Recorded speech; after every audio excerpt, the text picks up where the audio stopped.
Chapter 1: The Limitless Life System. Jiang Chen, let's break up. I was at an Apple store in Rongqing's business district, carefully selecting a phone to surprise Chen Yan, my girlfriend who I just started dating, for her birthday. But this sudden breakup message on WeChat left me standing there in stunned silence. With trembling fingers, I barely managed to calm myself enough to type a reply on the cracked, battered screen. Why? I chased after you all through high school. We weren't even together for 3 full days. 3 days ago, Chen Yan, the goddess I'd pined after for years, finally agreed to date me. Before this sweet moment could last even 72 hours, this breakup text arrived, leaving my heart in utter turmoil. Because I have a new boyfriend now. What he can give me, you'll never be able to provide. These few short words plunged my heart into an ice cellar. 3 years of being her devoted puppy, and this is all I get? Meanwhile, Chen Yan updated her social media with 2 photos captioned, "Thank you, darling." The first picture showed a brand new top-tier iPhone 16 Pro Max, clearly a birthday gift from her new boyfriend. Yet after working 2 months of summer jobs, the best I could afford for her was the lowest spec iPhone 16. The second photo was a selfie of her with a guy wearing bathrobes in a hotel,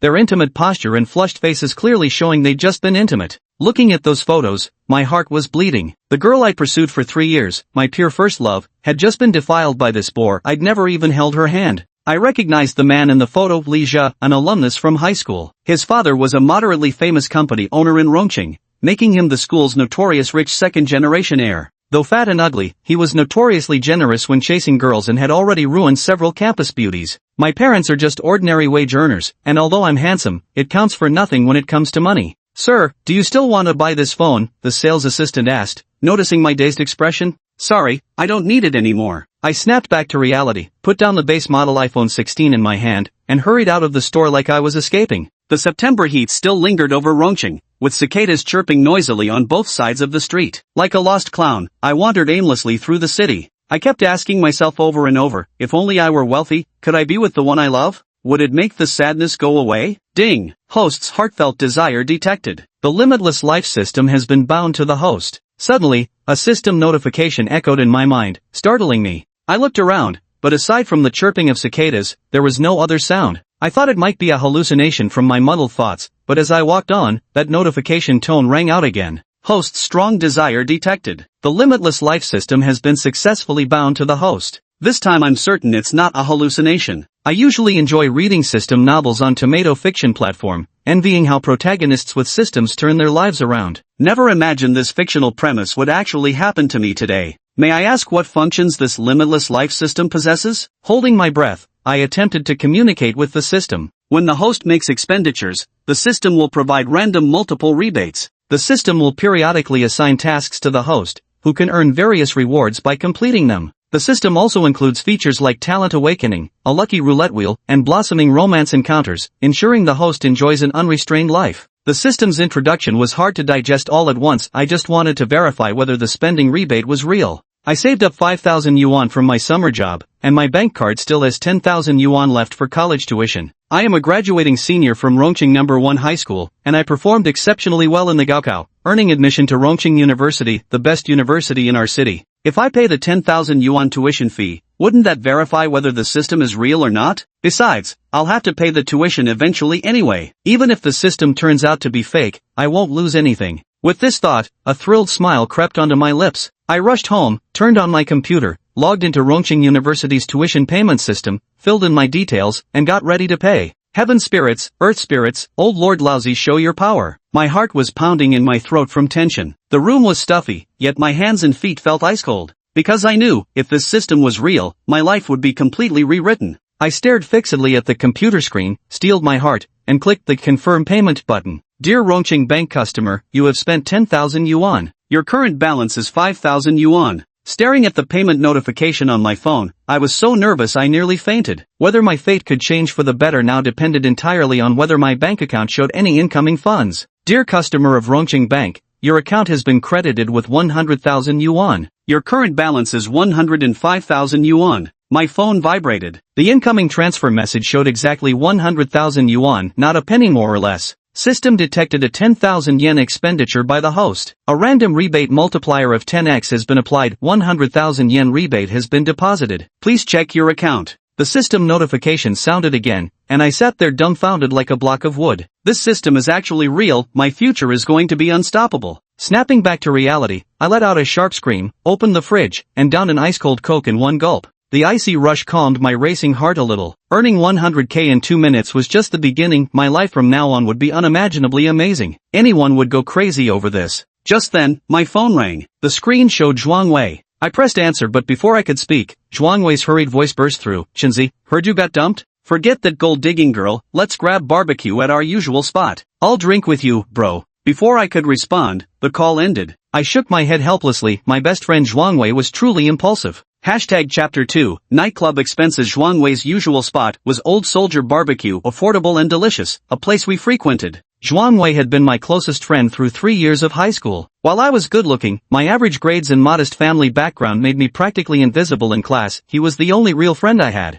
His grades were at the bottom of the class, barely getting him into a third-rate vocational college in Rongcheng. The silver lining was that the school was close to Rongcheng University, where I attended, so we could still hang out in the future. When I arrived at the barbecue joint, Zhuang Wei had already ordered skewers and was waiting for me. He waved as soon as he spotted me. Tall and robust, with a bold and straightforward personality, he lugged over a crate of beer, popping open each bottle with a loud bang. Shinzi, I know you're heartbroken, he said. My treat tonight, eat and drink all you want. Zhuang Wei's gesture moved me deeply. Truly, women may come and go, but brothers are forever. When I was feeling down, only my bros would stay by my side. I really wanted to tell Zhuang Wei that my misfortune had turned into a blessing. I'd bound myself to the limitless life system, but who would believe something like that? Soon, sizzling, oily skewers were served, and Zhuang Wei and I tore into the meat with gusto, washing it down with huge gulps of ice-cold draft beer. On this scorching summer day, the feeling could only be summed up in one word: euphoric. Before long, Zhuang Wei and I were eating and drinking at Old Soldier Barbecue. He'd already downed a few bottles of beer and was tipsy when he said to me, Chinzi, lighten up. Don't hang yourself on one tree. Our campus has plenty of beauties. When the time comes, I'll hook you up with one. He opened the freshman group chat, overflowing with photos posted by new female students. Several looked pure and adorable, dressed in skimpy tank tops that set imaginations racing. Yet I only smiled knowingly, aware that I would never lack female companionship in the future. With my handsome features and the system promising unimaginable wealth, becoming the world's richest man was merely a matter of time. What woman could resist such a dashing, affluent man? Next to Old Soldier Barbecue stood a generation of beauties, KTV,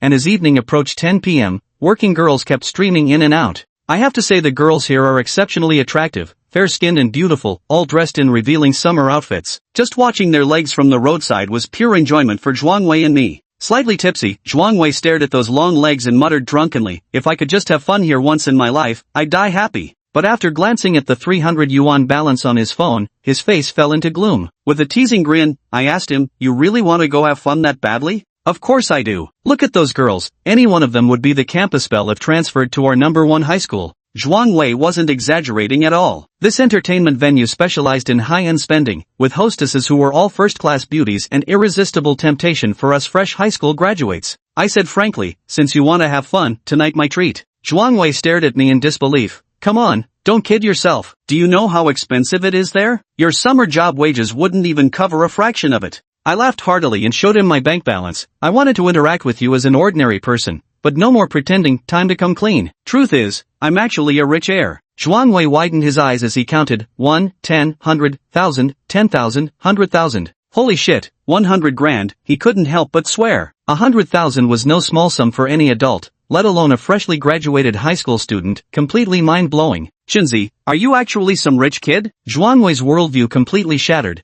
but I didn't give him time to process it, literally dragging him toward the upscale KTV. To me, Zhuang Wei was my best friend. Pampering him a little meant nothing. Besides, with this system of mine, no matter how much I spent, it would all come back in rebates anyway. Stepping into the home of this stunning beauty, the opulent hall left both Zhuang Wei and me utterly speechless. At that moment, a man who looked like a lobby manager approached. Seeing us as country bumpkins, he figured we weren't there to spend money and tried to shoo us away. Hey, what are you lot doing here? Can you even afford this place? My heart wavered slightly, but I feigned composure. What if we came here to spend? Is that not allowed? The lobby manager sneered at me. Little boy, you need serious money to spend here. I think the internet cafe across the street would suit you better. I rolled my eyes, pulled out my phone, and flashed the balance right in front of his face. The moment he saw the numbers, his attitude did a complete 180. Right this way, young masters, he fawned obsequiously. I tilted my head and sneered, I still preferred your arrogant and unruly attitude from earlier. Following the lobby manager to VIP room 888,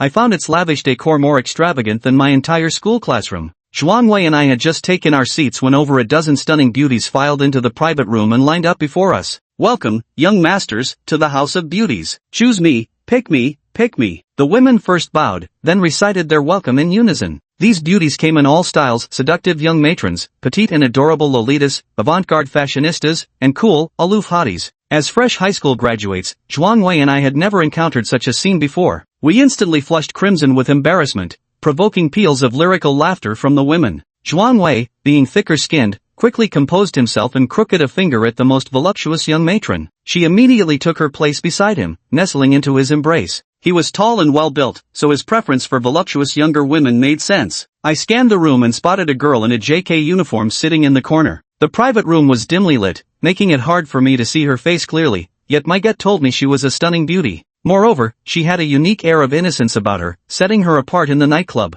I pointed straight at her and said, "You're the one." As the JK girl walked toward me, I finally got a clear look at her face. Absolutely stunning. She had fair skin, big eyes, and a small, enticing cherry-like mouth, with straight black hair cascading over her shoulders. Beneath her JK skirt were long, slender, perfectly straight legs. "Hello, my name is Yin Yin." Her cherry lips parted as she spoke, her voice so gentle and melodious it intoxicated me. At this moment, an information panel appeared before my eyes. Name, Lu Yin Yin. Age, 20. Height, 168 cm. Weight, 46 kg. Appearance, 92 points. Favorability, 20. Charge, 0. Clearly this is system-generated character information. I never expected the system to have such an awesome feature. Yin Yin's height and weight are perfectly standard, but the charging notation puzzled me. After a moment's thought, I couldn't help but blush. Though I've never been in a relationship, I've spent enough time on online forums where seasoned veterans share their exploits enough to understand that charging indicates Yin Yin is still a virgin. Who'd have thought there'd be such a pure girl in a nightclub? Her affection level of 20 also stunned me. We'd only just met, how could it already be that high?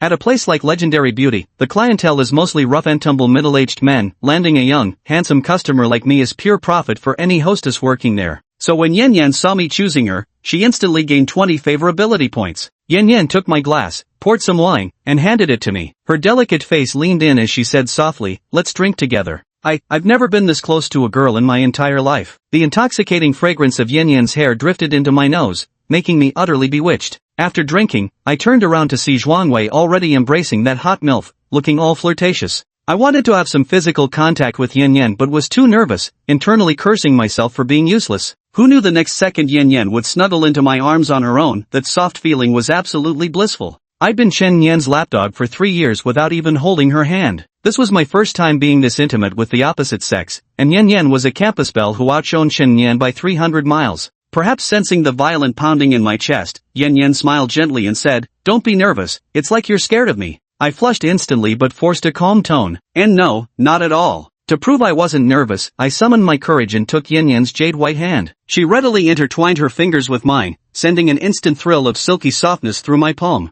System notification, Yin Yin favorability +5, current favorability level 25. I hadn't expected that just holding Yin Yin's hand would immediately increase her affection by 5 points. This system's functionality is truly powerful. It can monitor someone's affection toward me in real time. At this moment, Yin Yin nestled into my arms in an extremely intimate posture. Chen Yin probably couldn't have imagined that mere hours after breaking up with me, I'd already have a beauty in my embrace. Ding! System mission issued. Mission content, obtain Lu Yin Yin's first kiss. Mission reward, receive a top-spec Mercedes-Benz G63. The system alert suddenly rang out, startling me. Issuing a mission at this moment, its content turned out to be obtaining Yin Yin's first kiss. Wait, Yin Yin actually still has her first kiss? I never would have thought, in my mind, girls working nightlife usually have pretty chaotic personal lives. The chances of her first kiss still being intact are way too slim. But how could I get Yin Yin's first kiss? After all, the reward is a Mercedes-Benz G63. No man can resist its charm, and I'm no exception. After all, no man can simultaneously own a G63 and still feel inferior. Maybe I should strike up a conversation with Yin Yin first, try to get closer, I thought.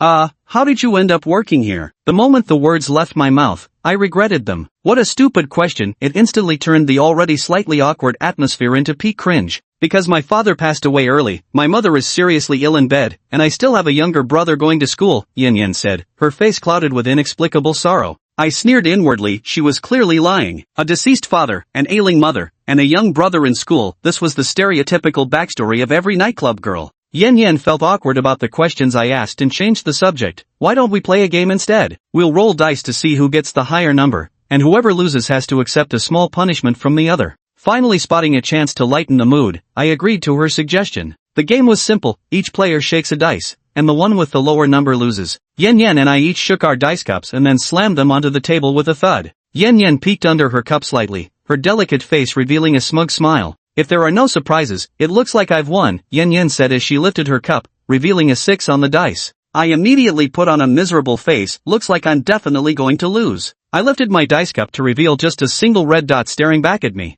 6 and 1, I lost completely. Go ahead, say it. What's the punishment you want me to do? Yen smiled sweetly and whispered in my ear, I'll punish you by making you carry me on your back and do 10 squats. A mischievous smile played across her face. I pretended to be reluctant, but inwardly I was overjoyed. This was hardly a punishment, more like a reward. I arched my back and gestured for Yen to climb on. With a light jump, she landed on my back. I hooked my hands under her legs, feeling their smoothness against my palms. More importantly, I could sense the softness of her chest pressing against my back, an utterly delightful sensation. At just 46 kilograms, carrying Yen through 10 squats was easy. But to prolong this wonderful experience, I deliberately slowed down my squatting pace. Finally completing the 10 squats, I reluctantly set Yen down. Chapter 4, Sublime. Simply sublime. In the spacious private room, Zhuangwei and I sat in opposite corners, tacitly giving each other space. The second round of our dice game began. I rolled 4 points while Yen got 3. Finally won. My turn to punish you now, I exclaimed gleefully, seizing my chance for payback. Try me. I'm not scared of anything, Yen retorted with a defiant pout, her pretty face radiating fearless bravado. I'm punishing you with a kiss. The words left my mouth before I could stop myself. The alcohol had given me courage, but the moment I spoke, I chickened out. Would she think I was sleazy? Would she get angry? As my thoughts raced, a delicate face suddenly leaned in. All I felt was the touch of sweet softness against my lips, an indescribably wonderful sensation. After about 4 or 5 seconds, our lips parted, and Yen shyly lowered her head, her fair hands nervously playing with the hem of her skirt. I licked my lips, still yearning for more. The lingering taste of sweetness left me utterly intoxicated. If I told you this was my first kiss, would you believe me? Yen lifted her head and looked at me, her eyes reddening for reasons unknown. Most people wouldn't believe such words from a nightclub girl, but I had the system. The task assigned by the system was obtaining Yen's first kiss, so I knew she wasn't lying. Yet, why would she give her first kiss to someone she just met? Yes, I believe you. Despite the doubts in my heart, my reply was resolute. Ding! The system detects Lu Yen's favorability was 20, current favorability, 45. The system notification sounded. Who knew a wonderful kiss and my trust could boost the favorability by so much? According to the system's classification of favorability, a score around 40 is basically equivalent to couples in the ambiguous stage of a relationship. System notification, task completion detected. Reward top tier G63 has been delivered to the Jiangchang Road Mercedes-Benz 4S dealership. Please claim it as soon as possible. I successfully completed the mission and could now add the top-tier G63 to my collection. Hearing the system's voice again filled me with excitement. Was there anything cooler than cruising to university in a G63? The dealership is closed for the day, so I decided to pick up the car tomorrow morning. I wanted to stay longer, but Zhuangwei was already 80% drunk, clutching the voluptuous woman beside him as he sang and danced wildly. Worried he might make a fool of himself if he got any drunker, I had no choice but to leave early with him. Handsome, your private room charges total 10,000 yuan. Here's your bill. The lovely receptionist handed me the check. I didn't even glance at it before pulling out my phone to pay. Her eyes sparkled with admiration. Detected that the host has spent 10,000 yuan. The system has randomly selected a 6x rebate multiplier for the host. The 60,000 yuan rebate has been deposited. Please check your account, host. Although this rebate isn't as much as the last one, I'm not worried. Becoming the world's richest man is just a matter of time. In just a few hours, my bank balance has already exceeded 150,000 yuan. Stepping out of Yijiaran, the cool evening breeze brushed against my face, so bring up my slightly drunken mind. Just as I was about to hail a taxi, a voice called out from behind me, "Wait a minute." I followed the sound and saw Yen, dressed in a JK uniform, rushing out after me. There's no denying she's stunning. If she'd been at my high school, she'd have been the undisputed campus belle, easily outshining my former goddess Chen by miles. But I knew relationships that started in private rooms ended at the elevator, so I was genuinely curious why she'd chased after me. Could I add you on WeChat? Yen asked nervously, clearly mustering up all her courage.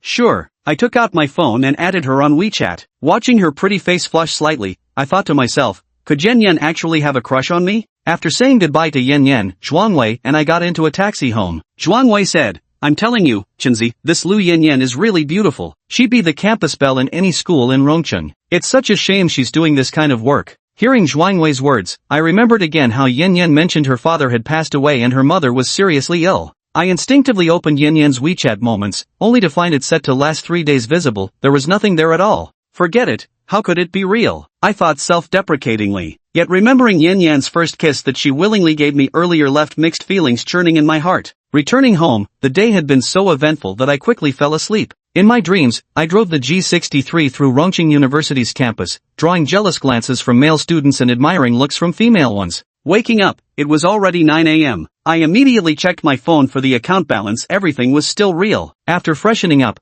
I put on clean clothes and headed straight for the 4S dealership. During the summer break, aside from working a part-time job, I also enrolled in driving school to get my license. I originally thought I'd have to wait until after graduating university and landing a job to own a car, but unexpectedly, I'm about to become the proud owner of a premium G63. As soon as I arrived at the Mercedes-Benz 4S dealership, I spotted a familiar figure, Chen Nian, the girl I had pined over for 3 years, and her boyfriend Lija. Although Chen Nian wasn't considered a campus belle, she was still above average in looks, which was why I'd been utterly infatuated with her back then. Lija had a slightly plump figure, standing at 170 centimeters tall and weighing exactly 170 kilograms. When it comes to looks, my handsome face could put him to shame any day, but I knew Chen Nian chose him because his family is wealthy. I hadn't planned to engage with them, but when Chen Nian spotted me, she frowned and said, Zhang Chen, let me make this clear, we've already broken up. Stop following and harassing me, alright? I was speechless. I was just here to pick up my car and happened to run into her. How did that turn into stalking and harassment?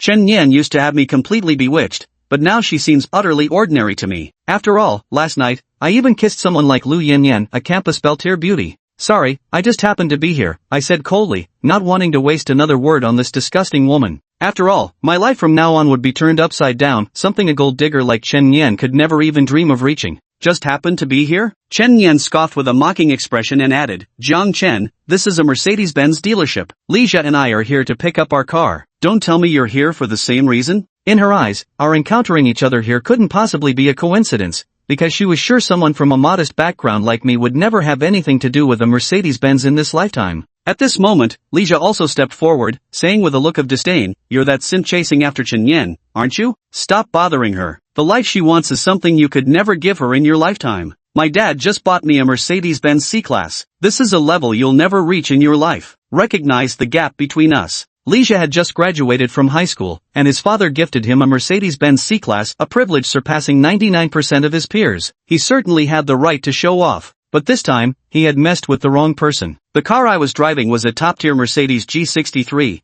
worth more than 10 times a Mercedes C-Class. I'll say it again, I didn't stalk or harass her. I'm here to pick up my car too, I said with a straight face, a hint of impatience creeping into my voice. The moment my words left my mouth, Chen Nian and Lija froze, then burst into hysterical laughter. Chen Nian doubled over laughing and gasped between giggles, Zhang Chen, do you even hear what you're saying? This is a Mercedes-Benz dealership. The cheapest C-Class costs over 300,000 yuan. Someone like you could never afford one in your lifetime. Her face was full of mockery, convinced I was just showing off. After all, I used to work 2 months straight just to buy her a phone. How could she possibly believe I could afford a Mercedes now? I didn't bother arguing, there was no need to explain myself to irrelevant people, and walked straight into the Mercedes-Benz 4S dealership. Chen Yan and Lija followed closely, eager to see how far I take this act. As soon as we entered, the manager noticed Lija's designer clothes and approached with a forced smile. Young Master Li, you're here to pick up the Mercedes C-Class, right? Your father has already paid. You just need to fill out some paperwork.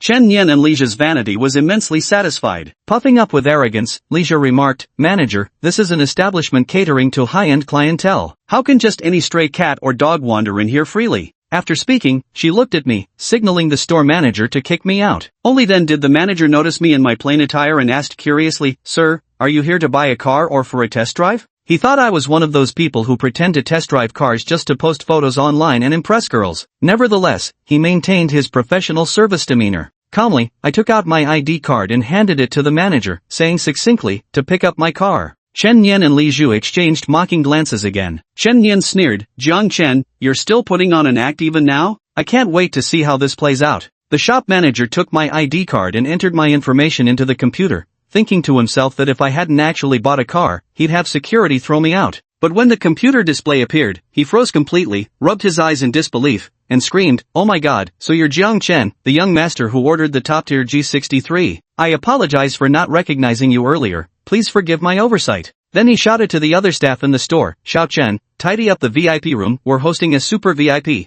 Xiao Shang, fetch my private stash of poor tea. Xiao Su, hurry up and prepare the vehicle delivery paperwork, fast as you can." The shop immediately became lively, with everyone bustling about to serve me, their premium client. "Mr. Jiang, please come to the VIP room. The vehicle handover procedures will be completed in half an hour." The store manager's attitude did a complete 180, bowing and nodding obsequiously as he spoke to me. With calm indifference, I nodded and followed the store manager toward the VIP lounge. As I passed Chen Yan and Li Jia, I didn't even glance their way. At this moment, Chen Yan and Li Jia's minds went blank. A top-of-the-line G63? Super VIP? They couldn't comprehend how an ordinary kid like me could be associated with such terms. A top-configuration G63. Even across the entire Rongqing city, only a handful of ultra-wealthy could afford it, let alone a fresh high school graduate like me. "Manager, are you sure there's no mistake? Did he really buy a G63? Chen Yan asked unwillingly. The shop manager's reply made her heartbroken with regret for the rest of her life. "Young Master Jiang paid the full 4.8 million for the top-tier G63 last night. How could our system possibly be wrong?"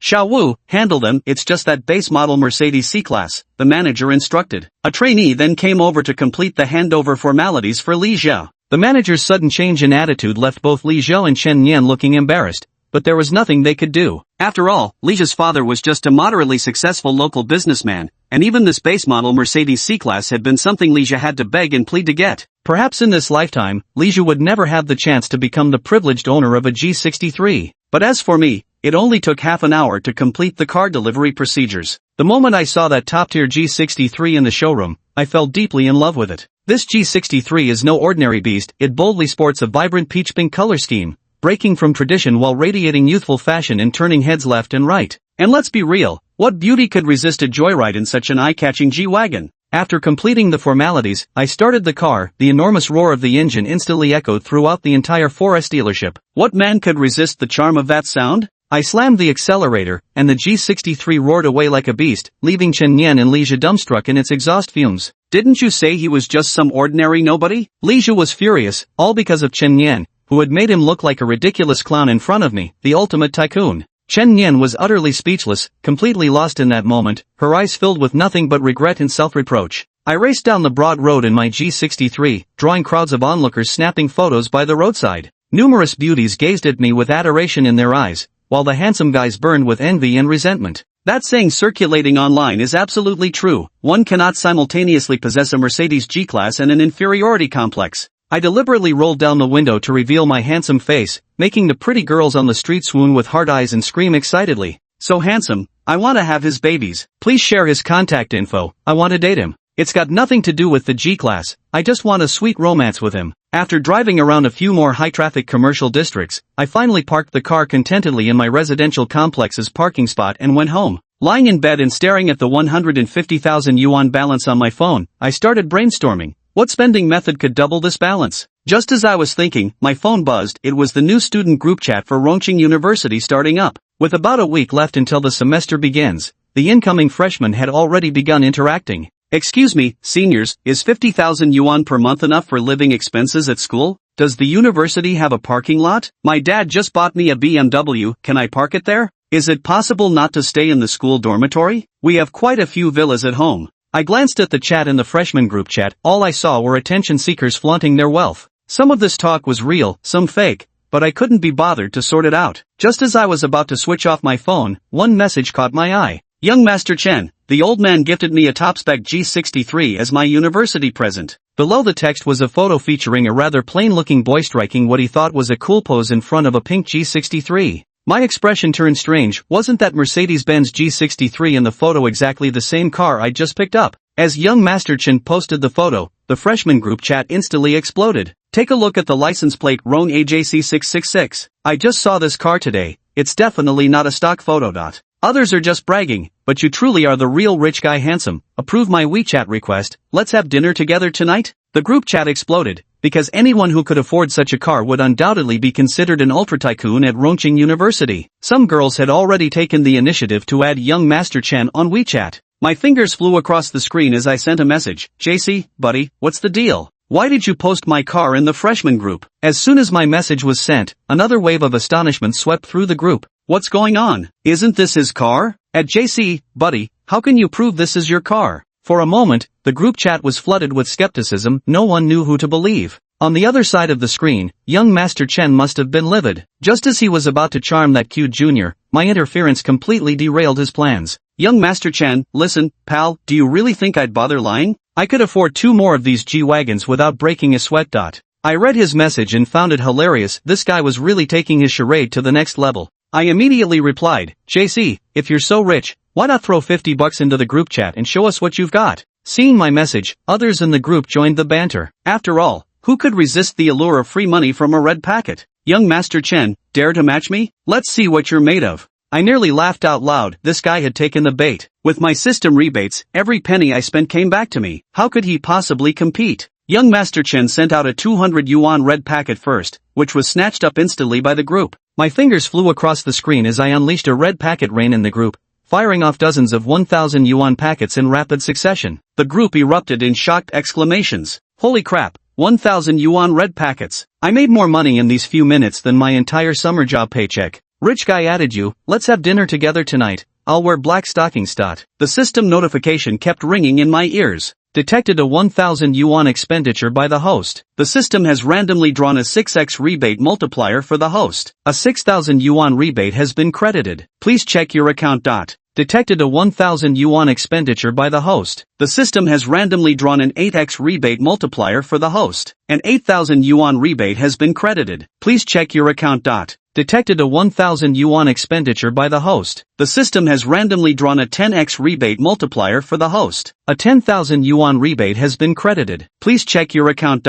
After the rain of red packets ended, my balance increased to 500,000 yuan through the system's rebate. I flexed my aching fingers and noticed that young Master Chen had stopped sending red packets after giving out 4 or 5 200 yuan ones. Upon checking again, I saw he had already left the group. I just treated it as a brief farce. Seeing the lively atmosphere in the group, I quietly exited the group chat as well. Given that school hasn't officially started yet, it's better to keep a low profile. However, many girls in the group still added me on WeChat. Big brother, accept my request, let's go swimming together, okay? I bought a really sexy swimsuit. Big brother, do you have a girlfriend? Want to have a sweet romance with you. Big brother, do you like black stockings? I want to wear them for you. I was speechless for a moment. Turns out when you have money, you can't even imagine how forward women can be. Before, although I was handsome, I was just a broke guy. With someone like Chen Yan, I simped after her for 3 years with no results. But now it's different. I secretly browsed the social media profiles of a few girls who'd sent me friend requests. Though they were sweet looking, they were nowhere near as stunning as Lu Yanyan whom I'd seen that day. I rejected them one by one. Now that I'm practically swimming in wealth, I can't just accept any girl that comes along. My standards need to be at least at the level of a campus belle like Lu Yanyan.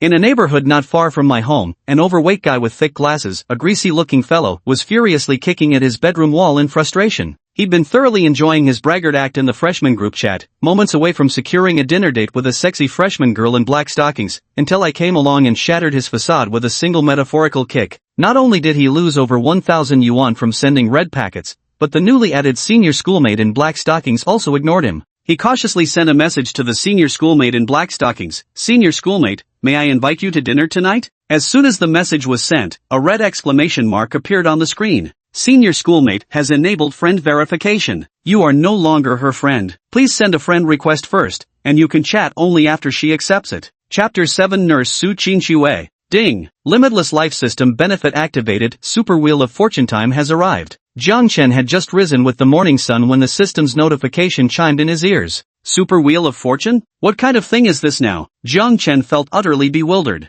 But then a large spinning wheel appeared before his eyes, filled with various reward categories. The pointer on the wheel began to spin rapidly until it finally stopped on the prize titled Dramatic Appearance Transformation. Dramatic Appearance Transformation? What's this about? Jiang Chen was utterly puzzled. Could the system possibly give him cosmetic surgery? Still dazed, Jiang Chen went to the bathroom to wash up, but froze the moment he caught his reflection in the mirror. The person in the mirror was unmistakably still him, yet he had become incredibly handsome. His formerly pleasant and clear-cut features had now become exquisitely defined, while his previously coarse-pored and dull complexion had transformed into flawless, porcelain-like skin. Jiang Chen used to have a scrawny figure with barely any meat on his bones, but now his body was well-defined and packed with muscle. If the old Jiang Chen was just a handsome and slender young boy, the current him has transformed into a charming, rugged heartthrob like a perfect male lead straight out of a TV drama. So this was what the system's appearance makeover reward meant. Jiang Chen was highly satisfied with his new face and physique. After admiring himself a little longer, he quickly finished washing up.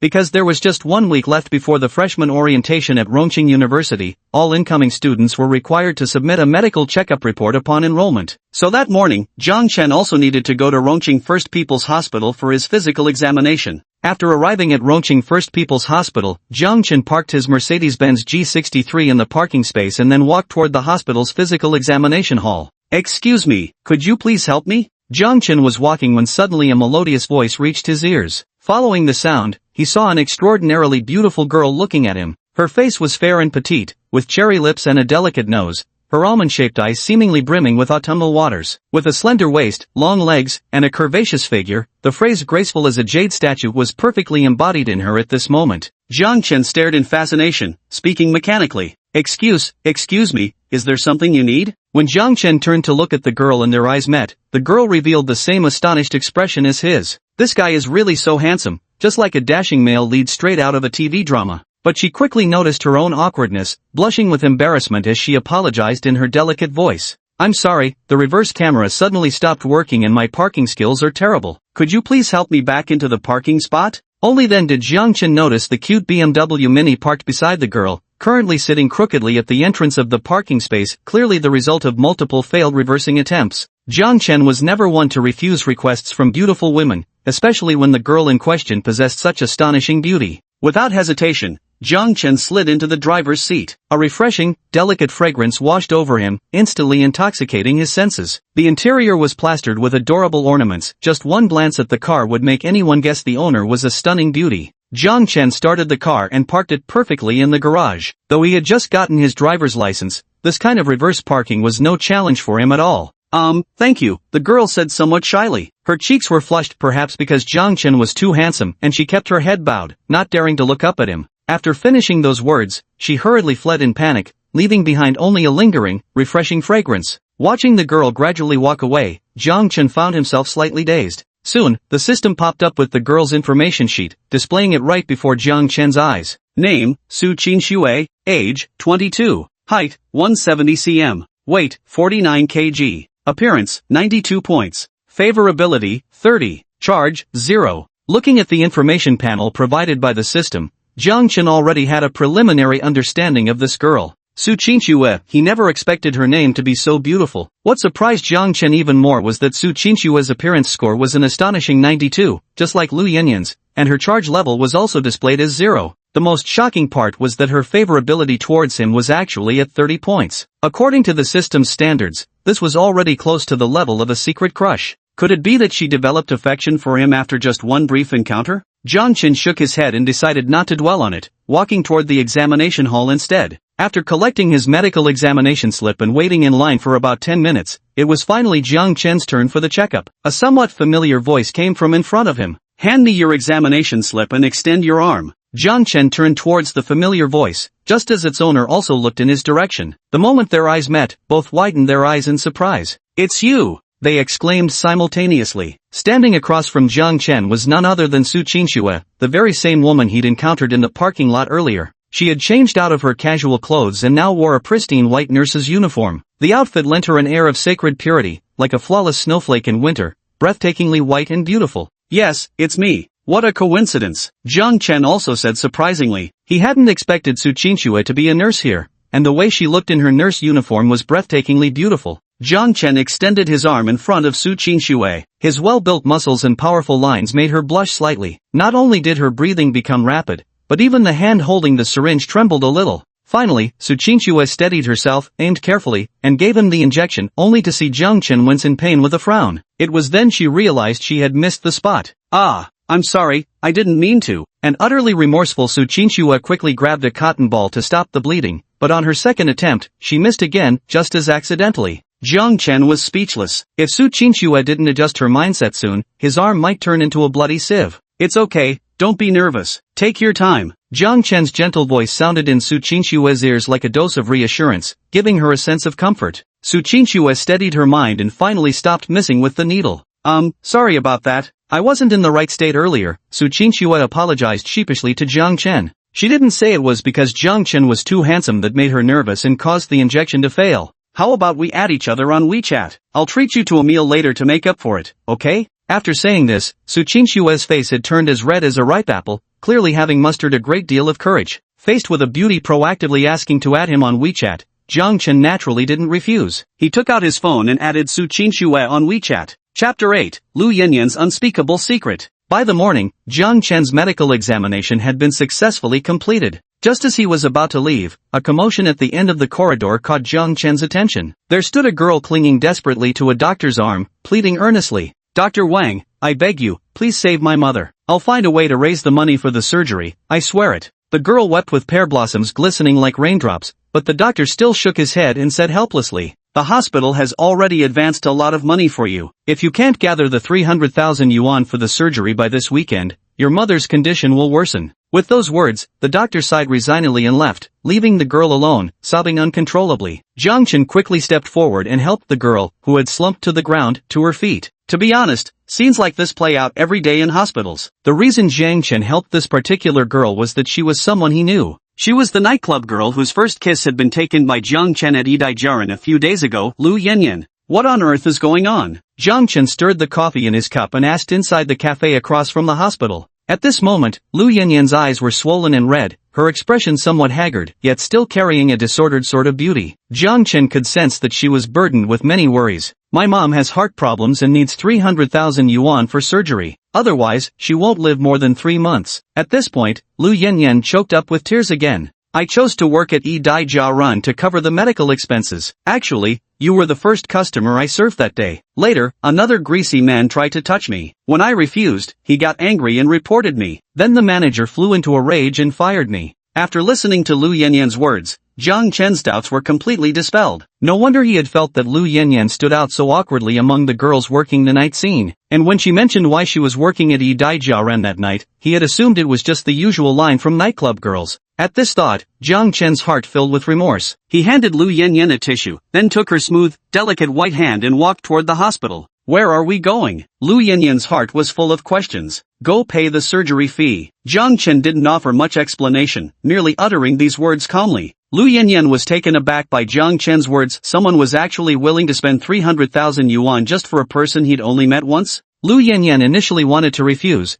but with Jiang Chen's strong hand gripping hers, she found herself unable to muster any resistance at all. Thanks to yesterday's spending rebates in the freshman group chat, Jiang Chen now had 500,000 yuan in his account. On one hand, he genuinely sympathized with Lu Yanyan's family situation. On the other, he also saw this 300,000 yuan expenditure as an opportunity to make a substantial profit. After paying the surgery fees for Lu Yanyan at the payment counter, the system's cashback notification immediately chimed. Detected host's expenditure of 300,000 yuan. The system has randomly selected a cashback multiplier of 10x. The refund of 3 million yuan has been deposited into your account. Please check, host. Jiang Chen was utterly stunned. He never expected a full 10x cashback multiplier this time. Within mere minutes, he'd earned 3 million yuan. This feeling was absolutely incredible. I'll pay you back slowly, but it might take a while, Lu Yanyan said with her head lowered, her face filled with gratitude toward Jiang Chen. Actually, Lu Yanyan wasn't the type to enjoy owing others favors. It's just that her mother's condition was deteriorating day by day,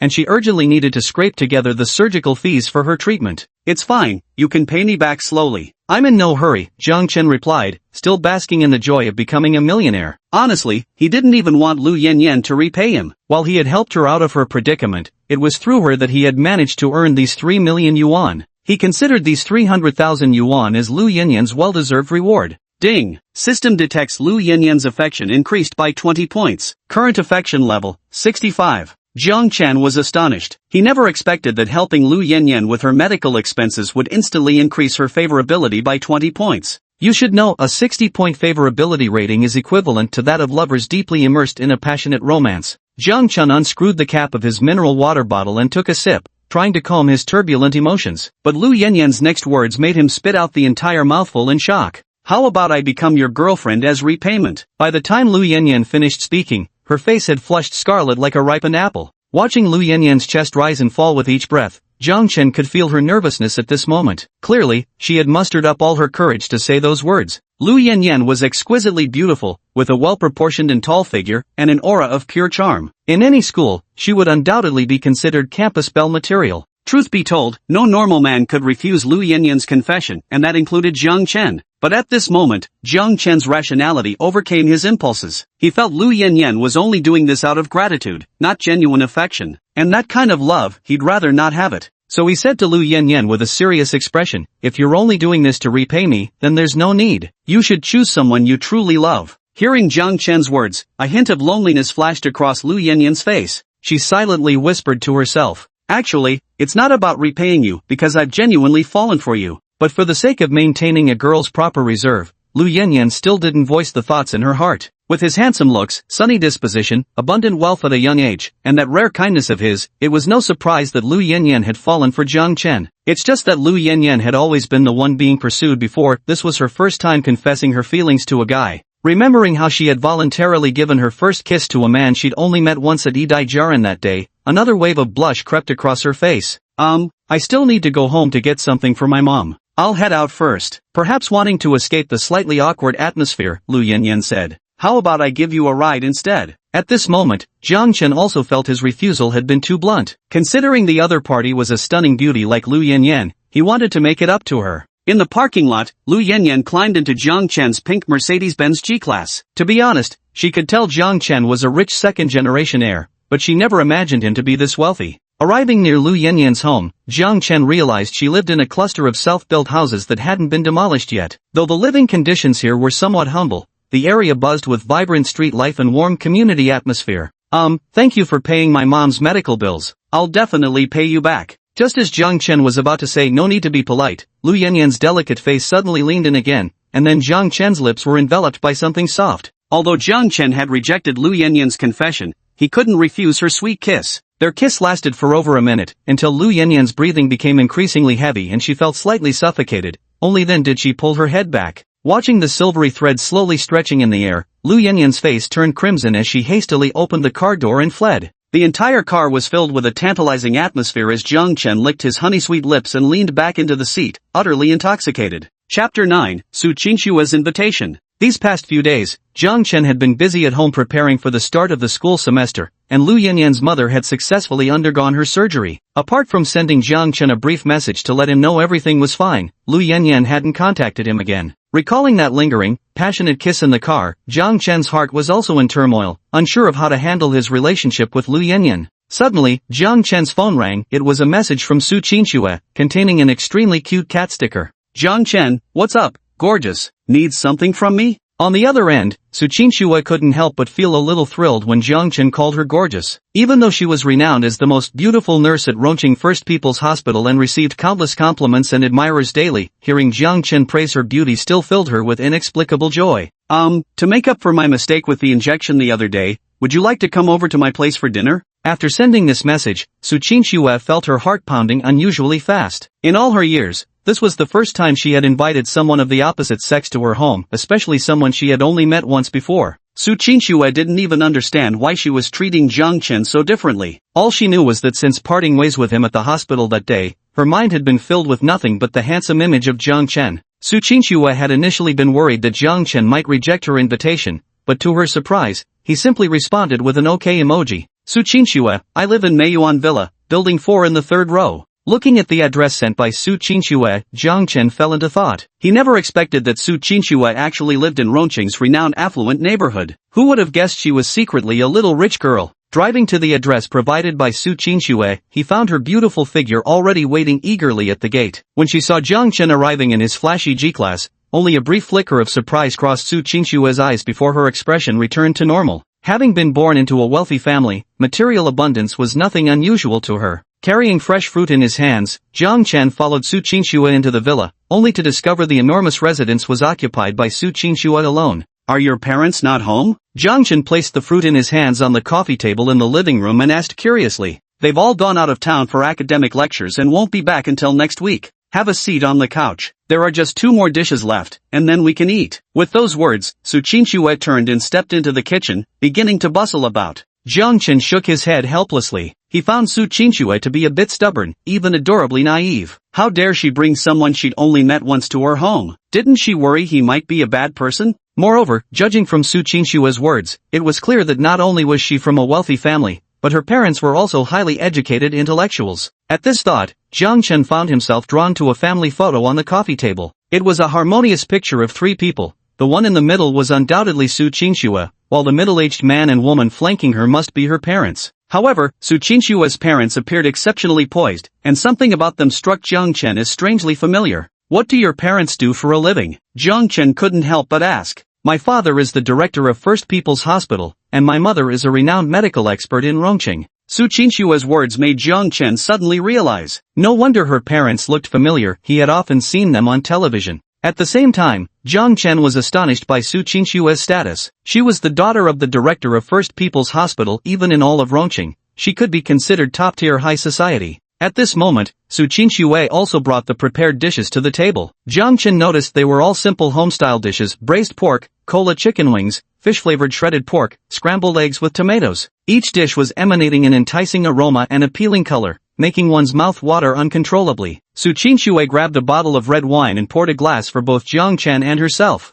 Are we drinking too? Jiang Chen was somewhat surprised. It was the first time he'd seen a girl take the initiative to drink. Of course we are. What's the point of eating without drinking? Su Qinxue said nonchalantly, tilting her head back to down nearly half the glass of red wine in one go. Jiang Chen also took a big sip of red wine in imitation, instantly filling his taste buds with a bitter yet refreshing aroma. As a freshly graduated high school student, Jiang Chen had little experience with alcohol. He simply didn't want to appear inferior in front of Su Qinxue. Jiang Chen picked up a piece of braised pork with his chopsticks. The tender, flavorful meat had just the right balance of saltiness, making his eyes widen in amazement. You can actually cook this well? Hearing Jiang Chen's praise, Su Qinshue's face lit up with a smug smile. Don't be fooled by my spoiled young miss appearance. My cooking skills are my mother's genuine legacy. You're really in for a treat. I rarely cook for others. To Jiang Chen's complete surprise, Su Qinshue's cooking was exceptionally delicious, even surpassing that of professional chefs at high-end restaurants. Soon, the two had finished their first glass of wine, and Su Qinxue poured herself and Jiang Chen another full glass. That day with the needle, I was a bit nervous. I'm really sorry. Does your arm still hurt? Su Qinxue apologized to Jiang Chen with a hint of remorse.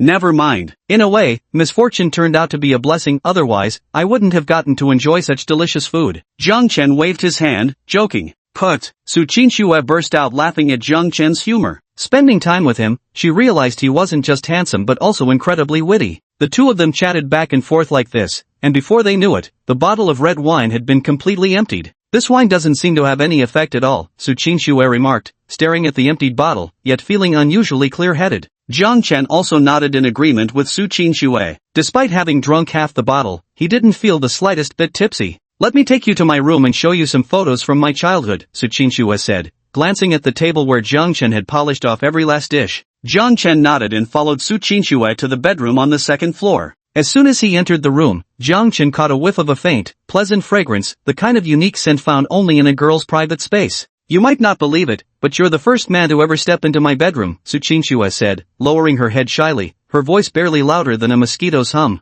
Jiang Chen was taken aback by her words. He glanced around and noticed how warm and cute her room was, filled with plush toys and dolls. In the corner, a laundry basket even held various worn socks alongside some sensual and adorable lingerie. Jiang Chen swore to the heavens that he didn't intentionally see it, but at this moment, he could feel his blood rushing upward, his nose on the verge of spraying a fountain of blood. I need to use the restroom. Jiang Chen hastily excused himself and rushed into the bathroom. Only after splashing his face repeatedly with cold water did he gradually regain his composure. Chapter 10. Boys must protect themselves when going out. Jiang Chen had just opened the bathroom door when he saw Su Qinxue already sitting on the edge of the bed, beckoning to him. Hurry over, let me show you pictures from when I was little. Jiang Chen sat beside Su Qinxue as she flipped through the photo album in her hands. Look, this was me in kindergarten. And this was my elementary school graduation ceremony. It was my 10th birthday. yet Jiang Chen's attention was entirely focused on Su Qingxue's face. At this moment, Su Qingxue was sitting right beside him, her exquisite profile sending Jiang Chen into a daze. She was truly beautiful, so stunning that even compared to Lu Yanyan, she didn't fall short. Jiang Chen wondered which lucky bastard would get to be with such an incredibly beautiful woman in the future. Shaking his head, Jiang Chen cut off his wandering thoughts and began earnestly flipping through Su Qingxue's photo album. Su Qingxue's growth from childhood to adulthood was meticulously documented. It must be said that she had been doted on like a little princess since she was young, unlike Jiang Chen, who resembled a grubby little beggar in his childhood.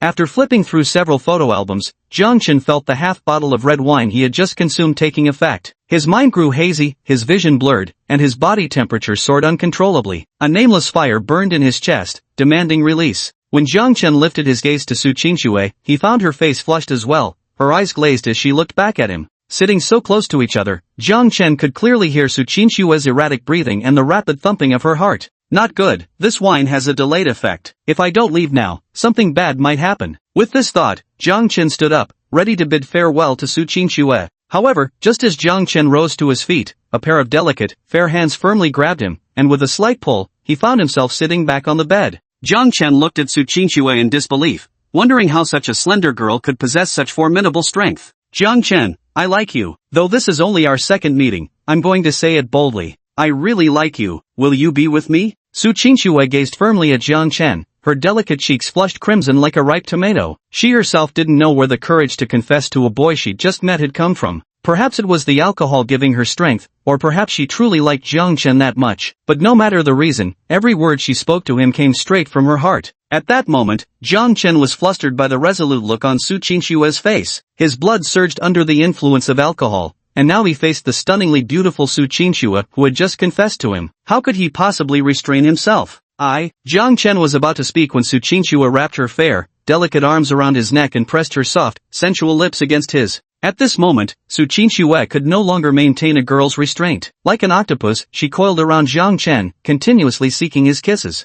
Boys must always protect themselves when they're outside. As these words flashed through Jiang Chen's mind, the last defense in his heart completely collapsed. He embraced Su Qingxue's slender waist and savored the sweetness of her lips. Ding! System talent awakened. Congratulations, host. You have awakened the 7 times in one night talent. The system's notification sounded in Jiang Chen's ears, leaving him speechless. What kind of nonsense talent was this? But soon, Jiang Chen noticed something unusual about his body. He felt as if his veins were filled with primordial power, just waiting to be unleashed violently. The night was deep, all things had returned to silence, only the continuous sound of soft gasps echoed in Su Qingxue's boudoir. The next morning, when the bright sunlight shone on Jiang Chen's face, he slowly awoke from his dreams. Beside him, Su Qingxue clung to Jiang Chen like an octopus, her beautiful eyes shut tight, long lashes trembling slightly, clearly still fast asleep. Last night's relentless entanglement, no fewer than 7 times, had surely drained every ounce of her energy. Gazing at the vivid red stain on the bedsheet, Jiang Chen tenderly stroked Su Qingxue's little head with a pang of heartache. Stirred by his touch, Su Qingxue gradually woke from her slumber. Remembering last night's bold initiative and their shared passion,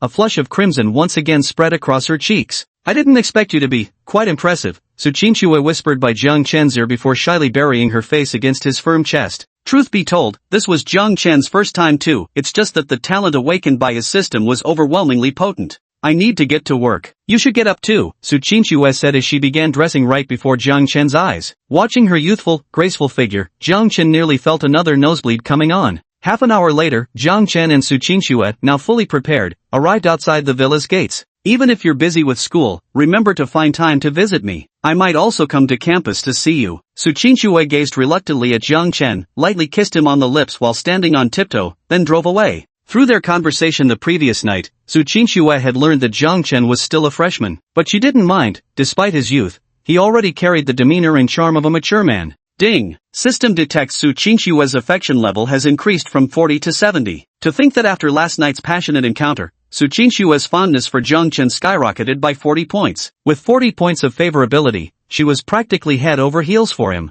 Sigh. He hadn't even sorted out his relationship with Lu Yanyan, and now there was Su Qingxue as well. Once he got to Rongqing University, he probably wouldn't lack for female companionship. If heaven wills me to be a playboy, then who am I to refuse? A helpless expression crossed Jiang Chen's face. If anyone knew what he was thinking, he'd probably be beaten to a pulp by now. The joyful summer vacation finally came to an end, and Jiang Chen welcomed the start of the new semester at Rongqing University. Little did he know that this summer would bring such a dramatic transformation to his life. Perhaps his upcoming 4 years of university life would also become incredibly thrilling. Xiao Chen, here's an extra 1,000 yuan mom tucked in for you. It's your first time living away from home, make sure you take good care of yourself. As he looked at the 1,000 yuan his mother tucked into his pocket, Jiang Chen felt a mix of bittersweet emotions. Although his family wasn't well off, his parents had always given him the best they could. Although he could earn endless money through the system, Jiang Chen still couldn't share these benefits with his parents yet. After all, if their recently graduated high school son suddenly produced large sums of money, any normal parents would probably be too anxious to sleep.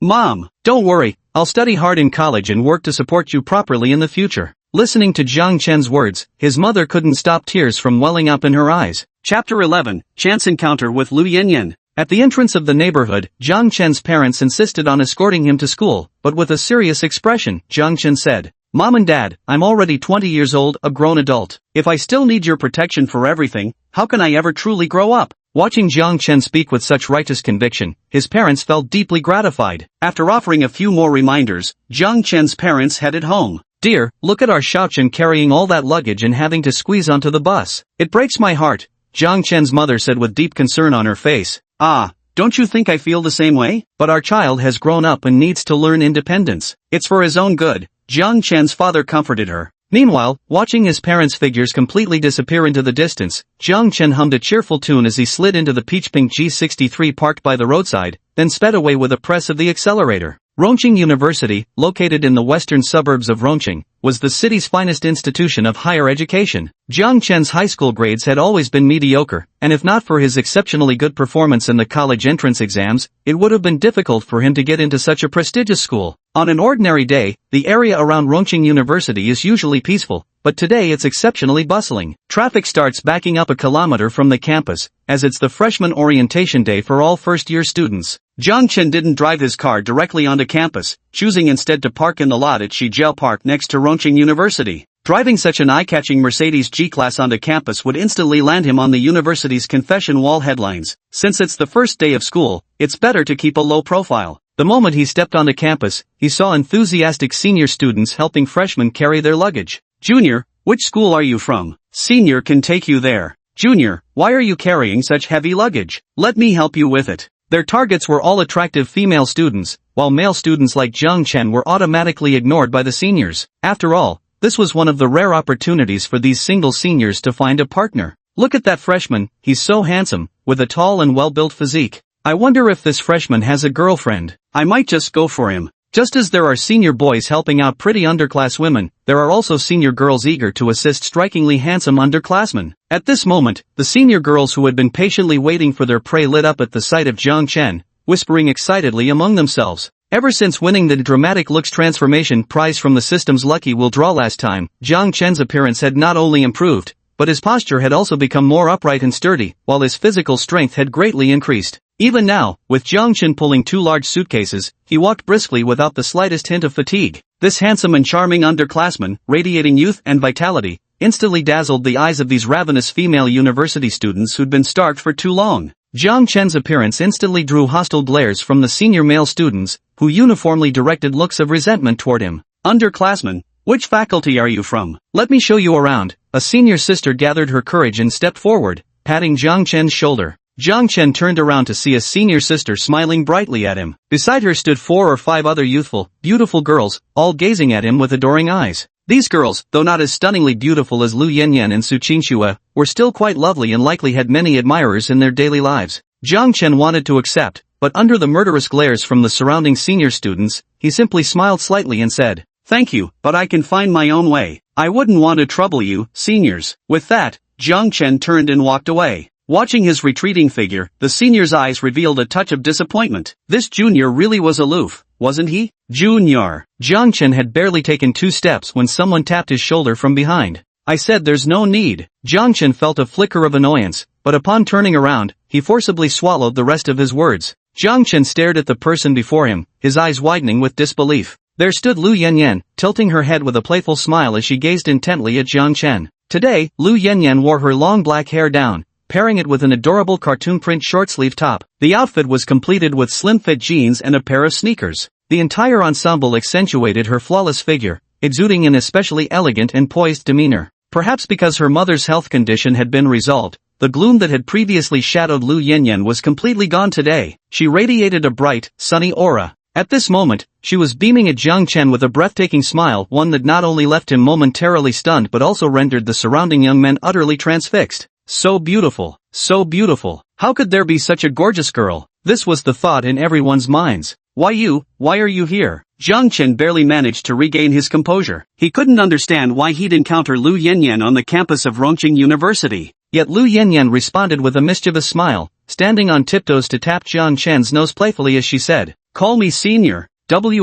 What, senior sister? Jiang Chen's mind was in the throes of an 8.0 magnitude earthquake. What was going on? Was Lu Yanyan also a student at Chengdu University? And his senior at that? Lu Yanyan's affectionate gesture just now had drawn envious glares from the surrounding boys directed at Jiang Chen. But Jiang Chen couldn't care less at the moment. Grabbing her delicate, fair wrist, he pulled her aside and asked, "What on earth is going on here?" Lu Yanyan smiled faintly. "What else could it be? As you can see, I'm also a student at Rongqing University." Hearing Lu Yanyan's reply, Jiang Chen still found it somewhat unbelievable. Lu Yanyan continued, "I was really surprised to see you just now too. Maybe this is fate bringing us together." When she mentioned the word fate, Lu Yanyan couldn't help but recall that night in the car when they shared that minute-long, passionate kiss. Her face instantly flushed crimson. To ease the awkwardness, Lu Yanyan asked Jiang Chen about his college and major. "I'm in the film directing department at the Art Academy," Jiang Chen said, showing her his admission letter. "The art school dormitory is right ahead at Qinhu Dormitory. Follow me," Lu Yanyan said as she led the way, leaving only a faint trail of jasmine fragrance in her wake. Following Lu Yanyan's footsteps, Jiang Chen caught sight of the Qinhu dormitory where he would live for the next 4 years. In front of this dormitory building lay a massive artificial lake, its shores lined with lush greenery, and at the center stood a pavilion connected to the bank by a floating bridge. Overall, Jiang Chen found himself quite satisfied with the surrounding environment of this dormitory building. Then I can take Lu Yanyan, or some other beauty from Rongqing University, for a lakeside stroll and steal a kiss. Wouldn't that be perfect? At this thought, a lecherous grin crept across Jiang Chen's face. Chapter 12, The 4 Campus Bells of Rongqing University. Room 310 was Jiang Chen's dormitory, yet Lu Yanyan boldly escorted him straight into the male dormitory building without hesitation. On the first day of school, it's common for senior female students to help juniors find their dormitories. But Lu Yanyan was exceptionally beautiful, and unsurprisingly, she caused quite a stir in the boys' dormitory. Pushing open the door to dormitory 310, Jiang Chen noticed 2 people already inside making their beds. He walked over and said casually, "Hi, I'm Jiang Chen. From now on, we'll be dorm mates. Looking forward to getting along with you." A boy who looked honest and simple-minded gave Jiang Chen a somewhat silly smile. "Hello, my name is Wu Daxiang. I'm from a rural village in Mountain City. My family calls me Daxiang, so you can just call me Daxiang too." Jiang Chen noticed the man's honest and trustworthy appearance, immediately feeling a favorable impression. With a smile, he nodded in his direction. The other boy wore a pair of glasses, his thick lenses concealing eyes that gleamed with shrewd intelligence. His whole demeanor gave off a somewhat sleazy vibe, yet carried an inexplicable air of cunning. "Hello, my name is Qian Jin, from Haicheng." The sleazy bespectacled man introduced himself while extending a hand toward Jiang Chen. Although Qian Jin appeared somewhat sleazy in demeanor, he didn't seem like a difficult person to get along with, so Jiang Chen extended his hand ready to shake his. But when Qian Jin noticed Lu Yanyan standing behind Jiang Chen, his outstretched hand froze midair, his mouth gaping so wide he couldn't utter a single word in astonishment. Though Jiang Chen didn't understand Qian Jin's reaction, it suddenly occurred to him that having Lu Yanyan accompany him in the male dormitory might be inconvenient. So he turned to Lu Yanyan and said, "Senior, thank you for your help today. I can handle the rest on my own from here." Lu Yanyan couldn't possibly be unaware of what was going through Jiang Chen's mind. After rolling her eyes at him, she headed toward the door. But just as she stepped out, she playfully poked her head back in, swinging her phone and teasingly saying, "Keep in touch." Her mischievous, adorable expression even made the honest and straightforward Wu Daxiang blush quietly. Meanwhile, Qian Jin remained frozen in shock. Jiang Chen couldn't help but wave a hand in front of his eyes. Hey, are you okay?" Only then did Qian Jin snap out of it, looking at Jiang Chen with surprise as he said, "Buddy, the senior who just brought you in was none other than Lu Yanyan." With a blank expression, Jiang Chen replied, "Yeah, how do you know her too? Is she really that famous?" Hearing Jiang Chen's response, Qian Jin couldn't help but roll his eyes and say, "Dude, did your family just get internet access? Don't you browse the school forum at all? The person who just brought you in was Lu Yanyan, one of the 4 campus bells of Rongqing University." Upon hearing Chen Jin's words, Jiang Chen was shocked to learn that Lu Yanyan was actually one of the 4 campus belles of Rongqing University. Though considering her looks, she certainly deserved the title. But who were the other 3 campus belles? Probably noticing Jiang Chen's inner doubts, Chen Jin explained.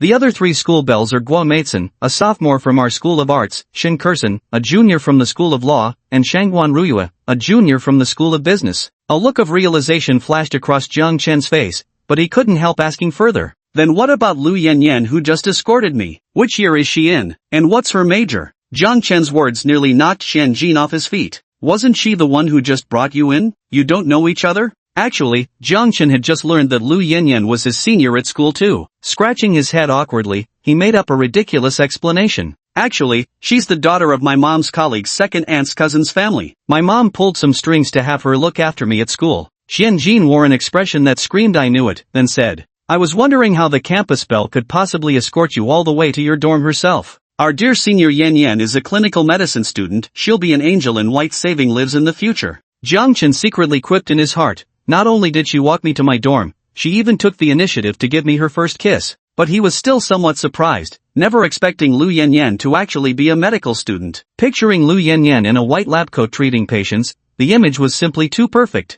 By the way, why do you know so much about the school? Jiang Chen asked curiously, feeling like this Chen Jin before him was like an all-knowing intelligence network. Chen Jin adjusted his glasses on the bridge of his nose and said proudly, I'm not bragging, but back in high school I was known by everyone as the intelligence king. Every little thing that happened in school, which fly had a crush on which mosquito, I knew it all crystal clear. I have to admit, Chen Jin might have a somewhat sleazy demeanor, but he's actually quite witty and humorous, making him relatively easy to get along with. Just as the two were continuing to shoot the breeze, the dormitory door opened again, and this time a boy walked in decked out in designer brands with his hair meticulously styled. Hey, y'all are already here. My dad drove me in his Mercedes, so I'm running a bit late, sorry about that. My name's Su Chuang. My family runs a company in Shanghai, I guess you could call me a mini-rich second gen. We'll be roommates from now on, so let's look out for each other. This Su Chuang spoke with a thick Shanghainese accent, seemingly introducing himself but actually just bragging and showing off. Chen Jin and Jiang Chen weren't particularly impressed by this rich kid from Shanghai,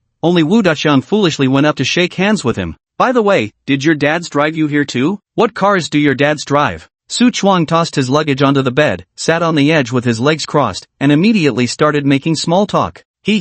My family's from the countryside. My dad only has an electric tricycle. Wu Daqiang still wore his simple, honest smile. No comment. Chen Jin rested with his eyes closed, clearly displeased with Su Chuang's showy displays of wealth. My dad drives a June phone, cost him 2,300 big ones. Jiang Chen crossed his legs and picked at his teeth as he spoke. What? 2,300 big ones? Su Chuang's pupils trembled in shock, he never expected this small dorm to hide a super-rich second-generation heir. A car worth 2,300 big ones had to be a limited edition supercar. To realize that even his own father only drives a Mercedes-Benz E-Class worth just over 500,000 yuan, it seems there's no chance for him to show off in this dorm room anymore. Wait, what brand is Junphone? How come I've never heard of it? Su Chuang suddenly noticed something was off and asked in confusion. Put. Chen Jin, who had been resting with his eyes closed, couldn't help but burst out laughing. Junphone electric scooter, full price 2,300 yuan, you idiot. Hearing Chen Jin's words, Su Chuang's expression turned extremely unpleasant as he said with clear irritation, that joke of yours isn't funny at all. However, he secretly felt relieved that Jiang Chen wasn't actually from a wealthy family. This meant he could still carry out his show-off schemes in this dorm room. Jiang Chen remained unfazed by Su Chuang's annoyance. Someone born with such a pretentious nature would inevitably have his arrogance crushed by him sooner or later. Chapter 13, Shangguan Yanyu with 94 points. Jiang Chen surveyed the entire dormitory, finding the overall space quite spacious. There were 4 bunk beds in total, with the beds on top and study desks below. Right at the center of the dorm stood a large table for 4. The dorm was bright and spotless, equipped with an independent bathroom. Opening the window revealed a clear artificial lake below. Though Jiang Chen was quite satisfied with the dormitory environment, he still planned to purchase a villa near the school. After all, if he got close to any beautiful female classmates in the future, having a villa would make it more convenient for certain unspeakable activities. At that moment, Jiang Chen's phone vibrated as their class advisor sent a message in the group chat. All students please gather in classroom 102 of Duxing building immediately for a class meeting. No need to reply received to avoid pushing my message up the chat. Received.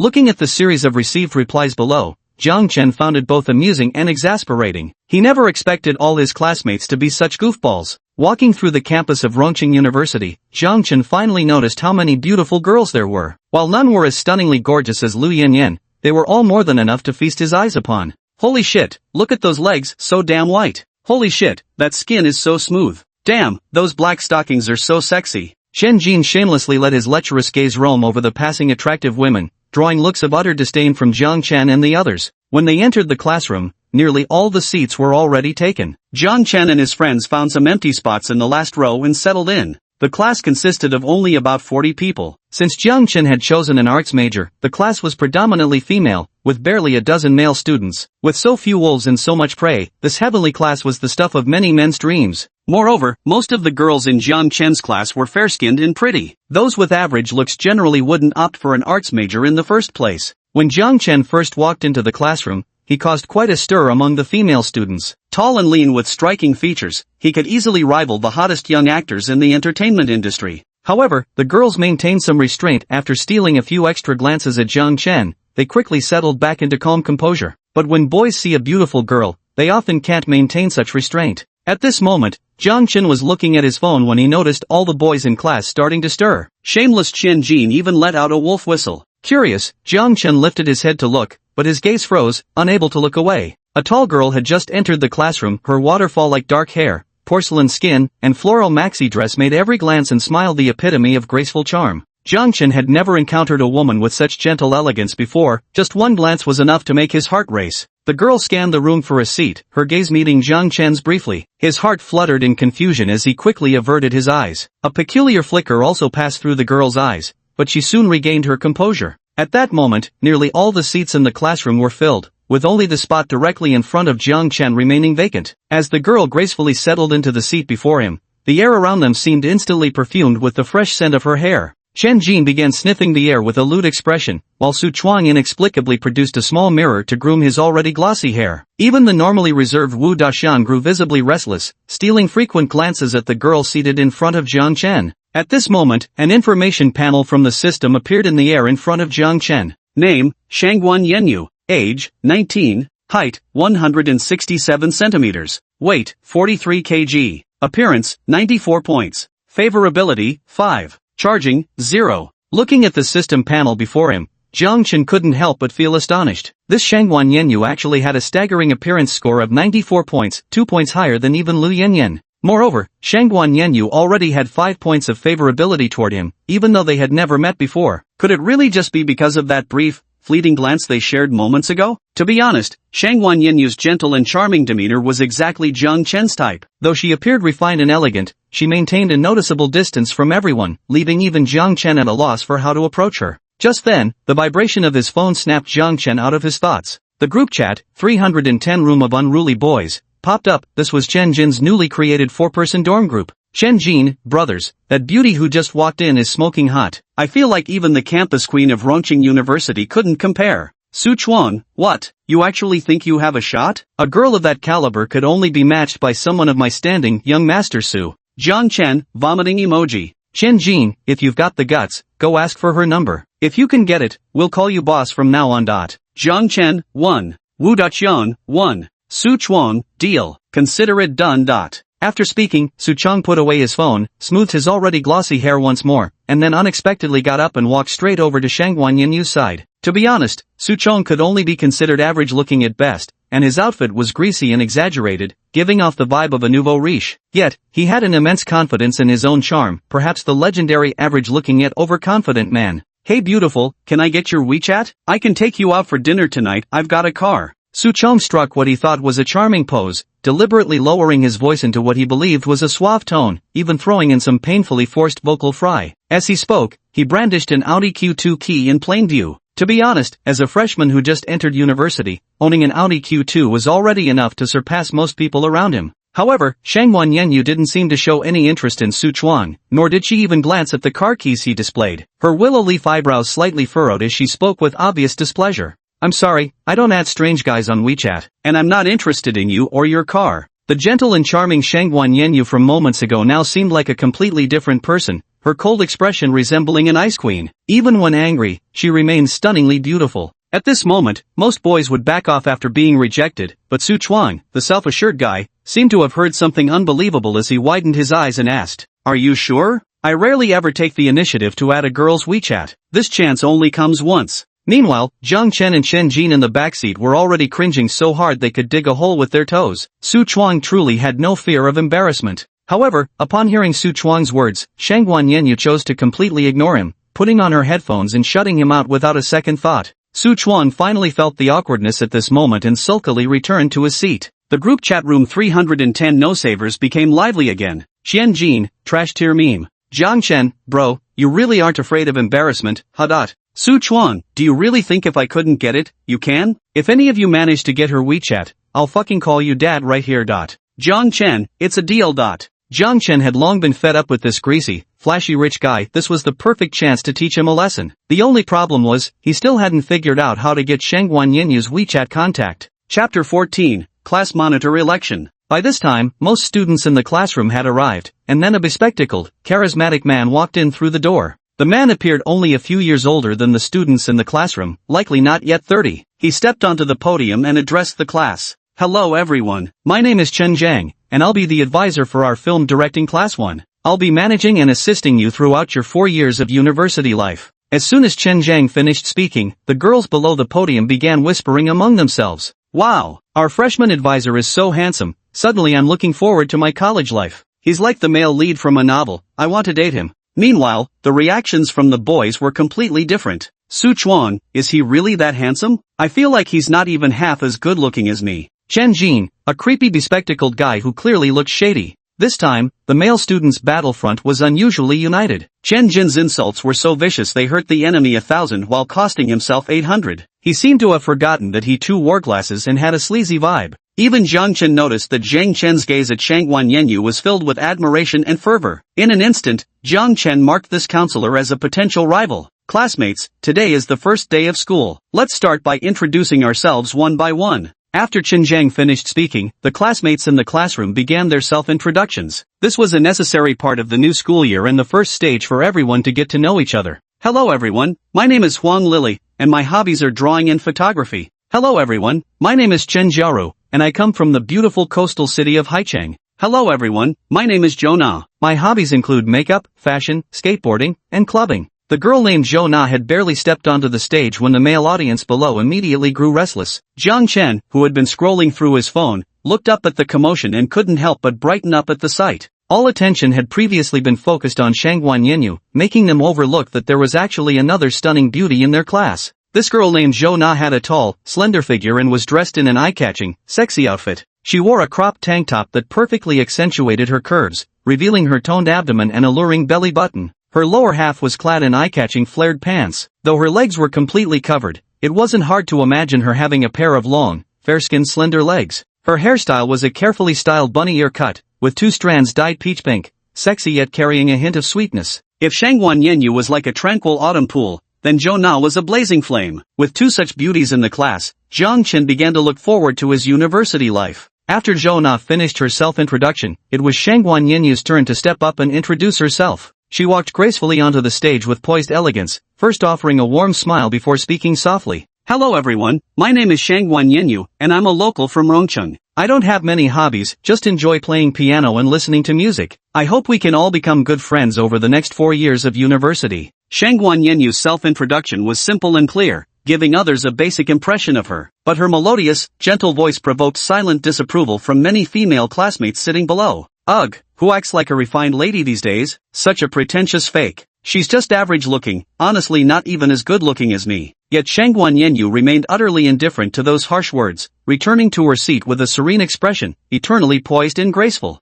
After the girl finished introducing herself, it was the boy's turn to introduce himself. Su Chuang confidently strode onto the stage, striking what he considered an incredibly handsome pose as he declared, "My name is Su Chuang. I'm from Shanghai, and my family is pretty well off. I'd love to take the beautiful girls in our class for a spin in my Audi." As soon as he finished speaking, Su Chuan pulled out his Audi car keys from his pocket. Jiang Chen cringed so hard he could practically dig a mansion with his toes. The boys in the audience looked equally awkward, while the girls wore expressions ranging from disdain to indifference, though a few had already begun gazing at Su Chuan with newfound admiration. Xian Jin, Wu Dashan, and others took their turns introducing themselves. Finally, it was Jiang Chen's turn to step up. Hello everyone, my name is Jiang Chen. I'm a local from Rongqing. I hope we can get along peacefully during these 4 years of university. Thank you. Jiang Chen's self-introduction might have been simple, but the girls in the room still stirred with excitement. His striking good looks and tall, straight posture made him particularly attractive in this class with fewer males. Even Shangguan Yenyu, who had been gazing out the window, and Zhona, engrossed in her phone, looked up at Jiang Chen. However, both beauties merely glanced at him briefly before looking away again.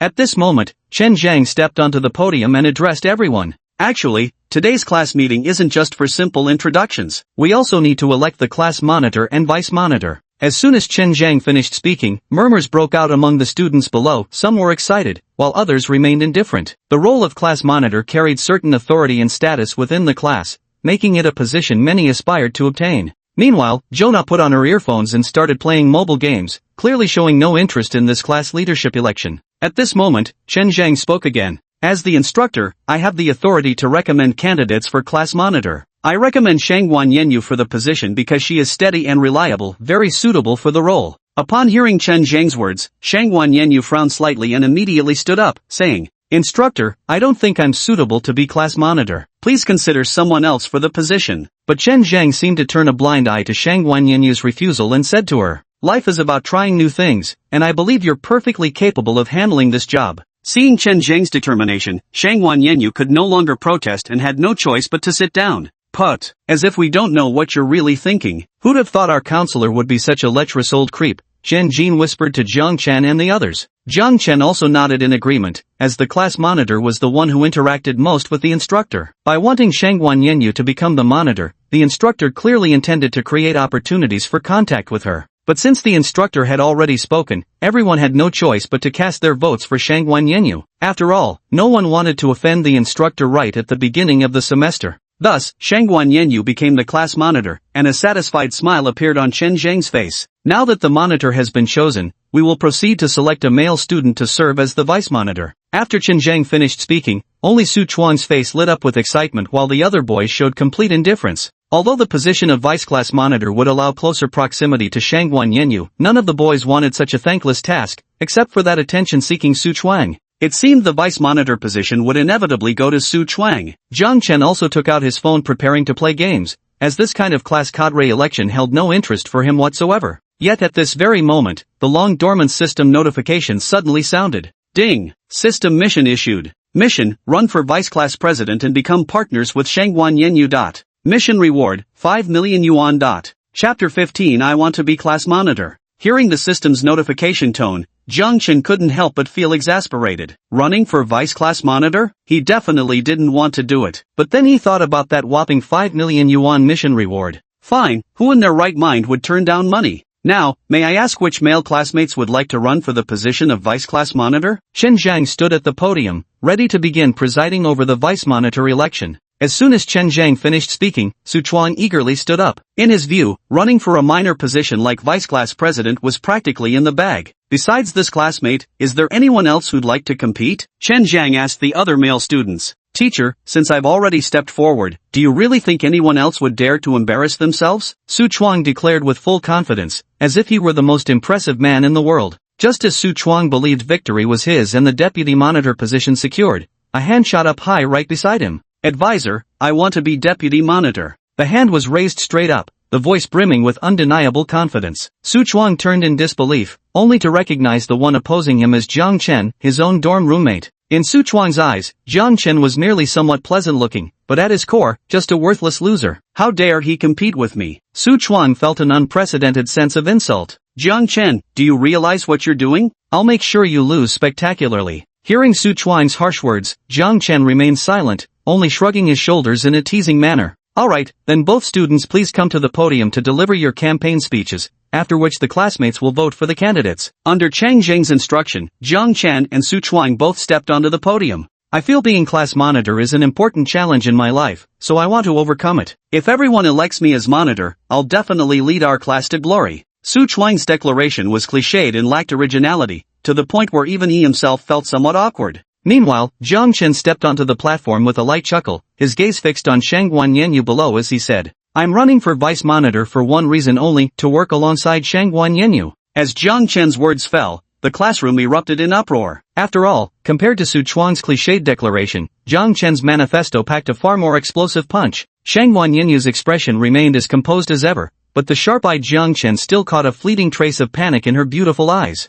Meanwhile, faculty advisor Chen Zhang's eyes briefly darkened with displeasure. With both candidates' campaign speeches concluded, the students now took out their pens to write their chosen name on voting cards. Everyone who votes for me, I'll treat you all to a hot pot dinner at Haidileo. Seeing his declaration completely overshadowed by Jiang Chen's, Su Chuang immediately turned to their classmates and made this offer. It has to be said that Su Chuang's tactic was utterly shameless, to bribe others with free meals just to win the vice-class president election. Upon hearing Su Chuang's words, Chen Jin quietly erased the name Jiang Chen he had written on his ballot card and replaced it with Su Chuang's name. At this moment, Chen Jin silently apologized in his heart. Bro, I'm really sorry, but I'm dying for some Haidileo hot pot. After collecting his classmates' ballots, Chen Zhang began tallying the votes for both candidates on the blackboard by writing the character. However, as the votes were being tallied, Su Chuang's expression grew increasingly grim, for hardly any votes were coming in on his side, while Jiang Chen's tally was soaring by contrast. Classmates, the results for the vice-class monitor election are officially in. Let's congratulate Jiang Chen, who crushed Su Chuang's 5 votes with an overwhelming 35 votes, securing his position as our class's vice-monitor. As soon as Chen Zhang announced the results,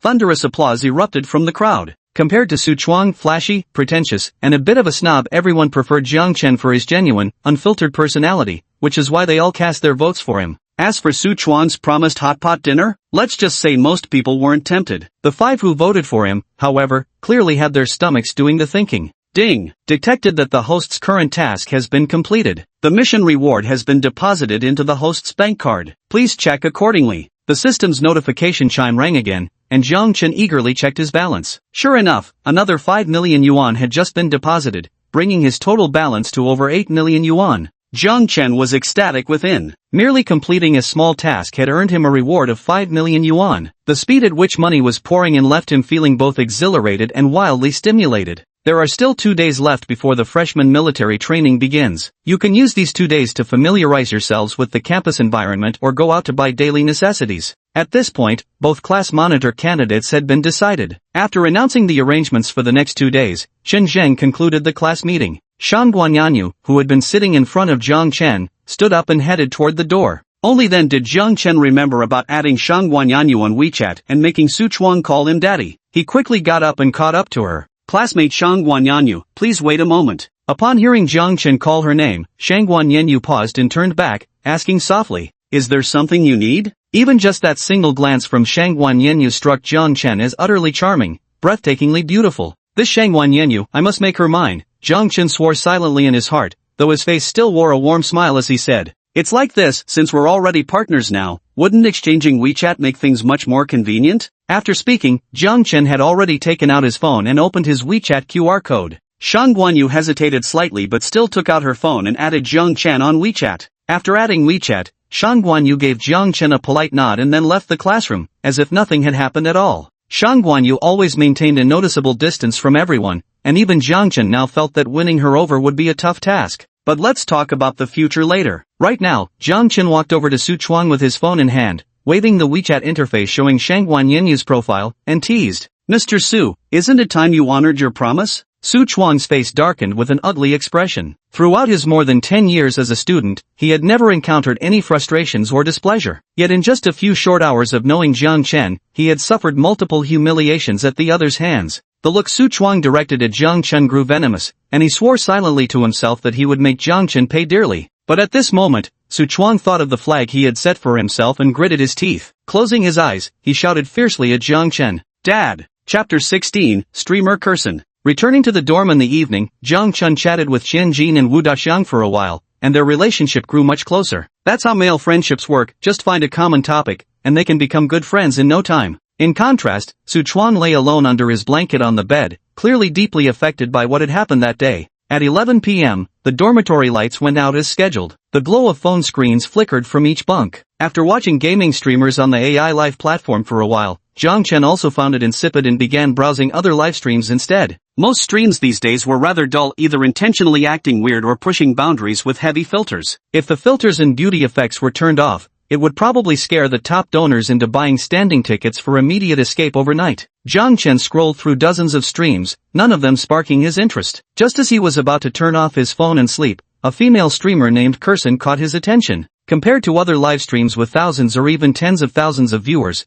this one seemed particularly quiet, with only a few dozen people. But the female streamer, named Kirsten, didn't seem unhappy about it and still diligently responded to every comment in the chat. The streamer wore her hair in playful twin long braids, giving off a cute and lively vibe. Though dressed in a pink cartoon pajama set, her curvaceous figure was still evident. Unlike other heavily made-up streamers, she didn't use any filters and appeared on camera completely barefaced. Her face was always adorned with a heartwarming smile, making her the epitome of a sweet, high-score girl next door. Jiang Chen couldn't help feeling astonished inside. This female streamer named Kirsten looked so beautiful even without makeup. With just a bit of dressing up, she would undoubtedly be on the same level as Shangguan Yenyu in terms of beauty. At that moment, the system displayed the information panel of streamer Kirsten. Name, Shin Kirsten. Age, 22. Height, 170 cm. Weight, 45 kg. Appearance, 94 points. Favorability, 0. Charging, 0%. Seeing the system's displayed information, Jiang Chen suddenly felt that Shin Kirsten's name sounded extremely familiar. After carefully recalling, Jiang Chen finally remembered, during the afternoon, when Xian Jin introduced the 4 campus bells of Rongqing University, one of them mentioned was Shin Kirsten, a junior in the School of Law. Was this just a case of sharing the same name, or was it pure coincidence? Jiang Chen opened the streamer's profile and discovered that her listed university was indeed Rongqing University, and that her location was within 3 kilometers of his own. This fully confirms that the sweet live streamer in this broadcast room is none other than one of Rongqing University's 4 campus bells, Shin Kirsten, a junior in the School of Business. Yet Shin Kirsten's image still defied Jiang Chen's expectations. Who could have imagined that such a sweet, healing beauty would one day become a lawyer or even a judge? Discovering she was actually a senior campus belle from his own university naturally piqued Jiang Chen's interest. JC, may I ask the beautiful streamer to showcase a talent? Jiang Chen typed out this comment and sent it to the live stream's public chat. Seeing Jiang Chen's comment on the stream, Shin Kirsten showed an adorable smile and replied, "This JC seems to be a new viewer in the live stream, so I'll perform a singing and dancing number just for this new audience member." As soon as Shin Kirsten finished speaking, cheerful and cute music started playing in the live stream. Listening to the intro, Jiang Chen recognized the song as Love You by Sweetheart Queen Cindy Wang. If you suddenly catch a sneeze, then it must be me thinking of you. If my call wakes you at midnight, it's because I care. As the song played, Shin Kirsten began dancing along with the music in an adorable manner. She jumped and twirled occasionally, and even her pajamas and slippers couldn't dampen the lightness of her movements. Her lively motions were like a fawn leaping through the woods, full of joy and freedom. Her radiant, heartwarming smile seemed magical, capable of chasing away the gloom and discontent in anyone's heart. Jiang Chen found himself glued to the screen, utterly captivated by Shin Kirsten's infectious energy. He was completely pulled into the beautiful atmosphere she radiated. Soon, a song ended, and Shin Kirsten finished her dance as well. At this moment, she sat in front of the camera, her chest rising and falling from the exertion of the dance, her originally pink cheeks now resembling a blushing red apple. A song by Cindy Wang, Love You, for JC, who's new to the live stream. May your life be filled with happiness every day. Hearing Shin Kirsten's words, Jiang Chen couldn't help but feel moved. He was merely a passing newcomer in the live stream, yet she treated him with such sincerity. This was something those female streamers who only knew how to ask for gifts could never compare to. With this thought, Jiang Chen directly topped up 200,000 yuan on the Love Life platform. After all, with the system's rebate, he didn't feel the slightest bit of heartache. At this moment, Shin Kirsten checked the time and said to the camera, "Dear everyone, it's almost midnight. Since Kirsten still has class tomorrow, I'll be ending the live stream now to rest." With that, Kirsten was about to click to end the broadcast when suddenly a dazzling golden special effect flashed across her live stream. A starry night sky appeared in the screen, with countless twinkling stars falling like meteors before gathering together to form a massive castle. At this moment, Shin Kirsten stared in disbelief, her cherry-like lips slightly parted as she murmured, "Sparkling Castle. It's actually the Sparkling Castle." To put it into perspective, the Sparkling Castle was the most expensive gift on the Love Life platform, costing a whopping 30,000 yuan each. In her 3 years of streaming on the platform, Shin Kirsten had never received such an extravagant gift before. When she looked to see who had sent it, she was stunned to find it was JC, who had just entered her live stream moments ago. The rest of the viewers in Shin Kirsten's live stream were now in an absolute frenzy. Damn, it's actually the Radiant Castle gift. After watching streams for so many years, this is my first time seeing it in person. Holy shit, seems like the streamer has met a real tycoon. Better make the most of this opportunity. Thank you JC for sending the Radiant Cass. Reading the bullet comments in her stream, Shin Kurson finally snapped out of her daze. But before she could finish expressing her gratitude, she noticed JC had already quietly left the stream. What a strange and mysterious person. By normal logic, after sending such an extravagant gift, they'd at least ask for the streamer's WeChat or to meet offline. Someone who just drops a massive gift and leaves without a word. This was Shin Kurson's first encounter with such behavior. But Shin Kurson actually felt a hint of loneliness in her heart at this moment. Ding! System detected Shin Kurson's favorability at 20. Current favorability level, 20. Listening to the system notification, Jiang Chen couldn't help but find it amusing. Money really does make the world go round. Even through a screen it can boost favorability. Who would have thought that just one day after arriving at Rongqing University, he'd already met 2 of the 4 campus beauties? It seemed his next 4 years of university life definitely wouldn't be lonely. Chapter 17 Shopping with Lu Yanyan. Although this was Jiang Chen's first night away from home staying in the school dormitory, he still slept soundly, perhaps because too many exhausting things had happened the day before. When Jiang Chen woke up naturally and opened his eyes, what greeted him was the sight of a pure and beautiful girl. But this was the boys' dormitory. How could there be a girl here? He must have gotten up too quickly and was hallucinating, Jiang Chen thought as he rubbed his eyes. When he looked again carefully, the pure beauty was still there, smiling brightly at him. Holy shit, Lu Yanyan, what are you doing here? Don't you know this is the boys' dormitory? Jiang Chen finally realized the person sitting at the head of his bed staring at him was actually Lu Yanyan. How did she get into the boys' dorm? And why was she watching him sleep from his bedside? Only then did Jiang Chen notice Lu Yanyan's gaze continuously sweeping over his upper body. Ever since he drew the major looks transformation reward from the system lottery, Jiang Chen's facial features and physique had become perfectly handsome. At this moment, Jiang Chen wasn't wearing any top, his perfect V-line and well-defined abs fully exposed before Lu Yanyan's eyes. No wonder she couldn't help but let her gaze linger. Are you perverted? How did you even get in here? Jiang Chen immediately grabbed a t-shirt nearby and put it on. Even though he was a guy, he couldn't stand such blatant ogling. Lu Yanyan patted the red armband on her sleeve and stated matter-of-factly, as the head of the student council, I have the duty and right to inspect the boys' dormitory. Got a problem with that? Lu Yanyan's reasoning left Jiang Chen speechless, and he could only silently swallow his anger. Where are they? Jiang Chen looked around, only to find that his 3 roommates had already vanished without a trace. Would you like to check what time it is now? Your roommates have probably already had lunch outside campus. Jiang Chen picked up his phone. It was already noon. He couldn't believe he'd slept a full 12 hours straight. Today and tomorrow are free activity days for freshmen. Many first-time visitors to Rongqing choose to explore the downtown area or tourist attractions, including Jiang Chen's 3 roommates. Then why did you come to my dorm? Just to watch me sleep? Hearing Jiang Chen's words, Lu Yanyan helplessly rolled her eyes before pulling out an envelope and saying, This is my part-time wages, 3,000 yuan in total. I can only give you this much for now. Anyway, I really appreciate you covering my mother's medical bills. Jiang Chen couldn't help but admire Lu Yanyan's dedication, working part-time to keep her promise despite financial struggles. Originally, Jiang Chen didn't intend to accept the money from her, but he feared doing so might hurt her pride. After all, strong-willed girls like her have fierce pride. Did you come here just to return my money? Jiang Chen asked as he took the envelope from Lu Yanyan. Of course not. Today I want you to go shopping with me. Shopping? Only then did Jiang Chen notice that Lu Yanyan had dressed up meticulously today. Lu Yanyan wore a light purple long-sleeved polo shirt on top,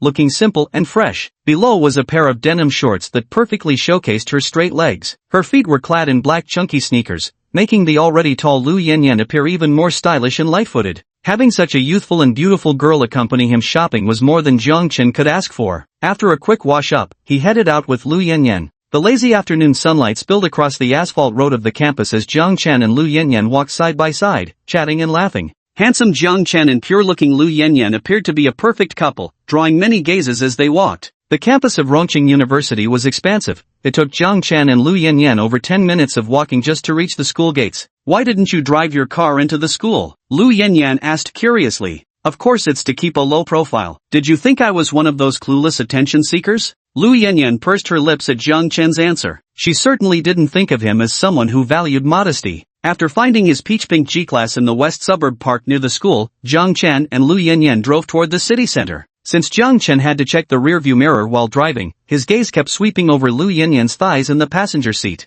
At this moment, Lu Yanyan was wearing hot denim shorts that fully displayed her fair and smooth thighs. Jiang Chen swore to the heavens he wasn't intentionally looking, yet his eyes couldn't help stealing a glance or two. Long, fair, smooth and straight legs, Want to touch them? Seeing Jiang Chen's lecherous gaze repeatedly sweeping across her thighs, Lu Yanyan teased playfully. To her surprise, Jiang Chen responded with complete seriousness, "Really? You mean it? Thanks then." With that, he placed his hand on Lu Yanyan's thigh and began stroking back and forth, the velvety smooth texture transmitting directly to his palm. This feeling is truly indescribable. Disgusting. Lu Yanyan coquettishly swatted Jiang Chen's hand away, never expecting him to seize the opportunity to take liberties with her. Why hadn't she noticed before how shameless he could be? "Wasn't it you who asked me to touch? I really don't understand women changing moods faster than flipping pages." Jiang Chen wore an aggrieved expression, as if he were the one who'd suffered injustice. Jiang Chen parked the car in the downtown commercial district, a perfect spot for shopping and dining, making it a holy land for many dating couples. After sleeping for 12 hours straight, Jiang Chen's stomach was growling with hunger. As they passed by a fusion restaurant blending Chinese and Western cuisine, both Jiang Chen and Lu Yanyan caught the enticing aroma of delicious food wafting through the air.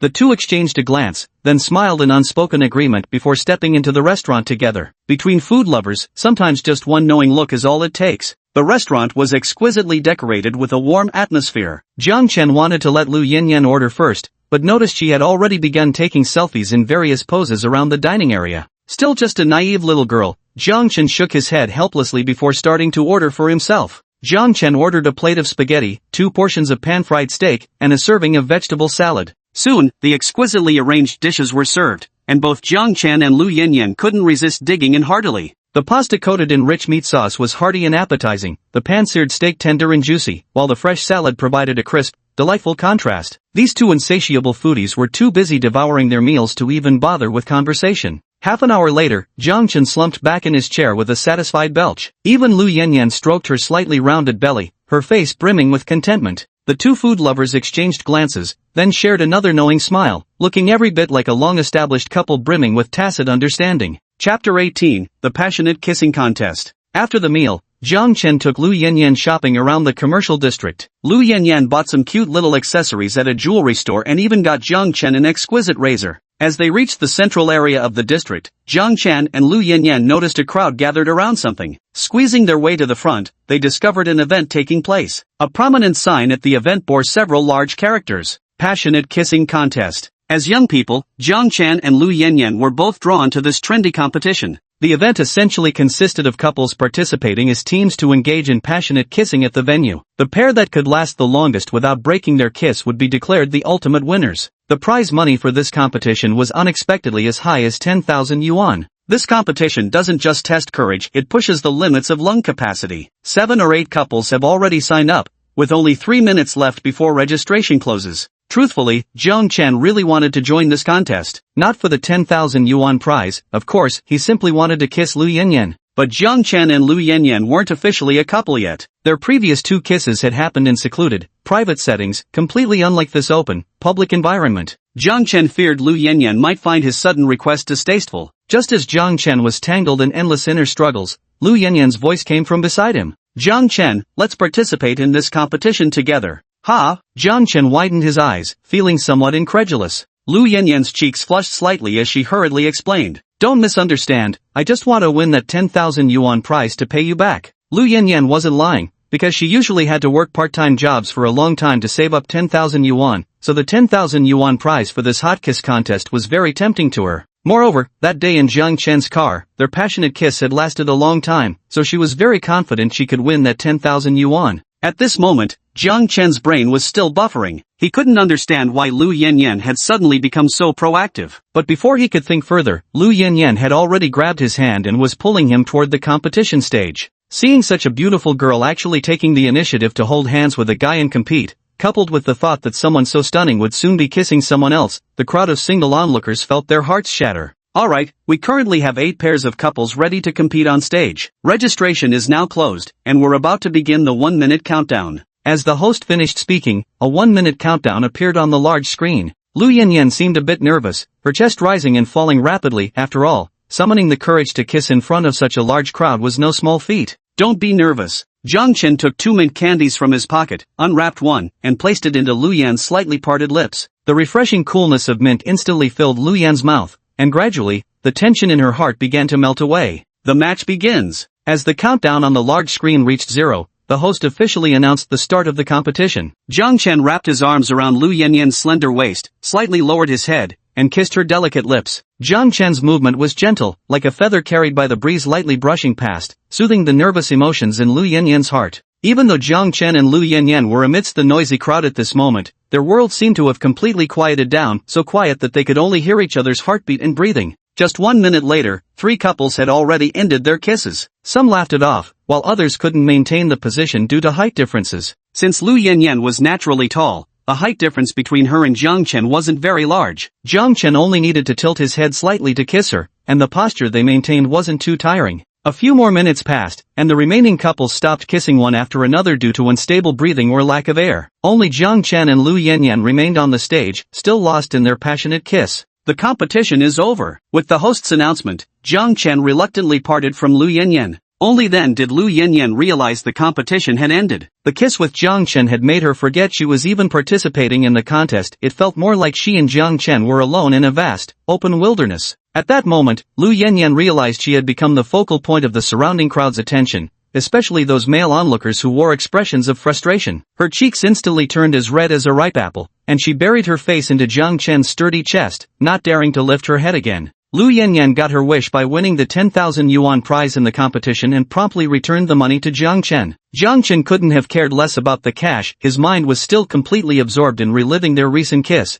which had been nothing short of magical. Lu Yanyan, overwhelmed by shyness, quickly led Jiang Chen away from the crowd that had just watched the competition and took him to a shopping mall near the commercial street. Ding! System detects Lu Yanyan's favorability at 10, current favorability 75. The system's prompt tone sounded as Jiang Chen noticed Lu Yanyan's favorability towards him had increased by another 10 points, clearly a result of their passionate performance in the kissing contest earlier. Jiang Chen also observed that Lu Yanyan's gaze at him was perpetually filled with tenderness, while she remained frosty towards every other guy. Perhaps she had genuinely fallen for him. At the mall, Jiang Chen accompanied Lu Yanyan shopping for clothes, playing arcade games, trying the claw machines, and posing for a dozen silly photo booth pictures with her. At this moment, they seemed exactly like a couple deeply in love, except neither had yet taken the initiative to voice what they both clearly felt. After dinner at the mall, Jiang Chen and Lu Yanyan went to watch a romantic movie together. Lu Yanyan was utterly captivated by the touching plot, while Jiang Chen found it rather dull. He kept alternating between fondling Lu Yanyan's delicate little hands and caressing her slender thighs. At first, Lu Yanyan would swat away Jiang Chen's wandering hands, but he shamelessly persisted in taking liberties. Eventually, she gave up resisting altogether, letting his roaming hands wander freely over her thighs.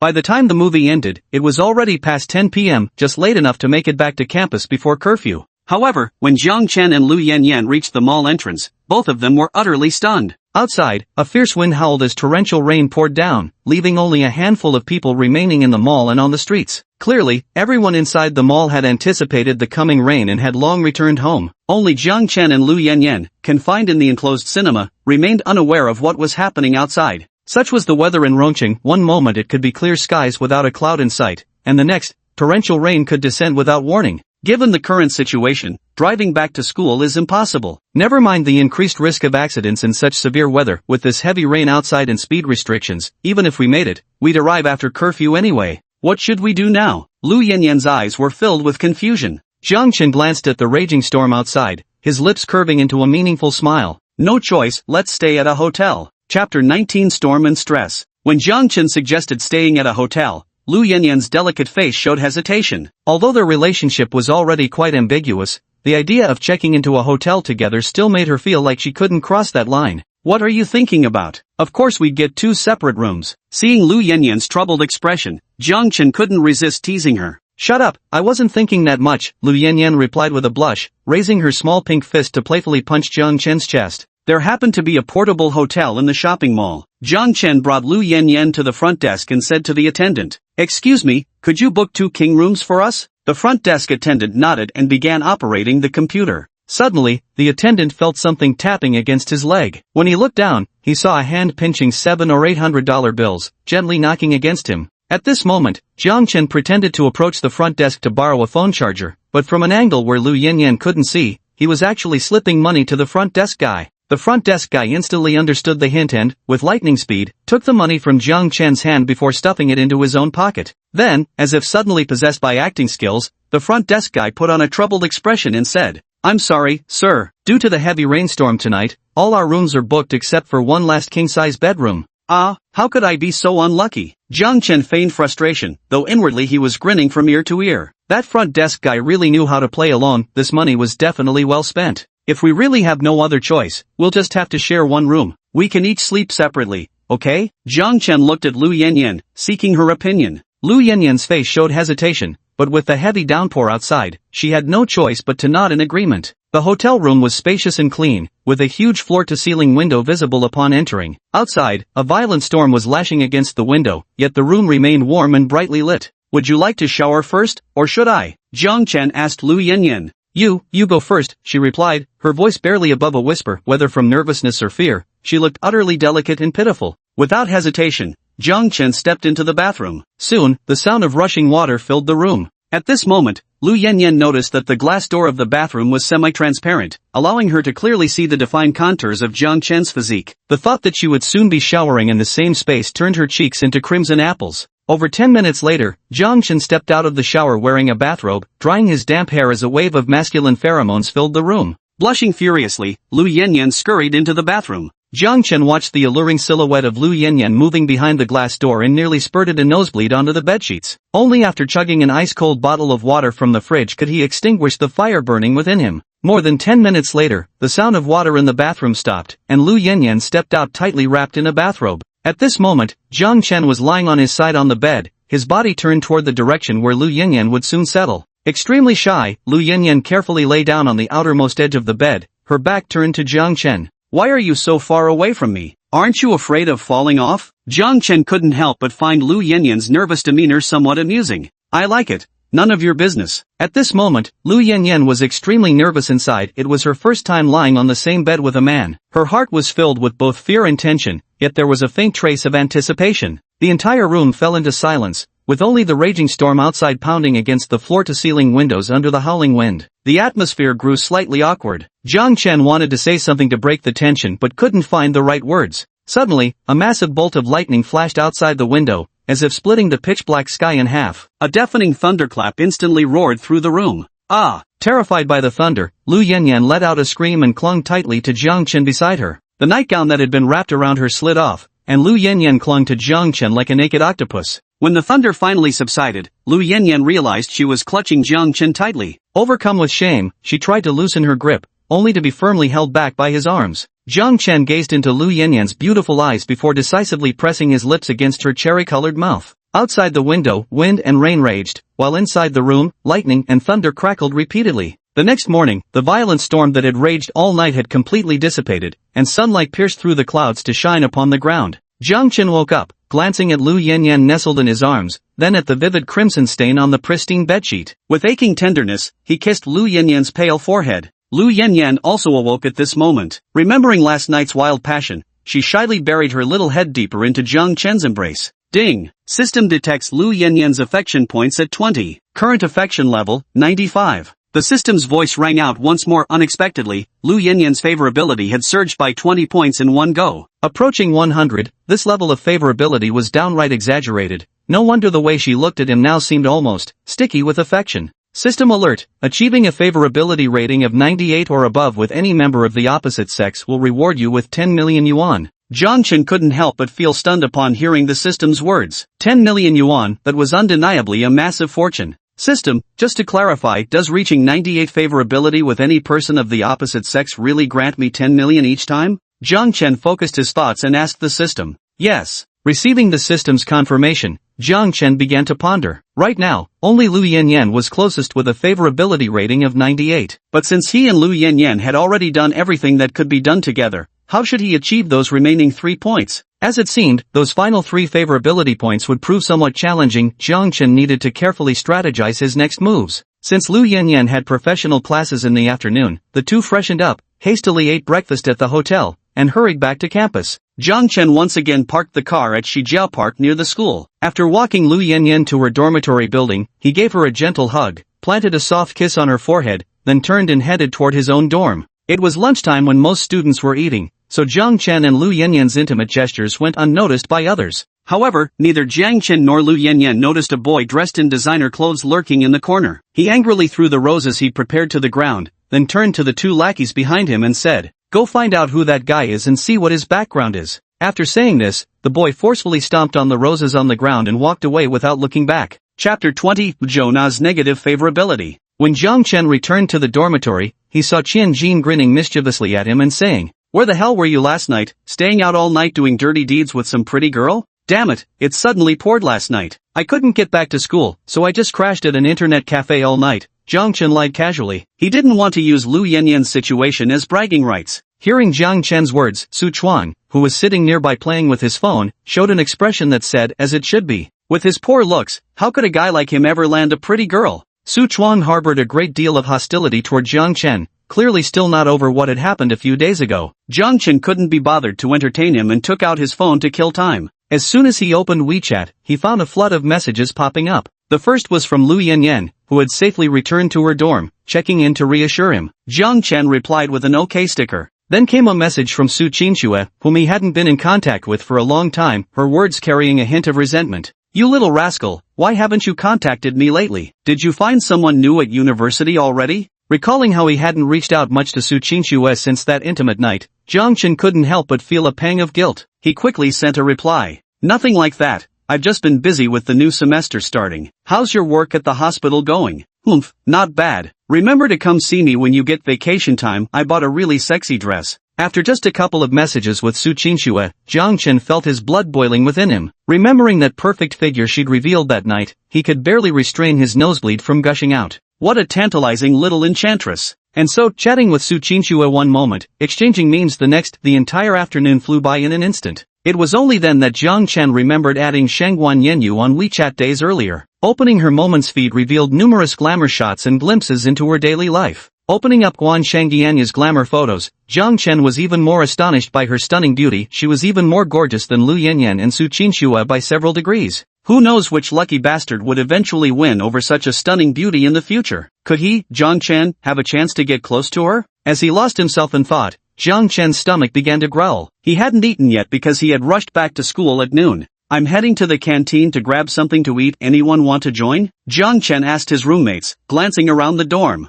"Sweetie, hang in there a little longer. Big bro will come gank for you after clearing this jungle camp." Qian Jin was busy playing League of Legends with a girl and thoroughly enjoying himself, completely ignoring Jiang Chen's words. "I'm not very hungry, so I'll pass." Wu Daxiang was engrossed in watching a boring soap opera and declined Jiang Chen's invitation. Su Chuan already harbored a bellyful of grievances against Jiang Chen. He simply rolled his eyes and gave Jiang Chen the cold shoulder. Jiang Chen, feeling rather deflated, had no choice but to head to the cafeteria alone for his meal. Rongqing University boasts 6 cafeterias in total, each capable of accommodating over 1,000 students simultaneously. Alongside traditional cafeteria fare, they offer a full range of snacks and desserts, leaving nothing to be desired. For students who prefer dining elsewhere, a vibrant snack street just outside the campus features delicacies from all corners of the country. Jiang Chen's dormitory, located near Chihu Lake, is closest to the 4th cafeteria. As soon as he stepped inside, an array of tantalizing aromas assailed his senses, making his already growling stomach all the more eager to dive into a meal.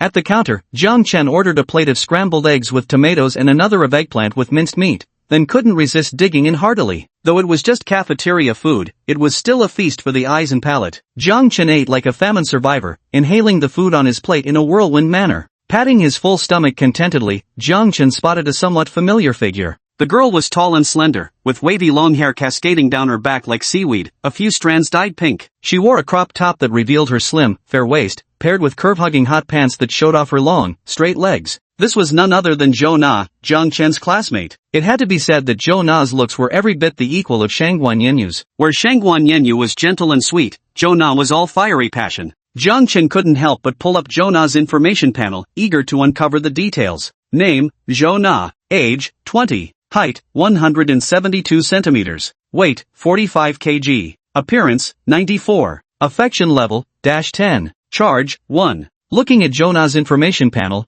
Jiang Chen began his inner monologue while analyzing. TSK, who would have thought Zhou Na's height would reach 172 centimeters? No wonder those straight, long legs looked so alluring. Her appearance score is also impressively high at 94 points, placing her on the same level as Shangguan Yenyu and the campus belle Shinkursen in terms of beauty. TSK, to think she's already been charged once, wonder which bastard got lucky with her. Wait, Jiang Chen noticed an important message on the information panel, and his face instantly showed an expression of disbelief. -10 favorability points? What the hell is this? He and Zhou Na were strangers who had never interacted, no grudges, no grievances. How could her favorability toward him possibly be negative? Hey, system, are you there? Are you malfunctioning? Zhou Na and I have never even spoken. How could her favorability rating be negative? Jiang Chen inwardly asked the system, convinced it must be malfunctioning. Host, the system is functioning normally. Zhou Na has a fixed -10 favorability rating toward all unfamiliar males with 0 prior contact. The system's response shocked Jiang Chen. A universal -10 favorability toward all strange men? This was indiscriminate hostility. Truth be told, Jiang Chen began to feel intrigued by this girl Zhou Na precisely because of her mysterious and unconventional nature.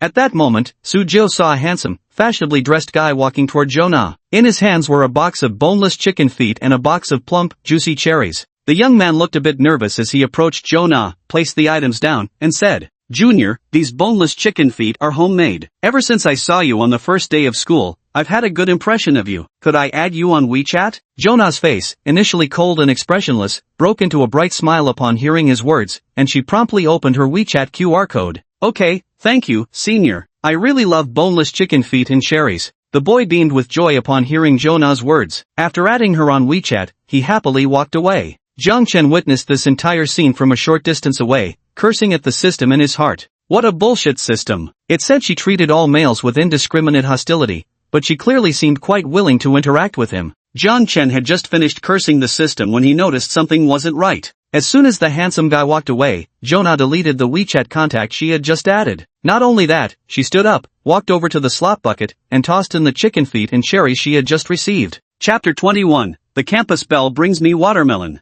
If you didn't want someone else's things, why didn't you just refuse them outright earlier? Jiang Chen couldn't help but speak up as he walked over, because he found Zhou Na utterly baffling. He felt an irresistible urge to understand her. Zhou Na turned around and, recognizing Jiang Chen as her classmate, couldn't suppress an eye roll. "Do I need to explain myself to you? I just enjoy messing with men, what's it to you?" Zhou Na didn't even spare Jiang Chen a glance as she brushed past him, deliberately slamming her shoulder into him on the way. "Nut job," Jiang Chen muttered under his breath. No matter how beautiful such a lunatic woman might be, he needed to stay far away from her. Ding! System issuing special challenge level mission. Mission content, raise Zhou Na's favorability rating above 98 points to win a 100 million yuan grand prize. Hiss. Upon hearing the system's reward announcement, Jiang Chen couldn't help but gasp sharply. While reaching 98 goodwill points with any other member of the opposite sex would reward him 10 million, Zhou Na's 98-point threshold actually granted an astonishing 100 million. But considering Zhou Na's negative goodwill points toward him and her hostile attitude, accomplishing this mission would probably be harder than ascending to heaven. The next day, all freshmen at Rongqing University began their military training.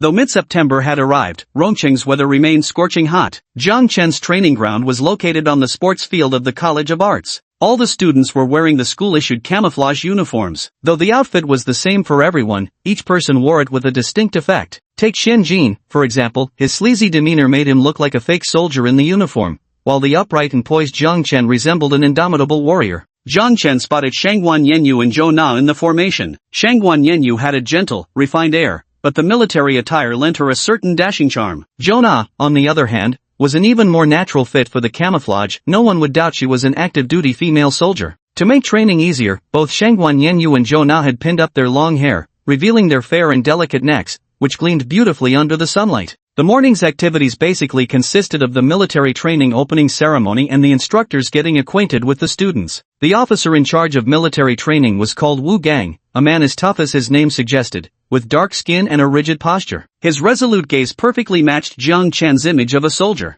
The real military training officially began in the afternoon. Under the scorching afternoon sun, Jiang Chen's class stood in a neat formation, enduring their training session. The training content was quite simple, nothing more than turning left, turning right, saluting, marching in goose step, and the like. Yet the afternoon sun was scorching, with outdoor temperatures hitting 36 degrees Celsius. The students were miserable, but seeing the grim face of their drill instructor Wu Gang, they dared not complain too much. Surrounding the formation were many upperclassmen watching the spectacle. They sat in the shade with big watermelons, observing the freshmen suffer, which filled the newcomers with unspoken fury. The entire squad only had Jiang Chen maintaining perfect posture throughout. The system had quietly enhanced Jiang Chen's physical condition, making this level of training child's play to him. Jiang Chen's endurance quietly earned the admiration of drill instructor Wu Gang. Who would have thought that among these coddled college students, there still existed such a tough kid? They trained relentlessly under the scorching sun for a full hour and a half before Wu Gang finally announced a 30-minute break on the spot. Wu Gang's words came like an imperial pardon, instantly lifting a great burden off everyone. They all rushed to seek shade under the trees. The sports field wasn't just occupied by Jiang Chen's directing class 1, it was shared with broadcasting, acting, music, animation, and other specialized classes. At this moment, Chen Jin walked over with a sleazy grin and whispered to Jiang Chen, "Bro, I'm in love." "Ha, that fast?" Jiang Chen was astonished. Had Chen Jin really gotten into a relationship in just a few days? Shoo, keep it down. It's just a crush. Happened right now. A faint blush actually appeared on Chen Jin's lecherous face. Following his gaze, Jiang Chen spotted a girl from the neighboring class. The girl wasn't exceptionally beautiful, but she had a fair and refined appearance that gave off a very demure and well-behaved vibe. Not bad, not bad. Since you like her, you should make the most of this opportunity. Wishing you success. Jiang Chen offered his sincere blessing. Although Chen Jin had a somewhat sleazy demeanor, he didn't harbor any ill intentions and was worth forming a deep friendship with. Hearing Jiang Chen's words, Chen Jin's face lit up with joyous smiles. "Bro, I wish you an early escape from singlehood too. You only have 4 short years in college, you've got to seize the opportunities. When it comes to chasing girls, if there's anything you don't understand, just ask me." Chen Jin's words trailed off as his gaze suddenly glazed over, staring blankly ahead. There, walking toward them was a stunning beauty, her long hair flowing, her steps light and graceful, radiating vibrant energy. She was wearing a French-style academic shirt paired with a plaid miniskirt, her pristine thigh-high socks and sneakers accentuating her youthful energy. Most crucially, the girl had a sweet face with delicate features, resembling a youthful female lead straight out of a movie. These military trainees were just freshmen who had recently graduated high school. At the sight of such a beautiful girl, they all stood dumbfounded, hearts practically visible in their starry-eyed gazes. Chen Jin had already recognized the newcomer, murmuring to himself, "It's actually Lu Yanyan, one of the 4 campus belles, and she's walking straight toward us." That's right, this beauty was none other than Lu Yanyan. At that moment, she carried a plate of chilled, sliced watermelon, walking with a bright smile toward the resting area of Class 1 of the directing department. At this moment, Su Chuang, the garden variety narcissist, exclaimed ecstatically, "There are just a handful of guys here, she must be bringing this watermelon for me." Su Chuang stood up as he finished speaking and headed towards Lu Yanyan. "Hello beautiful, thank you for the watermelon." Su Chuang approached Lu Yanyan, speaking while reaching out to take the watermelon from her hands. Yet before he could even finish the word melon, he realized Lu Yanyan hadn't even glanced at him, she just strode right past him. Su Chuang's hands froze mid-air, leaving the scene unspeakably awkward. Lu Yanyan bypassed Su Chuang and jogged a couple of steps to Jiang Chen's side, her face full of concern as she said, "You must be sweltering, you've worked so hard." With that, she began fanning Jiang Chen's head delicately with her small, soft hand, then speared a large chunk of ice-cold watermelon with a fork and hand-fed it straight into his mouth. Jiang Chen savored the watermelon she'd fed him, chewing contentedly before affectionately pinching her rosy cheek and saying, "Don't come over in such strong sunlight, I'd feel bad if you got tanned." Lu Yanyan took out a fragrant tissue from her pocket, wiping the fine beads of sweat from Jiang Chen's forehead, pouting as she said, "Mind your own business, I want to." Chapter 22, Love Rival Chen Zihao. Jiang Chen and Lu Yanyan's intimate gestures made them look exactly like a pair of passionately in love young sweethearts. Watching Jiang Chen and Lu Yanyan teasing each other affectionately, the onlookers revealed a variety of expressions. First was Su Chuan, whose hands were still frozen midair, his face twisted from disbelief to jealousy and resentment. Chen Jin, seated beside Jiang Chen and witnessing the entire scene,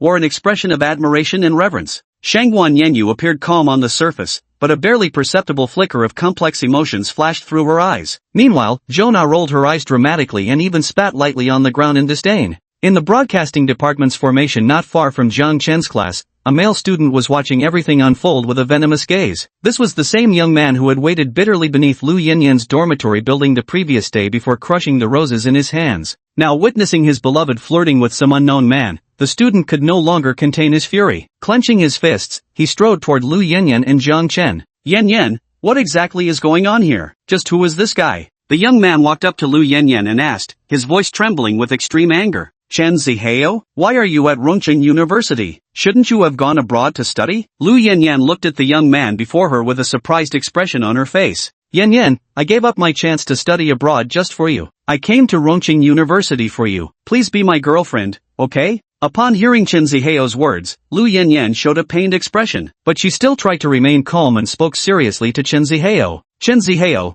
I've really only ever seen you as an ordinary friend. Please stop obsessively pursuing me like this, okay? You were supposed to study abroad, but you came to Rongqing University just for me. All this does is make you feel emotional about yourself while only increasing my dislike for you. And let me introduce you, this is my boyfriend, Jiang Chen. As she spoke, Lu Yanyan pulled Jiang Chen closer and affectionately held his hand. Even if Jiang Chen were the dimmest person, he would understand what was happening now. A love rival had come knocking. This guy in front of him was truly a fool in love, giving up his chance to study abroad just to follow Lu Yanyan to her university, yet she had absolutely no feelings for him. Though feeling somewhat awkward, Jiang Chen still waved a greeting at Chen Zihao. Chen Zihao's expression had now twisted into one of rage as he angrily shouted at Lu Yanyan. I've had people investigate him already, he's just a penniless loser. He can't possibly provide you with a high-quality life. Lu Yanyan found this strange. Jiang Chen was driving a top-of-the-line Mercedes G-Class. How could he just be some loser? But truthfully, she had fallen completely for Jiang Chen by now, and couldn't care less about his actual status. Even if he sleeps on the streets every day, I'd still stay with him for life. There are some things that material wealth can't give. Lu Yanyan's words sent a warm current through Jiang Chen's heart,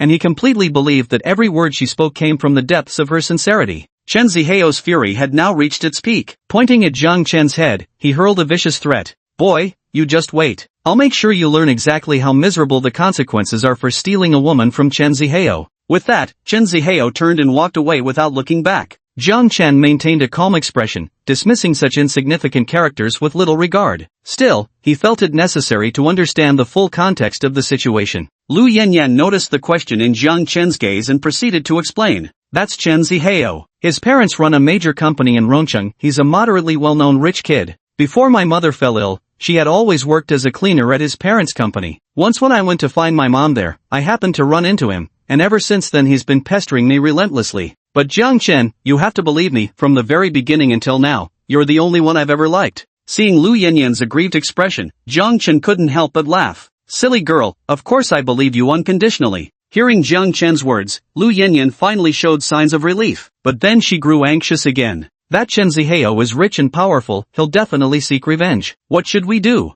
Jiang Chen patted her head gently and reassured her. Don't worry, I don't even consider him worth my attention. Plus, I'll protect you properly so nothing can hurt you. Hearing Jiang Chen's words, Lu Yanyan felt a surge of security well up within her. Ding! System detects Lu Yanyan's affection level at 3 points. Current affection level, 98. Ding! System detects host has completed the task. Reward of 10 million yuan has been disbursed. Please check your account, host. Jiang Chen had spoken from the heart, but he never expected to accidentally break through to a 98-point affection level. Taking out his phone to check, he confirmed that 10 million yuan had indeed been deposited into his bank account. After the intense afternoon training session, everyone trudged back to their dorm rooms exhausted. Jiang Chen took a vigorous shower and instantly felt refreshed all over. Just as I lay down on the bed, I noticed Wu Daqian from the opposite bunk setting up a small altar with pastries and fruits arranged on it. With absurd solemnity, he began kneeling and bowing in worship. De Chang, what are you doing? Jiang Chen couldn't help feeling a little fearful. Was his silly roommate actually dabbling in some dark sorcery? I'm kneeling before the Dragon King, praying for heavy rain in the coming days so we don't have to endure military training. Looking at Wu Daqian's silly expression, Jiang Chen couldn't help but laugh. His roommate really was quite endearing. He had just blinked when, to his surprise, Xian Jin and Su Chuang suddenly appeared by his bedside, gazing at him with ingratiating smiles. The sight startled Jiang Chen.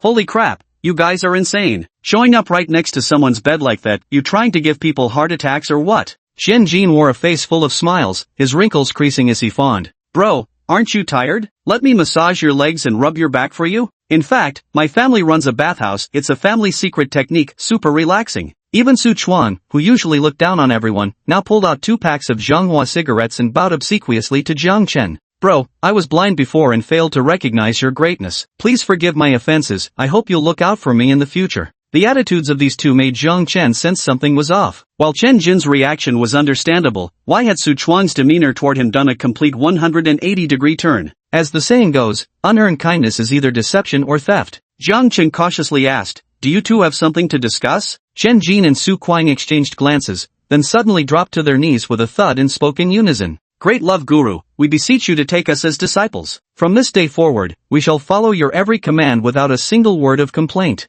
Chapter 23, The Awakening of Bajiquan Talent. Jiang Chen was startled by their sudden action. His mind raced as he quickly pieced together what must have led to this moment. It must have been Lu Yinyan delivering watermelon to him in the afternoon that convinced them completely, making them worship him and want to apprentice under him. Thinking of this, Zhang Chen put on a serious face and said, I wanted to interact with you all as an ordinary person, but now I'll come clean. I'm done pretending I am indeed the love guru himself. But sorry, I never take disciples. You two better give up on this idea. Hearing Zhang Chen's rejection, Chen Jin and Su Chuan not only refused to give up but became even more insistent. Master, if you can just help me get a girlfriend, I'll cover all your cigarettes this semester, Chen Jin said while massaging Zhang Chen's legs. Su Chuan quickly followed suit and declared, Master, as long as you can get me a girlfriend, I'll cover all your meals this semester. He then hurriedly began rubbing Zhang Chen's shoulders. At this moment, Zhang Chen closed his eyes, wearing an expression of sheer contentment. Alright then, since you're both so sincerely eager, I suppose I'll reluctantly take you under my wing. Chen Jin and Su Chuan were overjoyed when Zhang Chen agreed to mentor them, their excitement making it seem like they might find love at any moment. Do you each have a girl you're interested in? Tell me your targets first, so I can help plan things out. Master, the girl I have a crush on is the one from the class next door this afternoon. I've already found out her name, it's Wang Jingjing. The girl Chen Jin mentioned left an impression on Zhang Chen. She had short hair and was sweetly adorable. The girl named Wang Jingjing seemed quite straightforward. Helping Chen Jin pursue her shouldn't prove too difficult. What about you? Who's the object of your secret crush? Zhang Chen asked Su Chuang, only to find the usually inexplicably confident Su currently staring at a 45-degree angle toward the sky. I don't have a secret crush for now. When fate comes knocking, then we'll see. Su Chuan's voice couldn't conceal his sadness. It seemed the incident with Shangguan Yenyu had hit him hard. Actually, Su Chuang had come to realize that someone like him had no chance with a beauty of Shangguan Yenyu's caliber. It was far more realistic to find a reasonably attractive girl at school for a sweet romance. Truth be told, despite Su Chuang's flamboyant behavior and love for showing off, he wasn't a bad guy at heart. Plus, his family was financially comfortable, so finding a girlfriend at school shouldn't be too difficult for him. Over at Zhang Chen's side, the three roommates were getting along famously, while Wu Daqiang stood apart, earnestly praying for rain. The atmosphere in dorm 310 had never been better, and perhaps they never imagined how close they'd become. Despite their initial friction, they would eventually grow into inseparable brothers who shared everything. At 8 p.m., after eating a bowl of claypot noodles alone in the cafeteria, Zhang Chen decided to take a walk by the Qin Lake. The path from the cafeteria to Qin Lake passed through a shady tree-lined trail. As dusk fell, Zhang Chen had just stepped onto the trail when a figure blocked his way. Remember me? The person who stopped Zhang Chen spoke in a chilling voice. It was none other than Chen Zihao, the same person who had threatened Zhang Chen on the sports field earlier that day. Who would have thought he'd come looking for him so soon? What's the matter? Looking for a fight? I don't think you stand a chance against me, do you? Chen Zihao was slender and stood half a head shorter than Zhang Chen. Moreover, with the system's enhancement, Zhang Chen's muscles were well developed. Even two more Chen Zihaos combined wouldn't be a match for him. But just as Zhang Chen finished speaking, 8 or 9 students emerged from the woods on both sides, surrounding him completely.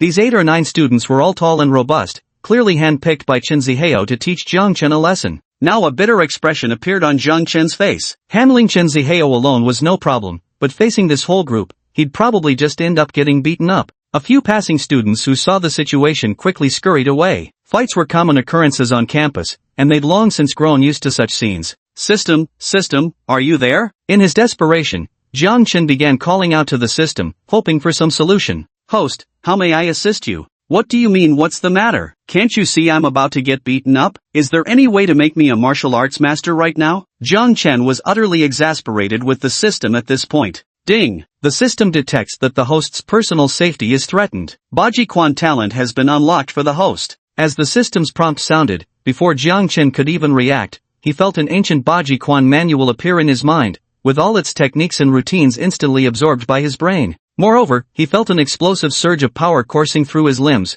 itching to unleash a full set of Baji Quan moves to vent this newfound strength. Kid, you dare to steal our boss's woman? Let's teach him a lesson, boys. One of the students shouted at Zhang Chen before charging at him headfirst. This student stood around 185 centimeters tall, now barreling toward Zhang Chen like a human tank, confident that he alone could thoroughly rough Zhang Chen up. Yet Zhang Chen remained completely unfazed. Despite the opponent's rapid charge, to Zhang Chen's eyes, it still seemed painfully slow. Just as the student's fist was about to connect, Zhang Chen deftly bent at the waist, his arms weaving around the raised fist. In one fluid motion, he stepped forward, shifted his stance, and delivered a powerful shove, executing the mountain-crushing lean from Bajiquan with seamless precision. Zhang Chen had actually only used 30% of his strength, but the student was sent flying like a kite with its string cut, his tall frame thrown 4 or 5 meters before collapsing to the ground, howling in pain. In just a few seconds, Jiang Chen had brutally knocked down one of Chen Ziheo's top fighters. The remaining lackeys turned bewildered eyes toward Chen Ziheo. No one had warned them the opponent was a martial artist. Though shock filled Chen Ziheo's eyes, he steadied himself and rallied his crew with forced bravado. He's just got some kung fu tricks,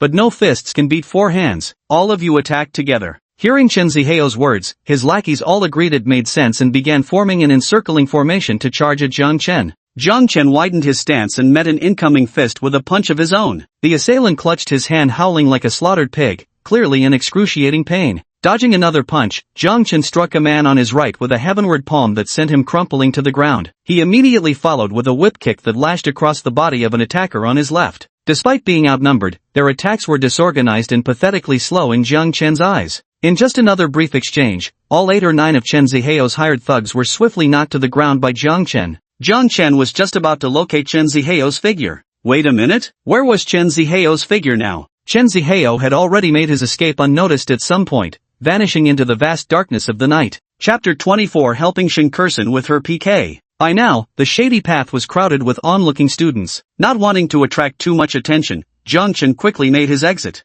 Nice moves. You must have practiced Baji Quan for at least 17 or 18 years. Just as Jiang Chen stepped out of the tree-lined path, a figure emerged from the shadows and spoke to him. Jiang Chen took a closer look and was surprised to see Wu Gang, the military training instructor for his class. Wu Gang was dressed in casual clothes at the moment, but they couldn't conceal his explosive physique. Hello, Instructor Wu, Jiang Chen quickly greeted him. I just saw you in trouble and was about to help, but I didn't expect you to take them down so easily. Hearing Wu Gang's words, Jiang Chen scratched his head in slight embarrassment.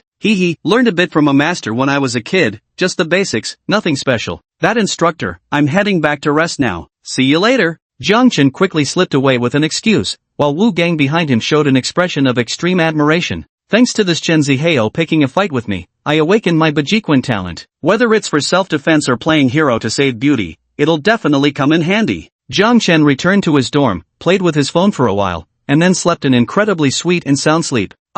Early the next morning, just as Jiang Chen was sleeping soundly, he was suddenly jolted awake by Wu Daqiang's abrupt shout. Damn it, Daqiang, what the hell are you doing? If you're not sleeping, the rest of us still want to, Jiang Chen mumbled drowsily. It's raining outside, it's actually raining. My rain prayer worked. Wu Daqiang pointed excitedly at the window, dancing with joy. At this moment, Jiang Chen, Chen Jin, and others also noticed the howling wind and torrential rain outside the window. There was no doubt today's military training would definitely be cancelled. Just then, the class monitor Shangguan Yenyu sent a notice in the class group chat, instructing everyone to rest in their dormitories. Jiang Chen and the others all gave Wu Daqiang a thumbs up before drowsily flopping back into bed. Jiang Chen slept soundly until 11 in the noon, then stretched contentedly before getting up to wash. Outside the window, the rain showed no signs of stopping. Su Chuang and Xian Jin were locked in battle in the Summoner's Rift, while Wu Daqiang hugged his computer watching some dull soap opera. The heavy rain outside pattered against the window panes. There was no denying the comfort this ambience brought.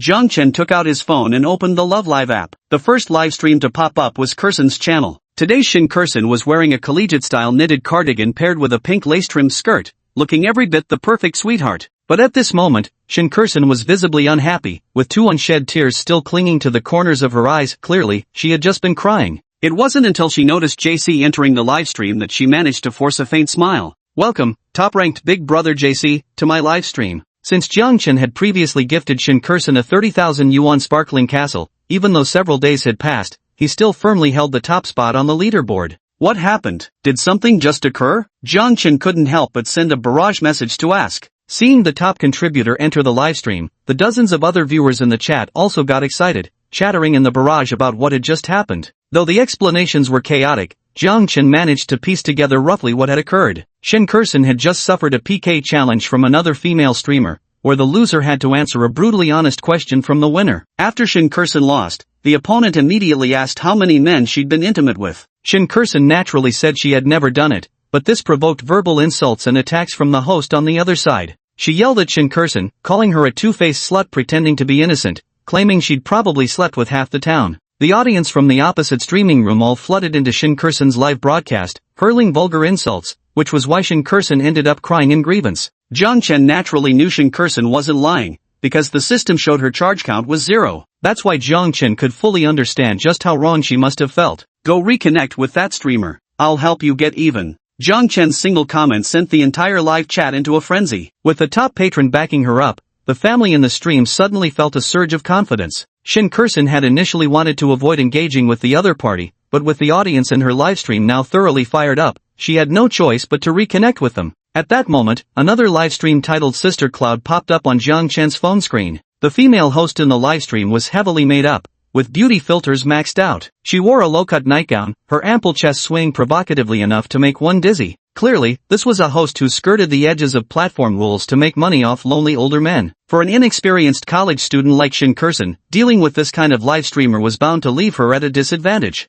At this moment, Zhang Chen also pulled up the information panel of this Yun Jijie, elder sister Yun. Name, Lu Yun. Age, 40 years old. Height, 158 centimeters. Weight, 60 kg. Appearance, 30 points. Favorability, 0. Charge, 21. Analyzing Yun Nini's profile, Zhang Chen couldn't help but feel puzzled. This Chen Yun was already 40 years old, and judging by her height and weight, she was clearly obese, with her appearance rating barely hitting 30 points. Yet the Yun Nini live streaming was quite the attractive young woman with a decent figure. At that moment, it dawned on Zhang Chen she must be a beauty filter warrior. If the filters were turned off, she'd probably scare off her top donor instantly. Meanwhile, Yun Nini was equally stunned to see Shin Kursin initiating a link-up with her. But soon enough, she started hurling sarcastic remarks. Well, if it isn't the little flirt who lost the PK and still talks nonsense. I despise dishonest people like you the most. Shin Kursin's face paled with anger upon hearing Sister Yun's words, but then she immediately noticed JC's message scrolling across the public chat. JC, don't be angry, I've got your back. Challenge her to a PK, and the loser's punishment will be turning off all beauty filters. Reading JC's words, Shin Kursin felt a surge of security rise within her. She then turned to address Sister Yun.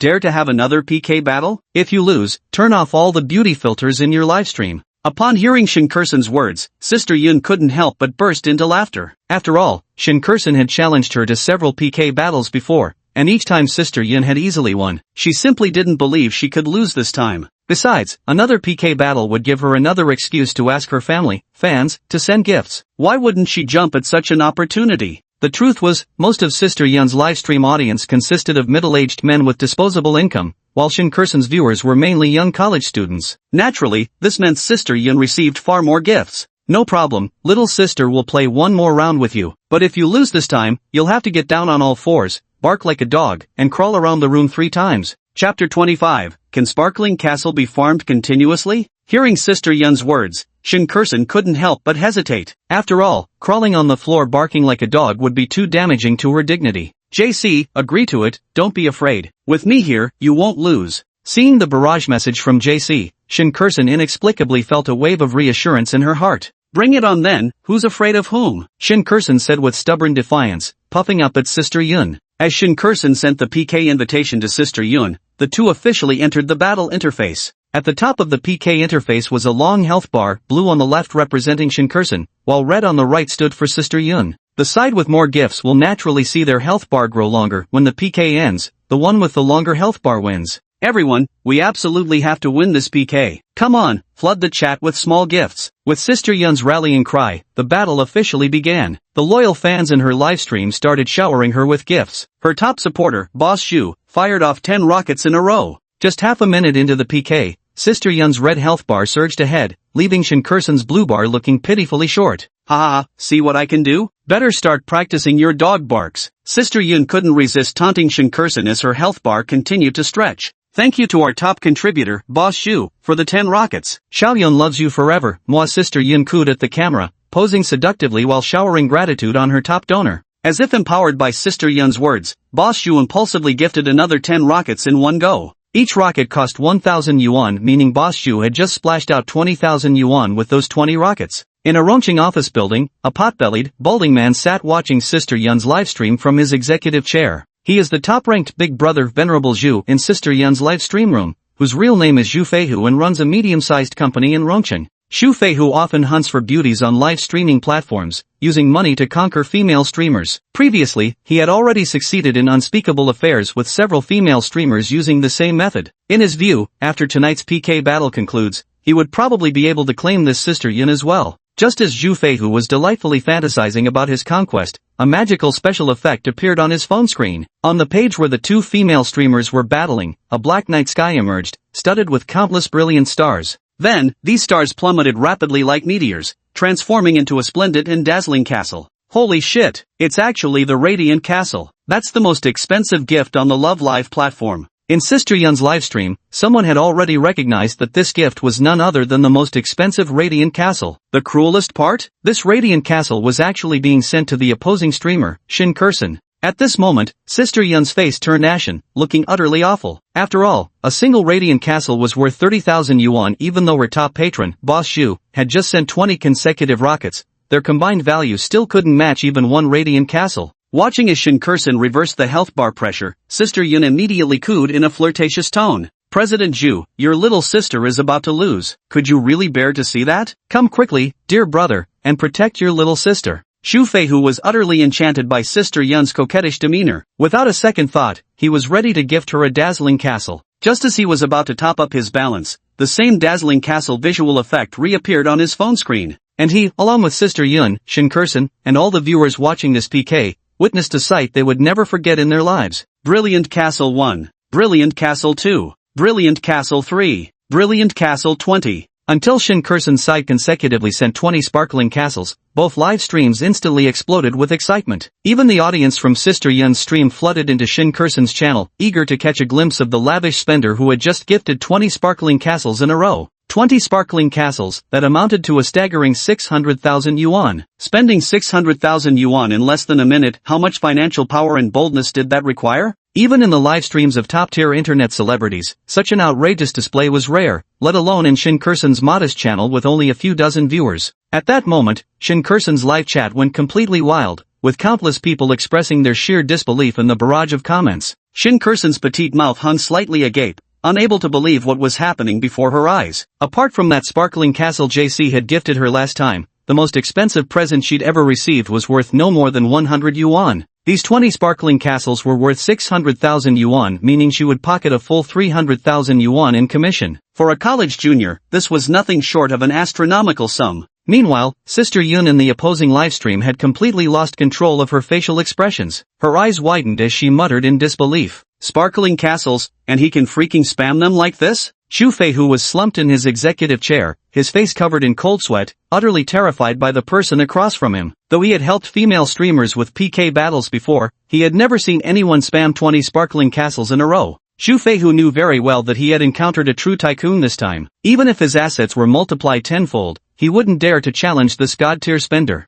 This PK battle, Sister Yun was destined to lose. Ding! System detects Shin Kurson's favorability at 40 points, current favorability, 60 points. Meanwhile, Jiang Chen, the mastermind behind it all, was listening to the system's notification with a silly grin, staring at the over 5 million yuan in spending rebates just deposited into his account. Not only was he flexing his wealth, but he also earned rebates while boosting the sweet school belle's favorability towards him. This live stream session was beyond satisfying. At this moment, no one dared to utter another word in Sister Yun's livestream. She herself knew she had no chance of a comeback, her once arrogant demeanor completely deflated. Staring at her nearly invisible health bar, utterly overshadowed by Shin Kurson's, Sister Yun lowered her head and meekly muttered, "I lost." Actually, Shin Kurson is just a simple and lovely college girl. Though she had been bullied to tears by this cloud sister earlier, watching the other girl admit defeat now made all the anger in her heart vanish. Just as Shin Kurson was about to let it go, JC sent a barrage comment. Make her fulfill the penalty for losing the PK battle. Trust me,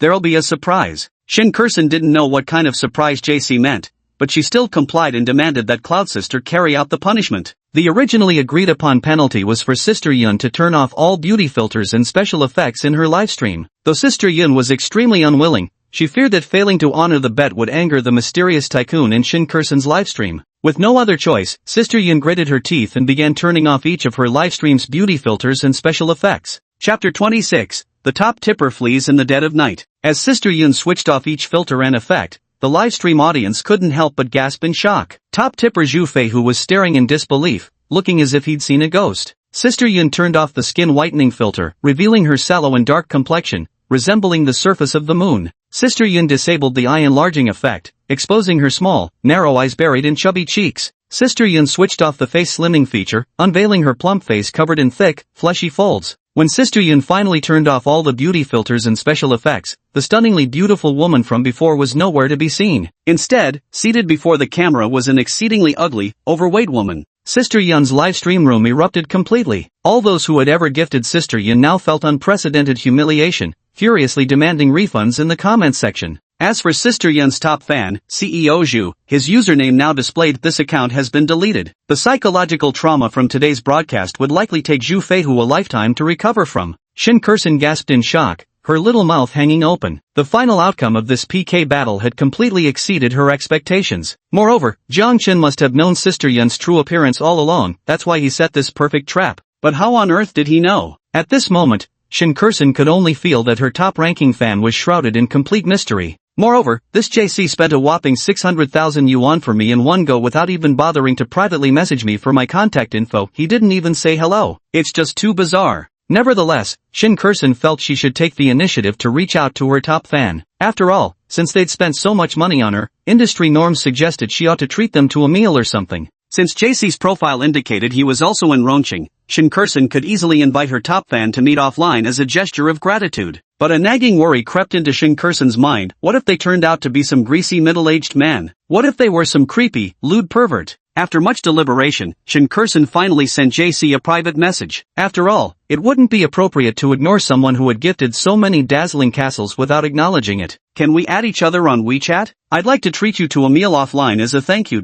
After sending out the private message, Shin Kursin nervously awaited the other party's reply. In the past, she would glance dismissively at the lengthy messages from dozens of admirers in her WeChat inbox, but this was the first time she felt such nervous anticipation for a response from someone of the opposite sex. Okay. JC simply replied okay and then sent over his WeChat ID. Shin Kursin quickly searched for the account. The profile picture and username both seemed like they belonged to a young person, which slightly reassured her. As she browsed through his Moments feed, Shin Kursin couldn't help but widen her eyes in surprise. Because there in JC's Moments, she saw photos of the Qin Lake at Rongqing University, along with various delicious foods from the 4th canteen. Since all freshmen lived in the Qin Lake dormitories, Shin Kursin could completely deduce that this JC was a freshman at Rongqing University living in the Qin Lake dorms. Are you a freshman at Rongqing University? Shin Kursin asked tentatively. That's right, hello senior. Jiang Chen wasn't surprised that Shin Kursin knew about his status, because he had also guessed that Shin Kursin had checked his social media feed. Reading Jiang Chen's reply, Shin Kursin felt torn between laughter and tears. Her top patron was actually studying at the same university as her, and now he was politely calling her senior? Shin Kursin felt this situation was utterly surreal.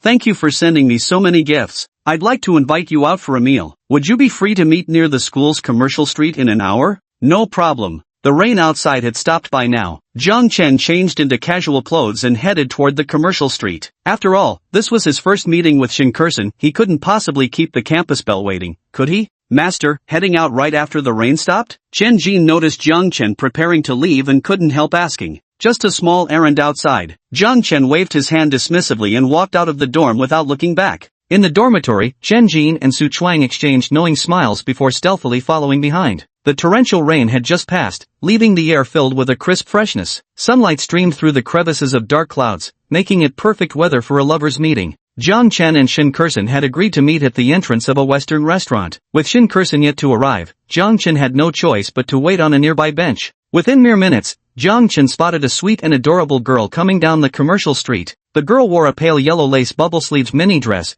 revealing delicate collarbones and fair, slender legs that stretched endlessly. Her feet were clad in pristine white knee-high socks paired with white sneakers. Her long hair cascaded down like seaweed, tied with a pale yellow ribbon. Her face was adorned with a bunny-style sweet makeup, not overly heavy, but perfectly complementing her delicate, adorable features. As she walked onto the commercial street, she radiated an aura of irresistible sweetness. The surrounding girls wore expressions of envy, while the boys gazed at her with undisguised admiration. Jiang Chen recognized her at once. This was Shin Kursin, the very same girl who had just been live-streaming moments ago. Jiang Chen hadn't expected that Shin Kursin would be even sweeter in person than in the livestream, like a walking, talking honey peach in the mortal world, making him feel unexpectedly nervous at this moment. Meanwhile, Shin Kursin was scanning the area for her top patron. Since she didn't know what JC looked like, she could only search and guess. Could it be that greasy guy smoking over there? Shin Kursin's heart sank as she noticed a rough-looking, unkempt man near the Western restaurant. Or, that disgusting creep? Her spirits plummeted further when she spotted another repulsive man leering at her thighs,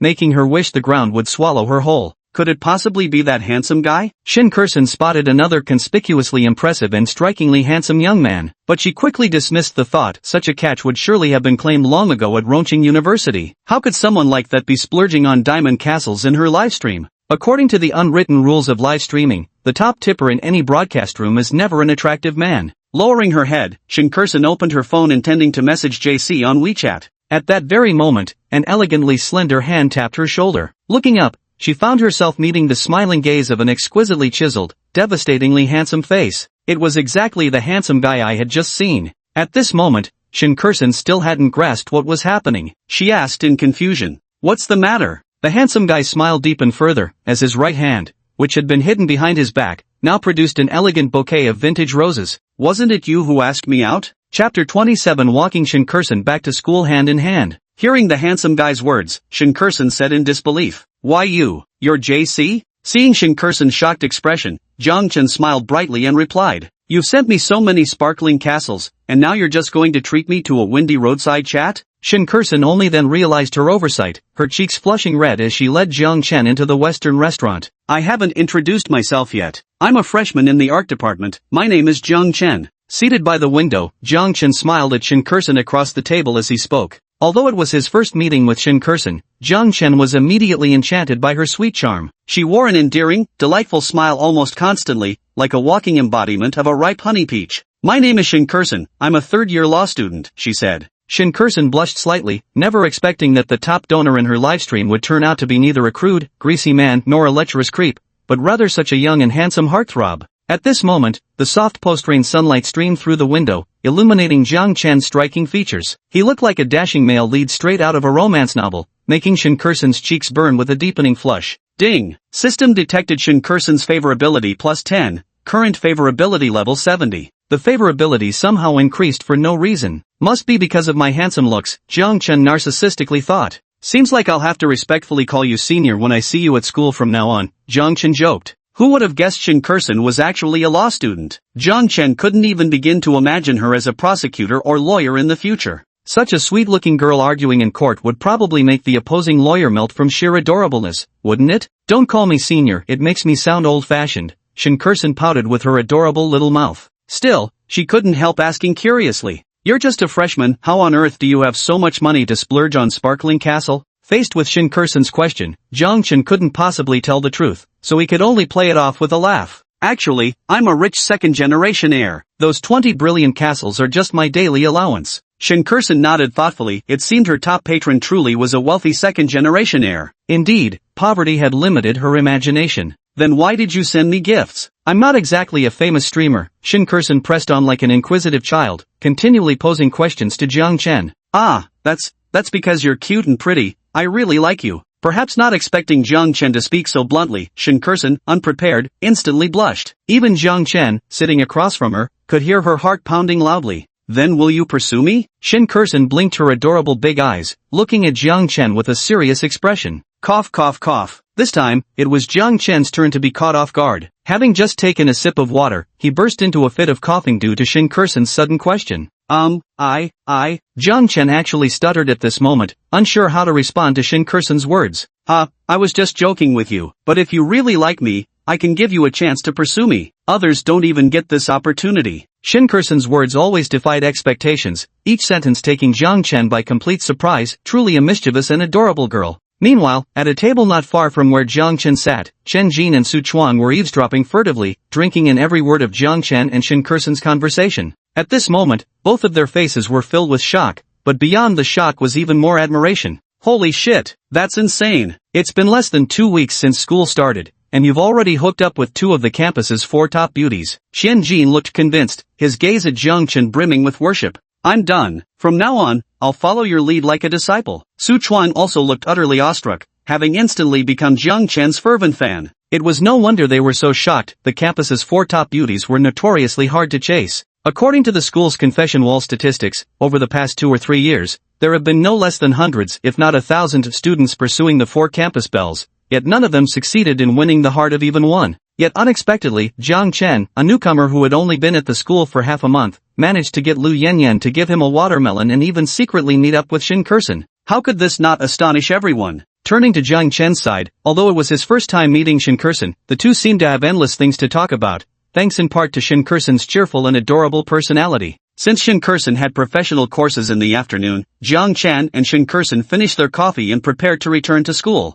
Ding! System task assigned, hold Shin Kursen's hand on the way back to school. Task reward, 10 million yuan in cash. Hearing the system's abrupt task, Jiang Chen couldn't help but feel speechless. It would be downright shameless to hold someone's hand on their very first meeting. But thinking about that 10 million yuan cash reward, Jiang Chen still held back. If he could earn this 10 million, it would be enough for him to buy a luxurious villa near the school. What's wrong? Is something on your mind? Shin Kursen couldn't help but ask as she noticed Jiang Chen deep in thought. I was thinking about how to hold your hand, it's really troubling me. Without thinking, Jiang Chen blurted out in response to Shin Kursen's question. Yet the moment the words left his mouth, Jiang Chen immediately covered it with his hand. How had he just said what was really on his mind out loud? Shin Kursen was momentarily surprised, but then she chuckled and said, "Hold my hand if you want to, it's not like I'll bite you." Ha! Jiang Chen froze in place, too stunned to react. Seeing Jiang Chen's dumbfounded expression, Shin Kursen pretended to be angry and said, "Take it or leave it, this chance won't come twice." At this moment, Jiang Chen finally reacted and immediately grabbed Shin Kursen's delicate little hand. Instantly, a soft and smooth sensation spread across his palm. It had to be said that Shin Kursen's small hand was incredibly comfortable, even softer than Lu Yanyan's and Su Qinshue's. With her hand held by Jiang Chen, a faint blush appeared on Shin Kursen's lovely face. After all, this was the first time a boy had ever held her hand. Hand in hand, the two strolled leisurely across the beautiful campus, looking exactly like a young couple deeply in love. Students around them cast surprised glances their way. Isn't that Shin Kursen, one of the top 4 campus belles? Why is she holding hands with a guy? Does she have a boyfriend now? Meanwhile, a pleasant voice rang in Jiang Chen's ears. Ding! System detects host has completed the task. 10 million yuan reward successfully issued. Ding! System detects Shin Kursen's favorability at 20. Current favorability, 90. Chapter 28, Zhou Na, Born to Dance. As soon as Jiang Chen stepped back into the dorm, he noticed Jian Jin and Su Chuan giving him suggestive looks.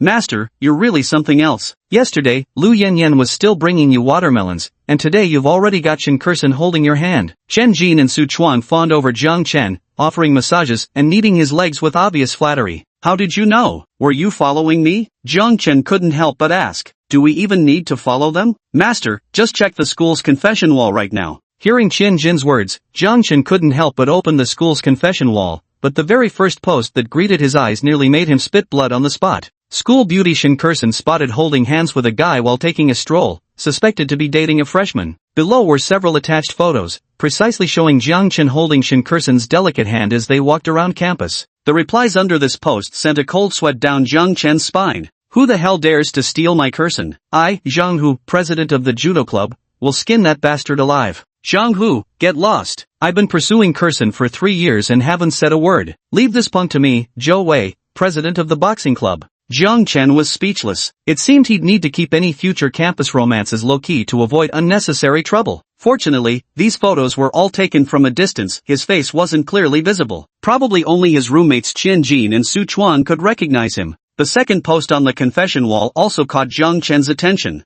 Ancient martial arts master appears on campus, effortlessly defeats 10 opponents. Jiang Chen clicked to view it, and it turned out to be footage of him beating up Qin Jiahao and his lackeys that day. Someone with ulterior motives had secretly recorded it and posted it on the confession wall. Fortunately, because it was already late at that time, Jiang Chen's face was very blurry in the video, and no one could have guessed that the protagonists of these two posts were one and the same person. The comments under this post were all frenzied responses from female students. Is this a freshman? Want to date? His kung fu was so impressive. I wonder how his skills are in that department? Just as Jiang Chen turned off his phone and rubbed his throbbing temples, it rang again. It was a call from Lu Yanyan. What exactly is your relationship with that Shin Kursen? Why were you holding hands on campus? Am I prettier, or is she? Answer me right now. The moment Jiang Chen answered the call, Lu Yan's rapid-fire questions exploded through the phone. Well, you see. Jiang Chen stammered, utterly at a loss for how to respond to Lu Yan. Whatever, I won't let her take you away from me. With that, Lu Yan hung up the phone.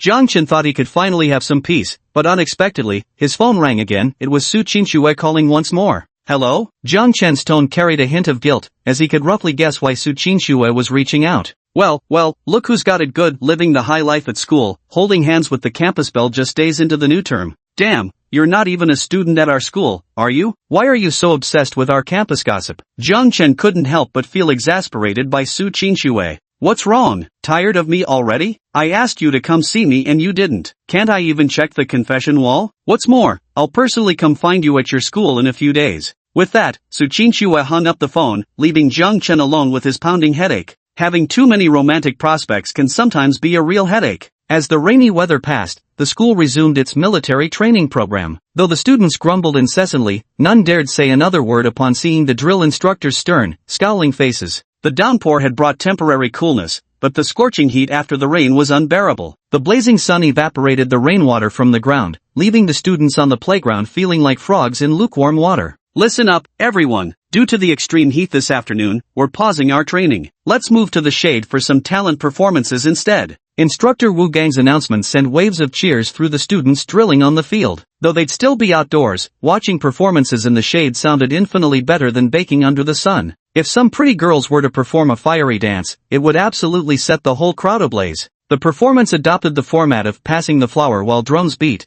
where everyone formed a circle, with one person holding a flower and another responsible for drumming. When the drumming started, the person holding the flower would pass it to the next person in sequence. When the drumming stopped, whoever ended up with the flower had to perform an act. Everyone formed a large circle, with drill instructor Wu Gang sitting in the center to beat the drum. As the drumming started, the student holding the flower immediately passed it to the next classmate. The delicate flower at this moment was like a hot potato, being urgently passed from one person to another. After all, no one really wants to step on stage to perform. If you have artistic talent, it's fine, you might secure priority dating rights for all 4 years of college. But without such talent, you could very well lose that coveted priority for the entire 4 years. As the drumbeat abruptly stopped, everyone present turned their gazes toward the location of the passing flower. The person who ended up holding it, surprisingly, was the usually cold-faced Jonah. At that moment, Jonah glanced at the flower in her hand and couldn't help but roll her eyes. Without any reluctance or hesitation, she uttered just 2 crisp words, dancing. As soon as Jonah finished speaking, the boys immediately burst into teasing cheers. After all, Jonah had a smoking hot figure, she was the epitome of a spicy, cool girl. Watching her perform a sultry dance would be quite the visual treat. Wu Gang somehow hauled out a massive speaker, and as soon as Jonah picked her song, the explosive intro of a dance track blared through it. Jonah tossed aside her military training cap, undid her hair tie, and let her thick, curly locks cascade down her shoulders like a waterfall. The streaks of pink highlights shimmered stunningly under the sunlight. She then peeled off her military training shirt, revealing a white, skin-tight tank top that perfectly accentuated the curves of her upper body. Tying the hem of the tank into a bow, she exposed a tantalizing glimpse of her sexy little navel. This move completely captivated all the male students present. Even Jiang Chen, who was never short of beautiful women around him, couldn't help but swallow hard. Following the rhythm of the music, Jonah began twisting her slender and seductive waist, her seaweed-like long hair swaying with her dance steps, exuding a powerful energy from head to toe. Jonah's movements were both light and voluptuous, like a mermaid dancing freely underwater, with every swing perfectly synchronized to the beats of the dance track. Especially during this passionate dance, each explosive and tempting move amplified Jonah's already incomparable sexiness and allure endlessly. Jiang Chen couldn't help but swallow hard as he stared unblinkingly. Jonah is truly born with a divine gift for hot dancing. Chapter 29, Awakening the God of Singing Talent. By the time Jonah finished her sizzling dance performance, male students from other classes had formed multiple concentric circles around her, 3 layers deep inside and 3 layers outside. Jonah acted as if nothing had happened, casually tousling her seaweed-like long hair before putting on her military training jacket and returning to her seat. The watching boys cast envious glances at Jiang Chen, Chen Jin, and the others. After all, what more could one ask for than sharing a class with such a fiery beauty? The game of passing the flower resumed, and several more classmates took the stage to perform. However, their acts were either clumsily uncoordinated dances or painfully off-key singing. The electrifying atmosphere sparked by Jonah's sizzling dance routine was quickly losing steam. As the rapid drum beats resounded, another round of the Pass the Flower game began. Those who received the flower quickly passed it to the next person, fearing they might be called on stage to make a fool of themselves. Even Jiang Chen's heart was pounding with anxiety. Since childhood, he had been tone-deaf and lacked any dancing talent. Being forced to perform on stage would undoubtedly become a humiliating college memory. Yet Jiang Chen's worst fear came true. When drill instructor Wu Gang stopped his drumming, the instant the beats ceased, Chen Jin, who had been holding the flower, flung it away like a hot potato towards the next person. By the time the drumming faded entirely, the flower had landed securely in Jiang Chen's hands. You damn! Jiang Chen shot Chen Jin a murderous glare. Chen Jin could only shrug, wearing an "it's out of my hands" expression. Wu Gang, seeing Jiang Chen holding the flowers, barely suppressed his laughter as he said, "Would the student who received the flowers please come on stage and showcase your best talent?" Alright.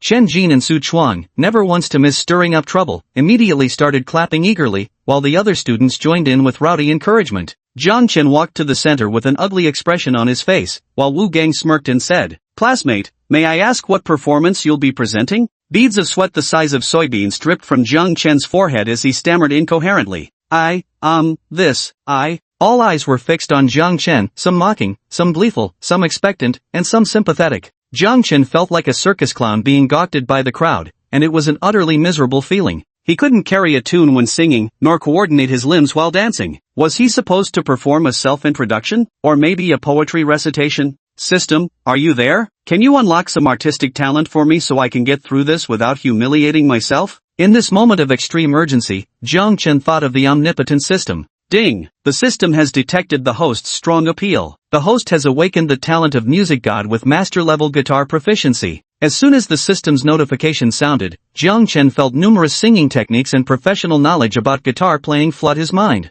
Even his dantian and throat were bathed in surges of warmth, as if imbued with an indescribable mystical power. At this moment, Jiang Chen no longer appeared confused and helpless as before. Instead, he looked calm, composed, and full of confidence. Scanning his surroundings, Jiang Chen caught sight of a handsome, sunny boy carrying a guitar across the playground, who seemed to be a senior from another grade. Jiang Chen jogged over and politely asked, "Excuse me, senior, may I borrow your guitar for a moment? We're putting on a class performance, and I'd like to play and sing a song." Jiang Chen's politeness made the sunny senior take a liking to him. Taking the guitar off his back, he handed it to Jiang Chen and said, "Of course, I'd love to see the guitar skills of a freshman like you." Jiang Chen stepped into the center of the crowd, raised his guitar, and announced to everyone around, "This song, The You of Yesteryears, is for all of you." As Jiang Chen's voice faded, enthusiastic applause erupted all around. After all, in any setting, guitar-accompanied singing is always a crowd-pleasing performance. With a graceful sweep of Jiang Chen's right hand across the strings, a melodious guitar sound resonated, followed by the rich, magnetic tones of his voice filling the sports field. Once dreamed of wandering the world with sword in hand, to see the splendor of its lands. Young hearts are always a bit reckless, but now you wander everywhere as home. Jiang Chen's singing voice was deep and soulful. Though he stood right before the audience performing, his voice seemed to emanate from an antique CD player. Though Jiang Chen was barely 20 years old, his singing carried the weight of a middle-aged man full of stories. His voice revealed worldly wisdom and untrammeled freedom. Everyone on the scene couldn't help but close their eyes, letting the song carry them into the boundless wilderness. After finishing the chorus, Jiang Chen's fingers danced across the guitar strings, effortlessly launching into an improvised solo. The other students didn't comprehend the technical brilliance of this impromptu solo, assuming anyone with moderate skill could pull it off, so they focused more on Jiang Chen's singing. But the sunny senior who'd lent him the guitar watched wide-eyed, because he understood exactly how demanding this improvisation was. It tested not just fundamental technique, but extraordinary musical intuition. Even he, who'd studied guitar since age 3 and won over a dozen consecutive youth guitar competitions, could scarcely reach this level.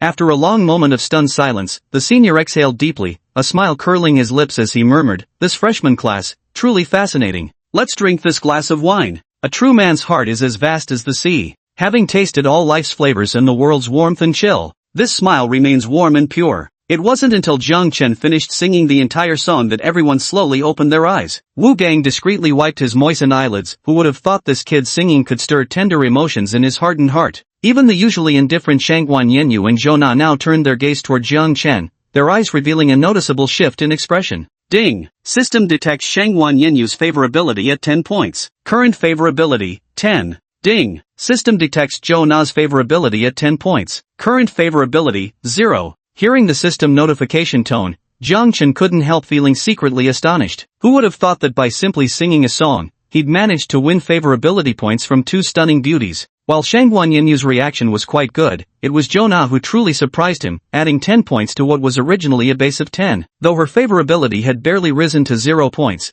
this still represented a qualitative breakthrough. One must understand that Zhou Na was a challenge-level mission target. If her favorability could somehow reach 98 points, the reward would be an astonishing 100 million yuan. Returning the guitar to the sunny-faced senior student who'd lent it to him earlier, Jiang Chen politely expressed his thanks. Without another word, the other person gave Jiang Chen a meaningful look before walking away. After playing a few more rounds of Pass the Parcel, as the sun set, the afternoon training session came to an end. But from that afternoon onward, Jona's dance and Jiang Chen's song became legendary among that year's freshman class. Chapter 30, The Music Club's Invitation. In the cafeteria of Rongqing University, the campus belle Lu Yanyan was sharing a bowl of spicy hot pot with a young man. That young man was none other than Jiang Chen. I heard you played guitar on the playground this afternoon and got featured on the campus confession wall again. You'll definitely have lots of pretty girls chasing after you now, won't you? Lu Yanyan pouted her adorable little mouth, saying angrily. Seeing Lu Yanyan's visibly displeased expression, Jiang Chen immediately played it off with a laugh. That was forced amateur performance, totally against my will. If you want to hear me sing, I'll sing for you anytime. Really? Upon hearing Jiang Chen's words, Lu Yanyan's expression softened somewhat. I'm serious.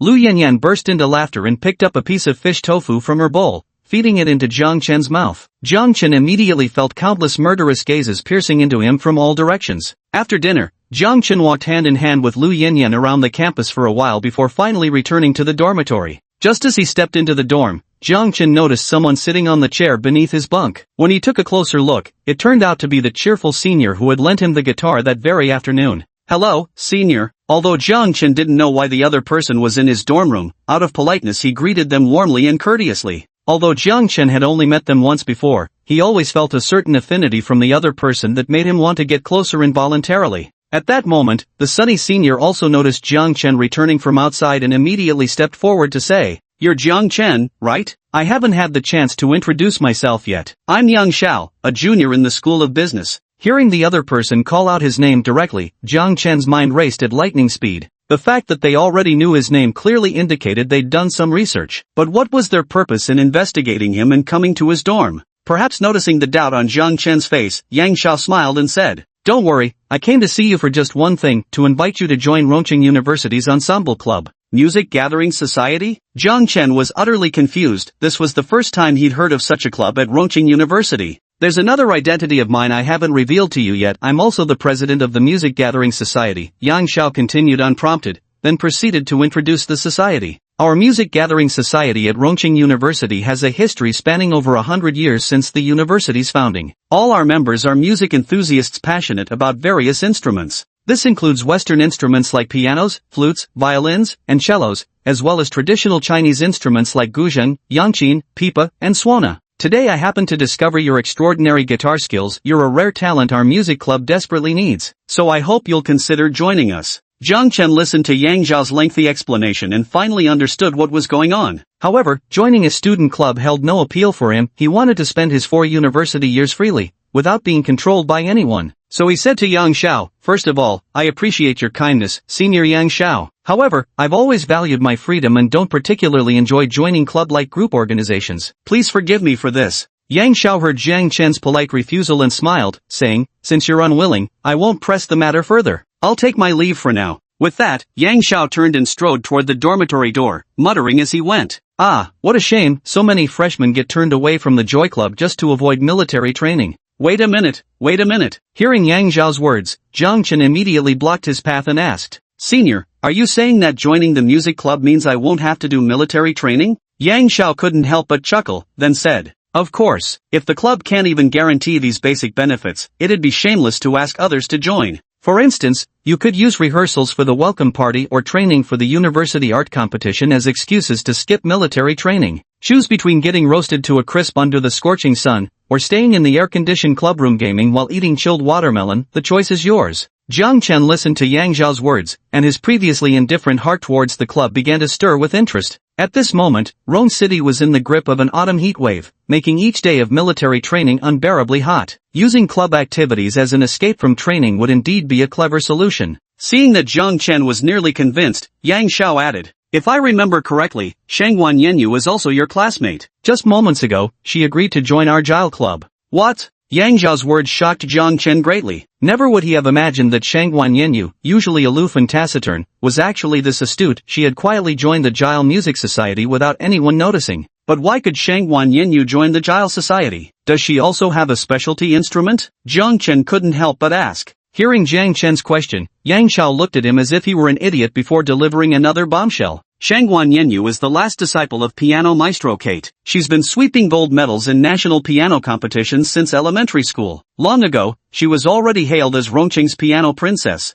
Holy cow! Yang Zhao's words made Jiang Chen view Shangwan Yenyu in a completely new light. No wonder this girl always acts like she looks down on everyone, turns out she actually has the credentials to back it up. Moreover, the fact that Shangwan Yenyu could study under a renowned piano master suggests her family must have considerable connections. This inevitably piqued Jiang Chen's curiosity about her background. To be honest, while Jiang Chen felt a stirring of excitement, his predominant emotion was hesitation. Though joining the music club would spare him the torment of military training, he suspected the subsequent activities and obligations might become an endless nuisance. Perhaps sensing Jiang Chen's inner conflict, Yang Xiao waved dismissively and headed for the door. Forget it, Junior. Since you don't want to join, I won't force you. What a pity. Our Jiao Club has so many beauties, including our folk music goddess Guomeitsan, one of Rome University's 4 campus bells. Hearing Yang Zhao's words, Jiang Chen immediately rushed forward to block his path again. Senior, wait. Are you saying Guomeitsan, one of the 4 campus bells, is in Jiao Club? Seeing Jiang Chen's reaction, Yang Xiao couldn't help but find it amusing, yet he still maintained a serious demeanor and said, "That's right, Guomeitsan's guzheng skills are exquisite. She's recognized as the goddess of folk music at Rongqing University and serves as the guzheng specialist in our GUE club.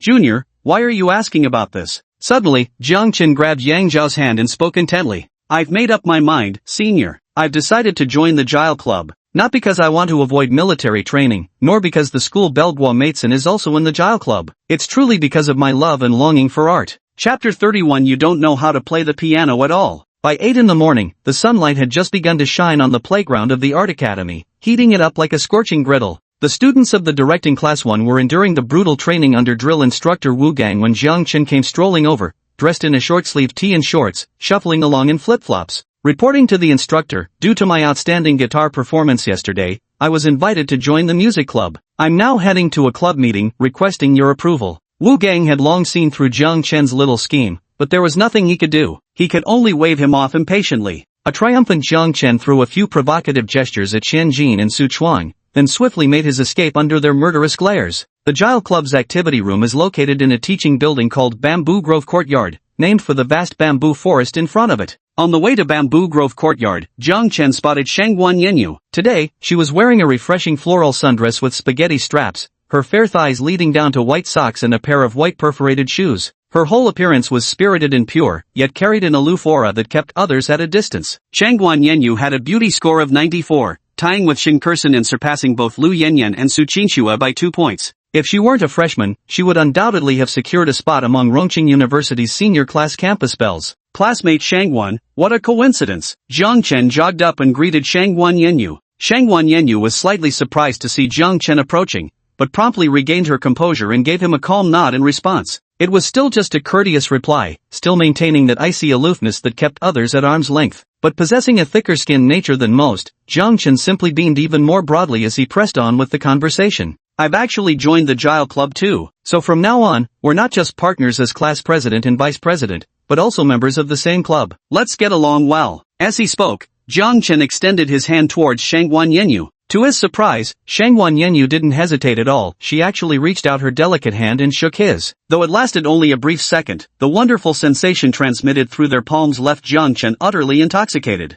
After exchanging a few casual words, they soon arrived at the entrance of the Jiao Club. Shangwan Yenyu gently knocked on the door, which promptly opened to reveal a handsome, fashionably dressed young man clad in designer brands. The moment the trendy guy saw Shangwan Yenyu, his eyes lit up, and he immediately stretched out his hand enthusiastically, saying, "You must be Junior Shangwan Yenyu. I'm Wang Quan, Vice President of the Jiao Club. Looking forward to working with you." However, Shangwan Yenyu showed no intention of shaking his outstretched hand, merely giving a slight nod in response. Wang Quan awkwardly withdrew his suspended hand, while Jiang Chen pondered thoughtfully. Though Shangwan Yenyu clearly resisted shaking hands with strangers, she hadn't refused him earlier. This indicated Jiang Chen held some advantage over others. "Junior Shangwan, please come in. Let me show you around the Jiao Club." Wang Quan's face was evidently thicker than average. As if nothing had happened, he began showing Shangwan Yenyu around the music club. As for Jiang Chen standing beside Shangwan Yenyu, Wang Quan completely ignored him as if he were air. This stark contrast in treatment left Jiang Chen both amused and exasperated. The music club consisted of several large classrooms,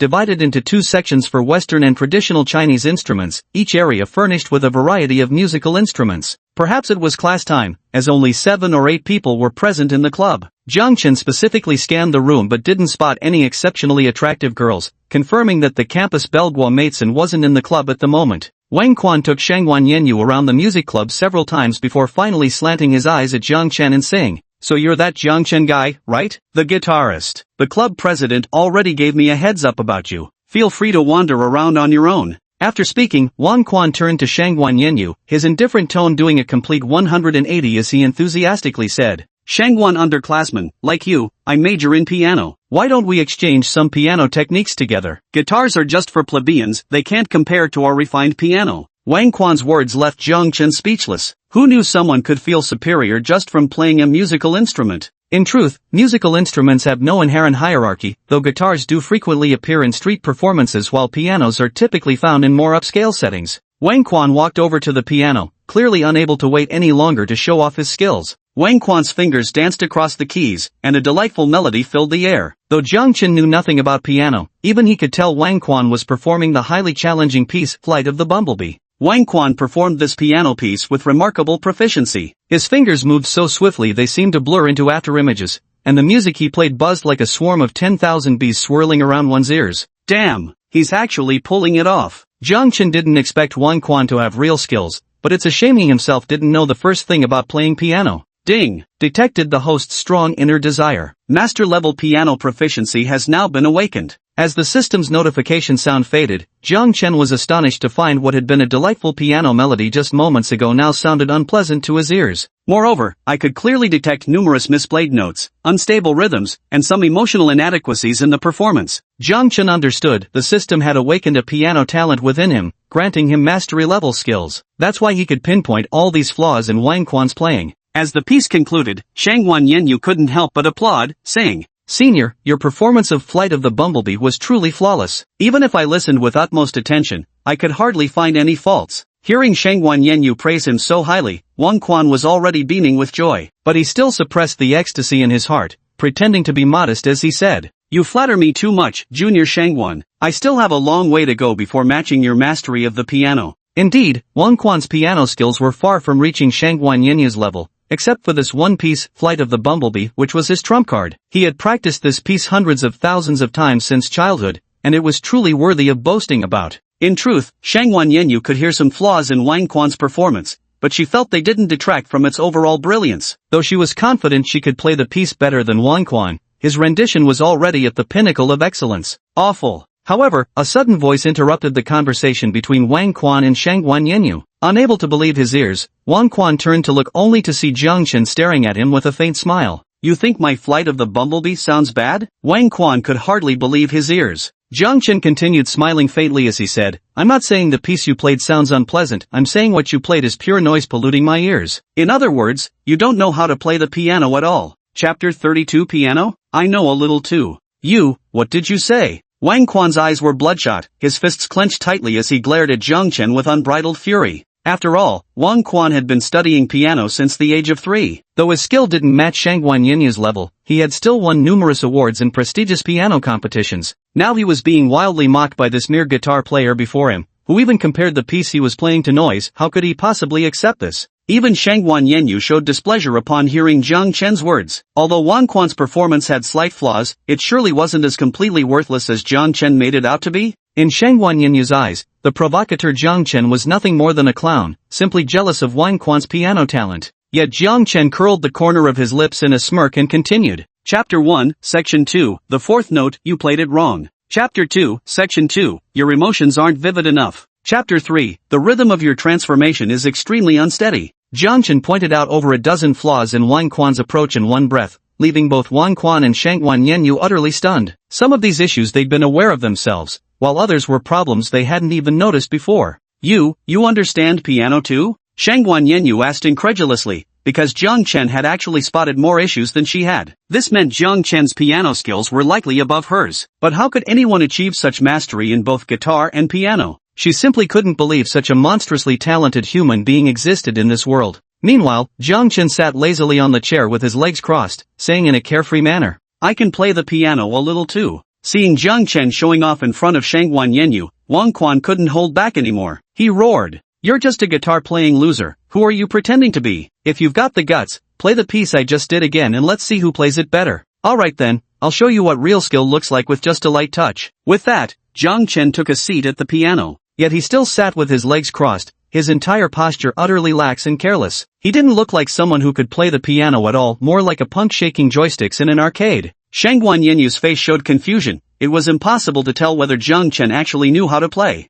Wang Quan, on the other hand, wore a sneer full of mockery. He had already decided Jiang Chen was just an idiot pushing his bluff too far. However, when Jiang Chen's fingertips traced an arc through the air and landed on the piano's black and white keys, things took an uncontrollable turn. Jiang Chen's 10 fingers danced and soared across the piano keys like a swarm of joyful bees fluttering through a sunlit meadow. Melodious notes filled the entire classroom, each one a nimble sprite slipping into everyone's ears. Jiang Chen's piano playing was at times deep and resonant, at others lively and powerful, immersing the listeners completely. His emotional infusion into the piece was perfectly measured, effortlessly transporting everyone into an open wilderness where swarms of bees danced wildly before their very eyes. In this flawless and magnificent performance, the flow of time seemed frozen. None of the attendees realized when Jiang Chen had finished playing. By the time they came to their senses, he was already seated to the side, sipping tea. Wang Quan's face turned extremely ugly because, compared to Jiang Chen's performance, his own playing truly sounded like noise. His piano skills paled so drastically in contrast to Jiang Chen's that it was as if he didn't even know how to play.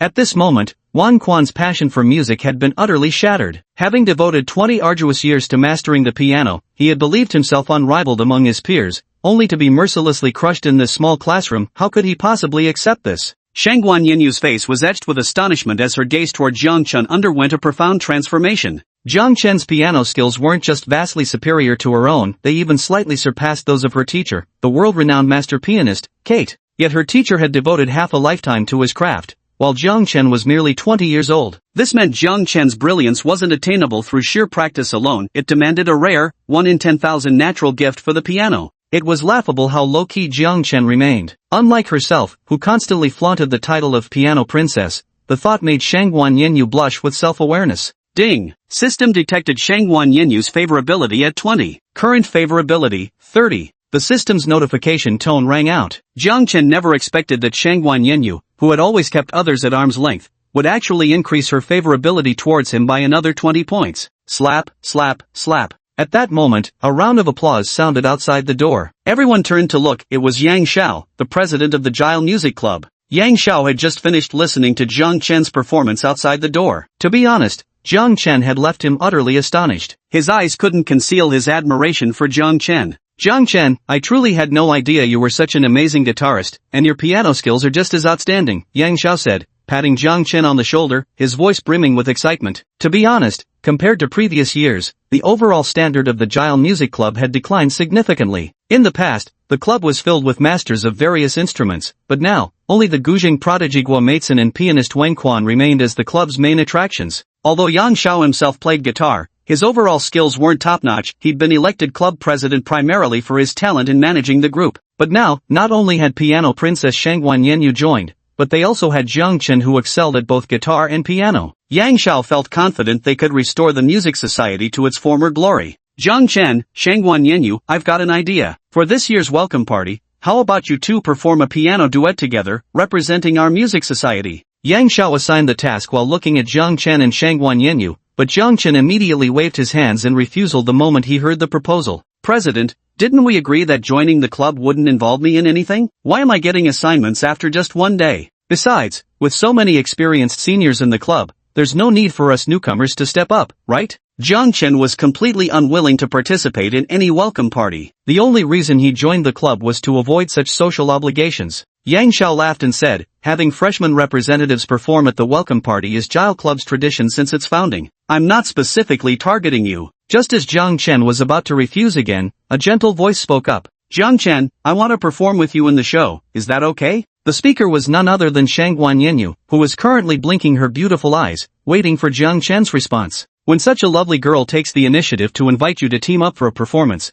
no man could possibly refuse, and naturally, that included Jiang Chen. Just imagining sitting side by side with Shangguan Yenyu playing the piano together would undoubtedly be an incredibly romantic affair. Jiang Chen gazed into Shang Wanyenyu's beautiful eyes and said slowly, "I promise you." Chapter 33, Su Qingshue's Revenge. Actually, the main reason Shang Wanyenyu wanted to perform with Jiang Chen at the freshman welcome party was largely due to her admiration for his exceptional piano skills. After all, sharing the stage with a master like Jiang Chen was a rare opportunity. Women admire strength, and even someone like Shang Wanyenyu was no exception. Jiang Chen's thoughts were much simpler. Since Shang Wanyenyu had taken the initiative, how could he refuse? Moreover, this opportunity could bring him closer to her, perhaps even allowing him an intimate moment. Why wouldn't he seize such a chance? Although Wang Quan was unwilling in every possible way, he could do nothing about it. After all, his skills were no match for Jiang Chen's. But Wang Quan's resentful gaze lingered on Jiang Chen, his mind meticulously plotting how to exact revenge. The next day, just after Jiang Chen woke up, he saw a message in the class group chat. Today, the school is organizing medical knowledge training. Everyone is required to gather on the sports field by 8 a.m. The school regularly holds training sessions on medical or fire safety topics, so this wasn't unusual for Jiang Chen. After having a quick breakfast in the cafeteria with his 3 roommates, Jiang Chen headed to the training location. From a distance, Jiang Chen spotted 2 hospital ambulances parked on the field, bearing the logo of Rongqing First People's Hospital. As Chengdu First People's Hospital came into view, Jiang Chen couldn't help but recall Su Qingshue's sweet appearance. At this moment, Su Qingshue was probably still busy working in the hospital, and Jiang Chen found himself genuinely missing her somewhat. Since starting school, Jiang Chen hadn't seen Su Qingshue again. Su Qingshue frequently messaged him, complaining that he was neglecting her. It seemed he needed to find an opportunity to visit Su Qingshue soon, otherwise, her love for him might eventually turn into resentment. At 8 a.m., the medical training session began promptly. First, the school administrators came forward to deliver some official platitudes, followed by hospital administrators who spouted equally meaningless rhetoric. Jiang Chen had stayed up all night watching Shin Kurson's livestream,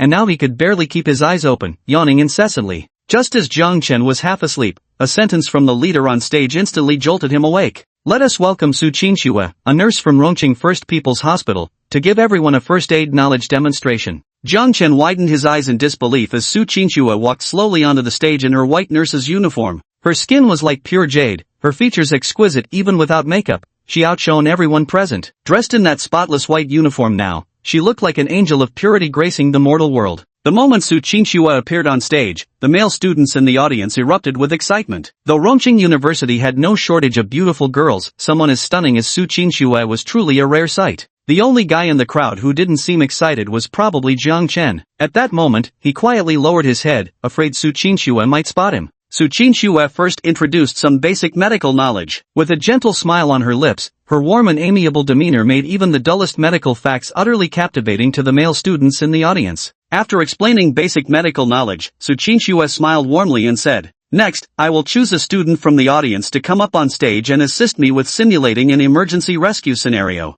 The moment Su Qingshue finished speaking, the male students below the stage erupted with excitement. After all, this was a golden opportunity to get close to the campus goddess. If it somehow led to performing artificial respiration, it would truly be a once-in-a-lifetime experience. Hands shot up across the auditorium as boys shouted, "Me! Pick me!" The atmosphere reached its peak in an instant, yet Jiang Chen remained the only one keeping his head down, desperately hoping Su Qingshue wouldn't notice him. "Thank you all for your enthusiasm. I'll invite that young man in the 5th row who's been keeping his head lowered to please come up." Su Qingshue's words had barely fallen when the originally noisy scene instantly fell silent, as everyone followed her gaze toward the same spot. Jiang Chen reluctantly raised his head, surrounded by murderous glares. He looked at Su Qingshue on the stage, who was now staring at him with a smug expression. Truth be told, Su Qingshue had spotted Jiang Chen in the crowd the moment she stepped onto the stage. Even if he'd buried his head underground, she'd have dug him out. Jiang Chen walked up to the stage with reluctant steps, praying silently that Su Qingshue wouldn't humiliate him in front of everyone. "Classmates, I will now demonstrate the CPR method for everyone. Please lie down and cooperate," Su Qingshue said with a smile, looking at Jiang Chen.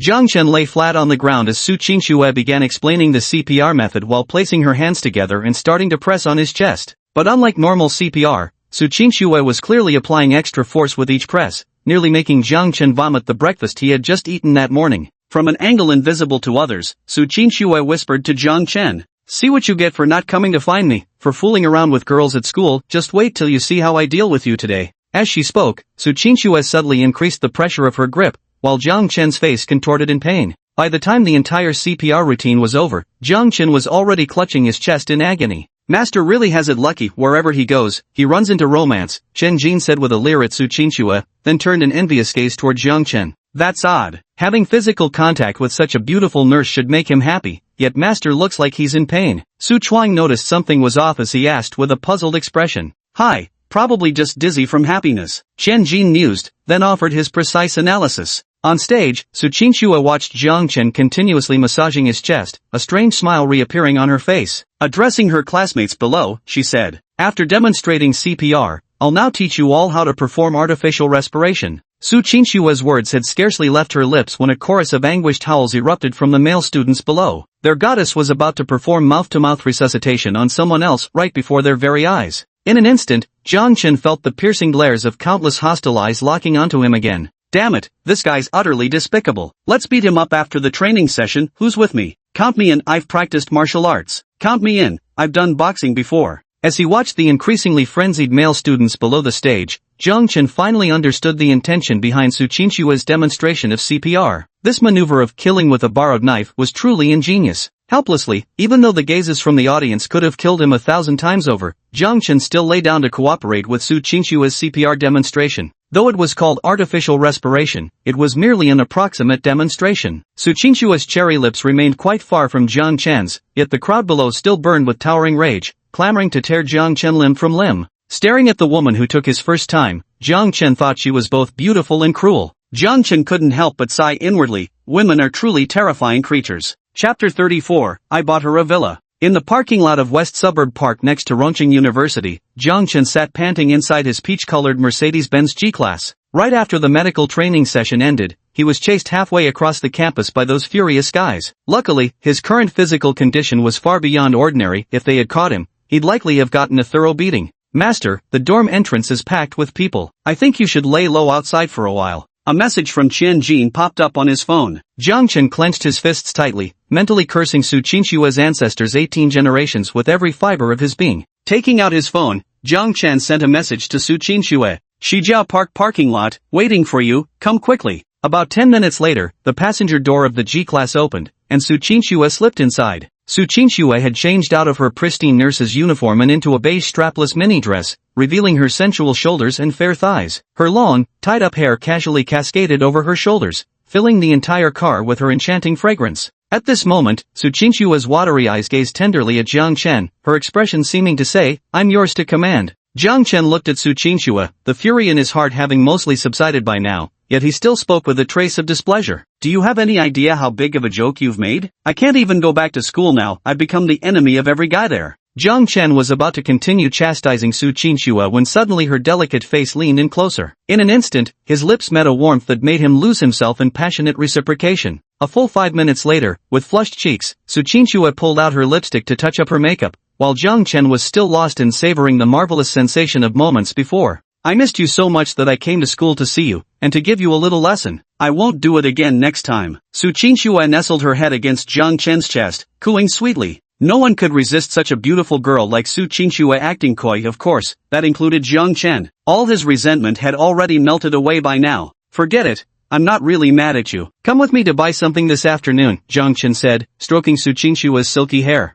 Buy what? Su Qingxue blinked her big eyes curiously. Villa. Jiang Chen uttered 2 words indifferently, and with a roar, the G-Class sped off into the distance. Rongqing University is located in the western outskirts of Rongqing, not far from which lies the Xicheng Huafu Villa district. The villas here are magnificent and tranquil amidst the bustle, making it a residential area for many affluent individuals. Jiang Chen drove to the sales department of Xicheng Huafu. Surprisingly, Su Qingxue asked, you want to buy a villa here? The villas here are very expensive. Su Qingxue had some knowledge about the villas in Xicheng Huafu. The housing prices here were even higher than those of her family's Meiyuan villa, making it a place beyond the reach of ordinary people. Faced with Su Qingxue's question, Jiang Chen simply smiled without responding. Recently, he had been spending recklessly, and his assets had now reached 50 million yuan. It could be said that he could pick any villa in Xicheng Huafu at will. As they stepped through the doors of the sales office, they saw all the staff gathered around a man and a woman enthusiastically promoting the villas, completely ignoring Jiang Chen and Su Qingxue who had just entered.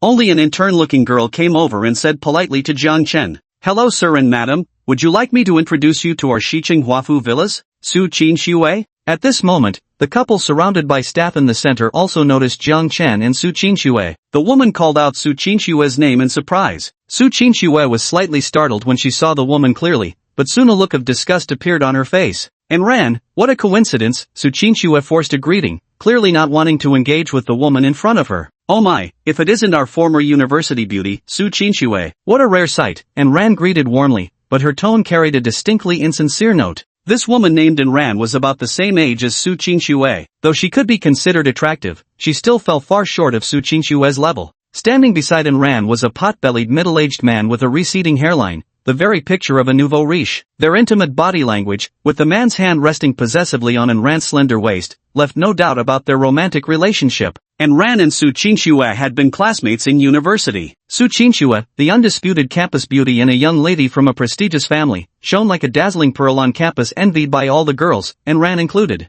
After graduation, the materialistic Ran became the mistress of a wealthy businessman, trading dignity for money. Today, having run into Su Qinxue, she was determined to outshine her former classmate at all costs. By the way, this is my boyfriend Lu Wei, chairman of Weilong Medical Equipment Company, Limited, one of Rongqing's top taxpayers. Ran deliberately emphasized the phrase top taxpayer to highlight that her boyfriend was a formidable tycoon. Only then did Lu Wei get a proper look at Su Qinxue, instantly captivated by her stunning beauty and pure aura. He never expected Ran to have such a gorgeous college classmate. Lu Wei secretly plotted to discard Ran after growing bored of her and then set his sights on Su Qinxue. In his mind, Su Qinxue was just another gold digger like Ran, someone who'd easily fall for his money with just a little financial persuasion. Miss Su, hello. My name is Lu Wei. I work in the medical equipment industry. Lu Wei extended his hand. Yet Su Qinxue responded with only a faint nod, her expression composed, showing no intention of shaking his hand. At this moment, Ran finally noticed Jiang Chen standing beside Su Qinxue. Though the young man was handsome, his cheap tracksuit and the pair of yellowed sneakers on his feet convinced Ran that this guy was just a penniless nobody with no background. Su Qinxue, who is this? You haven't introduced us yet? Ran actually already understood the relationship between Su Qinxue and Jiang Chen,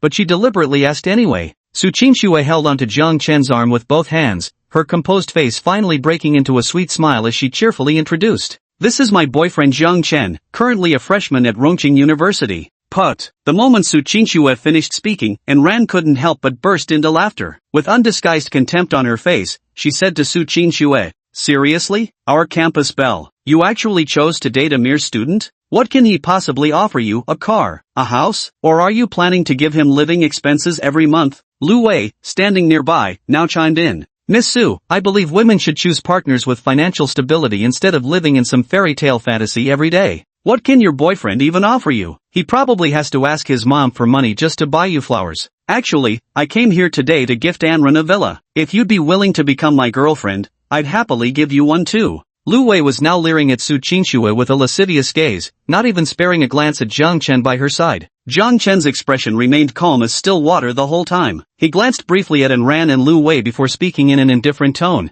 What a coincidence. I'm also here to buy a villa for Su Qinxue. Chapter 35, Securing the Central Villa. As soon as Jiang Chen's words fell, Ran, Lu Wei, and even Su Qinxue were frozen in place. Then Ran and Lu Wei burst into sharp, wild laughter, as if they had just heard the funniest thing in the world. Little brother, do you know where we are? Even the cheapest villa here costs nearly 5 million yuan. Can you afford it? Lu Wei sneered mercilessly. In his eyes, Jiang Chen was just an ordinary college student without even a basic source of income. How could he possibly afford a high-end villa like Shicheng Huafu? He believed Jiang Chen was simply feeling his dignity had been trampled on, so he was bragging in front of his girlfriend to save some face. Not just Lu Wei thought so, all the salespeople in the property office right now were looking at Jiang Chen with disdain, convinced he was nothing but a pretentious fraud with no real substance. Even Su Qinxue felt Jiang Chen's words were impulsive at this moment. She subtly tugged at his sleeve, only for Jiang Chen to clasp her small hand in his, bringing her heart a sudden surge of security. I want to buy a villa here. Could someone give me a tour? Jiang Chen addressed the sales staff in the property office. But those salespeople completely ignored Jiang Chen's words, immediately turning to introduce the villa to Lu Wei and Ran instead. Because they believed Jiang Chen couldn't possibly afford a villa, so rather than waste time on him, it was better to get some performance credit from Lu Wei.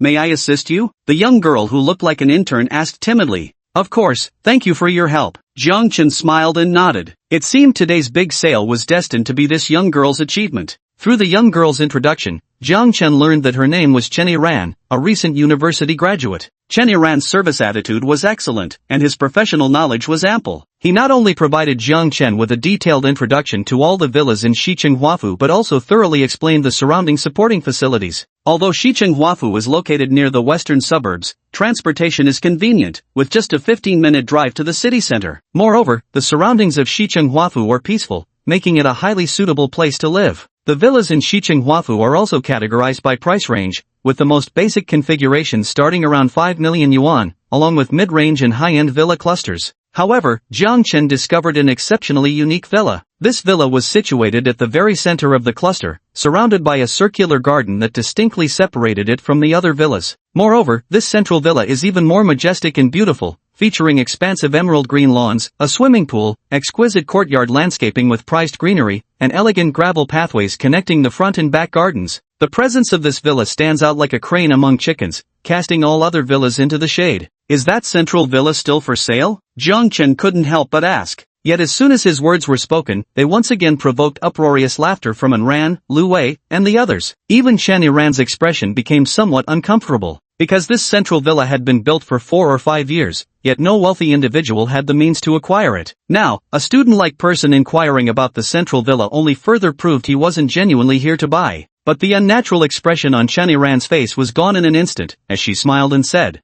"Mr. Jiang, this central villa is priced at 50 million yuan, which is why we haven't yet encountered anyone fortunate enough to claim it." Chen Yiran then patiently explained all the details about the central villa to Jiang Chen, taking over 20 minutes to cover everything thoroughly. Jiang Chen looked at the visibly weary Chen Yiran and asked curiously, "You've talked so much, aren't you afraid I can't afford it?" Chen Yiran smiled sheepishly and said, "Mr. Jiang, to be honest, I don't know whether you can afford it or not, but this is my job. As long as you're interested, I'll serve you to the best of my ability." Jiang Chen nodded. In this restless society, salespeople like Chen Yiran, so genuinely dedicated, were rare indeed. Jiang Chen took out a bank card from his pocket and said to Chen Yiran with calm indifference, "I'm buying this central villa." Silence, dead silence. The moment Jiang Chen's words landed, the entire sales hall fell into a silence so profound you could hear a pin drop. Everyone was stunned, staring at Jiang Chen in shock. After a long pause, Lu Wei and Ran were the first to regain their composure, bursting into shrill laughter. Soon, the other sales associates were also doubled over with laughter. "I say dude, have you gotten addicted to showing off? What are you studying at Rongcheng University? Film directing?" Lu Wei couldn't help but mock Jiang Chen. "How did you know I'm in the directing department?" Jiang Chen seemed oblivious to the ridicule in Lu Wei's words, instead asking with genuine surprise on his face. At this moment, Lu Wei began to suspect that Jiang Chen wasn't just putting on an act. He started wondering if Jiang Chen had mental issues. "Miss Su, I think your boyfriend might have some psychological problems. Why don't you and Ran come with me instead? Serve me well and everything will be fine." Lu Wei once again revealed his lewd gaze, eyeing Su Qingxue up and down.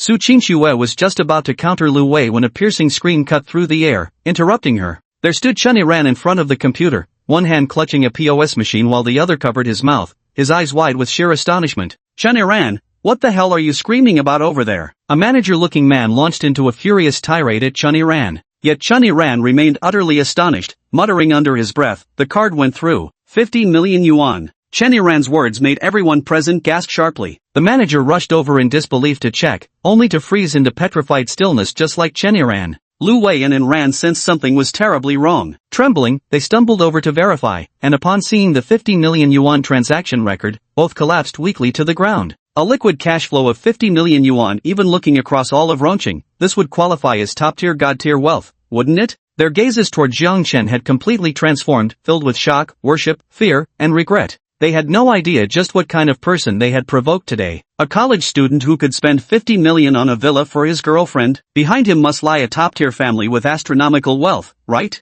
Even Su Qingxue was staring at Jiang Chen in stunned silence. She had originally thought he was just a privileged rich kid from a well-off family, but now it seemed that even as the heiress of First People's Hospital, she paled in comparison to him. Meanwhile, Jiang Chen sat calmly on the sofa sipping his tea, as if none of this had anything to do with him. Just then, a familiar system notification softly chimed in his ear. Detected host expenditure of 50 million yuan. System has randomly drawn a 10x rebate multiplier. 500 million yuan rebate has been deposited. Please check your account, host. Chapter 36, Dog Bites Dog. Jiang Chen was calmly sipping tea in the hall at this moment, but Ran and Lu Wei were already scared out of their wits. They never would have imagined that this student before them possessed such formidable financial power. It was likely the other party could crush them without lifting a finger. And Ran's heart burned with fear and deep-seated jealousy. She envied Su Qinxue for landing such a handsome, immensely wealthy boyfriend. Meanwhile, her own companion, Lu Wei, stood beside her, overweight, balding, and utterly repulsive. Every time Ran had to endure unspeakable acts with him, she needed extensive mental preparation beforehand. Terrified that Jiang Chen might seek revenge, Lu Wei scurried over to him, bowing obsequiously as he groveled. "Little brother, I was truly blind to your eminence. I know I was wrong, I sincerely apologize." Yet Jiang Chen didn't even glance at Lu Wei, merely parting his lips slightly to utter a single drawn-out word, "Scram." Lu Wei sighed in relief, grateful that Jiang Chen hadn't sought retribution. In truth, Jiang Chen never even considered people like Lu Wei worth his attention, let alone bothering to retaliate against such snobbish lowlifes. Hold it right there. However, just as Lu Wei was about to hastily flee with Ran in disgrace, Su Qinxue, who had remained silent until then, finally spoke up. "You just mentioned you're in the medical equipment industry, and your company is called Weiliang Medical Equipment, correct?" At Su Qinxue's question, Lu Wei only nodded in confusion. He couldn't understand why she was asking this. "If I recall correctly, your company only grew to its current size by supplying medical equipment to Rongqing First People's Hospital, isn't that right?" Lu Wei kept nodding blankly, still not grasping the significance of Su Qinxue's questions. But what she said next made cold sweat pour down his back, leaving him slumped on the floor. A faint smile played at the corners of Su Qinxue's lips as she spoke slowly. "My father is Su Yuan, a name you should be quite familiar with, right? He's the director of Rongqing First People's Hospital." Only then did true terror grip Lu Wei's heart. He'd just spewed vulgar insults at the daughter of his own financial benefactor. Lu Wei had already envisioned the consequences of offending Su Yuan. Likely the company he had devoted his entire life to building would be utterly destroyed. With this thought in mind, Lu Wei abandoned all dignity, prostrating himself on the ground like a dog, wagging his tail and begging pitifully for Su Qinxue's forgiveness. But Su Qinxue didn't even glance at him, instead linking arms with Jiang Chen as they entered the VIP room to complete the property handover procedures. At this moment, Lu Wei shot a vicious glare at and ran beside him. If not for this ignorant woman stirring up trouble, would he have ended up in such a miserable state? Slap! A crisp sound echoed through the air as the furious Lu Wei struck and ran across the face, instantly leaving 5 bright red finger marks on her delicate cheek. "You ungrateful bitch, you've ruined me!" Lu Wei roared before delivering another series of slaps to Ran's face. To be fair, Ran couldn't have known. During their school days, Su Qinxue had always kept a low profile. While Ran knew Su Qinxue came from a privileged family, she never imagined she was the daughter of the director of Rongqing First People's Hospital.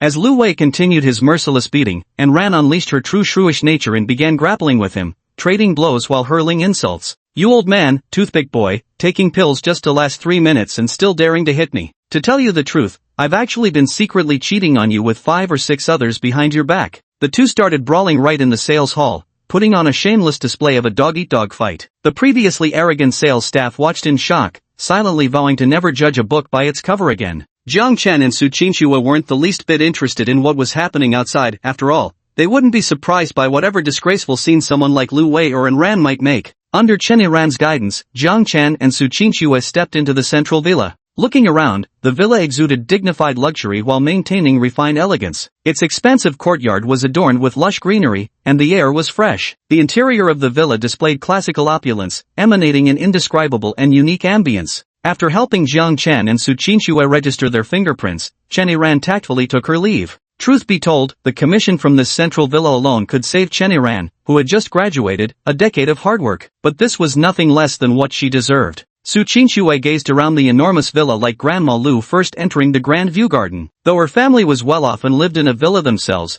this was her first time seeing such a magnificently luxurious super villa. What's more, this villa was a gift from Jiang Chen. Su Qinxue felt everything was like a dream. "How do you like it? Satisfied? This will be our home from now on," Jiang Chen said with a beaming smile. "Meichem, I love it," Su Qinxue replied, standing on her tiptoes to plant a sweet kiss on Jiang Chen's cheek. Although Su Qinxue wasn't a materialistic woman, any woman would surely be delighted to receive such an extravagant gift. Opening the refrigerator, Su Qinxue found it packed with various luxurious ingredients. Despite this central villa having remained unsold, the property management had been routinely replacing daily necessities in food in preparation for the owner's eventual arrival. "Take some rest first, I'll prepare dinner for you," Su Qinxue said with a charming smile before bustling about in the kitchen with lively energy. Jiang Chen lay on the expensive imported bed, the soft mattress made of special materials gradually lulling him into drowsiness, and thus he drifted off into deep slumber. He wasn't sure how long he'd been asleep when the rich aroma of meat wafted into Jiang Chen's nostrils. Slowly rousing, he opened his eyes to find Su Qingxue gazing at him with tender affection. "You're awake, dinner's ready," Su Qingxue said softly, sounding just like a wife waiting for her husband to wake up. Jiang Chen arrived at the restaurant and found Su Qingxue had already prepared 2 fragrant and tempting servings of pan-seared steak. The steak glistened temptingly under the warm glow of the chandelier, its rich aroma filling every corner of the room. Su Qingxue took out a bottle of expensive red wine from the liquor cabinet and poured the entire bottle into a decanter, instantly filling the air with its enticing aroma. Again? Jiang Chen recalled their drunken indiscretion last time at Su Qingxue's place and still felt a lingering apprehension. "What's wrong? Are you scared?" Su Qingxue covered her mouth with a delicate hand and laughed coyly. "What am I afraid of?" Jiang Chen retorted defiantly, pouring a glass of wine for both himself and Su Qingxue. The aroma of wine lingered on his tongue as Jiang Chen cut a small piece of steak and placed it in his mouth. Chewing slowly, the rich flavor of the meat danced across his taste buds, leaving a lasting impression. The two of them ate and chatted away, and before they knew it, the entire bottle of wine had been emptied. At this moment, Su Qingxue's face was completely flushed, her consciousness hazy. She staggered into the bathroom, and soon, the sound of a showerhead spraying water echoed through the space. Jiang Chen began stretching his waist, preparing for his pre-workout routine. It seemed tonight would once again witness an earth-shattering battle. Chapter 37, Dorm Gathering. As the morning sunlight streamed through the floor-to-ceiling windows into the spacious bedroom, Jiang Chen slowly opened his eyes. Beside him, Su Qingxue was wrapped in a thin space blanket, clinging to Jiang Chen tightly like an octopus. Su Qingxue's fair and delicate skin was exposed to the air, unintentionally reminding Jiang Chen of last night's earth-shattering battle. Unable to control himself, Jiang Chen felt a surge of heat in his veins, and a small tent was pitched. Sensing something strange, Su Qingxue also opened her beautiful eyes, which had been tightly shut. With a lewd grin, Jiang Chen said to Su Qingxue, "What a beautiful day, perfect for starting with some morning exercise." An hour later, Jiang Chen and Su Qingxue walked out of the villa's front gate. This villa was Jiang Chen's gift to Su Qingxue, so she could come and stay whenever she wanted. From now on, it would also serve as their romantic rendezvous, a battlefield for their dates. Since Su Qingxue had work today, Jiang Chen dropped her off at the entrance of Rongqing No. 1 People's Hospital before driving back to school alone.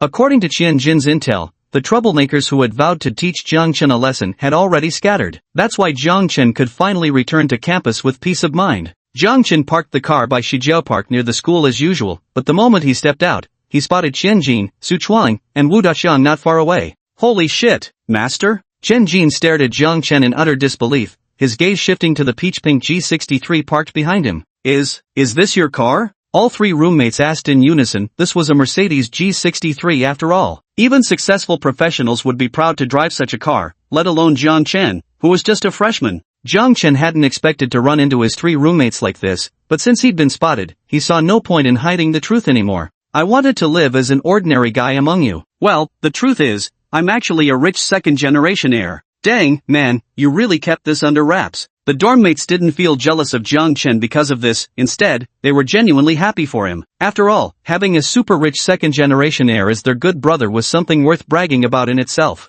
"Master, could you let me experience driving the G-Class?" "It's every man's dream," Qian Jin voiced his inner desire, while Su Chuang's face was also full of anticipation. "Of course, no problem." As he spoke, Jiang Chen tossed the car keys to Qian Jin. He wouldn't even feel bad about giving the car to them outright, let alone lending it for a spin. These three would likely become his closest friends at Rongqing University, and besides it wasn't like this would be his only vehicle in the future. Like Ferrari, Lamborghini, Bugatti Veyron, and other top-tier supercars, he would own them all. Delighted by Jiang Chen's permission, the group eagerly climbed into the driver's seats of the G-Class. Qian Jin and Su Chuang took turns enjoying the thrill, while Wu Daxiang, coming from a modest background and without a driver's license, could only watch the scenery from the back seat. "By the way, how did you guys end up in Shijiao Park?" Jiang Chen asked curiously. "This afternoon will be the closing ceremony for the military training, so we have nothing to do this morning and just came out to wander around," Qian Jin explained. Jiang Chen suddenly realized that the 2-week military training was almost over.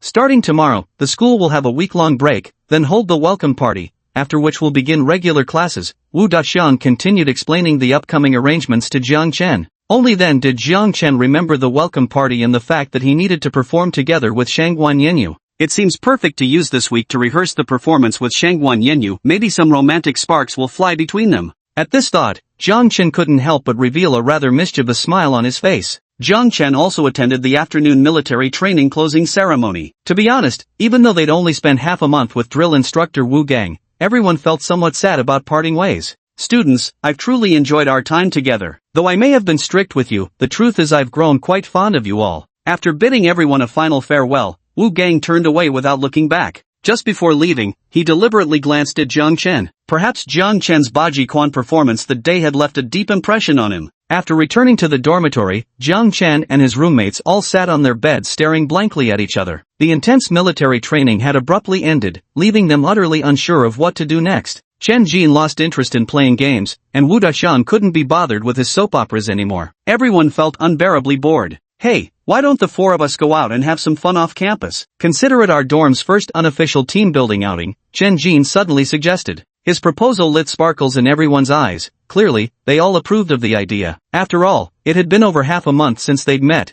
and they still hadn't properly hung out together. After quick agreement, the four simply packed some things and set off. Jiang Chen drove his three roommates while dialing his best friend Zhuang Wei's number along the way. Old Zhuang, your military training over yet? What are you up to right now? Just finished morning military training, now bored out of my mind in the dorm. Zhuang Wei's lazy, dazed voice came through the phone, clearly suffering the ravages of boredom and loneliness. Head to the school gate right now and wait for me. I'll be there in 10 minutes. With that, Jiang Chen hung up. Master, who are you calling just now? Chen Jin asked curiously. My high school buddy. He's a freshman at the vocational college nearby. Perfect chance for you two to meet. Great. Our mentor's good brother is our good brother too. Shen Jin, Su Chuang, and the others were exceptionally excited. Friendship between men doesn't require a deep foundation. Sometimes all it takes is having a mutual friend, and they can become good buddies. Thanks to Jiang Chen's proficient driving skills, he reached the vocational college's entrance in under 10 minutes. The eye-catching and stylish Mercedes G-Class instantly drew the attention of the students. The male students couldn't help but show expressions of envy, while the female students all wore looks of admiration. It must be said that compared to the girls at Rongqing University, the girls at this vocational college had a little less innocence and a little more sexiness and wildness. Many girls were wearing stockings and spaghetti straps, sporting trendy hair colors, and even had cigarettes dangling from their lips. Damn, master, the girls at vocational colleges really have that vibe. The ones at our Rongqing University are way too conservative. Chen Jin gulped, his gaze lewd as he spoke. Knock, knock, knock. Just then, the G-Wagon's window was tapped. Jiang Chen rolled it down to find a stylish hot girl standing outside, chewing gum as she said to him, Hey handsome, wanna exchange WeChat? Let's hit the bar for a couple drinks tonight. Jiang Chen didn't respond, just silently rolled the car window back up. Truth be told, although this girl was quite pretty, she couldn't hold a candle to Zhou Na, who was in the same league. In other words, the current Jiang Chen simply wasn't interested in her. Chapter 38, I'm willing to call you Godfather. Seeing Jiang Chen completely ignore her, the girl stomped her foot angrily before walking away in humiliation. After all, she was considered one of the prettiest girls in class. This was the first time a guy had rejected her so blatantly. Jiang Chen and the others waited a little longer when suddenly the car door swung open and Zhuang Wei, his closest friend, climbed in. Jiang Chen immediately introduced his high school best friend to Chen Jin and the others. The guys quickly hit it off. They had so much in common to talk about games, the pretty girls at school, and so on. Lao Zhuang, the girls at your school are really hot, just my type, Su Chuang said with a hint of envy. Come on, old Su, they're all just shallow beauties. The girls from your Rongqing University are the truly pure and lasting kind, Zhuang Wei remarked, clearly disdainful of the girls at his own school. Since all you brothers fancy girls from each other's schools, I actually have a suggestion. A gleam flashed in Qian Jin's eyes as he spoke. Oh, brother Qian, if you've got a good idea, don't hold back. Zhuang Wei's face was full of anticipation. He'd been bored to death these past 2 weeks since school started. We could invite all the girls from our own schools out for a mixer event. Through this resource exchange approach, we'd achieve the goal of meeting girls from each other's campuses. As soon as Chen Jin finished speaking, thunderous applause erupted in the vehicle. Even Jiang Chen couldn't help but laugh. This Chen Jin was truly a cunning one. They felt this mixer event was quite reliable, so they agreed to find a suitable opportunity to make it happen formally. Jiang Chen parked the car near Old Soldier Barbecue. Since the other 3 dorm mates were out-of-towners, he felt obliged to introduce them to local cuisine. Boss, 2 crates of beer. Jiang Chen called out to the owner, then gestured for everyone to sit at the outdoor tables. The barbecue joint had entirely open-air seating. It was late summer turning to early autumn, and the evening breeze was delightfully cool. Drinking beers and eating skewers in such an atmosphere was truly one of life's greatest pleasures. Soon, steaming skewers were served on the table, fully equipped with lamb skewers, grilled fat edges, roasted kidneys, and more. Since Rongcheng locals are quite adept at eating spicy food, the skewers at Old Soldier Barbecue are also intensely numbing, spicy, and flavorful. After taking a bite, Chen Jin and his friends turned teary-eyed from the heat. Though these skewers are really spicy, they're so damn satisfying. Chen Jin sighed in admiration, then raised his glass to toast with everyone. Chug, chug, chug. The group downed their beers in one go, clearly showing they all had impressive drinking tolerance. The guys kept eating skewers and drinking while spinning wild tales, from childhood memories to recent events. They pretty much covered every story worth telling. Before they knew it, they'd polished off all the skewers on the table and drained 2 entire cases of beer. Fortunately, everyone was still just pleasantly buzzed. By now it was nearly 10 p.m. Next door, the neon lights of Glamour Generation karaoke bar flickered seductively once more. All kinds of scantily clad, curvaceous girls came and went through the entrance, making Zhuang Wei, Chen Jin and the others unconsciously gulp. I only know the breeze and moon are just right tonight. If I don't go for a stroll, it would seem I lack appreciation for such exquisite moments. Zhuang Wei gazed at the moon and the sky and said leisurely, only you could make lust sound so poetic. Jiang Chen was amused by Zhuang Wei's manner, then turned to ask the others in the dorm. You all want to go too? All the roommates nodded in agreement, including even the normally reserved and introverted Wu Daxian, whose head now bobbed with uncharacteristic firmness. Holy crap, turns out my entire dorm is packed with wolf in sheep's clothing perverts. Alright then, since you're all keen to go, tonight's entire bill is on me, your man Jiang Xiao. At Jiang Chen's words, Zhuang Wei, Xian Jin, and the others chorused in unison. If you would not reject me, I would willingly acknowledge you as my sworn brother. After speaking, all of them couldn't help but burst into laughter, filling Old Soldier Barbecue with a joyful atmosphere. Just from one night together, their camaraderie deepened, and from then on, they became the closest of friends who could share everything. Jiang Chen led the group into Idai Jiaran, where the manager spotted him from afar and hurried over to greet him. However, this time, the manager's demeanor wasn't as defiant as before. Instead, it was one of utmost respect. Young Master Jiang, we've been eagerly awaiting your arrival. Please enjoy yourself tonight. Everything will be 12% off for you. It must be said that those who frequent nightclubs are exceptionally adept at reading the room. With just a few words, they had already given Jiang Chen all the face he could want. Flattered, Jiang Chen turned to the lobby manager and said, get me the biggest private room, money is no issue, just make sure all my friends have a great time. Got it, don't worry, Mr. Jiang. The lobby manager beamed with joy. The sales performance and commission were practically in the bag now, weren't they? Jiang Chen and the others were ushered into private room 888. The spacious room could easily accommodate 20 people without feeling crowded, so it was more than sufficient for their small group. Beer, imported liquor, fruit platters, and Longjing tea were placed on the table one by one, but Chen Jin and the others showed no interest. Their eyes were fixed on the door, waiting for the real main course. Before long, a dozen tall, exquisitely beautiful girls walked in and lined up in unison, greeting them in perfect harmony. Welcome to Generation Beauty, young masters. We wish you a wonderful time. These stunning beauties had clearly been hand-picked by the manager. Though their looks couldn't quite match top campus belles like Lu Yanyan or Shin Kursen, they weren't far off either. Brothers, don't stand on ceremony. If you see someone you like, just pick for yourselves, Jiang Chen said to the guys. And Chen Jin and the others really didn't hold back. Each of them chose a girl they fancied. Zhuang Wei still had a thing for mature married women, while Chen Jin and Su Chuan opted for 2 hot and spicy chicks. Meanwhile, the usually reserved Wu Daxian was acting all shy and awkward, hemming and hawing without getting a word out. Seeing right through Wu Daxian's nervousness and timidness, Jiang Chen said, Dichang, since you seem so torn, let me help you choose one for you. Wu Dichang cast a grateful look at Jiang Chen. Born in the countryside and never having been in a relationship, he had never encountered such a situation before. It was Jiang Chen's high emotional intelligence that saved him from the awkward moment. Jiang Chen scanned the remaining girls, and his attention was drawn to one with a well-proportioned figure, dressed in a soft yellow skirt. She looked young, innocent, and charming, just the right fit for Wu Dichang. So Jiang Chen called the girl over to Wu Dichang while he casually picked one who seemed decent enough for himself. Because Jiang Chen was currently surrounded by beautiful women, Lu Yanyan, Su Qingxue, Shin Kursen, any one of them could easily outshine everyone present. So his focus tonight was on taking care of his good friends. As for himself, all he needed was someone to drink and chat with. As for whether she was pretty or not, Jiang Chen simply didn't care. Chapter 39, Shiqing's Dragon Brother. They had arrived already slightly tipsy, and now in the dimly lit private room, they quickly immersed themselves in the atmosphere. Zhuang Wei and the young woman exchanged whispers in the corner. Su Chuang played dice games with the girl beside him, while Chen Jin and his companion held hands singing romantic duets, occasionally even drinking cross-cupped wine together. As for Wu Daxian, he now looked visibly nervous, not even daring to speak to the girl beside him. The girl next to him, for her part, didn't seem eager to interact with this country bumpkin either. She just idly played with her phone.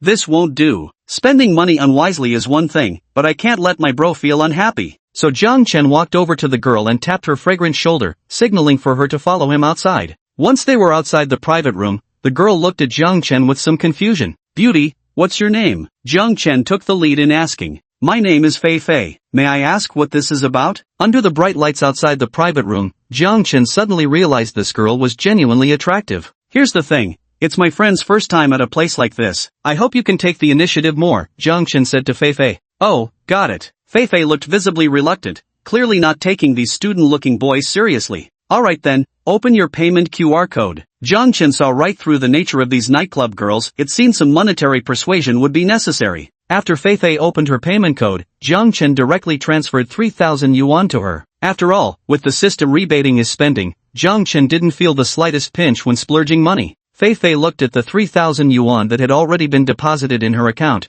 her beautiful eyes gleaming with delight. Her attitude also did a complete 180-degree turn, as she hurriedly assured Jiang Chen that she would make sure Wu Daqiang had a great time. When Fei Fei returned to the private room, it was as if she had transformed into a completely different person. She took the initiative to wrap her arm around Wu Daqiang's and whispered in his ear, "Handsome, you're so shy and adorable, what's your name?" Fei Fei's breath was as fragrant as orchids, carrying a sweet scent that drifted into Wu Daqiang's nostrils. Instantly, his face flushed crimson as he stammered in response. I'm Wu Daqiang." Wu Daqiang was inherently shy. He'd hardly spoken 2 words to girls throughout his life. Now, an incredibly stunning beauty was whispering in his ear with breath as fragrant as orchids. How could he possibly resist? This is literally like running into a top-tier succubus right after leaving the starter village. Put. Fei Fei couldn't help but laugh at Wu Daqiang's name, thinking to herself how anyone in this day and age could still bear such an old-fashioned name. "Brother Chang, let's have a drink together." Fei Fei filled Wu Daqiang's glass to the brim, taking only a tiny sip herself while he downed his in one go.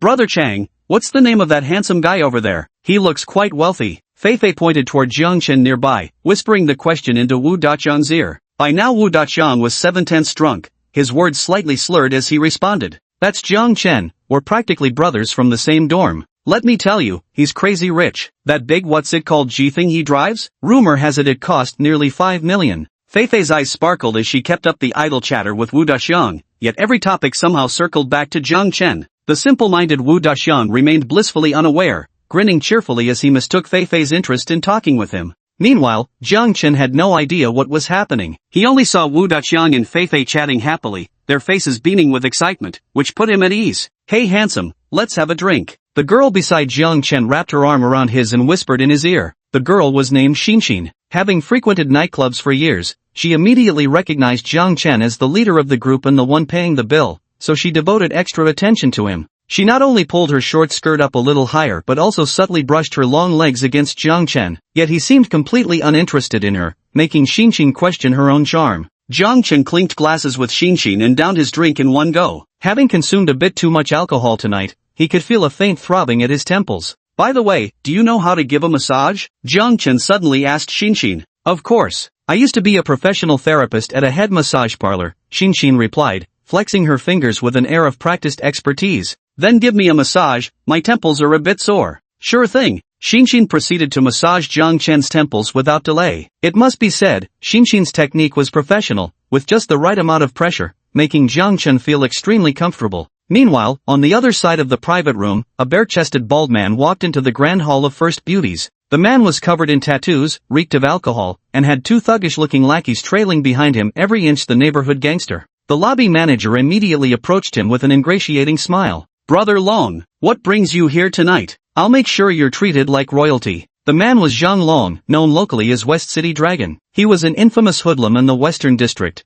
making his fortune through unethical campus loans around the university area. This character was vicious and difficult to deal with, so the lobby manager treated him with great caution, afraid of offending him in any way. Brother Long sat down on the sofa, and one of his subordinates immediately handed him a cigarette, while another picked up a lighter to light it for him. Brother Long sat on the sofa, puffing away at his cigarette, looking extremely smug. "That girl who accompanied me last time, what's her name? Something like Fei Fei. Call her over to keep me company. Last time I didn't have enough fun with her, this time I want to relax properly." Dragon Brothers' request put the manager in a tough spot, since Fei Fei had already gone to VIP room 888 to entertain another guest. How could she be pulled away to accompany Dragon Brother now? He certainly didn't dare offend Dragon Brother, but young Master Jiang in room 888 was also throwing money around generously, clearly another rich second-generation heir. Being caught between these two difficult clients left the manager momentarily at a loss. God damn it. Are you fucking deaf? Didn't you hear me talking to you? Brother Long, seeing the manager just standing there, flew into a rage. Take it easy, Brother Long. Feifei is already with another customer. How about I find you someone even prettier than her? The manager was intimidated by Brother Dragon's temper and had no choice but to tell him the truth. Oh, who is Feifei accompanying as a guest? What's their background?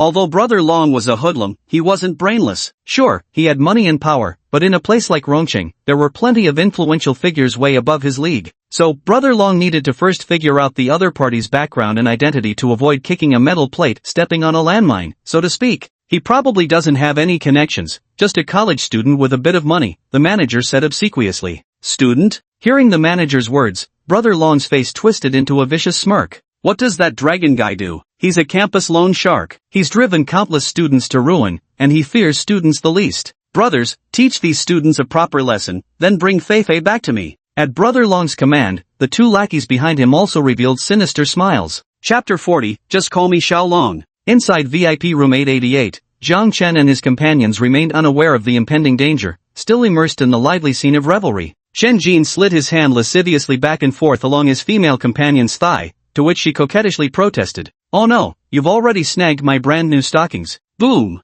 Suddenly, a loud bang erupted as the private room's door was kicked open, startling Zhang Chen and the others. Three men strode in. The leader was shirtless, exposing large tattoos across his chest. The two lackeys behind him looked equally menacing. These were clearly not men to be trifled with. One of Long Ji's lackeys turned off the blaring speakers, and the previously noisy private room instantly fell silent. What do you want? Zhuang Wei stammered, his voice trembling. Though there were only 3 opponents, they were clearly hardened troublemakers from the streets. Zhuang Wei and his friends were all still university students, and their confidence visibly deflated under the intimidation. You've got 1 minute, Long Gu growled with a menacing glare, his voice dripping with menace. The girls stay. The rest of you get the hell out of this room. Why should we give up the private room for you? We were here first. Zhang Chen could already tell they were deliberately picking a fight, but he remained calm and composed as he spoke. You're fucking asking for death. One of Long Ji's underlings grabbed a beer bottle and smashed it on the ground, the glass shattering instantly. Everyone present except Zhang Chen turned pale with fright. Wait, hold on a second. At that moment, the manager rushed in and said to Zhang Chen and the others, Mr. Jiang, how about this? Tonight your bill will be on the house, just vacate the private room. This is Brother Long from West City. He specializes in campus loans around the university district. Countless students have been ruined by them. You don't want to cross these people. The manager's words made Zhuang Wei, Xian Jin, and the others pale. As university students, they'd naturally heard horror stories about campus loan sharks. Many students have fallen victim to the ruthless debt collection tactics of campus loans, with some even driven to compromise their dignity, particularly numerous attractive female students who resorted to selling their bodies under such pressure. Such rogue troublemakers were absolutely not the kind of people they could afford to cross. Zhang Chen, since the manager already said it's on the house, we're not losing out. Why don't we just leave? Zhuang Wei said to Zhang Chen. Chen Jin, Su Chuang, and the others nodded in agreement with Zhuang Wei's words. Truth be told, they were all panicking inside and just wanted to get away from this troublesome situation as quickly as possible. Seeing the fear on Zhuang Wei and his friends' faces, Brother Long was convinced these students were easy prey, ripe for the picking. He walked over to Wu Daxiang, grabbed Feifei from his side, and began groping her with his filthy hands. Feifei knew Brother Long was the local tough guy in the area. Of course, she didn't dare offend this ruffian, so she didn't resist his actions. Wu Daxiang's face flushed crimson at this moment, as if his own girlfriend had been humiliated right before his eyes. Let her go. Wu Daxiang, who had always been meek and submissive, suddenly straightened his back, staring at Long Gu with bloodshot eyes. What the fuck did you just say? Long Ji's eyes blazed with fury. He never expected the seemingly timid and honest student to be the first one to stand up against him. I said let her fucking go. Roaring, Wu Daxiang charged at Long Gu, raising his fist high to strike him. Everyone was startled by Wu Daxiang's reaction. No one expected that the seemingly most timid Wu Daxiang would be the first to explode. But Brother Long, after all, was a street thug who often got into fights, with combat experience far beyond Wu Daxiang's. With ease, Brother Long grabbed Wu Daxiang's fist, making it impossible for him to break free no matter how hard he struggled. Brother Long's other hand then picked up a beer bottle from the table and swung it hard toward Wu Daxiang's head. If this blow landed squarely, Wu Daxiang's skull would undoubtedly be cracked open. The girls in the private room shut their eyes tightly in fear, while Zhuang Wei and the others turned ashen with tension. But Long Ji's hand, holding the beer bottle, froze mid-air. It never came down. Before anyone could react, Zhang Chen had already lunged forward, his grip tightly clamped around Long Ji's wrist. Long Go was clearly exerting all his strength, trying to break free from Jiang Chen's hold. Yet, despite his face flushing red with effort, it was futile. Jiang Chen's hand was like a steel vise, firmly locking Long Ji's wrist in place. Long Ji's two lackeys quickly realized something was wrong and swung their fists at Jiang Chen. However, Jiang Chen remained utterly composed. With a powerful lift of his legs, he delivered two swift whip-like kicks. The two whip kicks were like 1,000-pound pendulums, mercilessly hammering into the chests of the two lackeys. Like broken kites, they were sent flying backward and crashed heavily into the wall. The two lackeys clutched their chests, writhing on the ground in agony, clearly incapacitated. Jiang Chen tightened his grip on Brother Long's wrist, immediately drawing a pig-slaughtering screech from the man.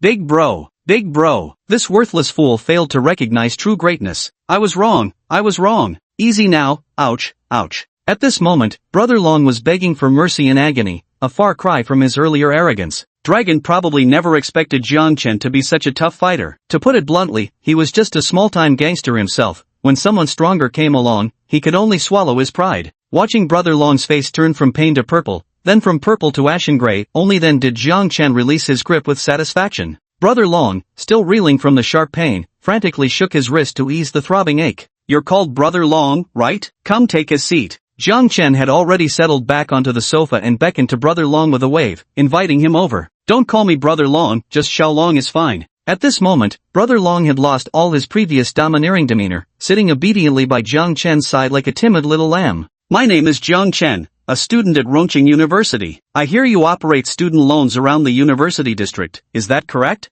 Jiang Chen poured a drink for Brother Long before asking slowly. Brother Long found Jiang Chen's question somewhat strange, but still answered cautiously. Young Master Jiang, I do work in campus loans, but it's just to make a living. Jiang Chen nodded, then uttered words that shocked everyone present. Well then, stop doing it from now on. Jiang Chen took a sip of wine and said casually. Jiang Chen's words not only shocked everyone present but also put Brother Long in a difficult spot. As the saying goes, cutting off someone's livelihood is akin to killing their parents. How could one possibly quit just because of a single remark from another person? Noticing Long Ji's hesitation, Jiang Chen's next words struck like a thunderbolt, exploding loudly across the vast private room. I'll give you 10 million. Take this money and put it toward legitimate business. Chapter 41, Welcome Party Rehearsal. What did you say, 10 million? At this moment, Brother Long's mind completely short-circuited. Leaving aside whether a student could even produce 10 million, why would anyone just give him that amount for no reason? Brother Long's gaze toward Jiang Chen had changed entirely. Right now, he was convinced Jiang Chen must be some lunatic who'd escaped from a mental institution. Hand over your bank card?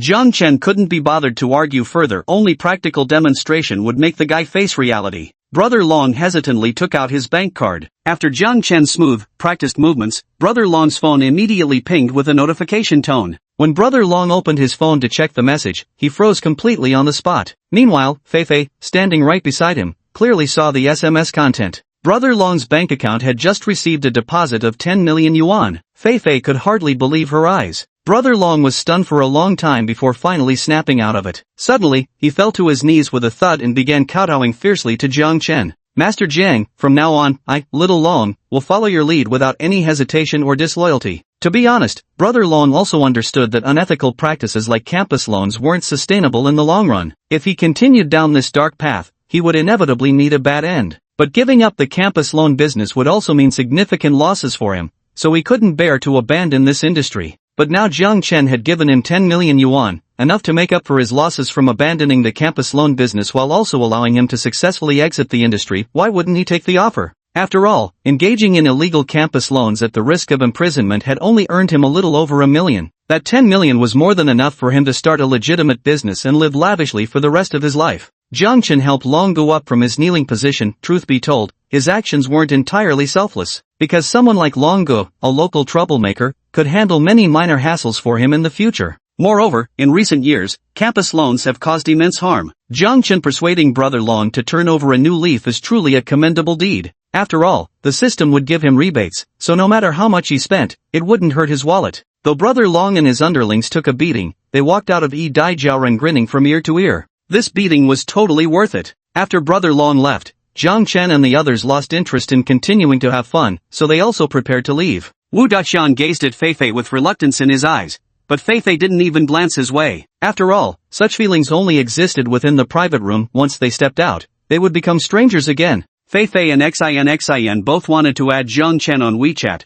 but he rejected them both. After all, he wasn't the type to just mingle with any woman. By the time the group walked out of Daijiaoren, it was already past midnight. The streets were nearly empty, and Zhuangwei, Shenjin, and the others had grown unusually quiet. They never expected Jiang Chen to be so skilled in a fight, nor did they anticipate his staggering wealth. He'd casually spent 10 million without even batting an eye. They couldn't help but feel a sudden unfamiliarity toward Jiang Chen, an unspoken distance forming between them like never before. Jiang Chen also sensed the subtle change in his friends and said to them, "No matter what happens, you'll always be my closest brothers. To others I might be a god-tier tycoon, but to you guys, I'm just your most intimate friend." Hearing these words, the group visibly relaxed, and the atmosphere returned to its former harmonious state. "By the way, since there's exactly 5 of us, how about we find an esports hotel and play League together?" Jiang Chen's suggestion was met with enthusiastic approval from everyone, and the group headed toward a nearby esports hotel. The 5 of them played games until the early hours of the morning. Though they didn't win a single match, happy smiles lit up every face. Jiang Chen slept straight through from dawn till dusk, only waking when his phone rang. It was Shangguan Yanyu inviting him to rehearse for the welcome party. Jiang Chen hurriedly roused the others, and they rushed back to campus. In the music club room of Rongqing University, Shangguan Yanyu was the only one practicing at the piano. Her slender, fair fingers danced across the keys, filling the room with melodious and delightful music. Clap, clap, clap. As Shangguan Yanyu finished playing, spontaneous applause suddenly erupted in the classroom. Shangguan Yanyu turned to see Jiang Chen, clapping his hands as he walked toward her. Today, Shangguan Yanyu wore a strappy mini-dress, her thick locks styled in an updo that revealed her delicate, fair neck. Jiang Chen couldn't help but swallow hard. To be honest, this was his first time being alone with Shangguan Yanyu, and her breathtaking beauty genuinely left him feeling suffocated. "Classmate Shangguan, may I ask which piece we'll be performing?" Jiang Chen was the first to break the silence. "What do you think about Wedding in a Dream? It's always been one of my favorite pieces." As soon as Shangguan Yanyu finished speaking, the musical score and playing techniques for this piece instantly appeared in Jiang Chen's mind. "Sure, no problem. I've always loved this piece too," Jiang Chen said with a smile. To be honest, Jiang Chen didn't care at all what piece they'd play. With the system having awakened his master-level piano proficiency, he could flawlessly perform any composition. "Let's play through it first to get a feel for it." Since Jiang Chen and Shangguan Yanyu were performing a piano duet, he took his seat beside her. The two sat shoulder to shoulder, and a refreshing body fragrance wafted into Jiang Chen's nostrils, making him feel utterly intoxicated. At first, their duet was somewhat clumsy, and whenever their fingers accidentally touched, Jiang Chen could clearly sense the flustered panic in Shangguan Yanyu's heart. But both were highly skilled pianists, and soon they found their rhythm and chemistry playing together. Their hands danced across the piano keys, weaving a beautiful melodic tapestry. Jiang Chen and Shangguan Yanyu played with such absorption that they were completely transported into the realm of this melody. Jiang Chen saw himself dressed in a suit, facing Shangguan Yanyu clad in a pristine white wedding gown. Meanwhile, Shangguan Yanyu also envisioned herself in a bridal gown, standing with Jiang Chen in a grand cathedral. Before them stood a priest, officiating their sacred wedding ceremony. As the final notes faded, their lingering resonance surrounded them. Jiang Chen and Shangguan Yanyu first locked eyes, then shared a knowing smile. It turned out this was merely a dream, perhaps the transcendental state evoked by the wedding in a dream itself. They played a moving piano duet together, even becoming so immersed in the music that they grew to cherish each other's company. Ding! System detected Shangguan Yanyu's affection plus 10. Current affection level, 40. A gain of 10 affection points from just one musical piece. At this rate, winning Shangguan Yanyu's heart might actually be within reach. The more Jiang Chen looked at Shangguan Yanyu, the more entranced he became. She was simply too beautiful, as exquisitely lovely as a fresh jasmine blossom. No, I have to find a way to take some advantage, otherwise it'd be such a waste of this hard-won alone time. Jiang Chen's mind was already scheming up little tricks. Chapter 42, Entering the Wrong Fitting Room. Ahem, classmate Shangguan. I think our coordination has been quite good so far, but it's still missing something, Jiang Chen said to Shangguan Yanyu with a serious expression. Ha, what's missing? Shangguan Yanyu blinked her beautiful eyes and asked curiously. Affection. Jiang Chen slightly parted his lips and calmly uttered these two words. Ah, Jiang Chen's words took Shangguan Yanyu by surprise. How was she supposed to channel this kind of emotion? Despite having practiced the piano diligently for over a decade, Shangguan Yanyu found herself at a complete loss. Jiang Chen continued with an utterly serious expression. Do you know the story behind this piece? It tells of a man secretly in love with a princess but too afraid to confess. It wasn't until the princess donned her wedding dress to marry another that he finally gathered the courage to bare his heart to her, only to be brutally slain by palace guards. Before death, he looked at the princess in her wedding dress and had a dream. In the dream, he married the princess and successfully embraced her. At this moment, Jiang Chen paused, then continued with a slight smile. So, the core emotion of this piece is that embrace. With these words, Jiang Chen suddenly pulled Shangguan Yinyu's slender waist into his arms, pressing her soft body against his. Her intoxicating fragrance washed over him, sending Jiang Chen into raptures. Shangguan Yinyu clearly didn't expect Jiang Chen to suddenly embrace her. This was her first time performing such an intimate act with the opposite sex. But she didn't understand why she felt no anger, not even the strength to resist, simply melting weakly into Jiang Chen's arms. The two remained embraced this way, as though time had frozen. It was impossible to tell how long had passed before Jiang Chen reluctantly released Shangguan Yinyu's delicate figure. Now let's try this piece again, it will definitely have a different effect. Jiang Chen looked softly into Shangguan Yinyu's vibrant,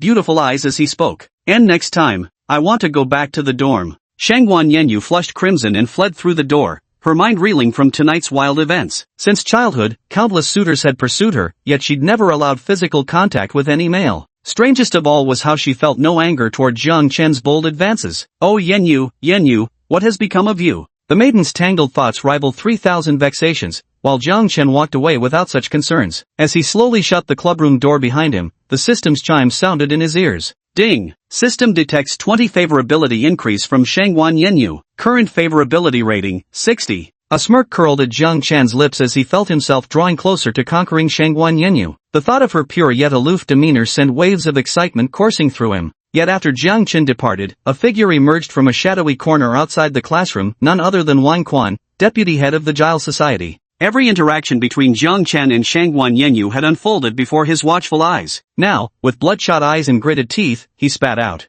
Jiang Chen, how dare you steal my woman? Just wait, I'll make sure you're dead. Over the next few days, Jiang Chen rehearsed with Shangguan Yinyu at the club, their chemistry rapidly improving as the melodies they produced grew increasingly flawless. By the opening ceremony, this piano duet was sure to become the highlight of the evening. Between rehearsals, Jiang Chen squeezed in dates with Lu Yanyan, dinners with Shin Kursen, and even sneaked back to the central villa for a private meeting with Su Qingxue. There was no denying it, this whirlwind of activity completely drained him. In the blink of an eye, the night of the welcome party arrived. A dazzling stage was set up in the center of the university's largest football field. The venue was packed to capacity, with many students who couldn't secure seats having to watch from the surrounding academic buildings. After all, the party featured many exciting performances, not to mention the chance to admire fresh-faced first-year beauties. The event began as scheduled, starting with several university leaders taking the stage to deliver speeches, officially welcoming the new cohort of students into the Rongqing University family. Then, a handsome male and a beautiful female host, dressed in evening gowns, stepped onto the stage to announce the official commencement of the party. The first performance was a high-energy opening dance by the dance club. The sizzling moves and explosive music instantly ignited the atmosphere of the venue.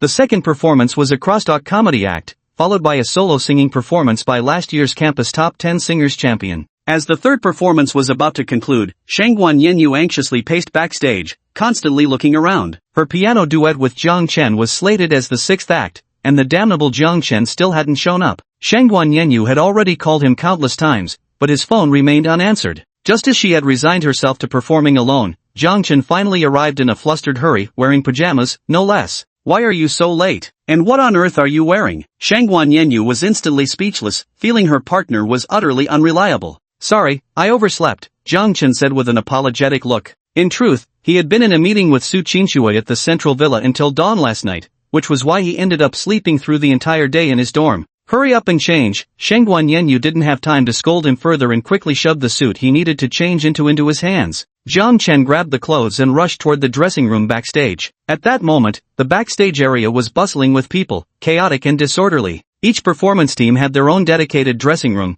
but Jiang Chen searched for a long time without finding the one assigned to his show. It was almost time for his performance on stage, and Jiang Chen felt extremely anxious. Suddenly, the brightly lit backstage abruptly plunged into darkness. Before Jiang Chen could comprehend what was happening, a voice spoke out from the darkness saying, "Damn it, why did the power trip again? This is the third time tonight." Jiang Chen inwardly cursed his rotten luck. Could things possibly get any worse for him? If he didn't hurry up and change to appear properly before Shangguan Yinyu, he'd probably lose his chance with her forever. With no other choice, Jiang Chen had to tiptoe quietly into a random fitting room. He silently opened the door, thinking that since it was pitch dark anyway, no one would notice him changing clothes. Once inside, Jiang Chen quickly stripped off his pajamas and prepared to change into his performance suit. But at that moment, something even more disastrous happened. The power in the changing room suddenly came back on, instantly flooding the entire space with bright light. Jiang Chen stood there wearing nothing but his underwear, while before him stood a young girl similarly clad in only her undergarments.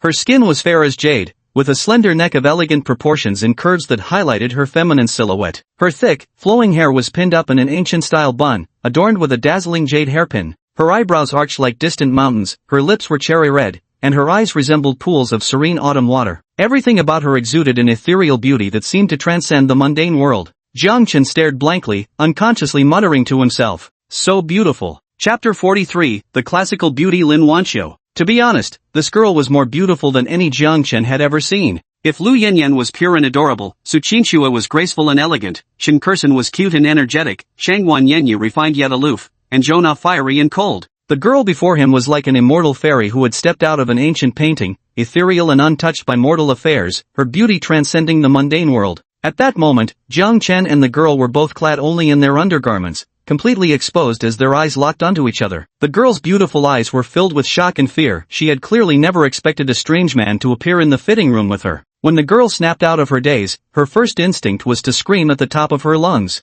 Jiang Chen inwardly cursed. If she let out that scream, he'd never be able to clear his name, even if he jumped into the Yellow River. By then, he'd undoubtedly be labeled a pervert, turning into one of the biggest scandals at Rongqing University. So Jiang Chen swiftly moved forward and covered the girl's mouth from behind. At that moment, their positions were provocative, bare skin pressed tightly together. Jiang Chen could feel her smooth skin and warm body temperature, instantly causing a small tent to pitch in his pants. Jiang Chen was overwhelmed with shame, but still struggled to explain. "This is a misunderstanding. I beg you not to scream. I'll explain everything when I get the chance. Just nod if you agree." The girl hesitated for a moment, but slowly nodded in the end. Jiang Chen slowly removed his hand from covering the girl's mouth and indeed, she didn't scream. With silent understanding, the two began dressing themselves. Only then did Jiang Chen notice the girl was wearing an antique-style outfit. At this moment, she resembled an immortal fairy who had traveled through time from ancient days. Jiang Chen glanced toward the dressing room door, where a sign read, "Naishang Dream Classical Dance, Private Dressing Room."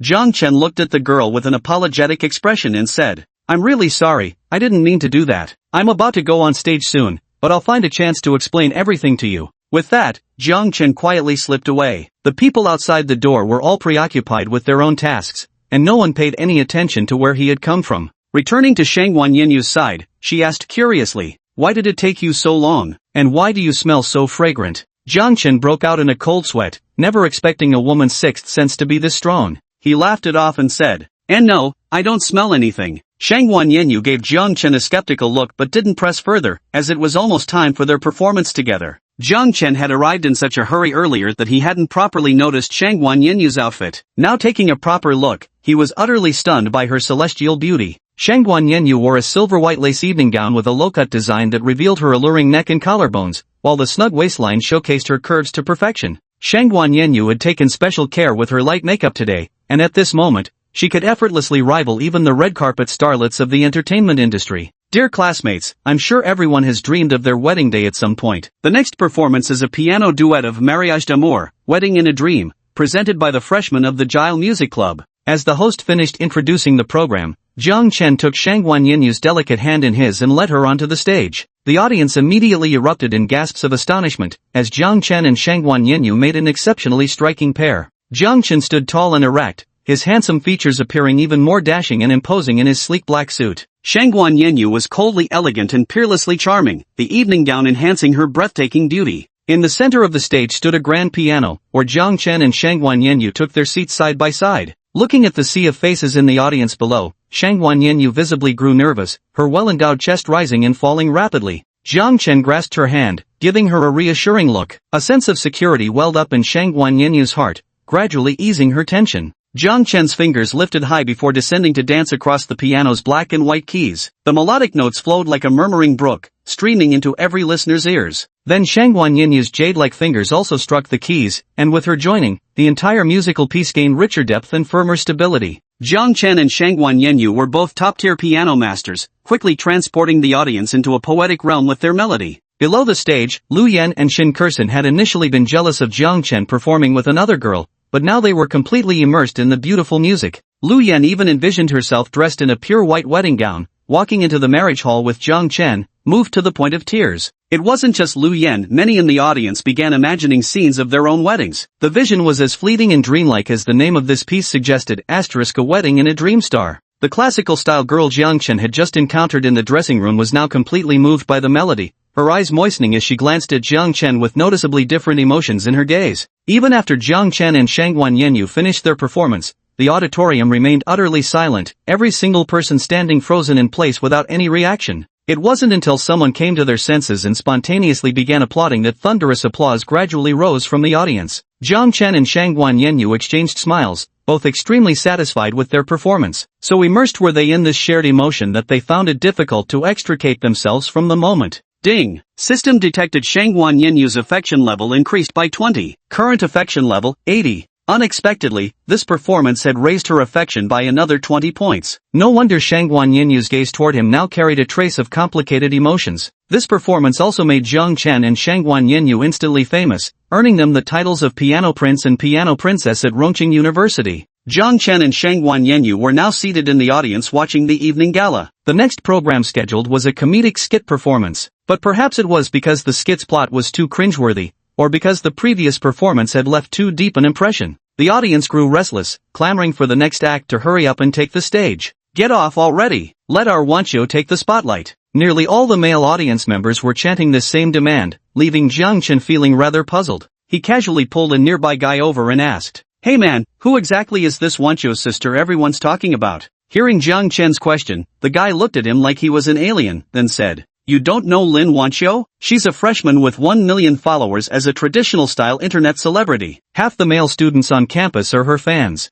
Jiang Chen suddenly realized it turned out an internet celebrity had come to study at Rongqing University. No wonder the crowd was so excited. Soon after, amid the roaring cheers of the audience like tidal waves, the next performance began. A gorgeously dressed woman in classical-style red robes slowly stepped onto the stage. Her movements were graceful, her smile blossoming like flowers. Every glance and gesture could effortlessly be described as heart-stealingly beautiful. Jiang Chen stood dumbfounded, his eyes filled with stunned disbelief. Muttering unconsciously to himself, he said, "It's actually her." Chapter 44, Apology Gift. The woman in traditional attire on stage was none other than the girl Jiang Chen had bumped into in the dressing room earlier. So she was Lin Wanqiu, the one everyone had been eagerly waiting for. With this realization, Jiang Chen immediately had the system pull up Lin Wanqiu's information panel. Name, Lin Wanqiu. Age, 20. Height, 172 cm. Weight, 45 kg. Appearance, 98 points. Affection level, -5. Charging, 0. Jiang Chen stared at Lin Wanqiu's information panel, speechless with shock. Because in the appearance category, Lin Wanqiu had actually scored an astonishing 98 points. This was currently the highest score Jiang Chen had encountered,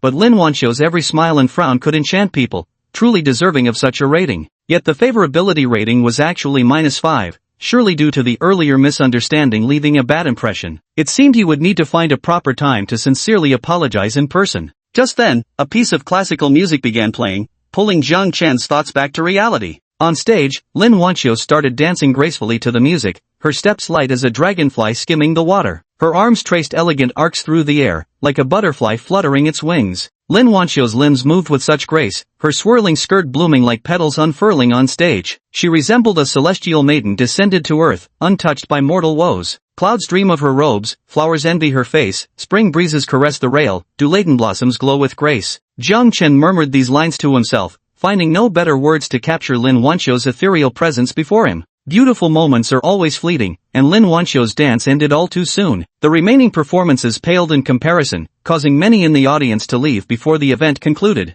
As he lay in bed that night, Jiang Chen's mind was filled with visions of Lin Wanqiu's graceful figure. If the guys at school ever found out he'd seen Lin Wanqiu's body, he probably wouldn't live to see tomorrow. After the welcome party, the freshmen officially began their regular classes. Jiang Chen's directing program didn't have many courses, making his schedule relatively light overall. On the first day of class, Jiang Chen seemed somewhat distracted. His mind kept wandering to how he should apologize to Lin Wanqiu. Since he had to apologize, he naturally needed to prepare some small gifts. Yet Jiang Chen knew nothing about Lin Wanqiu. How should he choose the right present? After pondering for 2 full class periods, Jiang Chen still hadn't come up with any ideas. He took out his phone and sent a text message to Shangguan Yanyu. "Don't leave after class, we have important matters to discuss." In Jiang Chen's view, women understand women best. Having Shangguan Yanyu come up with ideas for him would surely yield brilliant results. After the bell rang, the classroom quickly emptied. Only Jiang Chen and Shangguan Yanyu remained in the vast space alone. "What's the matter? Is there something important you want to discuss?" Shangguan Yanyu asked curiously.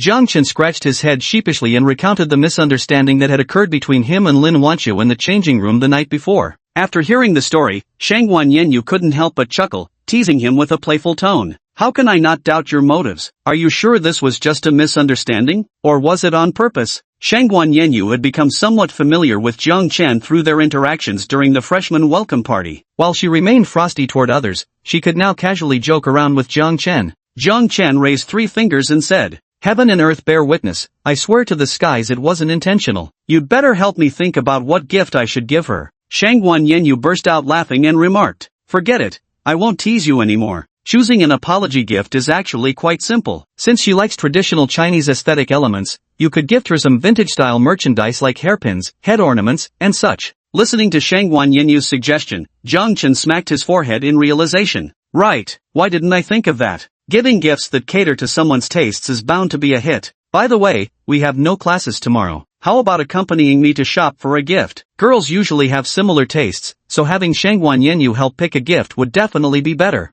I could do that. Any benefits for me? Shangguan Yanyu asked, batting her big eyes. How about treating you to a meal? Jiang Chen replied. TCH, just a meal? Then you'd better find someone else. Seeing Shangguan Yanyu about to turn away, Jiang Chen immediately said, I'm giving you a gift instead, you can pick whatever you want. Only then did Shangguan Yanyu nod in satisfaction, saying it's a deal, before turning to leave. At the scheduled time the next day, just as Shangguan Yanyu reached the dormitory building's entrance, a peachy pink Mercedes G-Class pulled up right beside her feet. Your chariot awaits, princess. The car window rolled down, revealing Jiang Chen's handsome profile. Is this your car? A flicker of surprise crossed Shangguan Yanyu's eyes, vanishing almost as quickly as it appeared. Clearly, Shangguan Yanyu came from a well-off family, as she didn't show much astonishment at the luxury car. Where should we go to pick a gift? Jiang Chen asked while driving. Seems you're from a wealthy family, that makes things easier. Let's go to Musu Hall then. Musu Hall? Jiang Chen had never heard of that name before. Noticing the confusion in Jiang Chen's eyes, Shangguan Yanyu patiently explained.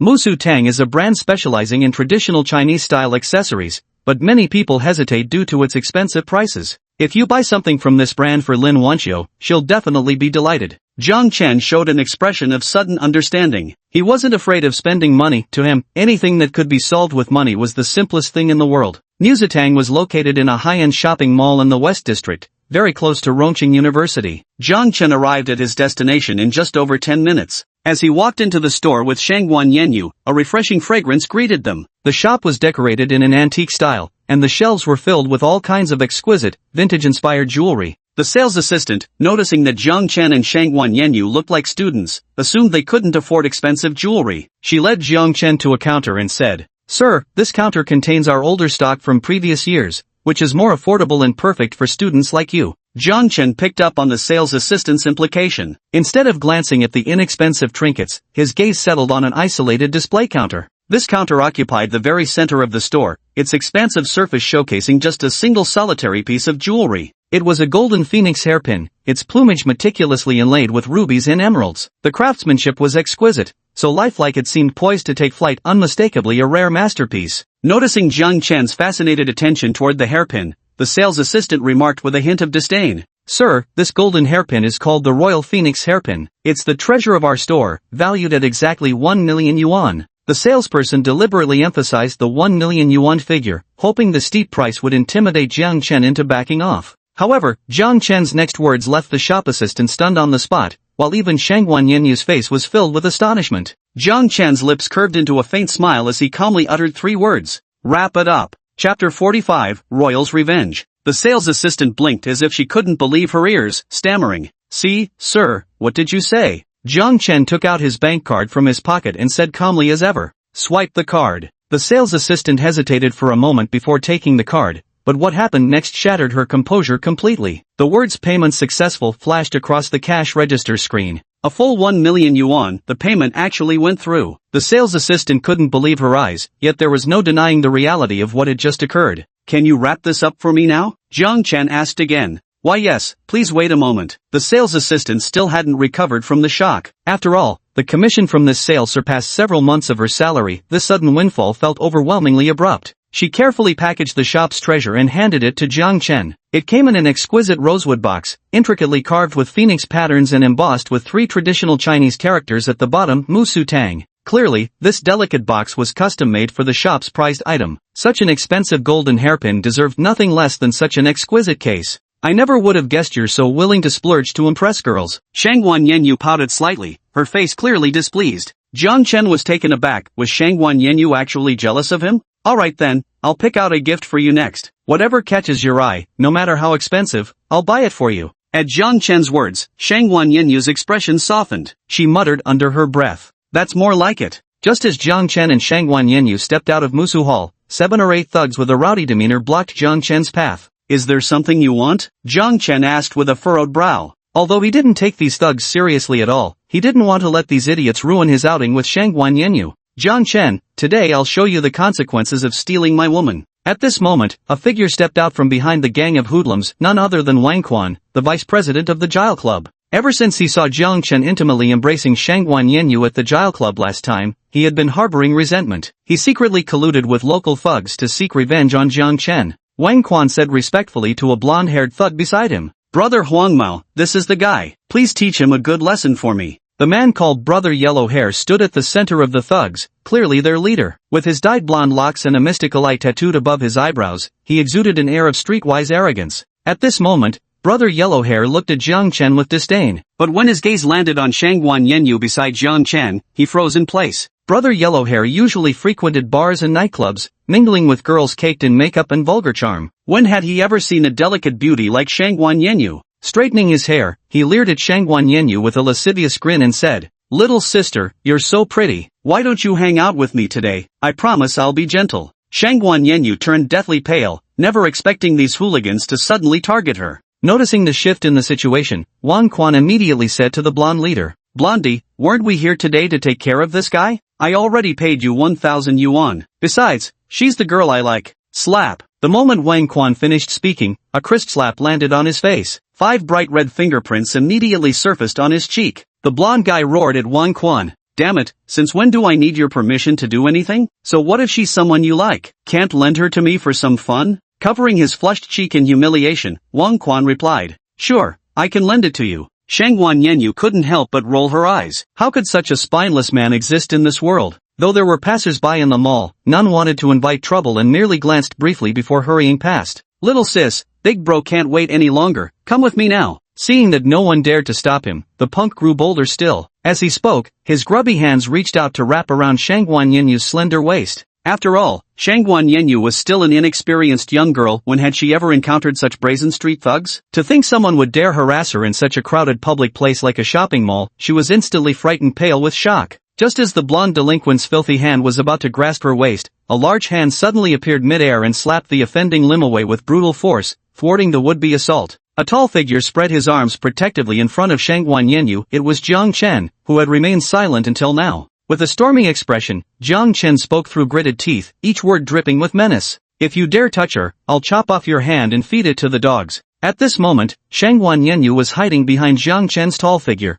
feeling an unprecedented sense of security. Even if there were only 7 or 8 thugs in front of them, she wouldn't feel the slightest fear, not even if an entire army stood against them. For some reason, she just believed that Jiang Chen could protect her well. The blonde-haired leader was momentarily stunned, then his face twisted with rage. Finally, in the grip of extreme anger, he let out a bitter laugh and said, You're begging for death, kid. I've been working under Brother Long of West City for over a decade. No one dares bare their teeth at me around here. Today I'll teach you the price of crossing Brother Huang Mao. When he heard the name Brother Long of West City, Jiang Chen's eyebrow involuntarily twitched. Seemed like he wouldn't need to lift a finger today. One phone call should settle this nicely. The yellow-haired guys were just about to step forward to deal with Jiang Chen when they saw him make a stopping gesture. Then he took out his phone and said, Chadomat, wait a sec, let me make a call first. The yellow-haired crew was completely baffled, unable to figure out what this kid was trying to do. Hey, Xiaolong, your yellow-haired underlings are trying to bully my girlfriend at the mall right now. What did you say we do about that? Jiang Chen spoke into the phone for a while, then handed it to the blonde guy, saying, He wants you to take the call. The confusion on the blonde guy's face deepened, clearly still not realizing that the person on the other end was his own boss, Brother Long. The blonde guy put the phone to his ear and immediately started cursing. Who the fuck are you? I'm Brother Huang Mao from West City. After a brief silence on the other end of the line, an earth-shaking roar erupted. You fucking Huang Mao, you looking to die? This is your Brother Long speaking. Do you have any idea who you're messing with? That's my fucking boss. Hurry up and apologize to him, or bear all the consequences yourself. With that, the other end hung up the phone, leaving only a dial tone behind. At this moment, the blonde guy stood frozen on the spot, utterly baffled as to how this student-looking young man before him could possibly be his own boss's boss. Chapter 46, System Task, Stealing Shangwan Yenyu's First Kiss. A single call from Jiang Chen instantly deflated the previously cocky blonde guy, who now looked at Jiang Chen with nothing but fear in his eyes. "Blondie, can we leave now?" Jiang Chen said with a mocking grin as he looked at the blonde guy. "B-boss, you can just call me Little Mao. I offended your woman earlier, think of me as a fart and let me go, alright?" The blonde guy did a complete 180 in attitude, nodding and bowing obsequiously to Jiang Chen. Jiang Chen couldn't be bothered to argue with him, let alone seek revenge. He simply waved his hand nonchalantly and left with Shangwan Yenyu by his side. Witnessing the yellow-haired man's sudden change in attitude, Wang Quan was utterly perplexed. He cautiously asked, "Why are you calling him boss, Blondie?" Yet Blondie was currently seething with hatred for Wang Quan. If it hadn't been for this kid, how could he have possibly offended his own boss's boss? Not to mention getting an earful from Brother Long. The Blondie raised his hand high and slapped Wang Quan across the face again. With a savage grimace, the Blondie roared at Wang Quan. "That's my boss's boss, motherfucker. Got it? You wanna mess with him? Watch how I fucking end you today." With that, the Blondie started beating Wang Quan mercilessly. Though confused about the situation, his lackeys joined in and began pounding on Wang Quan too. Poor Wang Quan had no idea what was happening before the thugs he himself had paid ended up beating him senseless. Jiang Chen couldn't help but laugh as he listened to Wang Quan's shrill screams. Hiring thugs to beat himself up, what kind of ridiculous situation was this? Shangwan Yenyu gazed at Jiang Chen, her eyes brimming with curiosity. This man was truly an enigma. In such a critical situation moments ago, he had managed to completely reverse the outcome with just one phone call. The key was thinking of how Jiang Chen had just spread his arms, shielding her tightly behind him. A sweetness beyond words welled up in Shangwan Yenyu's heart. Ding! System detected Shangwan Yenyu's favorability +5, current favorability, 85. With her favorability rating already at 85 points, Jiang Chen was ecstatic. At this rate, winning over Shangwan Yenyu would be just a matter of time. Ding! System mission assigned. Mission content, steal Shangwan Yenyu's first kiss. Mission reward, Koenigsegg Jesko. Jiang Chen couldn't help but widen his eyes as he looked at the mission reward given by the system. This Koenigsegg sports car is one of the world's top supercars, priced at over 35 million yuan, with only 99 units available worldwide. This supercar had always been Jiang Chen's dream car. Just imagine driving such a top-tier supercar with a beautiful woman down Sunset Boulevard. How perfect would that scene be? Being able to experience such a moment probably means any man could die without regrets. No, I must find a way to complete this mission, Jiang Chen silently vowed in his heart. Yet although he shared an 85-point affection level with Shangwan Yenyu, they had never been intimate, nor were they a couple. How on earth could he claim her first kiss? Lost in thought as he walked, Jiang Chen suddenly realized Shangwan Yenyu was no longer beside him. When his gaze focused again, he saw her standing before a shop window, staring transfixed at a pendant displayed within. This was a high-end luxury boutique. Though Jiang Chen didn't recognize the brand, he'd frequently seen it featured in magazines. "Do you like it? If you do, I'll give it to you," Jiang Chen said as he walked up to Shangwan Yenyu. Shangwan Yenyu shook her head lightly and replied, "No need, thank you." With that, she turned to leave, but a trace of reluctance was evident in her beautiful eyes. Without saying another word, Jiang Chen took Shangwan Yenyu's slender arm and led her into the shop. "Sir, may I ask what you're looking for?" The sales assistant addressed Jiang Chen politely. Jiang Chen walked up to the counter containing the pendant and pointed at it inside the display case. "Wrap this one up for me." His words left the sales assistant momentarily stunned. Who buys jewelry without even asking the price and just demands it be wrapped up? Moreover, this pendant was a high-end limited edition piece from their store, with a staggeringly expensive price tag. But the saleswoman still maintained her professional demeanor and said to Jiang Chen with a smile, "Sir, this amethyst pendant is our store's premium limited edition piece. It features a rare amethyst as the main stone, surrounded by precious diamond fragments of various materials. The craftsmanship is exceptionally intricate and refined. Each piece is handcrafted by renowned international jewelers. So this amethyst pendant comes with a quite hefty price tag, a full 3 million yuan. The saleswoman's words left Shangwan Yenyu utterly crestfallen. She had imagined the pendant would be expensive, but never anticipated it would be exorbitantly so. She tugged at Jiang Chen's sleeve, signaling for him to leave quickly. Yet Jiang Chen appeared entirely unfazed, slapping his bank card onto the counter. "Wrap it up." Still just 3 simple words, yet they made the salesgirl's eyes sparkle with hearts. This is just too dreamy. A $3 million amethyst pendant, probably no girl could resist such a fantastical gift. Yet Shangwan Yenyu wore an expression of hesitation as she tugged Jiang Chen's sleeve and said, This gift is far too extravagant, I can't accept it. However, Jiang Chen said with a smile, a fine sword suits a hero, as rouge and powder suit a beauty. I just feel that this pendant is perfect for you. Only your beauty is worthy of such a precious pendant. Upon hearing Jiang Chen's words, Shangguan Yanyu couldn't help but blush faintly. At this moment, the sales assistant had already placed the pendant into an exquisite box. She handed the box to Shangguan Yanyu's palm and said, I really envy you for having such a wonderful boyfriend. You two are a perfect match, like a couple made in heaven. Upon hearing this, Shangguan Yanyu's blush spread all the way to the back of her ears, yet she didn't speak up to deny it. After buying gifts for both Lin Wanqiu and Shangguan Yanyu, Jiang Chen was ready to drive back to campus. In the car, Jiang Chen opened the gift box in his hand, and the amethyst pendant shimmered with a crystalline glow.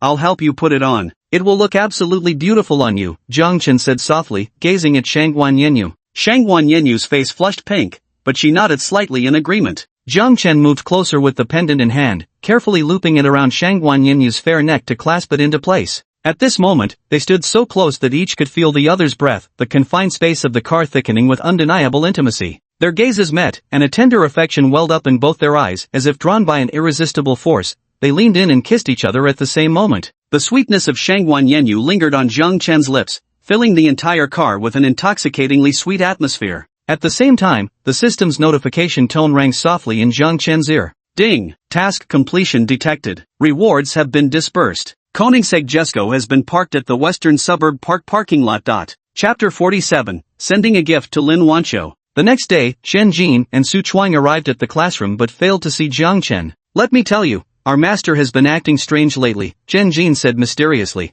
Su Chuang pondered briefly and nodded in agreement. Jiang Chen had been appearing and disappearing unpredictably lately, making it impossible to grasp his whereabouts. Do you think our mentor has found himself a new girlfriend? Otherwise, why would he be this busy these days? Chen Jin mused thoughtfully. Su Chuang said with disbelief, that can't be, right? Playing both Lu Yanyan and Shin Kursen, 2 campus bells, is already impressive enough. If he really has a new girlfriend now, he'd truly be deserving of his reputation as a romance god. As the two whispered their speculations, the classroom suddenly erupted in cheers. When Shen Jin and Su Chuang focused their gaze, they were stunned speechless by the scene before them. Shangguan Yanyu and Jiang Chen walked into the classroom together, with Shangguan Yanyu's arms wrapped around Jiang Chen's, both chatting and laughing like a couple deeply in love. Moreover, they were even sharing the same cup of bubble tea before sitting down together at an empty desk. Clearly, they weren't hiding it anymore, they'd laid their cards on the table. Damn, that's seriously impressive. This guy's a real master of romance. At this moment, Chen Jin and Su Chuang's admiration for Jiang Chen had reached its peak. In just one short month since the semester began, he'd not only won over 2 campus bells but also conquered Shangguan Yanyu, whose beauty rivaled even the top 4 campus goddesses. Such power commands absolute respect. After class, Jiang Chen arrived at a tree-shaded pathway holding a gift he had prepared for Lin Wanqiu. According to Jiang Chen's research, Lin Wanqiu was a performing arts student from the acting class. Having just finished their lesson 2, she would inevitably pass through this shaded pathway. Just as Jiang Chen was looking around anxiously while waiting, a stunning figure appeared in his line of sight, none other than Lin Wanqiu herself. Today's Lin Wanqiu wasn't wearing the ancient-style costume like at the welcome party, but instead had donned an elegant and delicate hanfu. Her seaweed-like long hair was coiled at the back of her head, fastened with a crystal-clear and lustrous jade hairpin. Lin Wanqiu was simply breathtaking, like the autumn breeze blowing towards them, gentle and refreshing. Accompanying Lin Wanqiu were 2 sweet-faced girls who could also be considered rare beauties, but standing beside Lin Wanqiu now, they paled in comparison. Even Jiang Chen felt somewhat nervous. He took a deep breath and walked up to Lin Wanqiu. Excuse me, could I bother you for a few minutes? Hearing the voice, Lin Wanqiu turned to see who it was. To her surprise, it was the boy who had seen her body in the dressing room during the freshman welcoming party. Recalling the embarrassing incident from that night, a faint blush crept onto Lin Wanqiu's cheeks. She turned to the 2 beauties beside her and said, "You two go back to the dorm first. I have some matters to attend to here." The 2 girls gave a knowing look and then left first. They were Lin Wanqiu's roommates and also her closest friends. To be honest, in the many days since the semester started, there had been anywhere from dozens to nearly 100 guys trying to hit on Lin Wanqiu, so they were long used to seeing such scenes. However, they also felt something was unusual, because Lin Wanqiu had always kept those flirting guys at arm's length. This was the first time they had seen her not turning away a guy. Moreover, they clearly noticed a faint blush on Lin Wanqiu's face. Did she actually have feelings for that guy? This isn't entirely impossible, because that boy from earlier was indeed very handsome enough to be considered top-tier campus heartthrob material at Rongqing University. On Lin Wanqiu's side, seeing her 2 roommates had already walked far ahead, she turned to Jiang Chen and asked, "What's the matter?" Lin Wanqiu's tone carried a hint of displeasure, clearly still unhappy about what had happened in the changing room that evening. Jiang Chen said with a completely serious expression. I came to apologize to you in person because that night was an unintentional mistake on my part, and I hope to earn your forgiveness. That night, my performance was about to start, but I still hadn't found my dressing room. Just then, the power went out. I slipped into your dressing room instead, but I swear I had no idea you were in there. I want to say sorry to you, sorry for seeing your body. By the end, Jiang Chen felt somewhat embarrassed too. Remembering that fleeting glance of spring scenery that night, he almost felt another nosebleed coming on. Seeing Jiang Chen's sincere apology, Lin Wanqiu's anger had largely subsided. Although Jiang Cheng had seen her body, she had also seen him in just his underwear that day. Recalling Jiang Chen's well-proportioned muscles and defined lines, Lin Wanqiu couldn't help but blush slightly. It was then that Jiang Chen remembered the apology gift he had prepared for Lin Wanqiu and quickly pulled the delicate little wooden box from his pocket. By the way, as a token of my apology, this is a gift I carefully chose for you. I hope you'll like it. Jiang Chen then took out the small wooden box in his hand and presented it to Lin Wanqiu. Lin Wanqiu accepted the box, her eyes filled with astonishment, for engraved on it were the three characters Mu Su Tang. As an enthusiast of classical aesthetics, Lin Wanqiu was well aware of this brand. However, due to its exorbitant prices, she had only ever settled for cheaper alternatives. Open it and take a look, Jiang Chen said with confidence, for he could already tell from Lin Wanqiu's expression that she adored this brand. As Lin Wanqiu gently opened the wooden box in her hands, a golden hairpin appeared before her eyes. This hairpin was crafted in the image of a phoenix, with exquisite workmanship that brought it vividly to life. The phoenix's wings were inlaid with precious rubies and emeralds, which now shimmered with a captivating glow under the sunlight. Lin Wanqiu's lips parted slightly, her beautiful eyes filled with astonishment. This is Mu Su Tang's prized treasure, the gold and jade phoenix hairpin. Lin Wanqiu wore an expression of astonishment, stumbling over her words as she spoke. As someone active in the antique jewelry circle, she naturally recognized this golden hairpin. What shocked her was that this piece wasn't a replica, it was the one and only authentic item in existence.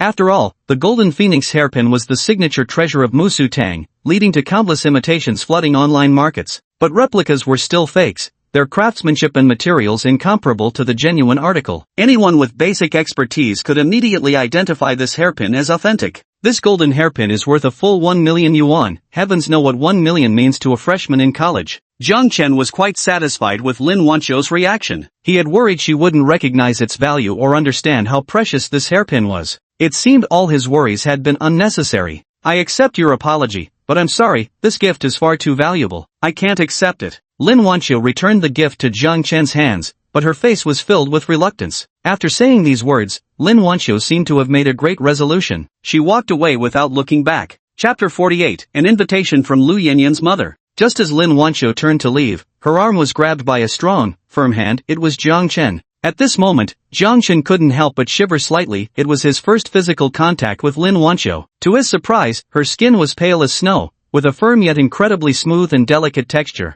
Though inwardly indulging in lewd sensations from touching Lin Wanqiu's skin, Jiang Chen maintained a perfectly solemn expression as he spoke. This gift represents the sincerity of my apology. Besides, I specially chose this gift for you. In this entire world, only you are truly worthy of her. Lin Wanqiu stiffened slightly, clearly moved by Jiang Chen's words. Seizing the opportunity before she could react, Jiang Chen pressed the wooden box into her hands and quickly turned to run away. By the time Lin Wanqiu came to her senses, Jiang Chen had long since disappeared without a trace. Staring at the exquisite golden phoenix hairpin in her hand, she felt an unfamiliar flutter in her heart, the first stirrings of romantic affection she'd ever experienced toward any man. System detected Lin Wanqiu's favorability at 15, current favorability, 10. Jiang Chen couldn't help but chuckle at the system's notification. Due to the previous misunderstanding in the locker room, Lin Wanqiu's favorability toward him had been -5. But now it had finally returned to positive territory. Although the increase in favorability wasn't substantial, Jiang Chen wasn't in a hurry. He found himself increasingly enjoying this gradual process of building affection. After attending classes together for several consecutive days, Jiang Chen and Shangguan Yanyu had become inseparable, walking to and from lectures together, sharing meals, practically attached at the hip.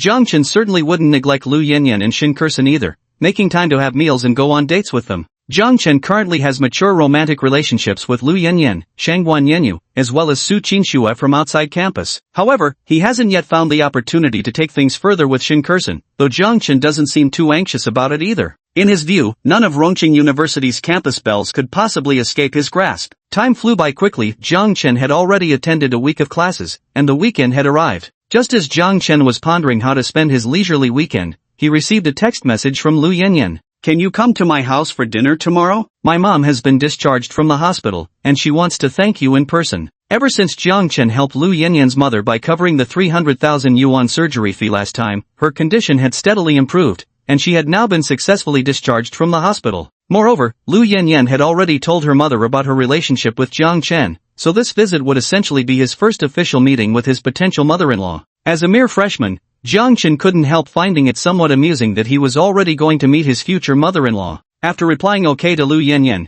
Jiang Chen began making plans for tomorrow's visit to her home. Time flew by, and soon it was early morning the next day. Jiang Chen got up extra early, meticulously groomed himself, and put on a brand new set of casual wear, looking irresistibly handsome. Arriving at Lu Yanyan's dormitory building, she was already waiting eagerly. Today she was dressed in a petite Chanel-style suit that perfectly showcased her tall, slender figure, adding an extra touch of sophistication to her appearance. Jiang Chen couldn't help but swallow hard. It had only been 2 days since he last saw Lu Yanyan. How had she become even more beautiful? Jiang Chen stepped forward and wrapped his arm around Lu Yanyan's slender waist, strutting confidently toward the campus exit. Along the way, he attracted countless murderous glares from male onlookers. When they arrived at West Suburb Park, Lu Yanyan was left speechless at the sight of the outrageously styled Koenigsegg. Although Lu Yanyan wasn't very familiar with these supercars, she could still guess that this vehicle was extremely expensive, at the very least, pricier than that big G-Class. Jiang Chen had already driven this car around the Western Suburb Park area several days prior, so by now he was thoroughly acquainted with its performance and handling. After fastening Lu Yanyan's seatbelt, Jiang Chen started the car. Instantly, a massive roar erupted, like the growl of some primordial beast. As Jiang Chen pressed the accelerator, the Koenigsegg shot forward like a silver bolt of lightning. This supercar not only boasts an outrageous and eye-catching design, but even its engine roar smells like burning money. While waiting at a traffic light, Jiang Chen attracted crowds of onlookers snapping photos. The men's eyes brimmed with longing for the supercar, while the women gazed starry-eyed at Jiang Chen inside the vehicle. A man as handsome and wealthy as Jiang Chen would drive almost any woman wild with infatuation. Several fairly attractive women even subtly touched up their makeup, intending to ask for Jiang Chen's contact details. But when they caught sight of the breathtakingly pure and beautiful Lu Yanyan in the passenger seat, they all dismissed the idea. Because Lu Yanyan was simply too stunning, so gorgeous it made them feel ashamed of their own appearances. This was truly a case of a god-tier tycoon matched with a peerless beauty. Lu Yanyan's home was located in a shantytown area of Dongqing district. Since Jiang Chen's Koenigsegg was far too flashy and eye-catching, he decided to park near the intersection close to her place and walk the rest of the way together. When Lu Yanyan reached her doorstep and saw a parked Mercedes-Benz E300 in front, she couldn't help but frown. "What's wrong?" Jiang Chen asked with concern, watching Lu Yanyan's furrowed brows. Lu Yanyan sighed before replying, "This car belongs to Zhang Yang. He used to be my neighbor, but he moved away after making money from e-commerce. His car being here means he must be at my house." Jiang Chen listened to Lu Yanyan's words with utter confusion and asked somewhat puzzled, "Shouldn't you be happy about an old neighbor visiting your home? Why do you look so worried?" Lu Yanyan sighed and explained, "Because Zhang Yang has made money these past few years, my mom has been trying to set us up, but I've always just seen him as a neighborly older brother. There's absolutely no romantic feelings there." Only then did Jiang Chen suddenly understand. It turned out he'd come today to meet a romantic rival. "I never expected Lu Yanyan's mother to be such a money-oriented person." He patted Lu Yanyan's head comfortingly and said, "No worries, even if he's rich, there's no way he could be richer than me. It'd be best if that ostentatious Zhang Yang just quietly had his meal today. If he dared to do anything to upset me, I'd make sure he lost all face."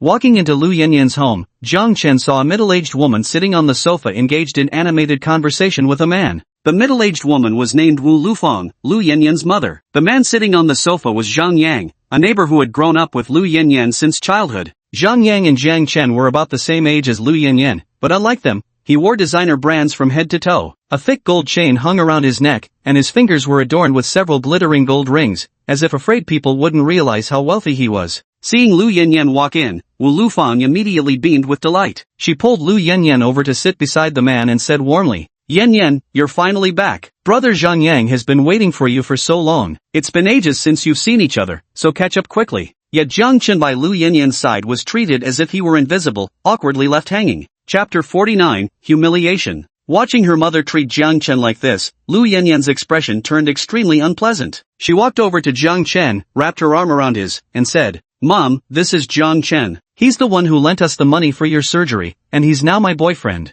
Upon hearing the words boyfriend, Zhang Yang, who had been sitting on the sofa, clenched his fists and glared at Jiang Chen with fury in his eyes. Jiang Chen handed the gifts to Wu Lufang and said politely, "Auntie, this is our first meeting, so I've brought you some gifts. I hope your health continues to improve." Wu Lufang glanced at them, just some ordinary health supplements. After accepting the gifts, she casually placed them on the coffee table. "So you're Xiao Jiang. Since you're here, might as well join us for dinner." Wu Liufang's tone toward Jiang Chen was dripping with perfunctory indifference and disdain. She'd clearly forgotten whose money had saved her life. Jiang Chen wasn't the least bit offended. Dealing with shallow gold diggers like Wu Lufang was laughably easy. If money was what she worshipped, he'd simply drown her in it until her knees buckled. After all, Jiang Chen's current life philosophy was simple: any problem solvable with money wasn't worth considering a problem. The dining table already boasted 5 dishes and a soup. Despite his distaste for Wu Liufang's character, Jiang Chen had to admit she possessed remarkable culinary skills. At the dinner table, Lu Yanyan, seated beside Jiang Chen, kept serving him food non-stop,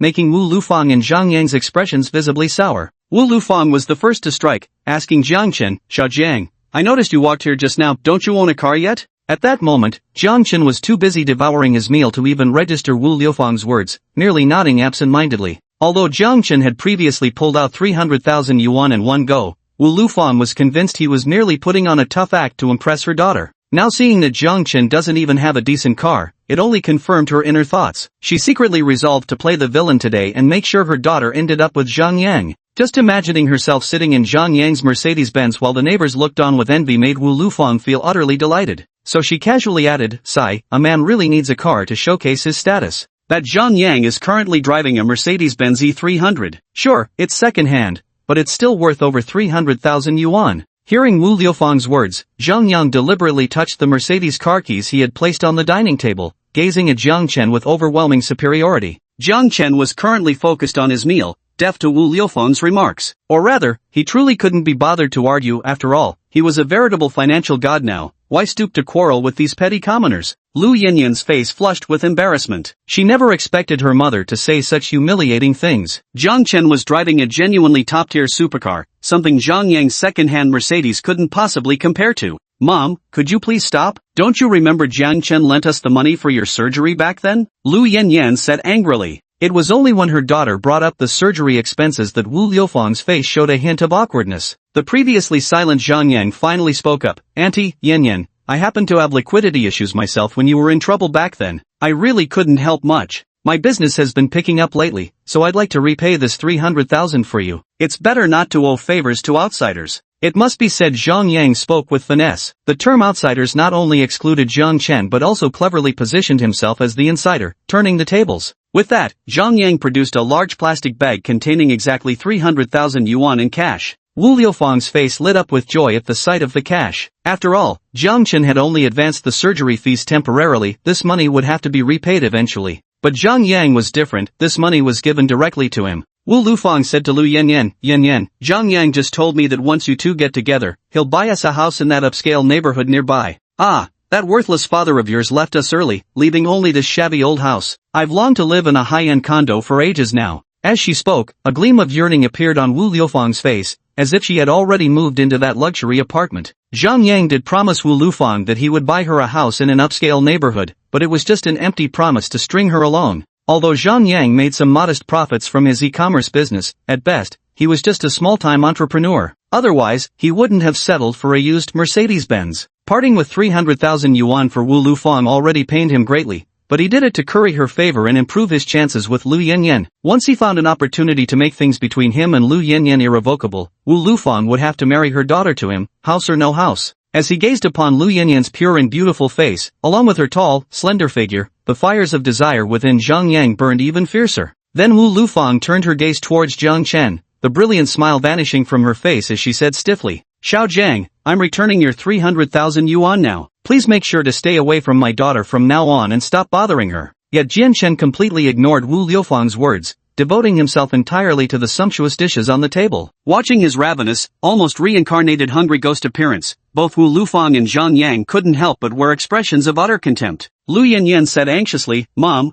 what are you talking about? In this lifetime, I only love Jiang Chen. I could never be with another man." Wu Lufang said earnestly, "My silly daughter, I only want what's best for you. With Zhang Yang, you could ride in luxury cars and live comfortably. What could this man possibly give you?" Zhang Yang also said with an air of arrogance, "Yan Yan, I'm earning over $1 million a year now. If you stay with me, I guarantee you'll live a life of luxury. Zhang Yang's words made Lu Yanyan find it rather amusing. For someone so young to drive a Mercedes and earn $1 million annually, he had indeed surpassed most of his peers. But there was simply no comparing him to Jiang Chen. Just one Koenigsegg from Jiang Chen was worth a lifetime of effort from Zhang Yang. Lu Yanyan replied helplessly, Mom, Jiang Chen is actually far wealthier than Zhang Yang. Although Lu Yanyan wasn't a gold-digging girl, she still hoped this approach might help change her mother's opinion of Jiang Chen. Yet the moment Lu Yanyan spoke these words, Wu Lufang and Zhang Yang doubled over with laughter. Wu Lufang reacted as if hearing the world's funniest joke, addressing her daughter. My dear, if he were actually wealthy, wouldn't he at least own a car?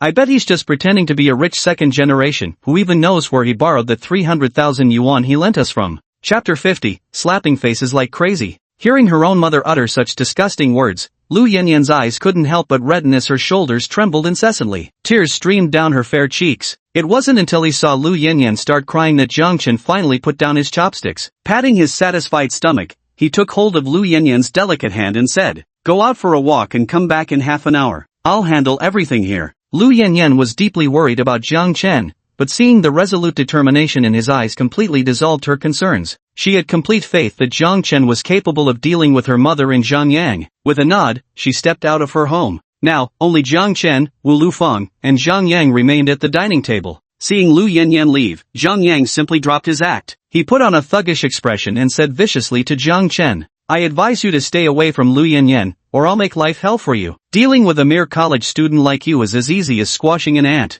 Now that Lu Yanyan was gone, Jiang Chen no longer had any reservations. He'd endured enough humiliation and provocation from these two. Now it was time for his counterattack. Jiang Chen looked at Zhang Yang with a face full of disdain and said, How dare you flaunt your measly million-a-year income around? If I only earned that little annually, I'd probably be too ashamed to even step outside. Zhang Yang was clearly infuriated by Jiang Chen's words. Although he wasn't some ultra-wealthy tycoon, his earnings already surpassed most of his peers. Yet today, he was being mocked by some utterly unremarkable college student. Before Zhang Yang could respond, Wu Lufang sneered at Jiang Chen. You're just a broke loser pretending to be rich. I suggest you leave my daughter immediately. Jiang Chen slammed his hand on the table fiercely, the loud noise startling the ferociously scowling Wu Lufang. Jiang Chen planted one foot on the bench and pointed accusingly at Wu Lufang's nose, spewing curses. You fucking idiot. If it weren't for me paying for your surgery, you wouldn't even be sitting here talking to me right now. You'd probably be reporting to the king of hell by now. I'm telling you, if you quietly stay out of my way with Yan Yan, I can guarantee you a life of luxury. But if you dare bare your teeth at me again, I'll make sure you live a fate worse than death. Whether you agree or not about me and your daughter, it's happening regardless.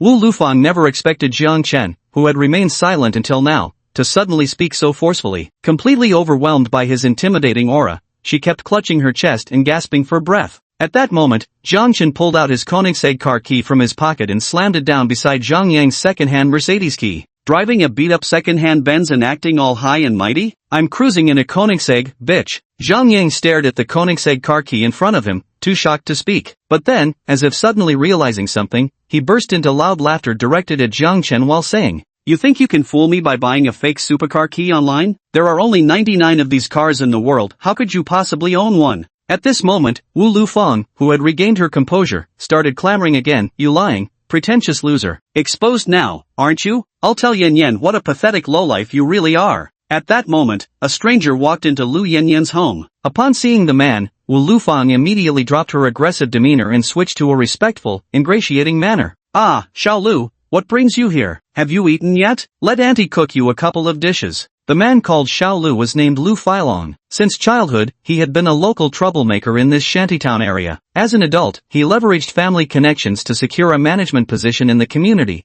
after which he became even more domineering in the neighborhood. The nearby residents all feared him, Wu Lufang included. She had no idea why Lu Filong had suddenly paid a visit, so she could only put on a pleasant attitude to cautiously feel out the situation. Zhang Yang had grown up in this neighborhood too, and since childhood he had suffered plenty of bullying from Lu Filong. But right now, he also pretended to be very familiar with the other man and said, Ah long time no see. Yet Lu Filong didn't even spare Wu Lufang and Zhang Yang a glance, walking past them without hesitation before stopping next to Jiang Chen and saying, Bro, excuse me, is that Koenigsegg at the intersection yours? Some residents mentioned it's slightly blocking the way, would you mind moving it? Lu Filong spoke to Jiang Chen with extreme caution, practically lowering himself to the humblest posture possible. Although he usually bullied and tyrannized in this area, to put it bluntly, he was nothing more than an insignificant street thug. But the person before him was a god-tier tycoon driving a limited edition Koenigsegg. Perhaps a single word from him could leave Lu Failong with no place to even bury his corpse. Even beads of sweat the size of soybeans had begun to form on Lu Failong's forehead. This was the first time he had ever spoken to a tycoon of such stature,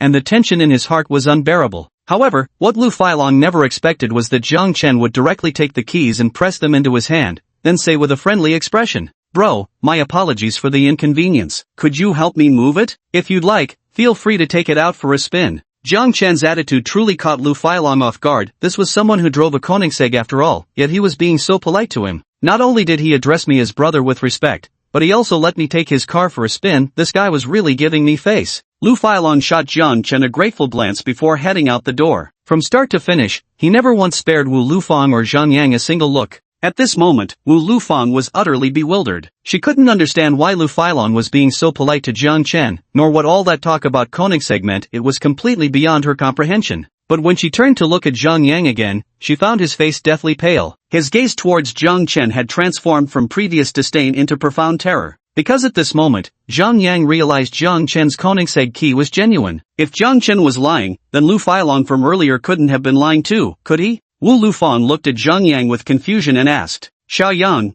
what's wrong with you? Are you feeling unwell? And what's this Koenigsegg car? Is it expensive? Surely it can't compare to your Mercedes, right?" In Wu Liufang's view, this so-called Koenigsegg Lu Failong mentioned must be some obscure minor brand, otherwise, how could she have never even heard of it? She only considered Mercedes-Benz, BMW, and Audi as luxury cars, dismissing all other brands as cheap alternatives. Faced with Wu Liufang's barrage of questions, Zhang Yang stammered out, "The Koenigsegg is a top-tier supercar. His model is one of only 99 in the world, priced at over 35 million. Chapter 51, A Sudden Change in Attitude. Hearing Zhang Yang's words, Wu Lufang stood rooted to the spot with widened eyes. The terms global limited edition and over 35 million felt both alien and distant to her. She couldn't even begin to imagine what kind of car could be so exorbitantly expensive. In her understanding, luxury cars like Mercedes and BMW costing hundreds of thousands were already outrageous enough, yet Jiang Chen's vehicle was valued at over 35 million. To put it another way, Jiang Chen's car was worth more than 100 of Zhang Yang's second-hand Mercedes. Wu Liufang's gaze towards Jiang Chen had completely changed at this moment, no longer contemptuous and haughty, but entirely replaced by fear, because the wealth possessed by this young man before her was unimaginable to her. Just one car was worth over 35 million. How much money did he truly have? Perhaps he was right. If she submitted obediently from now on, he could indeed guarantee her a life of wealth and luxury for the rest of her days.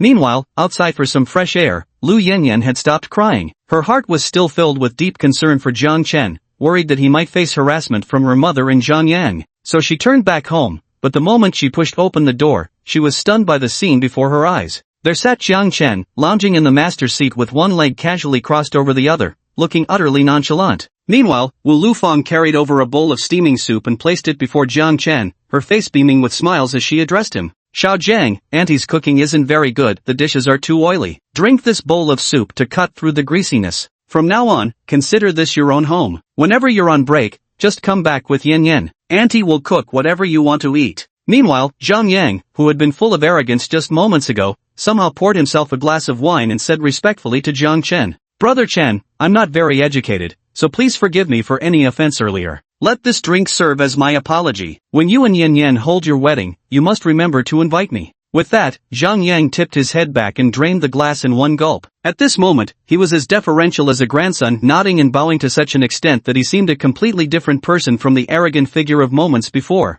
Jiang Chen patted Zhang Yang on the shoulder amiably and said, "You and Yin Yin have been close friends since childhood. If anything, I should be the one calling you brother. It was all a misunderstanding before. From now on, we'll be good friends." Seeing Jiang Chen being so magnanimous as to not hold a grudge against someone beneath him, Zhang Yang's heart swelled with emotion, even shedding two crystal-clear tears. After all, becoming good friends with a financial tycoon like Jiang Chen could only bring him countless benefits without a single downside. Lu Yanyan stared at the scene before her, utterly baffled. How had everything changed so completely just because she'd stepped out for a while? At that moment, Jiang Chen also noticed Lu Yanyan returning home. He glanced around at the dilapidated state of her family's house and said to her, "Yan Yan, this old place is just too small. I'm planning to buy a villa for you and your mom at nearby Yanlong Bay. You can stay there during your holidays in the future." Hearing Jiang Chen's words, Wu Liufang's face instantly displayed an expression of utter disbelief. So agitated was she that even the muscles in her face began to twitch and contort uncontrollably. Yanlong Bay is a recently developed villa complex over the past 2 years, directly opposite this shantytown. The dilapidated, impoverished shantytown starkly contrasts with the upscale, luxurious villas across the street. Though separated by just a single street, the gap in wealth was insurmountable. The people in the shantytown often gazed dazedly at the extravagant villas of Yanlong Bay, fantasizing that one day they too might live there, and this certainly included Wu Liufang. Now Wu Liufang's dream is about to come true, how could she not be thrilled? No, we absolutely can't accept such an expensive gift from you. Yet Lu Yanyan's refusal shattered Wu Liufang's dream of owning a villa. Jiang Chen walked over and took Lu Yanyan's delicate hand, saying, "This is a token of my affection. I can't bear the thought of the woman I love living in such dismal conditions. Besides, your mother just got out of the hospital and needs proper care. You wouldn't want her recuperating in a place like this, would you?" Hearing Jiang Chen's words, Wu Liufang instantly slipped into drama queen mode, coughing and clutching her head in pain. She had clearly forgotten her own haughty demeanor from just moments ago. Lu Yanyan truly had no way to handle her mother, so she could only compromise and nod in agreement. After the meal, Jiang Chen took Lu Yanyan and Wu Liufang to Yanlong Bay to look at properties. Although the villa in Yanlong Bay couldn't compare to the central villa Jiang Chen gave to Su Qinxue, it was still exceptionally luxurious and grand. Jiang Chen selected a 3-story villa with the best natural lighting and paid for it that same afternoon, registering Lu Yanyan's name on the property deed. Wu Liufang was so excited that she rushed through the shantytown spreading the news, making sure everyone knew she'd moved into the Yanlong Bay villa across the way. Truth be told, Jiang Chen hadn't bought this villa out of concern for Wu Liufang, he merely wanted to improve Lu Yanyan's quality of life. Lu Yanyan, of course, was fully aware of the situation. She took the initiative to hold Jiang Chen's hand and said with visible remorse on her face, "Jiang Chen, I'm really sorry about today. My mom went way too far. My father actually passed away early. Our family has always been in dire poverty, which is why my mother became so materialistic." Jiang Chen chuckled as he gently booped Lu Yan's nose. "Silly, I'm dating you, not your mom. Whatever she's like won't affect me at all." Jiang Chen's words drew a sudden chuckle from Lu Yanyan, completely dispelling the remnants of gloom in her heart. Jiang Chen held Lu Yanyan's hand and said, "Don't worry, from now on I'll give you the best life possible. Those hard days are behind us forever." Lu Yanyan nodded fiercely, but her eyes couldn't help turning red. After completing all the formalities, Jiang Chen and Lu Yanyan prepared to return to campus. Lu Feilong had already returned Jiang Chen's Koenigsegg to him. Upon hearing that Jiang Chen had bought Wu Liufang a villa in Yanlong Bay, Lu Feilong became even more deferential toward him. Wu Liufang was utterly speechless when she saw Jiang Chen's Koenigsegg. She had never witnessed such an outrageously cool supercar before. Compared to this, Zhang Yang's second-hand Mercedes truly looked shabby in every way. Jiang Chen drove back to school, while Wu Liufang stood there watching until his car completely disappeared from her sight. Only then did she reluctantly withdraw her gaze. The following days passed uneventfully, filled only with attending classes, going on dates with Lu Yanyan and Shangguan Yanyu, or showering Shin Kursen's livestream with a few dazzling castles. During his free time, Jiang Chen occasionally strolls around the Jile Music Club. Of course, his real motive isn't the music, he's hoping to encounter Guo Misen, one of the campus's 4 reigning beauties, to see for himself what kind of breathtaking beauty this folk music goddess possesses. Yet much to his disappointment, Jiang Chen never once bumped into Guo Misen at the club, which only deepened his curiosity about her. Then there's his classmate, the dazzlingly cool Zhou Na. If he could raise her affection level to 98 points, the system promised a staggering 100 million yuan reward. Seemed like he needed to find an opportunity to foster their relationship a bit more. Chapter 52, Zhou Na's Secret. Several more days passed in the blink of an eye. One evening, as Jiang Chen was idly passing time in his dorm, he suddenly received a text message from Longo from West City. "Young Master Jiang, are you free to come to Bay Bar? I have some work matters to report to you." Report work to him? Jiang Chen had no idea what Longo was up to. Since he was bored anyway, he might as well go and see what this was all about. The White Knight Lounge that Brother Long mentioned was located on the commercial street not far from Rongqing University. It was a music lounge with a tasteful, upscale yet understated ambience, offering a quiet atmosphere perfect for discussing matters. Jiang Chen's Koenigsegg was like a nimble silver lightning bolt, cutting through the night with roaring engine notes, arriving swiftly at the entrance of White Knight Bar. The commercial street was packed with young people, and upon seeing such a dazzling Koenigsegg, everyone whipped out their phones to take pictures. The trendy, avant-garde girls also fixed their eyes on this top-tier supercar, eager to catch a glimpse of the wealthy god driving it. When the strikingly handsome Jiang Chen stepped out of the car, the beautiful girls completely lost their minds. A supercar paired with a gorgeous man, this was the perfect male lead straight out of a romantic novel. They were itching to approach Jiang Chen for his contact details, even flaunting their stunning figures at him. Yet Jiang Chen ignored it all, walking straight into the Bay Bar without a second glance. All that remained was the circle of beauties, their faces etched with frustration and unwillingness. Stepping into the Moonlight Lounge, the bar wasn't particularly crowded at this hour. The space was enveloped in soothing blues music that harmonized with the refreshing fragrance of light perfumes. Brother Long, seated in a corner booth, waved Jiang Chen over, who promptly made his way there. Young Master Jiang, Brother Long stood up and greeted him respectfully. Ever since Jiang Chen had given him 10 million yuan last time, his attitude toward Jiang Chen had done a complete 180-degree turn. Jiang Chen responded with a slight nod before lazily settling onto the booth's sofa. With curiosity in his voice, he asked, "What's so important you had to call me out this late?" Brother Long poured a bit of whiskey into Jiang Chen's glass before saying,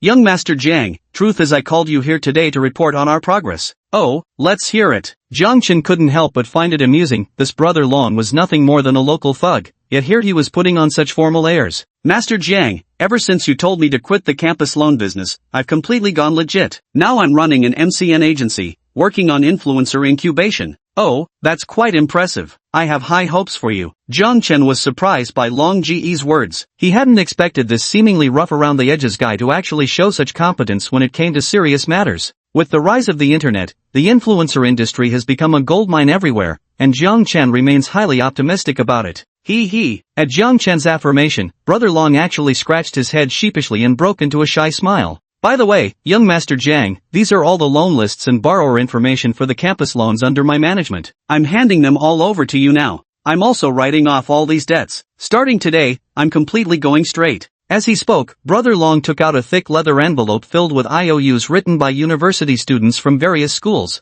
No wonder Brother Long said he was writing off these debts. The original principal these students borrowed wasn't much, but it snowballed into enormous sums through compounding interest. Brother Long had already recouped his principal through the interest charged, so he wasn't really losing anything. Indeed, this campus loan scheme was something that harmed people deeply. Fortunately, Jiang Chen made Brother Long wash his hands of this business, which could be considered a good deed. Jiang Chen went through the IOUs one by one, but suddenly his fingers froze, and an incredulous expression appeared on his face, because he actually stumbled upon an IOU signed by Zhou Na, complete with a photo of the borrower, none other than the fiery beauty Zhou Na from his own class. Zhou Na borrowed a much larger principal compared to other borrowers, while others took out mere thousands or tens of thousands. Zhou Na borrowed a full 200,000 yuan. Now, with interest compounding, it has already ballooned to 600,000 yuan. This was something no college student could ever hope to repay. "What's the deal with this guy?" Jiang Chen pulled out Zhou Na's IOU and handed it to Long Gu. Brother Long glanced at the IOU and began speaking eloquently. "That girl's a freshman at Rongqing University. I don't know why she needs so much money, but I lent it to her anyway." "Aren't you afraid you won't get the money back?" Jiang Chen asked doubtfully. Hearing Jiang Chen's question, Brother Long sneered twice and said, "To be frank with you, young Master Jiang, I never expected her to repay the money in the first place. You have no idea how hot that chick is, that figure, that pretty little face. When she can't pay up, I'll make her settle with her body." Ha. Brother Long said with a lecherous grin, but when he noticed Jiang Chen's expression growing increasingly grim, he immediately shut his mouth. "Jiang, young Master Jiang, do you know this person?" Brother Long asked cautiously, realizing he might have said something wrong. "It's nothing, just curious." Jiang Chen had no intention of telling Long Xiao that he knew Zhou Na. "I see. Young Master Jiang, I've handed everything over to you. If there's nothing else, I'll take my leave first." Brother Long sensed the awkward atmosphere and seized the opportunity to make himself scarce. Jiang Chen waved him off without lifting his head, and Brother Long left with palpable relief. Jiang Chen stared at Zhou Na's IOU, lost in thought. It was clear there were untold stories behind this woman. After helping Zhou Na solve such a huge trouble with campus loans, surely her favorability towards him should have increased a bit. At this thought, Jiang Chen couldn't help but smirk. "Fuck you, are you fucking blind?" Right then, a commotion inside the bar caught Jiang Chen's attention. At a booth just ahead of Jiang Chen, a robe-like hoodlum was viciously berating a bespectacled middle-aged man. The man wore an administrative jacket, with thick glasses perched on the bridge of his nose and his hair meticulously combed, exuding an air of scholarly refinement. His demeanor resembled that of a high school teacher, standing utterly out of place amidst the bar's crowd of heavy drinkers. From the hoodlum's abusive tirade, Jiang Chen pieced together what happened. The bespectacled man had accidentally knocked over a glass on the table, spilling its contents onto the passing thug. Actually, this kind of thing happens frequently in bars and isn't really a big deal. But unfortunately for this middle-aged bespectacled man, he was too rigid and honest, while the other party happened to be street punks who enjoy bullying the weak. The middle-aged man with glasses clearly wasn't a regular bargoer either. He seemed more like the type who works diligently at the office during the day and takes care of his family at home. Faced with the aggressive attitude of the street thugs, he froze on the spot in terror. Chapter 53, Rescuing the Bespectacled Middle-Aged Man. Many patrons in the bar noticed the commotion and gathered around to spectate. Although the bespectacled middle-aged man's predicament was truly pitiable, the surrounding onlookers regarded him with mocking gazes. In a rowdy environment like this bar, no one sympathizes with the weak. Only thrill-seeking spectators exist here. It took him a long while to regain his composure. Trembling, he grabbed a few tissues and spoke in an utterly submissive tone. I'm sorry, I didn't mean to. Let me help wipe that for you. As the bespectacled middle-aged man reached to clean the spilled alcohol from the thug's clothes, the hoodlum abruptly swung his arm and slapped him squarely across the face. 5 bright red finger marks instantly bloomed on the man's cheek, while the surrounding spectators erupted in mocking jeers and whistles. The bespectacled man lowered his head deeply. The sting from the slap paled in comparison to the surrounding laughter, which pierced his remaining dignity like a sharpened blade. The bespectacled middle-aged man had been a model student since childhood, smoothly entering the civil service system and successfully embarking on his official career. At work, he held some leadership position, and at home, he was the undisputed head of the household with absolute authority. Today, he had just had a big fight with his wife over trivial domestic matters and decided to drown his sorrows with a few drinks at the bar. Little did he expect to be humiliated and disrespected by someone younger. But after all, the bespectacled middle-aged man was an elegant and cultured person. As the saying goes, when scholars encounter soldiers, reason becomes futile. At this moment, he was completely overwhelmed by the thuggish demeanor of the young hooligan facing him. The cowardice in his heart overpowered any desire to resist. Damn it, you think wiping it off will do? Do you know how much these pants fucking cost? The thug pointed at the bespectacled middle-aged man's nose and started cursing. The bespectacled middle-aged man still replied meekly, "How much are your pants? I'll pay for them." If spending money could resolve this trouble, it would be a decent choice for the middle-aged man. 20 grand. Yet the thug immediately held up 2 fingers and demanded 20,000 yuan outright. 20,000? Are these pants really worth that much? The middle-aged man with glasses said indignantly. Though he was an honest man, that didn't mean he was a fool. This hoodlum's pants were clearly cheap knockoffs. Hell, even the Gucci logo had a misspelled letter. Smack! The thug landed another sharp slap across the bespectacled middle-aged man's face. What the fuck do you know? This is a limited edition Gucci, you dumbass. I'm only asking for 20 grand out of pity for you, got it? Hearing the thug's words, the bespectacled middle-aged man felt wronged but didn't dare to argue back. At this moment, he took out his phone, ready to admit his bad luck and pay up. But then a youthful figure appeared before him. It was Jiang Chen. Truth be told, Jiang Chen wasn't one to meddle in others' affairs, but this thug's behavior was simply too outrageous. If he hadn't seen it, that would be one thing. But now that he had, he couldn't just stand by. Jiang Chen pulled out 200 yuan and said to the thug, "Hey man, looks to me like you just spilled some alcohol on those pants. Take this 200 for dry cleaning and keep the change, consider it my treat for cigarettes." Just as the thug was about to pocket 20,000 yuan, this sudden interloper ruined everything. Furious, he immediately started cursing at Jiang Chen. "Fuck you, who the hell do you think you are, daring to bargain with me like this?" Facing the thug's insults, Jiang Chen remained unruffled. He slowly replied to him, "I'll give you 1 minute to think it over. If you don't agree, you won't even get these 200 bucks. The thug, upon hearing Jiang Chen's words, realized that Jiang Chen didn't take him seriously at all, and was instantly about to explode with anger. Someone nearby stopped him and whispered in his ear, "I just saw Brother Long drinking at a booth with this guy, and Brother Long was being very cautious around him." Those brief words immediately made the thug's expression change, and his gaze towards Jiang Chen became more cautious. "So you're Brother Long's friend, just a big misunderstanding. I just spilled a drink, no harm done." With that, the thug spoke politely to Jiang Chen and gestured for him to take back the 200 yuan. Then the thug turned to the bespectacled middle-aged man and said, "Hey man, it was all a misunderstanding earlier. My apologies." The bespectacled middle-aged man was startled by the thug's sudden change in attitude, but by the time he recovered his wits, the ruffian had already fled with his gang of good-for-nothing friends. At this moment, the middle-aged man stared at Jiang Chen in astonishment, finally realizing it was this young man before him who had saved him. What he couldn't understand was how someone so young could possess such capability, resolving his crisis with just a few words. "Young man, thank you for your help. What would you like to drink? It's on me." However, faced with the middle-aged bespectacled man's invitation, Jiang Chen simply waved his hand and left the bar without a word, leaving behind nothing but a cool silhouette. The middle-aged man watched Jiang Chen's departing figure, committing every detail of his appearance firmly to memory. Jiang Chen drove back to campus. The minor incident at the bar didn't occupy much of his thoughts, as his mind was entirely preoccupied with matters concerning Zhou Na. At dawn the next day, Jiang Chen spotted Jonah outside the girl's dormitory and stepped forward to block her path. "What do you want?" When Jonah saw that the person blocking her path was actually Jiang Chen, she couldn't help but roll her eyes and asked coldly. Jiang Chen had long grown accustomed to Jonah's icy demeanor and replied matter-of-factly,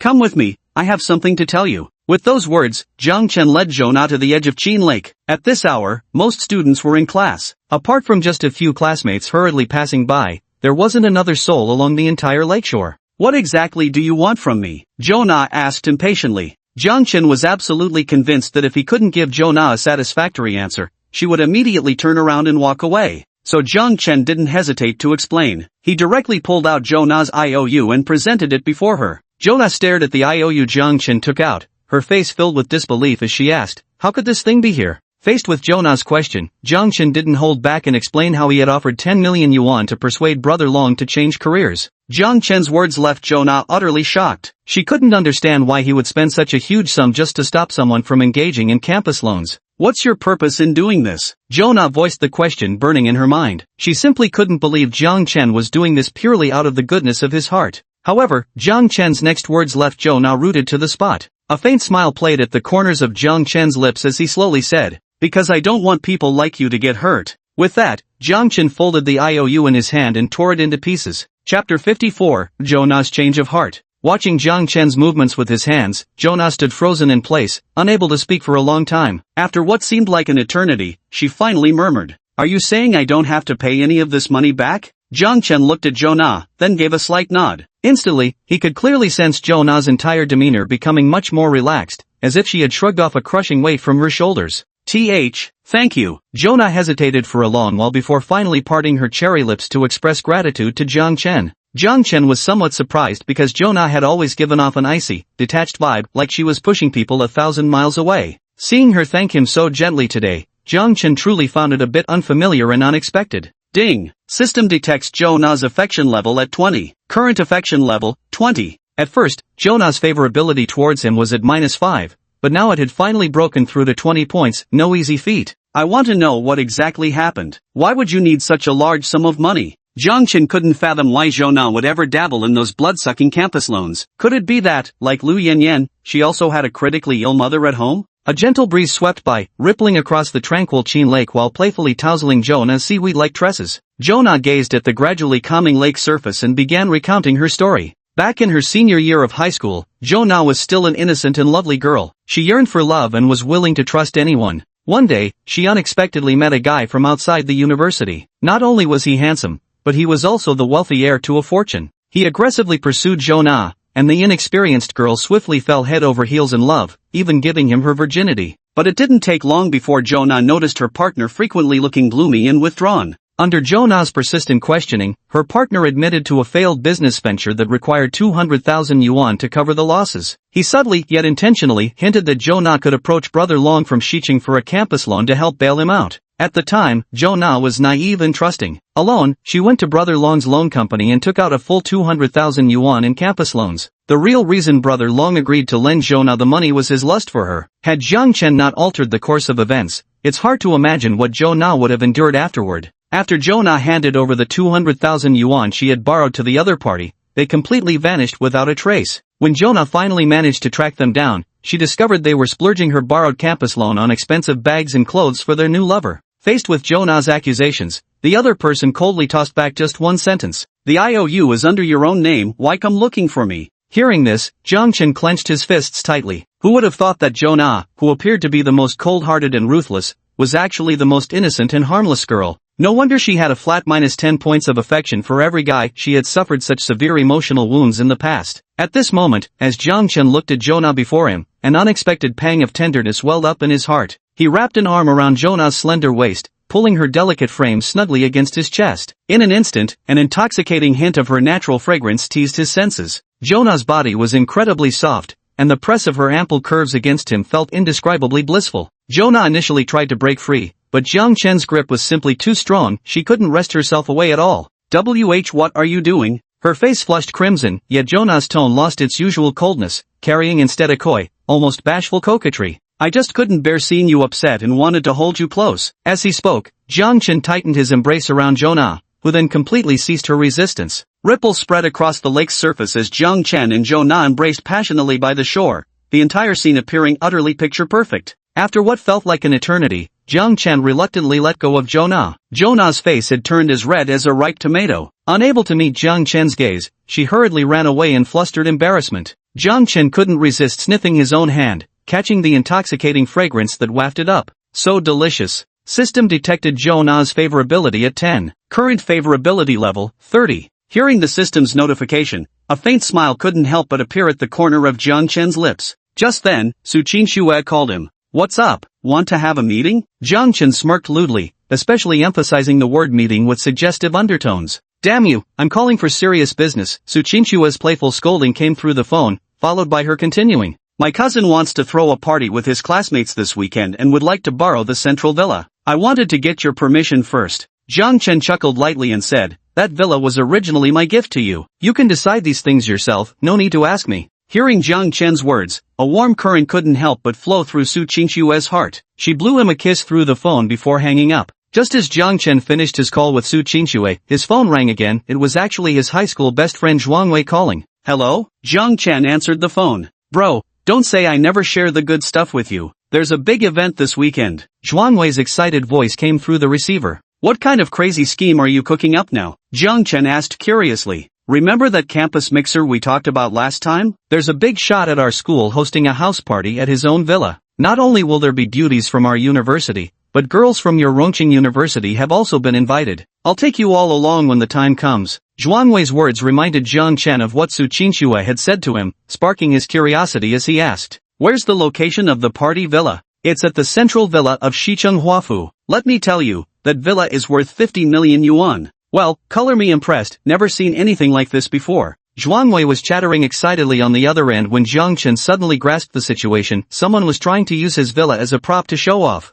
Alright, we'll go check it out when the time comes. Jiang Chen agreed to Zhuangwei. He was curious to see what kind of tricks Su Qingxue's cousin had up his sleeve. Back in the dorm that evening, Jiang Chen told Qian Jin and Su Chuang about the weekend party mixer. Both of them lit up with excitement. After all, this was a golden opportunity to get out of singlehood. Hey, where's Wu Daxiang? Jiang Chen suddenly noticed Wu Daxiang wasn't in the dorm. Lately, Wu had been leaving early and returning late, making his movements somewhat unpredictable. Qian Jin and Su Chuang both claimed not to know. Although Jiang Chen felt that Wu Daxiang had been acting a bit strange lately, he didn't give it much thought. Right at that moment, Jiang Chen's phone suddenly rang. It was actually Zhou Na calling. Jiang Chen hurriedly answered the call. Jiang Chen, I drank too much. Can you come pick me up? Zhou Na's halting voice came through the phone, clearly already 7 or 8 parts drunk. Where are you now? Jiang Chen's voice carried a mix of tension. Zhou Na had obviously turned to drinking because of painful memories resurfacing today. If anything happened to her, he would be hard-pressed to escape blame. Bar Street, Phoebe Bar. Chapter 55, Rescuing Zhou Na. Hearing the name of the bar from Zhou Na, Jiang Chen's worries grew even stronger. Because Bar Street was a mixed and chaotic place where many pretty girls had experienced irreversible incidents due to drunkenness. Thus, Zhou Na was currently in a very dangerous situation. Without another thought, Jiang Chen threw on a jacket and rushed out the door. On the elevated highway of Chengdu, a roaring Koenigsegg sped through traffic like a silver lightning bolt, incessantly weaving between vehicles with wild abandon. The young people on the roadside quickly took out their phones to record this limited edition top-tier supercar. The roaring sound of the Koenigsegg was drenched in the scent of money. In the bar district at the heart of Rongqing, this area was the quietest place in the city during the day. But as night fell, it instantly transformed into a paradise for revelers. Dozens of lavishly decorated bars lit up with neon signs, their entrances lined with expensive luxury cars and supercars. Sexy bikini-clad promoters in fishnet stockings swayed their hips, beckoning the rich second-generation heirs stepping out of their luxury vehicles. By the roadside, pretty girls lay drunk and unconscious, already targeted by lecherous men with predatory gazes. By the next morning, they might wake up naked in some hotel's VIP room. The entire street was thick with the scent of money and desire. Most people who came here to drown their sorrows shared the same motives. Women sought wealth, men sought thrills. At the very center of the bar street stood Phoebe Bar, the largest venue on the strip. Its entrance was packed with flashy million-dollar supercars, while provocatively dressed bunny girls performed seductive dances at the door. Suddenly, a deafening roar erupted like a thunderbolt from the sky. An outrageously designed supercar sped into view from the distance and came to a perfect stop right in front of Phoebe Bar. Holy shit, it's a Koenigsegg Jesko. A group of young people gathered at the bar's entrance, and someone quickly identified it as one of only 99 limited edition Koenigsegg Jescos in the world. Although Phoebe Bar's entrance was already lined with plenty of expensive supercars, they all faded into insignificance next to this Koenigsegg. The door of the Koenigsegg swung open, and Jiang Chen stepped out. With exquisite features, deep, captivating eyes, and a perfectly proportioned physique, the handsome Jiang Chen looked like the male lead straight out of a romance novel. The key was that he was driving a limited edition Koenigsegg. The combination of a handsome man and a luxury sports car could make almost any girl lose all resistance. At that moment, an exquisitely beautiful girl emerged from the crowd, dressed in a princess-style short skirt that made her look both sweet and sexy. A girl like this would naturally be the center of attention anywhere, the object of male pursuit. In fact, many rich second-generation heirs had pursued her, only to be rejected. Because this girl believed only a truly 1 in 10,000 billionaire tycoon would be worthy of her. The moment she saw Jiang Chen, she realized the tycoon she had been desperately searching for had finally appeared. She must seize this opportunity to obtain the golden key to enter the wealthy elite. The girl casually brushed aside her lush hair, revealing a smile captivating enough to topple cities, then approached Jiang Chen with soft grace and murmured, "Handsome, may I add your wee?" Yet before the beauty could finish her sentence, Jiang Chen strode straight past her and walked into the Phoebe bar. Throughout the entire process, the other person never once glanced in his direction. The beauty stared in disbelief at Jiang Chen's retreating figure, her face filled with undisguised embarrassment. Jiang Chen stepped into Phoebe bar, where dim lighting prevailed. Scantily clad women swayed their alluring figures on the dance floor, surrounded by countless lecherous gazes shamelessly devouring them. Jiang Chen anxiously searched the bar for Jonah's figure, finally spotting the drunken woman sitting alone in a shadowy corner booth. At this moment, Jonah was nearly unconscious from drinking, clad in a revealing tank top that accentuated her striking curves, particularly her ample bust. Below, she wore an ultra-short miniskirt that left her long, pale legs exposed to the air. Although the bar was filled with many beautiful women, none could match Jonah's combination of innocence and scorching allure. A group of lecherous men with dubious intentions had already gathered around her. Had Jiang Chen not arrived in time, something irreversible would have undoubtedly occurred. Just as Jiang Chen was about to approach and take Jonah away, one of the shady men lingering near her made the first move. He placed his grimy hand on Jonah's fragrant shoulder and spoke with a lecherous grin. "Little sister, you drank too much. How about Big Brother takes you home, huh?" As he spoke, the sleazy man slid his other filthy hand around Jonah's slender waist and made to lead her away. Both the man's arms were densely covered in tattoos. His thuggish face bore a deep scar, clearly marking him as a vicious hoodlum through and through. The bystanders watched the man's actions in silence, not daring to utter a word. They could only gaze at Jonah with sympathetic eyes, regretting that such a delicate flower was about to be heartlessly trampled upon. "Take your filthy hands off her, then get out." Just as Scarface was about to take Jonah away, a resolute voice rang out. The newcomer was none other than Jiang Chen. Scarface reluctantly released Jonah and turned towards the voice, unable to believe that anyone on this bar street would dare to challenge him. Yet when he saw that the speaker was a man who looked like a college student, a cruel grin spread across his face. With a single glance from the scar-faced man, 7 or 8 thuggish-looking hoodlums immediately stepped out from the crowd, surrounding Jiang Chen in the middle. The onlookers took in the scene with undisguised schadenfreude. Daring to provoke Scarface? This kid will be lucky to leave with half his life tonight. Playing the hero for a beauty comes at a price. Such an overconfident young fool. Jiang Chen turned a deaf ear to the surrounding whispers, his murderous gaze fixed on the scar-faced man before him. Whoever dared lay a finger on his woman would pay a grievous price. Do you even know who you're talking to, kid? Tonight, I'll make sure you die a miserable death. A cruel smirk crept across the scar-faced man's lips as he looked at Jiang Chen with the predatory stare reserved for lambs led to slaughter.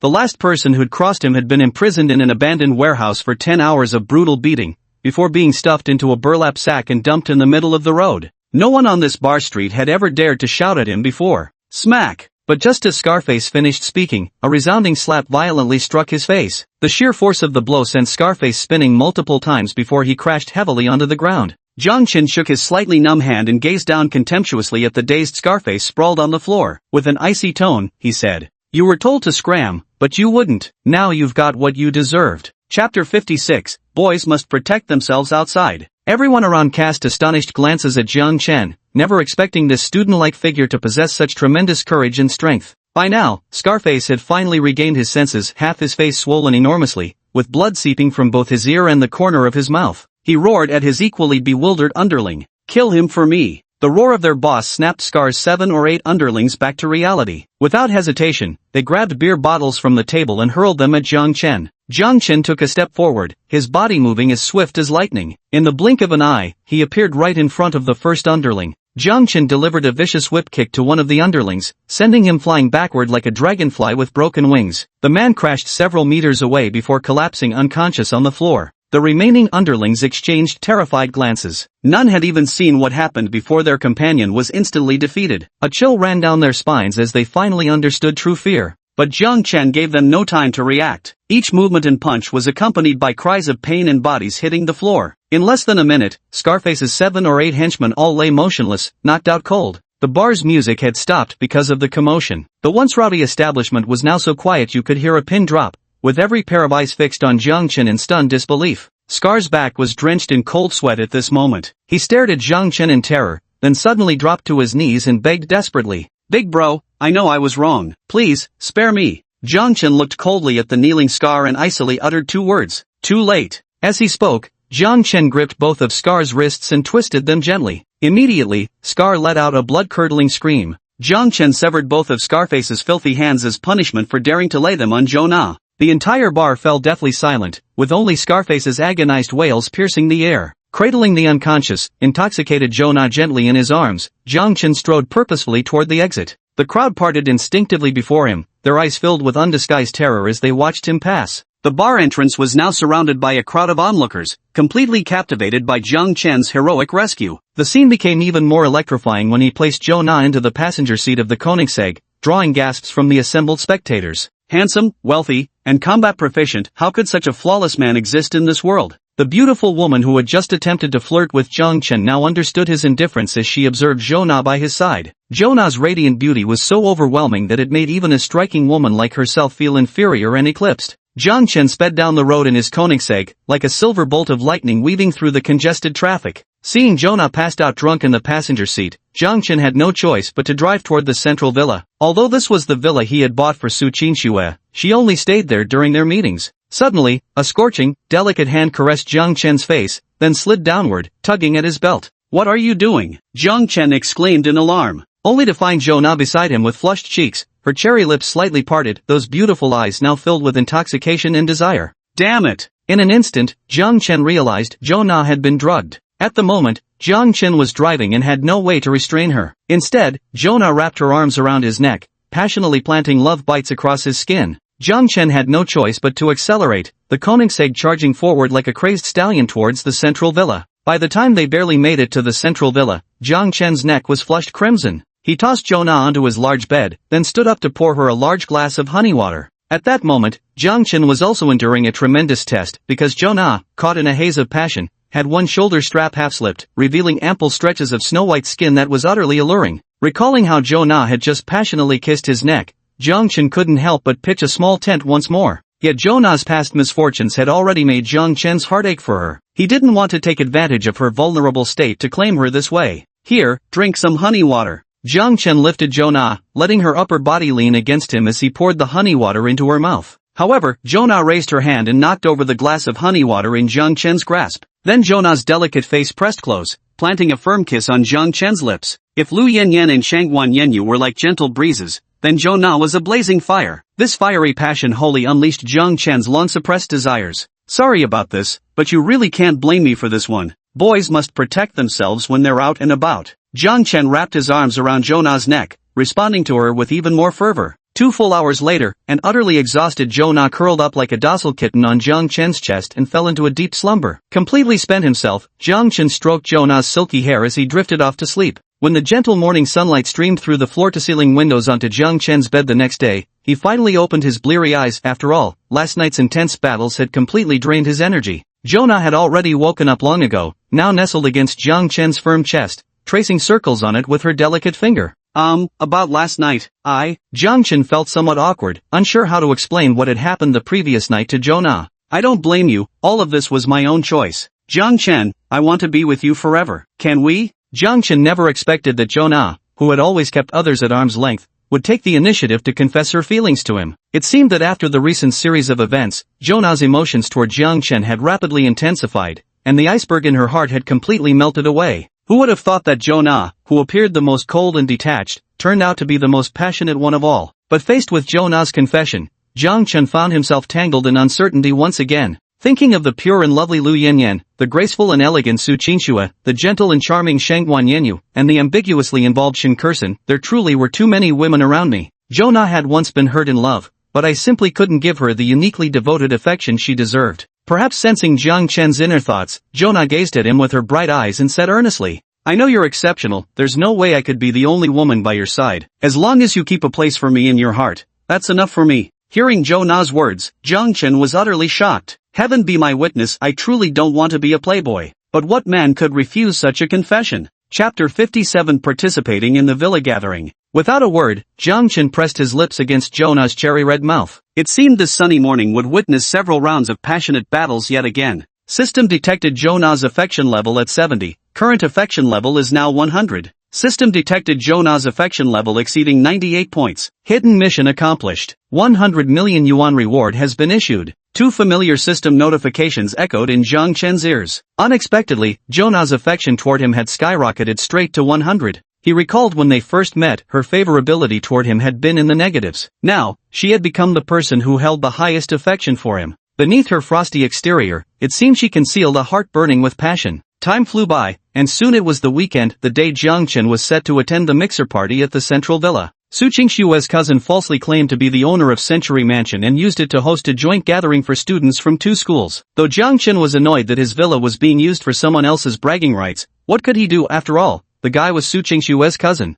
As long as Su Qingshue's cousin didn't stir up any trouble, Jiang Chen decided to turn a blind eye for now. There was still plenty of time before they had to leave for Century Mansion, but Jiang Chen had already spotted Chen Jin grooming himself in their dorm room since dawn. The guy went all out, applying facial masks, trimming nose hair, and even spritzing hair gel on his already cropped 3mm buzz cut. "Bro, it's just a mixer. Why are you making such a big deal out of it?" Jiang Chen found it rather amusing. Su Chuan grinned and said, "You wouldn't understand. He actually managed to invite his crush to go with him." "Oh, you mean Wang Jingjing from the next class?" Jiang Chen suddenly realized. During military training, Chen Jin had secretly admired Wang Jingjing from the neighboring class. Who would have thought he'd actually succeed in inviting her to the mixer? Jiang Chen had also seen that girl named Wang Jingjing. She had short hair and looked cute and lively. Although she couldn't compare to Shin Kursen, who was in the same category, among ordinary girls, she could still be considered a standout beauty. Recalling how Chen Jin had always called him master, how could the master not help when his disciple was trying to woo a girl? So Jiang Chen took out an exquisite little box from his bag and handed it to Chen Jin, saying,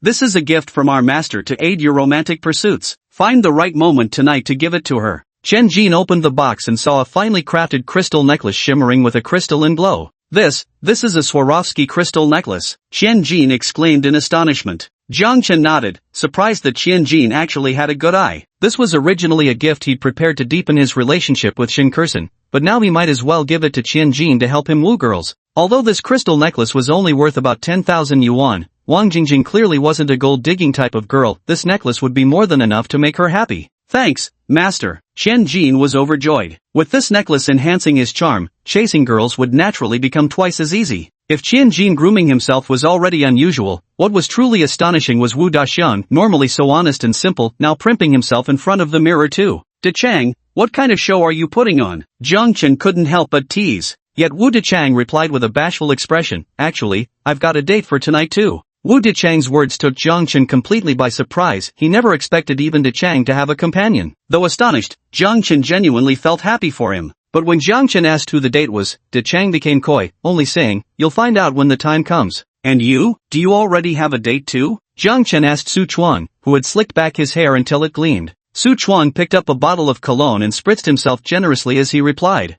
"No rush. I intend to randomly select one lucky beauty on site to be my date." Damn, still as confident as ever. Seeing his roommates all having female companions without worry, Jiang Chen also began considering whom to bring to the mixer. After all, with so many women around him, such occasions always presented a perplexing dilemma. Yet after messaging everyone, Jiang Chen was utterly dumbfounded. Lu Yanyan was busy helping her mother move. Shang Guanyanyu was accompanying her best friend shopping and told Jiang Chen not to bother her. Shin Kursen was studying at the library for upcoming exams. Su Qingxue was on the night shift, and Jo Na simply wasn't interested in such mixers at all. In the end, Jiang Chen was left alone. Jiang Chen smiled helplessly. Looks like he'd have to go by himself. But maybe that wasn't so bad. Who knows what unexpected romantic encounter might come his way. As night fell, Jiang Chen, Shen Jin, Su Chuan, and others headed to the central villa together. Jiang Chen didn't choose to drive his Koenigsegg or Mercedes G-Class, but instead grabbed a shared bike and hurried toward the destination. After all, Jiang Chen still preferred to keep a low profile. Upon arriving at the central villa and parking the shared bike at the entrance, Jiang Chen almost didn't recognize his own property. The courtyard was filled with self-service snacks of all kinds, while two colossal champagne towers stood proudly on either side of the garden. The yard was already filled with many handsome young men and beautiful girls. Some were students from Rongqing University, but more were from vocational schools. By the poolside in the yard, there were many female students in bikinis, their attractive figures radiating youthful vitality. Who would have thought that this social gathering between the two schools would be so well organized? As Jiang Chen entered the villa's yard, he immediately caused a stir among the girls present, because Jiang Chen was simply too handsome. Standing at 6 feet tall with an athletic, well-proportioned build and flawlessly sculpted facial features, Jiang Chen hardly resembled a college student attending a campus mixer. He looked more like a male celebrity walking the red carpet at an award show. At that moment, Jiang Chen's high school best friend Zhuang Wei also noticed him and walked toward Jiang Chen's group. After greeting each of them one by one, he then led Jiang Chen and the others to another male student and introduced him. Mr. Su, this is Jiang Chen, my close friend from high school. These are all his good friends, they're students at Rongqing University. Jiang Chen, this is Su Zhe, our university's tycoon. He's the organizer of this mixer party and the owner of this central villa. Zhuang Wei introduced them to each other, and Jiang Chen finally took a good look at Su Zhe in front of him. So this was Su Qinshue's cousin, the one borrowing his villa. Although Su Zhe and Su Qinshu were related by blood, there was a world of difference in their looks. Su Qinshu was naturally beautiful and gracefully charming, but her cousin Su Zhe was, to put it mildly, rather unfortunate in appearance. Though Su Zhe was dressed in designer brands and his hair gleamed with meticulous styling, it still couldn't compensate for the fatal flaw of his unfortunate looks. Squinty eyes, garlic bulb nose, square face, short stubby legs. If Su Zhe didn't have money, he'd probably never find a girlfriend in this lifetime. Chapter 58, The Most Beautiful Freshman, Lin Wanqiu. Though thoughts raced through his mind, Jiang Chen still extended his hand in a friendly manner and said, "Hello, my name is Jiang Chen." However, Su Zhe made no move to reciprocate the outstretched hand. Tossing his head back arrogantly, he looked down at Jiang Chen with undisguised contempt and sneered. "You guys are supposedly from Rongqing's top university, but why do you all dress like country bumpkins? Now that you're here, you might as well enjoy the villa. Who knows, after tonight, you might never get another chance to experience a luxury villa like this." With that, Su Zhe turned and walked away without even glancing at Jiang Chen, his face full of arrogance. The reason Su Zhe acted so haughty toward Jiang Chen was simple. Jiang Chen had stolen his spotlight. Before Jiang Chen arrived, the organizer of the social gathering had been the center of attention in the crowd. But the moment Jiang Chen stepped into the villa, all the women's gazes instantly shifted to him. Even though Jiang Chen was dressed plainly, he effortlessly outshone Su Zhe, who was decked out in designer brands. How could this not infuriate Su Zhe? Faced with Su Zhe's arrogance and rudeness, Jiang Chen could only smile wryly. Who would have thought Su Qinshue's cousin was such a poser? If nothing happened tonight, so be it. But if Su Zhe provoked Jiang Chen, he wouldn't hesitate to harshly put him in his place. At that moment, Wu Daxiang appeared before the crowd with a stunning figure by his side. Jiang Chen took a closer look. It was actually Feifei, the girl who had sung with Wu Daxiang at the karaoke bar. Today, Feifei wore exquisite makeup, a strappy mini dress, and a pair of stiletto heels, looking both alluring and beautiful. Her arm was looped through Wu Daxiang's, and the two appeared very close, like lovers in the honeymoon phase. But Wu Daxiang came across as simple and unassuming, clad in shabby sportswear he'd scooped up online for just a few dozen yuan. Standing beside the stylish and glamorous Feifei, he seemed utterly out of place. Holy shit, dude, you actually hooked up with her? Zhuang Wei stared at Wu Daxiang with disbelief, his eyes filled with shock. He hadn't expected that Wu Daxiang, who appeared honest and simple-minded, would turn out to be someone who achieves overnight fame after long periods of inconspicuousness. Wu Daxiang flashed a shy smile and nodded somewhat bashfully. Jiang Chen hesitated, wanting to say something, but swallowed his words at the last moment. Because despite standing intimately by Wu Daxiang's side, Feifei's captivating gaze never once strayed from Jiang Chen. Afterwards, the group wandered around the villa's courtyard, during which several attractive girls approached Jiang Chen asking for his contact information. However, Jiang Chen politely declined each one. There are already enough women around me, I might as well reject these worthless romantic pursuits. But all of this was seen by Su Zhe not far away, and the flames of jealousy in his heart burned even more fiercely. Having consumed some alcohol and drinks, Jiang Chen felt the urge to relieve himself and headed toward the restroom. Since this was his own villa, Jiang Chen was intimately familiar with its layout and went straight to the first-floor bathroom. However, just as Jiang Chen entered the bathroom and closed the door behind him, it was suddenly opened again. A tall, slender figure slipped inside while simultaneously locking the bathroom door from within. The person who arrived was none other than Feifei, who now stood before Jiang Chen with a mischievous grin on her face. What do you want? Don't you think it's rude to barge in without knocking? Jiang Chen frowned as he looked at Fei Fei. No need to be alarmed. I came here to tell you something. What is it? Jiang Chen asked, somewhat puzzled. But Fei Fei remained silent, only gesturing for Jiang Chen to lean his ear closer. Helpless, Jiang Chen approached Fei Fei and brought his ear close to her lips. Fei Fei exhaled softly, her breath carrying a faint fragrance as she whispered into Jiang Chen's ear. This matter is... Before Jiang Chen could finish speaking, Fei Fei suddenly wrapped her arms around his neck and pressed her cherry-like lips against his. Before he could even react, he felt a nimble little tongue slip into his mouth. Jiang Chen abruptly shoved Fei Fei away and couldn't help but curse angrily. Are you fucking insane? This is the woman his best friend likes. If Wu Daqiang were to see this, their brotherly bond would probably come to an end. And why were all the women he'd encountered lately so bold and forward? It was giving Jiang Chen something of a psychological complex about women. Yet Fei Fei remained calm, flashing a mischievous grin as she said, you men just love to pretend. Clearly, you're already reacting, yet you still act reluctant. Jiang Chen stared at the visible tent in his pants, burning with shame. He jabbed a finger at Fei Fei's forehead and growled harshly, get the hell out of my sight, and if you ever wrong Daqiang again, I'll make you regret it.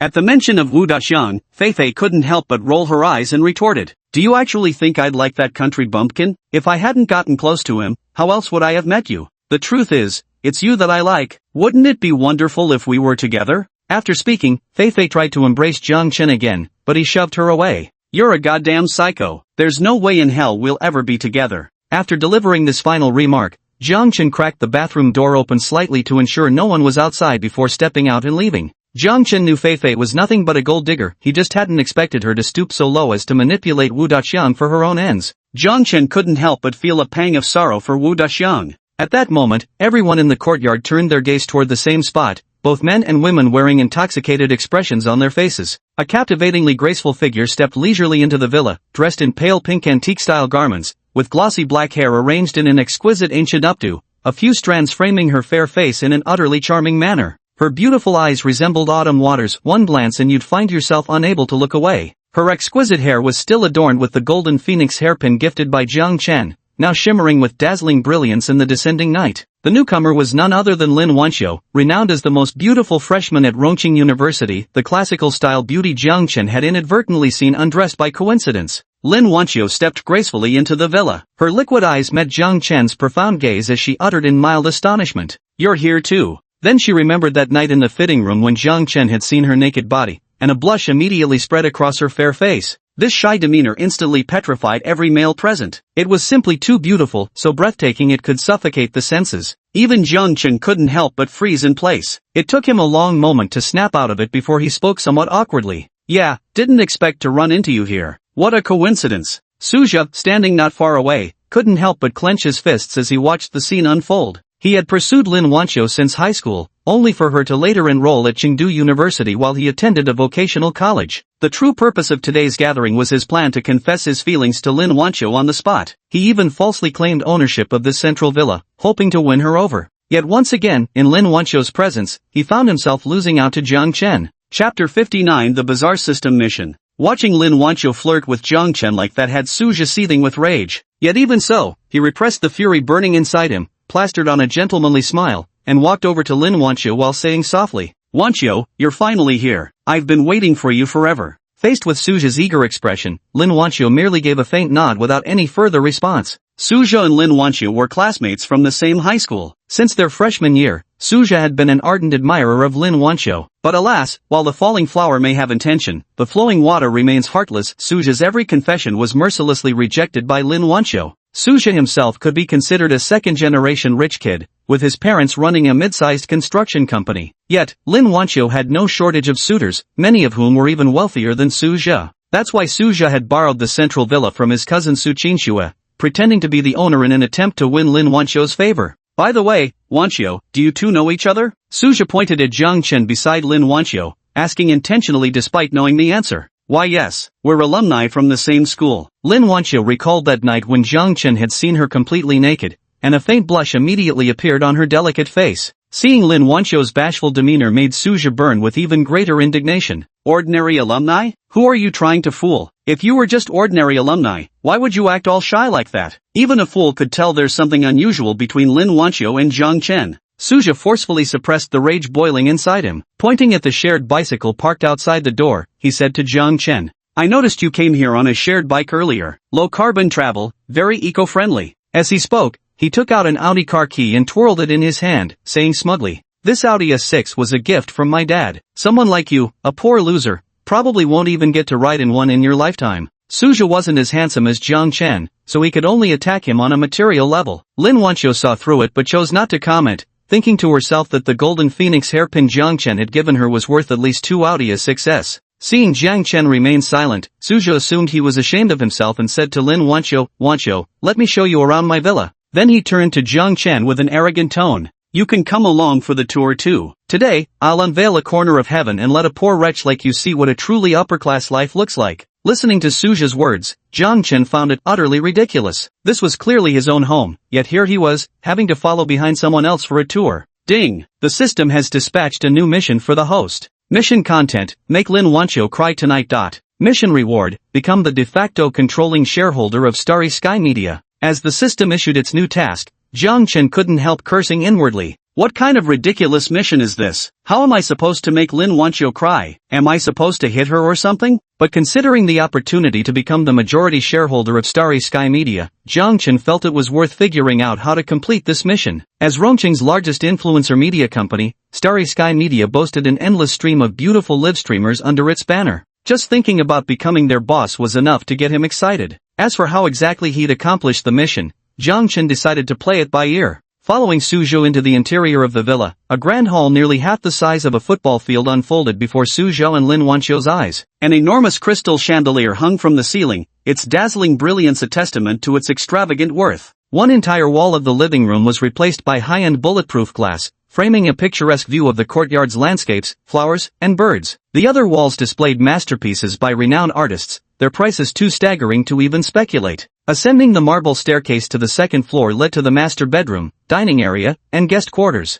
The spacious master bedroom housed an exquisitely crafted, high-end double bed, clearly a luxury item. Jiang Chen, trailing behind, couldn't help but blush as memories of countless passionate encounters with Su Qingxue on that very bed surfaced in his mind. Suzhou walked ahead with a condescending look at Jiang Chen, oblivious to the fact that Jiang Chen was the one who had slept with his beautiful cousin on this very bed. A flicker of astonishment appeared in Lin Wanqiu's lovely eyes as well. She knew Suzhou's family was well off, making him a moderately wealthy second-generation heir. But she never imagined Suzhou's family would be this affluent, capable of purchasing such an extravagant villa. The tycoon who could own such a mansion probably numbered among just a handful across all of Rongqing. However, Lin Wanqiu wasn't a materialistic girl. What she yearned for was sincere love. Even if Suzhou's family possessed immense wealth, she still wouldn't be swayed. The three of them climbed the stairs again to reach the third floor of the villa, which was essentially the leisure area of the central villa. It included amenities like a private cinema, gym, billiards room, and so on. "Suzhou, where's the bathroom on the third floor? I need to touch up my makeup," Lin Wanqiu suddenly asked Suzhou while they were touring the third floor. Yet this unexpected question left Suzhou momentarily frozen in place. After all, he had only arrived at the central villa today. He had firmly memorized the layout of the second floor but completely overlooked the third. At this moment, Suzhou was already drenched in sweat. He stammered, the restroom." Just as Suzhou was extremely embarrassed and at a loss, a voice sounded beside him. "There's a shower room inside the gym on the third floor, but the dryer has been out of order recently, and no technician has been arranged to fix it yet." After Jiang Chen calmly uttered these words, Suzhou and Lin Wanqiu stared at him in astonishment. Lin Wanqiu's eyes were filled with confusion. Why did Jiang Chen seem more like the villa's owner? Scratching his head sheepishly, Jiang Chen said, "I overheard the property management mentioning it on my way here." Hearing Jiang Chen's words, Lin Wanqiu's confusion finally dissolved completely. Suzhou then took the opportunity to say smoothly, "Oh yes, that dryer has been acting up lately. I've been so busy, I forgot to call a technician to fix it." Lin Wanqiu went to the bathroom to touch up her makeup and discovered that, just as Jiang Chen had said, the dryer was indeed malfunctioning. "Hey Wanqiu, let's go to the courtyard. I've actually prepared a surprise for you." By this point, Suzhou was already dripping with sweat. He was terrified that if Lin Wanqiu asked a few more questions, his deception would be completely exposed. Surprise? What kind of surprise? Jiang Chen was filled with doubt in his heart, determined to see what trick Suzhou was about to pull. The three returned to the courtyard on the first floor. Suzhou inexplicably produced a microphone out of nowhere and addressed the crowd. Everyone, quiet please. First of all, welcome all of you to my villa for this mixer event. But today, aside from the mixer, there's actually something exceptionally important that requires everyone's witness. As Suja finished speaking, two people wheeled over an enormous cream cake with 8 towering layers. Suja gazed at Lin Wancho and said, "Wancho, happy birthday. Be my girlfriend, and I'll make you happy." Chapter 60, there's only one genuine article, so yours must be a fake. Hearing Suja's impromptu confession, everyone present couldn't help but feel intensely envious of Lin Wancho. Receiving such a beautiful birthday cake and romantic confession on one's birthday was truly a dreamlike experience. Jiang Chen was also slightly surprised, having no idea today was actually Lin Wancho's birthday. But Lin Wancho herself wasn't particularly surprised. She had probably guessed the purpose behind Suja's invitation to this mixer. The reason she accepted Suja's invitation was precisely to make it clear to him that there was truly no possibility of them being together. Yet just as Lin Wancho's cherry lips parted to speak, she saw Suja take out a small wooden box and open it. Inside the box lay an exquisitely crafted golden hairpin, one that was identical to the one already adorning Lin Wancho's hair. There is only one authentic golden phoenix hairpin in existence, yet two have now appeared before us. Wancho, I know you've always adored antique-inspired accessories. As your birthday gift, I purchased the golden phoenix hairpin that was the treasure of Musu Hall. I hope you'll like it. After Suja spoke these words, both Lin Wancho and Jiang Chen's expressions turned peculiar. Lin Wancho knew there was only one genuine golden phoenix hairpin in the world, which meant between Suja's gift and Jiang Chen's, one had to be counterfeit. Lin Wancho was not a materialistic girl. She didn't care about the monetary value of the hairpin itself, but she deeply valued sincerity and detested those who deceived her. Yet at this moment, which of the two phoenix hairpins, the gold and jade ones, was the genuine article? Lin Wancho couldn't help but feel torn. Suja was a tycoon who owned a central villa, while Jiang Chen was just an ordinary guy riding shared bikes. Logically speaking, Suja clearly had greater purchasing power, but the craftsmanship and overall quality of Suja's golden hairpin paled in comparison to the one Jiang Chen had given her. Could counterfeit goods nowadays really surpass the genuine article? Lin Wancho was utterly torn, unable to tell for the moment who the real deceiver was. Jiang Chen looked at Suja with contempt in his eyes. He hadn't expected Suja's villa to be borrowed, and now even the birthday gift turned out to be a counterfeit. Only then did Suja notice the identical golden phoenix hairpin adorning Lin Wancho's hair. Whether in craftsmanship or quality, it thoroughly outclassed his by a mile. Suja thought things had gone awry. Could it be that the one on Lin Wancho's head was the genuine article? In his attempt to win Lin Wancho's favor, Suja had someone craft a high-quality replica of the golden jade phoenix hairpin. Although it was just a replica, it still cost him a full 50,000 yuan. In truth, the craftsmanship of this replica was exquisite enough that it would be hard to spot any flaws without direct comparison. But the hairpin adorning Lin Wancho's hair was the genuine article worth 1,000,000 yuan. Placed side by side, Suja's golden hairpin paled in comparison. Moreover, there was only one authentic golden jade phoenix hairpin in existence, which unmistakably confirmed that Suja's was a fake, wasn't it? Wancho, that golden hairpin on your head, is. Suja cautiously inquired, already drenched in cold sweat at this moment. I gave it to her. At that moment, a voice spoke up beside Suja. Following the sound, Suja turned to find the speaker was none other than Jiang Chen. Upon learning that the gold hairpin on Lin Wancho's head was a gift from Jiang Chen, Suja was overjoyed and couldn't help but laugh out loud. Because in Suja's eyes, a penniless loser like Jiang Chen, who rides shared bicycles, couldn't possibly afford an authentic golden jade phoenix hairpin. Therefore, the one on Lin Wancho's head must also be a counterfeit. Moreover, he was the owner of a central villa, while Jiang Chen was just an insignificant nobody. So Suja didn't even need to argue. Everyone would naturally believe that his gift was the genuine article. Still, Suja couldn't help but wonder inwardly, why was it that even though both were fakes, the craftsmanship of Jiang Chen's hairpin was so exquisite, its texture so rich and refined? But now Suja couldn't care less. He immediately seized the opportunity to confront Jiang Chen. You pathetic loser. If you can't afford a decent gift, don't buy one at all. How dare you give Wancho a knockoff? You've utterly disgraced Rongqing University. By now, whispers about Jiang Chen had begun circulating through the crowd. Even young Master Su could afford a villa in the city center. There's no way he'd buy a fake. So that guy's gift must be counterfeit for sure. Who would have thought someone so handsome could do such despicable things? What a disgrace to our Rongqing University. Lin Wancho's gaze toward Jiang Chen was exceedingly complicated at this moment. To be honest, ever since that day in the locker room when they'd seen each other bare and she'd witnessed Jiang Chen's masterful piano performance from the audience, she'd begun to develop a slight fondness for him. Then came that day when Jiang Chen suddenly stopped her to present the golden phoenix hairpin as an apology gift. Lin Wancho's heart had been filled with profound emotion, and she began nurturing quite different feelings toward him. But now the course of events suggested that the gold hairpin Jiang Chen had given her might be a counterfeit, which made Lin Wanqiu hesitate. Not that Lin Wanqiu was materialistic, but she simply despised dishonest men. At the moment, nearly everyone present believed the gold hairpin Jiang Chen had given Lin Wanqiu was fake, and their gazes toward him were filled with contempt. Who says what my brother gave is fake? What's so great about living in a central villa? My brother even drives a Koenigsegg Jesko. Zhuang Wei, who had remained silent until now, stepped forward angrily and glared at the crowd. It was clear that Zhuang Wei was truly loyal, willing to defy Suzhou from their own school just to stand up for Jiang Chen. That's right. My master also owns a Mercedes-Benz G63. Do we need to report that to you too? At this moment, Chen Jin, Su Chuang, and Wu Daqiang all stood by Jiang Chen's side, facing off against Suzhou. Yet their words made everyone present burst into laughter, with Suzhou laughing so hard he couldn't even straighten his back, as if he'd just heard the funniest joke in the world. Koenigsegg Jesko? That's one of the world's top ultra-exclusive supercars with only 99 units globally. If you really had a Koenigsegg, why would you be riding a shared bike here? Suzhou pointed at the shared bicycle parked outside the villa entrance as the crowd erupted into even louder laughter. Can't even lie properly, claiming you drive a Koenigsegg? Why don't you say you fly a spaceship while you're at it? Really, even though Rongqing University is considered the best in the city, they can't even brag properly. The vocational college students relentlessly mocked the Rongqing University group.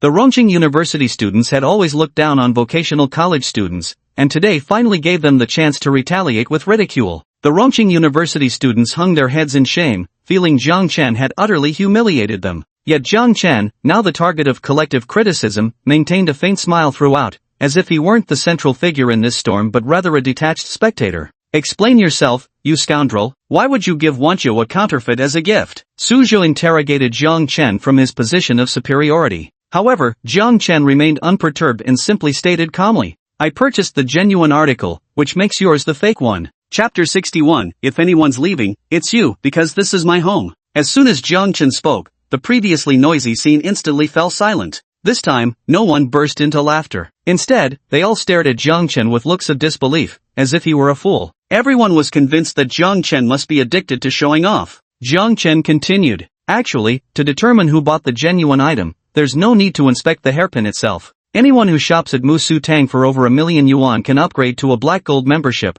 which can be verified on Musu Tang's official mini-program. And since this Phoenix and Phoenix hairpin costs exactly 1 million yuan, wouldn't it be easy to check whose purchase is authentic by simply pulling out a phone? Moreover, the official mini-program of Musu Tang still has the original purchase records available. After hearing Jiang Chen's words, everyone nodded in agreement. This was indeed a rare and excellent solution. Young Master Su, just show them your black gold membership card and shut this bastard Pan Kong ranch up for good. The little brother standing behind Suzhou chimed in fiercely. The others also joined in urging Suzhou to flash his Musu Tang black gold membership card, leaving Jiang Chen speechless. But the normally confident Suzhou now found himself in a dilemma. He took out his phone and pretended to fiddle with it, then suddenly slapped his forehead and exclaimed, "Oh no, I seem to have forgotten my password. Looks like I can't log in now." Suzhou wore an expression of such convincing frustration that it could have won him an Oscar. Forgot your password? Can't you just request a verification code instead, young Master Su? Suzhou finally came up with an excuse about forgetting his password, but Jiang Chen simply refused to give him an out.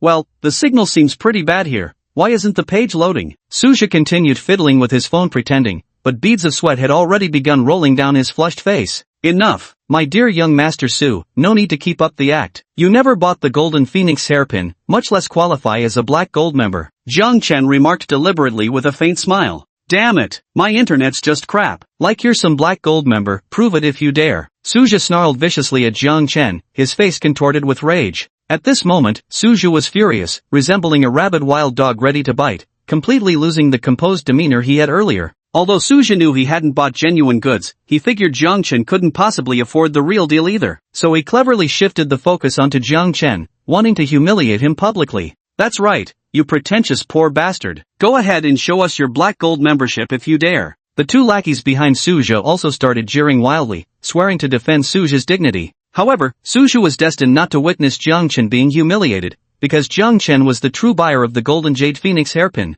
Jiang Chen smiled helplessly. It seemed this Suzhou wouldn't admit defeat until faced with irrefutable proof. He then tapped on his phone for a moment before handing it to Suzhou. Suzhou eagerly took the phone and looked at the screen, but with just one glance, he froze in place as if petrified. Displayed prominently on the phone screen were several bold characters: Musu Tang Black Gold Member, Jiang Chen. Suja swiped through his phone in disbelief, trying to find any flaws that might expose Jiang Chen's deception, but this was indeed the official program of Musu Tang, as real as it could possibly get. Suja tapped on Jiang Chen's purchase history with trembling fingers, only to see the glaring display of the order for the Golden Phoenix hairpin and the staggering payment of a full 1 million yuan. At this moment, Suja's back was drenched in sweat. No wonder the golden hairpin Jiang Chen had gifted Lin Wanxiu was crafted with such exquisite detail, its texture so rich and refined. It turned out that the gold hairpin Jiang Chen had gifted was genuine. She was the one who should have been scorned as the clown all along. Seeing Suja frozen in place, those around him were utterly perplexed. Lin Wanxiu blinked her beautiful watery eyes a few times, clearly having grasped the truth of the matter. "Young Master Su, what's wrong? Are you feeling unwell?" the two underlings behind Suja cautiously inquired. But seeing Suja still unresponsive, they took Jiang Chen's phone from his hand. Not unexpectedly, the two underlings also froze in shock like Suja. Jiang Chen's phone was passed around among the crowd, and everywhere it went, gasps of astonishment followed. At this moment, everyone's gaze towards Jiang Chen had completely changed. Gone were the previous disdain and contempt, because who would think that someone who could afford a million yuan gift was just a worthless loser? Suja had now regained his composure, realizing in his heart that the golden hairpin Jiang Chen bought was indeed authentic. But before his goddess Lin Wanxiu, he absolutely refused to admit this truth. Thus, Suja decided to double down on his stubbornness. Don't let him fool you all. This mini-program must be fake. With today's advanced internet technology, creating a counterfeit mini-program is ridiculously easy. Hearing Suja's words, the gathered crowd fell into hesitation once more. They felt there was some truth to what he said after all. With today's advanced internet technology, many things can be skillfully faked to deceive. Noticing the shift in everyone's attitude, Suja seized the moment and declared, "Our mixer today doesn't welcome frauds like you. As both the event organizer and owner of this villa, I'm ordering you to get out." Suja emphasized the words "get out." He knew perfectly well that if Jiang Chen stayed any longer, his own deception would inevitably be exposed. To everyone present, Suja was the host of this mixer event and the owner of this central villa. He had every right to kick out anyone he disliked. Thus, no one stood up to object to Suja's decision. "Get the hell out of here, scram now." Suja's two lackeys also came up to Jiang Chen, speaking to him with vicious expressions. Yet Jiang Chen's face maintained a calm smile throughout, a smile born from immense self-assurance, the confidence of one who holds absolute control over the situation. Jiang Chen walked up to Suja with a faint smile, then enunciated each word deliberately, uttering a sentence that made everyone widen their eyes in disbelief. "It's you who should get out, because this is my home." The moment Jiang Chen finished speaking, the previously bustling scene plunged into a deathly silence so profound that everyone could hear their own heartbeat. But after a brief silence, everyone burst into laughter again.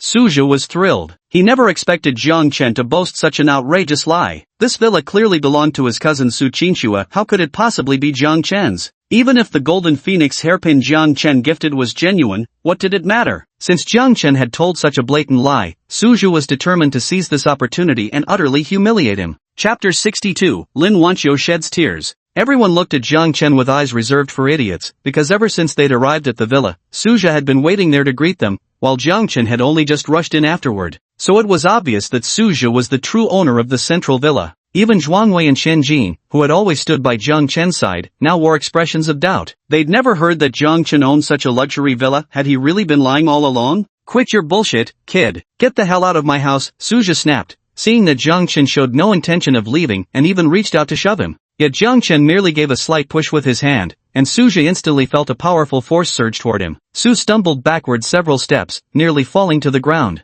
Suja hadn't expected Jiang Chen, who appeared slender, to possess such formidable strength. Realizing it was unwise to confront him head-on, he could only glare at Jiang Chen with resentment. Jiang Chen then walked up to Lin Wanxiu and said softly, "Wanxiu, happy birthday. Actually, I prepared a surprise for you today too." With that, Jiang Chen took out his phone, dialed a number, and calmly said, "You may begin now." The crowd at the scene exchanged puzzled glances, completely bewildered about what this person before them was up to. Bang! At that very moment, a deafening explosion suddenly erupted out of thin air in the square before the central villa. A firework shot upward like an arrow released from its bow, carving a straight arc across the pitch-black night sky. Slap! As the fireworks soared into the sky and suddenly burst, a magnificent display erupted across the night sky. The breathtaking spectacle drew gasps of awe from everyone present. But before anyone could even close their gaping mouths, fireworks of various colors erupted into the night sky, not just around the central villa, but from every corner of the Shicheng Huafu Villa complex and even beyond its boundaries, countless fireworks shot straight into the sky like dazzling meteors, exploding with thunderous booms across the night canvas. One after another, extraordinarily brilliant blossoms of light burst open against the darkness, transforming the pitch-black heavens into artificial daylight in an instant. Clusters of fiery silver blossoms rained down like a kaleidoscopic shower, blooming wildly in their ephemeral splendor.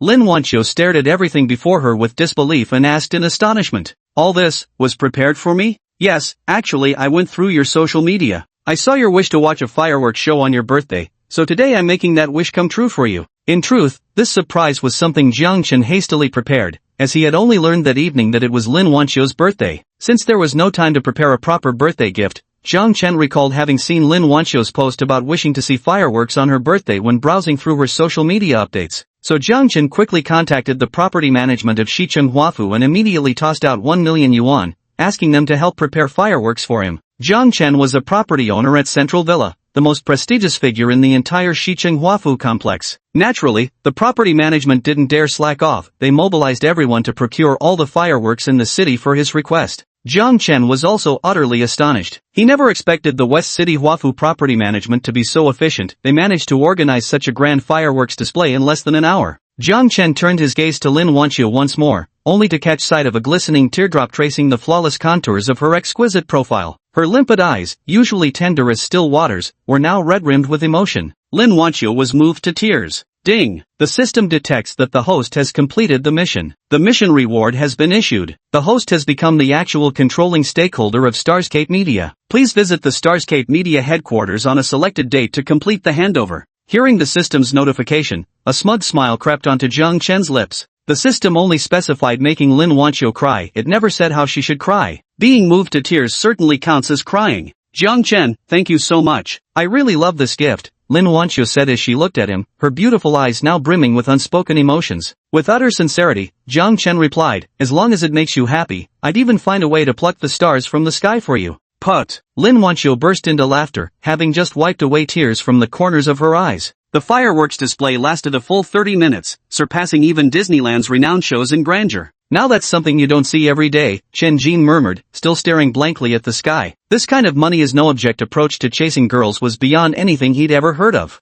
Everyone was immersed in the awe brought by the fireworks display. At this moment, no one would still believe Jiang Chen was just a penniless bum. Such a spectacle couldn't possibly be arranged without shelling out at least several $100,000. Meanwhile, Suja watched Jiang Chen whispering sweet nothings to Lin Wanqiu with bloodshot eyes, his fists clenched so tightly they trembled. Tonight was supposed to be the carefully planned confession ceremony of his own design, yet somehow it had unexpectedly become Jiang Chen's stage. Worse still, from the moment Jiang Chen stepped into this villa, he had been completely suppressed by him, without any room for resistance. At this thought, Suja finally couldn't hold back any longer and exploded. Who the hell told you to set off fireworks at my doorstep? Get the hell out of here! Suja's eyes were bloodshot as he roared at Jiang Chen. At this moment, he resembled a rabid stray dog, ready to pounce and tear Jiang Chen apart at any second. Yet Jiang Chen maintained a faint smile at the corners of his mouth, speaking unhurriedly. I said before, if anyone's leaving, it'll be you, because this is my home. The crowd present still harbored doubts about Jiang Chen's words. Although he had spent a fortune on the fireworks display, wasn't the true owner of this central villa still Suja?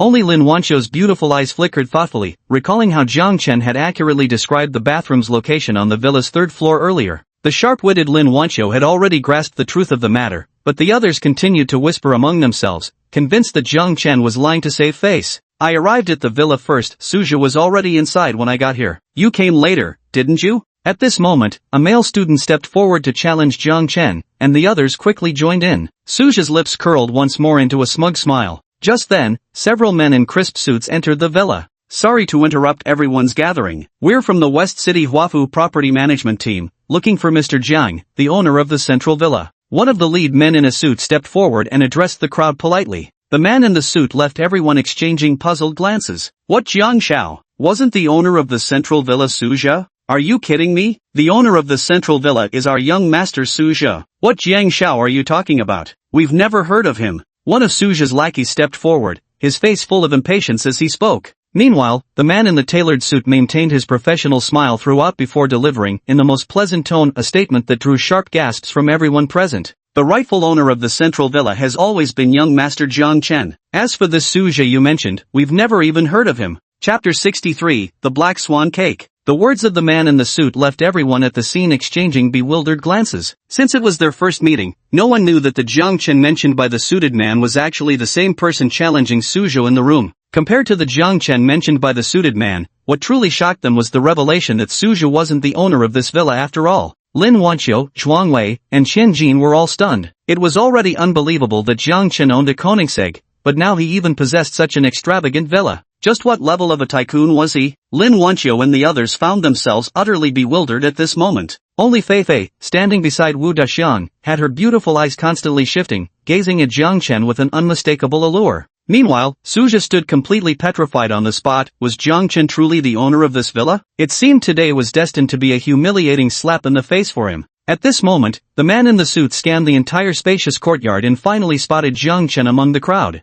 Without even glancing at Su Chuang, the suited man brushed straight past him, approached Jiang Chen, and said respectfully, "Young Master Jiang, the task you assigned me has been completed. All 1 million yuan was used to purchase fireworks. Are you satisfied with the results?" As soon as the suited man finished speaking, the crowd erupted in shocked murmurs. Is he really Jiang Chen, the young master mentioned by the man in the suit? Does he truly own this villa? Oh my god. A gold hairpin worth $1 million, followed by $1 million fireworks display. This is beyond romantic. He's so handsome and wealthy. Probably only Lin Wanqiu would be worthy of him. At this moment, the crowd buzzed with chatter. Jiang Chen, who had just been looked down upon by everyone, had now become the idol in their hearts. Jiang Chen patted the suit-wearing man on the shoulder and said, "I'm very satisfied with the fireworks show. Thank you for all your hard work." The man in the suit had served as the property manager of Shicheng Huafu for many years. What wealthy or influential person hadn't he seen? Yet at this moment, facing a tycoon of Jiang Chen's caliber, his heart was filled with nervousness. But he never expected Jiang Chen to be so polite and easygoing, treating him with such respect during their conversation. Unconsciously, the property manager found himself filled with goodwill toward Jiang Chen. "By the way, young Master Jiang, we've also prepared the cake you asked for." The man in the suit clapped his hands as he spoke, and then 2 staff members dressed in suits pushed an 8-tier cake into everyone's view. When the crowd saw the 8-tier cake being wheeled over, they couldn't help but let out gasps of astonishment. Unlike traditional multicolored cakes, Jiang Chen's creation was crafted entirely from jet black frosting. At its pinnacle stood 2 exquisitely sculpted black swan cake toppers, so lifelike they seemed ready to take flight. Oh my god, this is actually the black swan cake, the Hermes of cakes, the stuff of legends. Yes, I heard each layer of the black swan cake costs over 100,000, and this is a full 8 layers. Someone in the crowd who knew their stuff recognized this as the legendary black swan cake, another gift Jiang Chen had prepared for Lin Wanqiu. The reason black swan cakes command such exorbitant prices isn't just their use of premium ingredients and master craftsmanship, but also because they symbolize feminine nobility and elegance. The cake stand was crafted from pure silver, with the supports entirely encrusted with Swarovski crystals that sparkled with crystalline clarity, perfectly complementing the jet black swan cake. At this moment, comparing the cake Suzhou had gifted felt like looking at a pile of unsightly excrement in contrast. "Young Master Jiang, we learned that today is your girlfriend's birthday. The West Manor Huafu Property Management has specially prepared a bouquet for her, hoping she will like it." The black-clad man clapped his hands, and a graceful woman wearing a high-slit cheongsam walked over holding a bouquet of flowers. Lin Wanqiu's delicate face flushed slightly red, but she did not refute the black-clad man's reference to her as girlfriend. Everything that had happened tonight was simply too unbelievable for her to process calmly. It must be said that as a villa community catering specifically to high-end clientele, West City Mansion's property management services are truly outstanding. Since Lin Wanqiu follows a classical aesthetic, presenting her with roses would inevitably feel out of place. The bouquet prepared by the property management turned out to be peonies, not only an unusual creative choice but also one that perfectly complemented Lin Wanqiu's entire aura. Lin Wanqiu was clearly very pleased with the flower bouquet as well, her delicate face leaning close to the petals to inhale their fragrance repeatedly. "Master Jiang, since there's nothing more requiring our presence here, we'll take our leave now so as not to disturb you further," the man in black respectfully addressed Jiang Chen. "Good, today's execution was brilliant. Thank you." Jiang Chen patted the black-clad man's shoulder, clearly very satisfied with him. The black-clad man was secretly overjoyed. Jiang Chen was the most prestigious property owner in the entire Western Mansions. Receiving his acknowledgement meant all his efforts hadn't been in vain. After the black-clad man left, the atmosphere on site grew oddly tense. Everyone looked at Jiang Chen with unfamiliarity and distance in their eyes, including his closest friends, Zhuang Wei and Chen Jin. Was this some kind of joke? Someone who could afford the central villa, throwing such a grand fireworks display and serving black swan cakes? A tycoon of this caliber was standing right before them, and many had insulted Jiang Chen earlier. Now, their hearts were filled with terror, fearing his retaliation. Everything before was just a misunderstanding. I declare tonight's birthday party officially begun. Everyone, enjoy yourselves and have fun. All expenses tonight are on me, young Master Jiang. With a warm smile on his face, Jiang Chen seemed to have long cast aside his earlier displeasure, showing no intention of seeking revenge. Hearing Jiang Chen's words, the crowd erupted into cheers and applause, pushing the atmosphere to yet another climax. Zhuangwei, Chen Jin, Sichuan, Wu Dacheng. What the hell are you all spacing out for? Get over here and help me cut the fucking cake.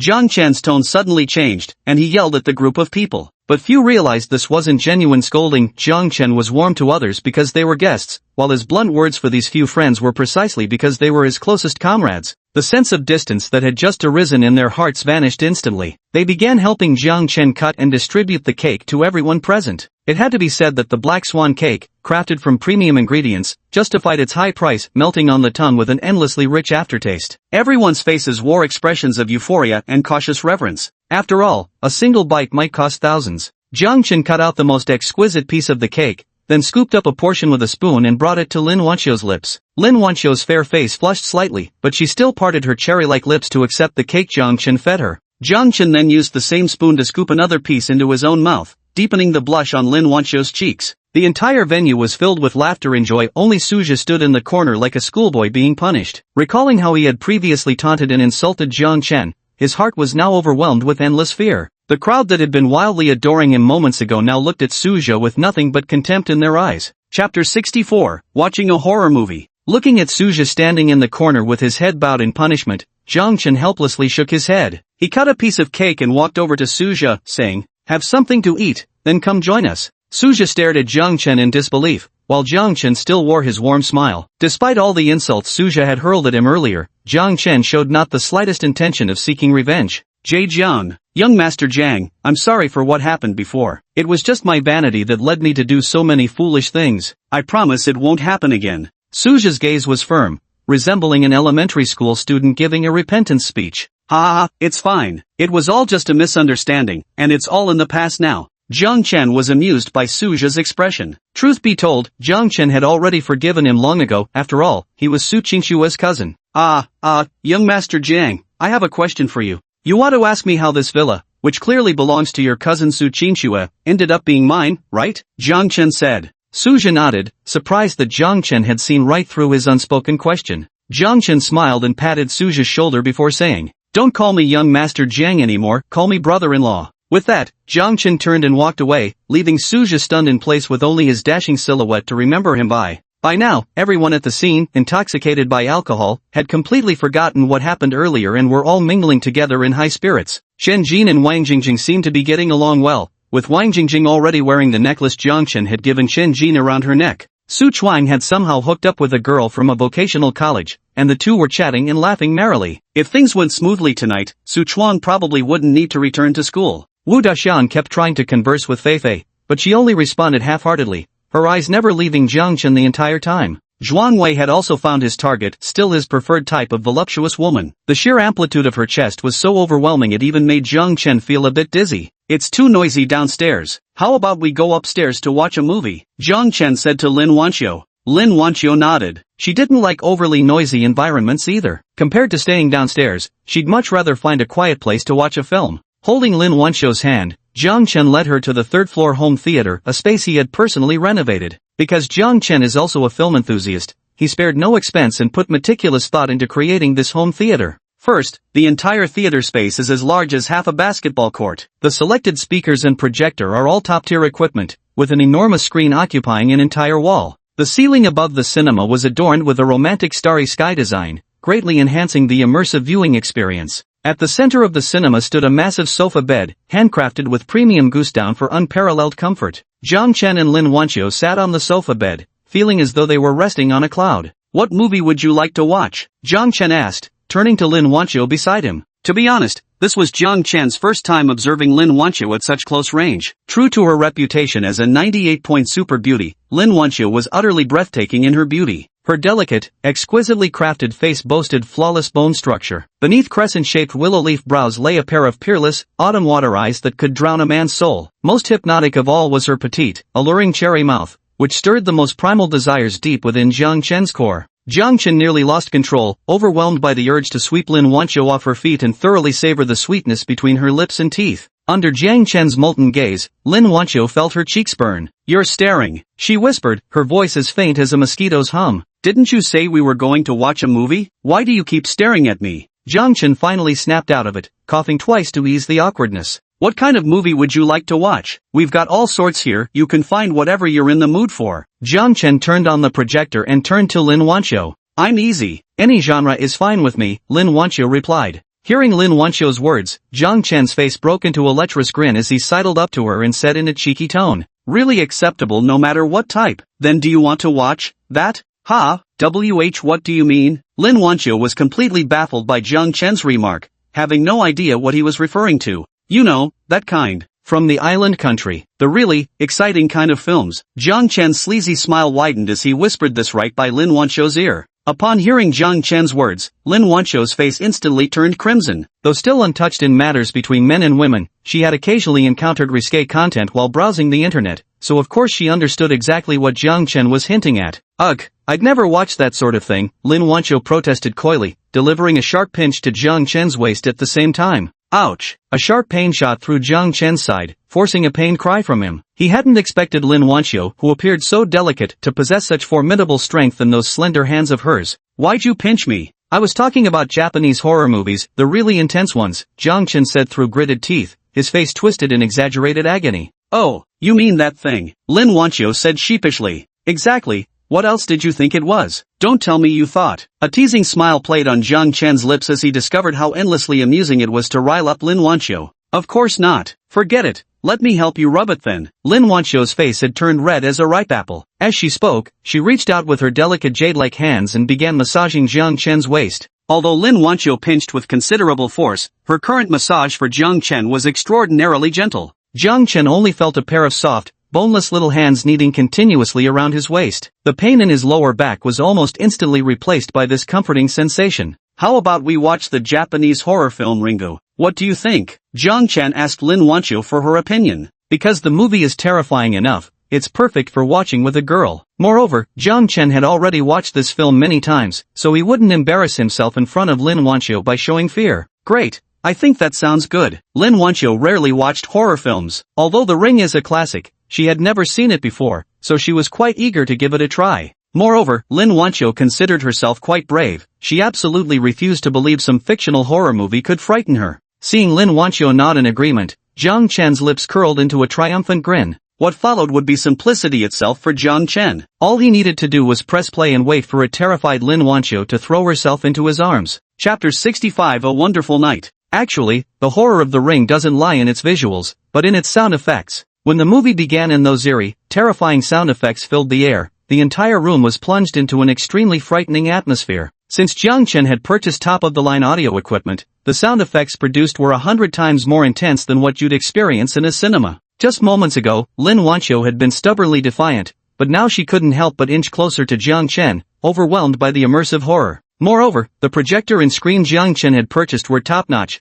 delivering crystal-clear images and a visually stunning experience that made one feel fully immersed. Just 10 minutes into the movie, Lin Wanqiu had already turned deathly pale, her delicate body trembling uncontrollably from fear. "Don't be afraid, I'm right here with you." Seeing Lin Wanqiu shuddering in fright, Jiang Chen reached out and pulled her into his embrace. Instantly, an intoxicating fragrance of her skin drifted into Jiang Chen's nostrils. Moreover, Lin Wanqiu's body was incredibly soft, and holding her in his arms gave Jiang Chen an indescribably wonderful sensation. At this moment, Jiang Chen had no mind left for watching the movie. A massive tent had already been pitched beneath him. Lin Wanqiu didn't resist Jiang Chen's actions either, because she was utterly terrified. Only by nestling against his solid chest did she finally feel a wave of relief. As time passed, the movie reached its climax. When the white-clad Sadako slowly crawled out of the television, Lin Wanqiu finally couldn't hold back her scream. She threw her arms around Jiang Chen's neck and buried her delicate, pretty face in his chest. It's okay, I'm here with you." Jiang Chen hugged Lin Wanqiu in return, gently stroking her beautiful back with one hand as he comforted her with words.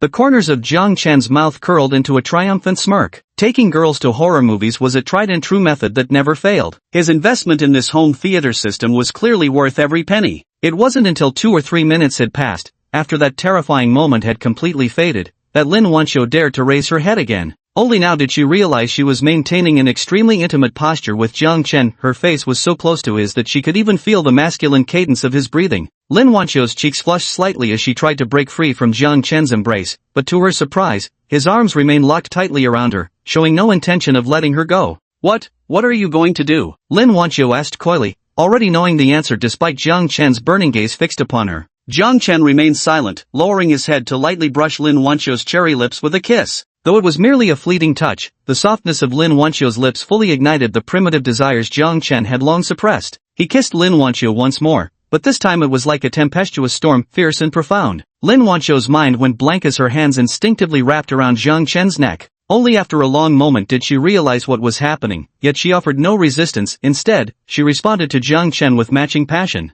The temperature in the room rose, thick with intoxication and desire. Jiang Chen loosened the silk ribbon around Lin Wanqiu's waist, causing her traditional style attire to slip off entirely, revealing the flawless figure he had glimpsed before. Yet while their last encounter had been a beautiful accident, this time Jiang Chen was determined to make her his own. At 10 in the morning, gentle sunlight filled the entire room. Jiang Chen gazed at the breathtakingly beautiful Lin Wanqiu in his arms, and that brilliant crimson flower blooming on the pristine white bedsheet. Heart aching with tenderness, he caressed Lin Wanqiu, then gently tucked the stray strand of raven hair behind her ear. Lin Wanqiu's long lashes fluttered a few times before those beautiful eyes finally opened. Recalling last night's wild exploits that lasted till dawn, she couldn't help but blush slightly. Since childhood, Lin Wanqiu had always stood out like a crane among chickens wherever she went. Countless admirers worshipped at the hem of her traditional-style skirts. Though some pursued her with desperate fervor, even one who doggedly persisted for 10 years, none had so much as held her hand. Yet she had given her precious body to Jiang Chen within a month of knowing him. Lin Wanqiu truly felt she was being far too reckless, but the man beside her possessed an irresistible magic that made her abandon rationality and embrace madness. Would you think I'm a loose woman? Actually, I've never even held hands with anyone before. Lin Wanqiu looked at Jiang Chen, her beautiful eyes tinged with a trace of grievance. Jiang Chen tapped Lin Wanqiu's nose lightly and said earnestly, "Silly girl, how could you think that way? I know you've given me your most precious treasure, and I'll cherish you as my most treasured person." Upon hearing Jiang Chen's words, Lin Wanqiu finally revealed a happy smile. Jiang Chen wasn't wrong, he truly regarded Lin Wanqiu as his most precious person. It's just that he spread his favors equally, and there were several others who were equally treasured. Perhaps even more would join their ranks in the future. Jiang Chen walked downstairs. The classmates who had been celebrating their last night had already left long ago. Everyone had tacitly agreed not to disturb Jiang Chen and Lin Wanqiu. At this moment, only Jiang Chen and Lin Wanqiu remained in the spacious villa. Breathing in the fresh air from the courtyard, Jiang Chen felt truly wonderful. Recalling everything that had happened the night before, Jiang Chen couldn't help but marvel what a truly marvelous night it had been.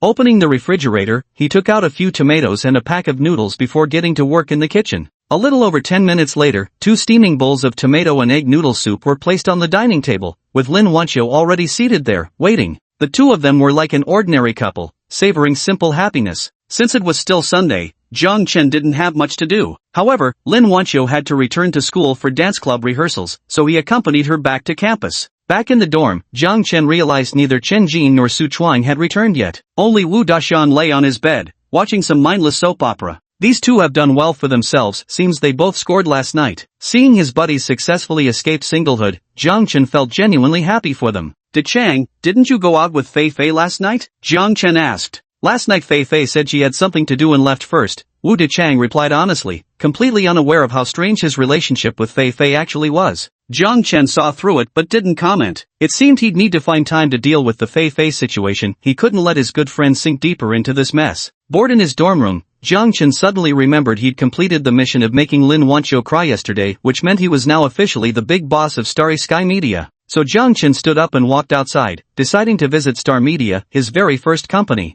Chapter 66, Star Media. The Star Media building was located in a tech industrial park in the southern district. Jiang Chen drove his Koenigsegg down the afternoon boulevard. Pedestrians along the road quickly pulled out their phones to snap photos. After all, such an eye-catching, top-tier supercar wasn't something you'd see every day. While waiting at the traffic light, the cars behind Jiang Chen maintained a distance of over 10 meters from him, terrified their vehicles might end up sharing an intimate kiss with his Koenigsegg. After driving for nearly an hour, Jiang Chen arrived near the Starry Sky Media headquarters building. To maintain his usual low-profile demeanor, Jiang Chen simply parked in the public lot before walking the rest of the way on foot. As one of the nation's leading media companies, Starry Sky Media's 6-story headquarters spanned approximately 5,000 square meters, standing as an exceptionally imposing structure within the entire Internet Industrial Park. Starlight Media's business ventures encompass influencer cultivation, web series production, live streaming sales, and more. According to the system's notification, it had already acquired Starlight Media for Jiang Chen. All he needed to do was locate Chen Yang, the company's deputy general manager, to complete the handover.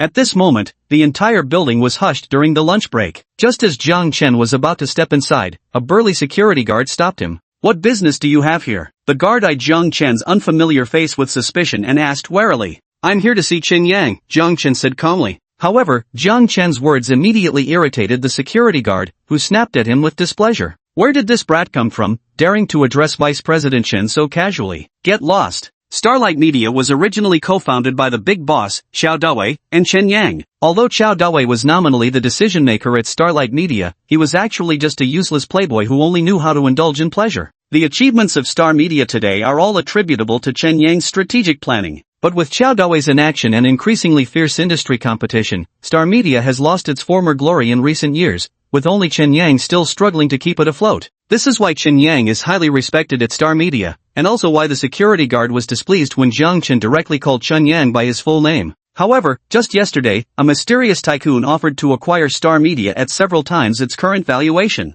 Xiao Dawei was naturally overjoyed and immediately signed the contract, cashing out before making his swift exit. At this moment, Starry Sky Media was filled with restless apprehension from top to bottom. No one knew the true identity of the mysterious tycoon who had acquired the company, nor could they predict what fate awaited Starry Sky Media. The security guard currently barring Jiang Chen's entrance would never have imagined that this enigmatic billionaire was none other than the student-looking young man standing right before him. Unfazed by the guard's obstruction and scolding, Jiang Chen calmly clasped his hands behind his back and declared with unshakable composure, "Go tell Chen Yang that Jiang Chen is here to see him." When Jiang Chen uttered these words, the youthful student aura vanished from his face instantly, replaced by an authoritative dominance that only those in positions of power possess. For a moment, even the security guard was stunned, completely intimidated by Jiang Chen's unyielding presence that brooked no refusal. As if guided by some unseen force, he found himself walking over to the receptionist to relay that someone was asking to see Vice President Chen. But after reporting it, the security guard immediately felt ridiculous. How could he actually believe what some student said? When he looked back at Jiang Chen again, he found the young man already lounging leisurely on the lobby sofa, one leg casually crossed over the other. Meanwhile, in the top-floor conference room of Starlight Media, Chen Yang and the other executives sat gloomily chain-smoking in oppressive silence. Starlight Media's sudden acquisition by a mysterious tycoon at an exorbitant price, along with the company's uncertain future, left them all deeply unsettled. At that moment, the conference room door suddenly swung open, and the exquisitely beautiful receptionist walked in. Chen Yang, visibly irritated and displeased, said, "Didn't I tell you not to disturb me unless it's important?" Witnessing Chen Yang's agitated state, the young receptionist turned pale with fright and tremblingly responded, "Vice President Chen, there's a man named Jiang Chen in the lobby asking to see you." The receptionist's voice was as faint as a mosquito's buzz, terrified of offending Vice President Chen and losing her job. "What Jiang Chen? Let him go, I don't acknowledge him." "Wait, what did you just say? You said his name is Jiang Chen?" Deputy Manager Chen was halfway through his speech when he abruptly slammed the table and demanded. The receptionist was utterly startled by Deputy Manager Chen's drastic reaction, her pale face turning ghostly white as she stammered, He said his name is Jiang Chen."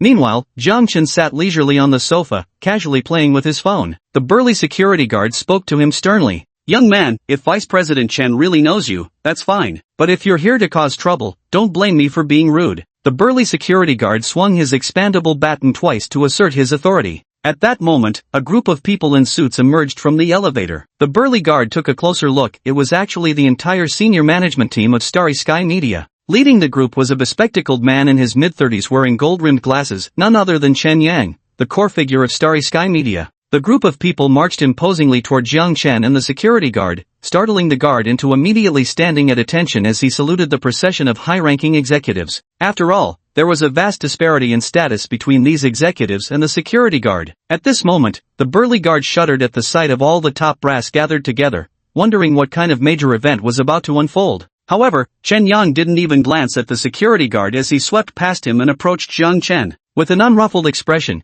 Jiang Chen gazed down at Chen Yang before him, exuding the commanding presence of a superior. However, what happened next would become an unforgettable sight for the burly security guard for the rest of his life. Chen Yang bowed deeply at a 90-degree angle to Jiang Chen and respectfully said, Vice President Chen Yang, along with all senior executives of Starry Entertainment, welcomes President Jiang. As soon as Chen Yang finished speaking, more than a dozen executives behind him simultaneously bowed to Jiang Chen and spoke in unison. Welcome, President Jiang. The voices of these dozen executives rang out firm and resounding, deafeningly loud enough to startle even the burly security guard. At this moment, his gaze toward Jiang Chen brimmed with complex emotions. There was only one person who could command such deference from Vice President Chen and all these executives, the major shareholder of Starscape Media. The burly guard never could have imagined that the man before him, who looked every bit the college student, was actually the mysterious tycoon who had acquired Starscape Media. Jiang Chen stood up calmly and gave a slight nod to Chen Yang and the group of executives. Then he patted the burly security guard on the shoulder and said with a grin,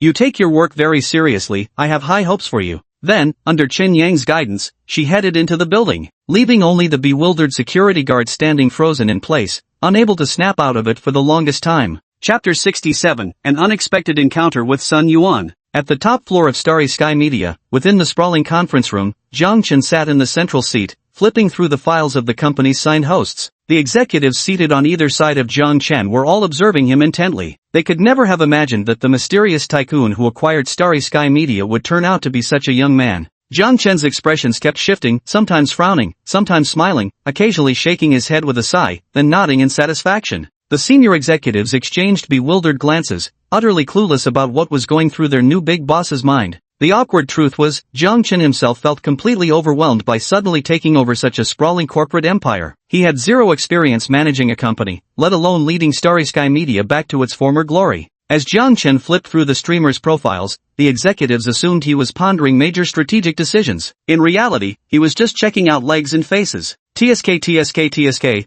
those legs are so fair, getting to touch them just once would make this life worth living. Wow, this one is truly stunning, that tiny waist. How wonderful it would be to hold her for just a moment. Holy moly, this one is simply spectacular, could those really be an F-cup? Jiang Chen was practically dancing with joy inside. He was thoroughly impressed by the female hosts of Starry Sky Media, each one fair-skinned, beautiful, and long-legged, with a few of the top hosts rivaling the campus beauty queens of Rongqing University. It wasn't until Jiang Chen had finished eyeing all the female hosts that he snapped back to reality, only to find the entire group of executives staring at him intently. Ahem. Jiang Chen cleared his throat awkwardly, then said with a straight face, I've gained a thorough understanding of the situation regarding Starry Sky Media's anchors. The company has been on a downward trajectory in recent years, and I believe it lacks a capable decision-maker. Therefore, I've decided to fully entrust the company's decision-making authority to Vice President Chen Yang. He will handle all major and minor company affairs on my behalf while I step back from the spotlight. I'm confident he can lead Starry Sky Media back to its former glory. Jiang Chen's words left Chen Yang and the other senior executives exchanging bewildered glances. But as soon as they regained their composure, the conference room erupted in thunderous applause. During his commute, Jiang Chen had already gained a general understanding of Starry Sky Media's past. He knew that the former boss, Xiao Dawei, was nothing more than a wine-bloated incompetent, while Deputy General Manager Chen Yang was actually a man of exceptional capability. Jiang Chen didn't have much time to manage a company with his daily university commitments, so delegating authority to Chen Yang, who was truly capable, made much more sense. Jiang Chen believed that Chen Yang could undoubtedly lead Starlight Media back to its former glory. Chen Yang, seated beside Jiang Chen, was completely stunned at that moment. In the past, he had followed Xiao Dawei, his talents stifled and unable to shine, all because of Xiao Dawei's heavy suspicion, who constantly suppressed his ideas and decisions at every turn. This is also the main reason why Starlight Media has been on a steady decline these past few years. Originally, Chen Yang had been quite uneasy today. He had no idea who the mysterious billionaire behind the acquisition of Starry Sky Media was, nor could he predict the future fate of the company. But today, seeing Jiang Chen place such complete trust in him, his heart swelled with gratitude and hope. He was utterly confident in his ability to lead Starlight Media toward a glorious future. President Jiang, I swear not to let you down. I will deliver results that exceed your expectations. Chen Yang rose to his feet and bowed deeply to Jiang Chen. Jiang Chen nodded and gestured for Chen Yang to sit back down. In truth, his impression of Chen Yang was quite favorable. The man was highly capable yet appropriately humble in demeanor. The respect the burly security guard showed towards Chen Yang was evidence enough of his commanding presence, the kind that could rally 100 at a single call. Unleashing someone like him and letting him go all out would undoubtedly lead to great achievements. After discussing company matters with the executives for a while, Jiang Chen prepared to take his leave. Chen Yang and the others wanted to escort him out, but Jiang Chen politely declined. As he stepped out of Star Media's main entrance, Jiang Chen spotted a familiar figure. Their eyes met, and in an instant, the other person's gaze was filled with mockery. Jiang Chen? Jiang Chen had intended to pretend not to recognize the person, but the other party proactively greeted him instead. This person was named Sun Yuan, Jiang Chen's high school classmate. Sun Yuan's parents owned several large toy factories in the industrial park, making him one of the wealthiest second-generation heirs in their school at the time. Sun Yuan, what a coincidence. Jiang Chen greeted Sun Yuan somewhat awkwardly. Truth be told, his impression of Sun Yuan wasn't particularly favorable. Back in high school, Sun Yuan, leveraging his family's wealth and influence, often bullied classmates like Jiang Chen who came from modest backgrounds. Moreover, Chen Yan, the campus goddess Jiang Chen had obsessively pursued for 3 years back then, had once chased after Sun Yuan herself due to his family's riches only to be straight up rejected by him. This whole affair had turned Jiang Chen into the laughingstock of the entire class. Sun Yuan had his arms around a beautiful girl with short hair, her figure was scorching hot and her face was charmingly delicate. Judging by their intimate closeness, this must be Sun Yuan's current girlfriend. Jiang Chen also recalled that this short-haired girl was precisely the female streamer he had just been browsing through, named Feng Xiaoxiao. Standing beside Sun Yuan and Feng Xiaoxiao was another girl with an exquisitely beautiful face. She had a tall, statuesque figure with well-defined curves. Her plunging neckline revealed a breathtaking valley, while her thick, wavy hair cascaded down her back like seaweed. A pair of fiery red lips amplified her sexiness to the maximum. She wore sky-high stilettos and a body-hugging skirt that showcased her peerless legs. Those slender thighs and towering peaks made it impossible to look away. She carried herself like a movie star walking the red carpet, radiating an innate, enchanting aura. She was undoubtedly the epitome of a sensual and sophisticated beauty. Feng Xiaoxiao was originally quite pretty, but she paled in comparison to this girl. Compared to the campus belles of Rongqing University, this girl carried an air of worldly charm and allure that even Jiang Chen couldn't help but be drawn to. And then Jiang Chen remembered this was the very top streamer he had just been scrolling through, Miko. At this moment, the system also pulled up Mike's information panel. Name, Mike, age, 23 years old, height, 173 centimeters,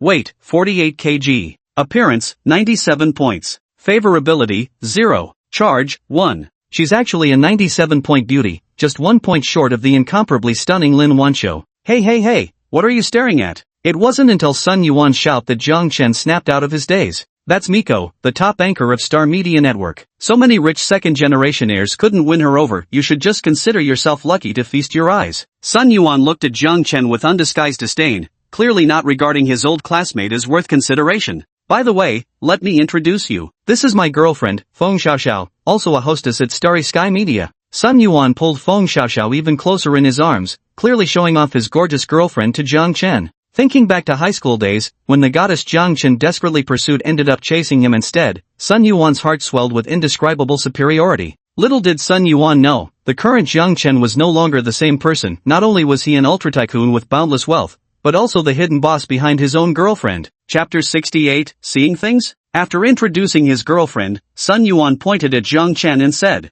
"Let me introduce you guys, this is my high school classmate Jiang Chen. He's a truly devoted man. Once, he ate instant noodles for an entire month just to buy his goddess a lipstick. The highlight is, his goddess once pursued me too, but I wasn't even slightly interested in her." Sun Yuan appeared to be introducing Jiang Chen to Feng Xiaoxiao and Miko, but his words were laced with insults and disdain for Jiang Chen. Sun Yuan dredged up Jiang Chen's past pains under the guise of humor, all to mock and belittle him. Hearing about Jiang Chen's past, Feng Xiaoxiao and Miko burst into giggles, their eyes filled with contempt as they looked at him. Although Jiang Chen was undeniably handsome, it was a shame he was nothing but a penniless loser who couldn't even afford lipstick. For Feng Xiaoxiao and Miko, no matter how good-looking Jiang Chen might be, he wasn't worth a second glance, because they'd rather cry in a BMW than laugh on a bicycle. They enter the live streaming industry hoping to someday land a wealthy husband and become affluent wives. This is also why Sun Yuan, despite his unattractive looks, could still score a beautiful girlfriend like Feng Xiaoxiao by virtue of being a rich second-generation heir. Truth be told, Sun Yuan lusted after Miko's body more than Feng Xiaoxiao's, but Miko's sights were set on truly top-tier tycoons. She'd rejected many wealthier second-generation heirs than Sun Yuan, so he knew better than to overreach.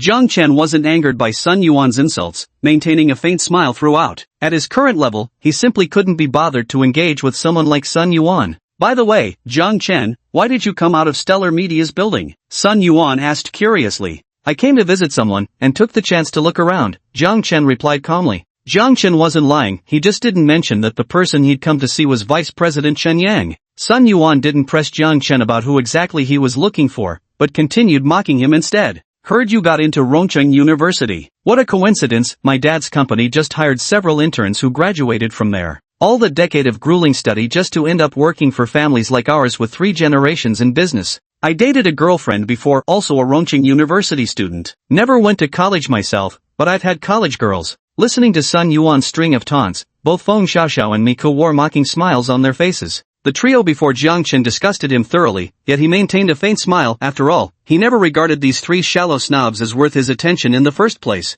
Alright, stop wasting time arguing with this pathetic loser. Hurry up and leave, I still have a live stream to host, Feng Xiaoxiao urged Sun Yuan impatiently. With that, the 3 of them strode into the Starry Sky Media building without so much as another glance at Jiang Chen. Jiang Chen shook his head helplessly and turned to leave. Now that he had become the major shareholder of Starry Sky Media, there would naturally be more opportunities to meet these 3 in the future. By the way, Miko, who exactly is that mysterious tycoon who acquired our Starry Sky Media? Feng Xiaoxiao tilted her head and asked Miko beside her. Miko gave a slight shake of her head. She too was filled with curiosity about this enigmatic tycoon. To acquire Starry Sky Media at several times the market price, such a tycoon must possess staggering wealth. Wasn't this exactly the kind of top-tier magnate she had been desperately searching for? Miko silently vowed in her heart that she must use her charms to get this mysterious tycoon into her grasp. Oh no, I left my phone in the car. I need to go back and get it. Miko suddenly remembered her forgotten phone and turned to walk back toward the building's exit.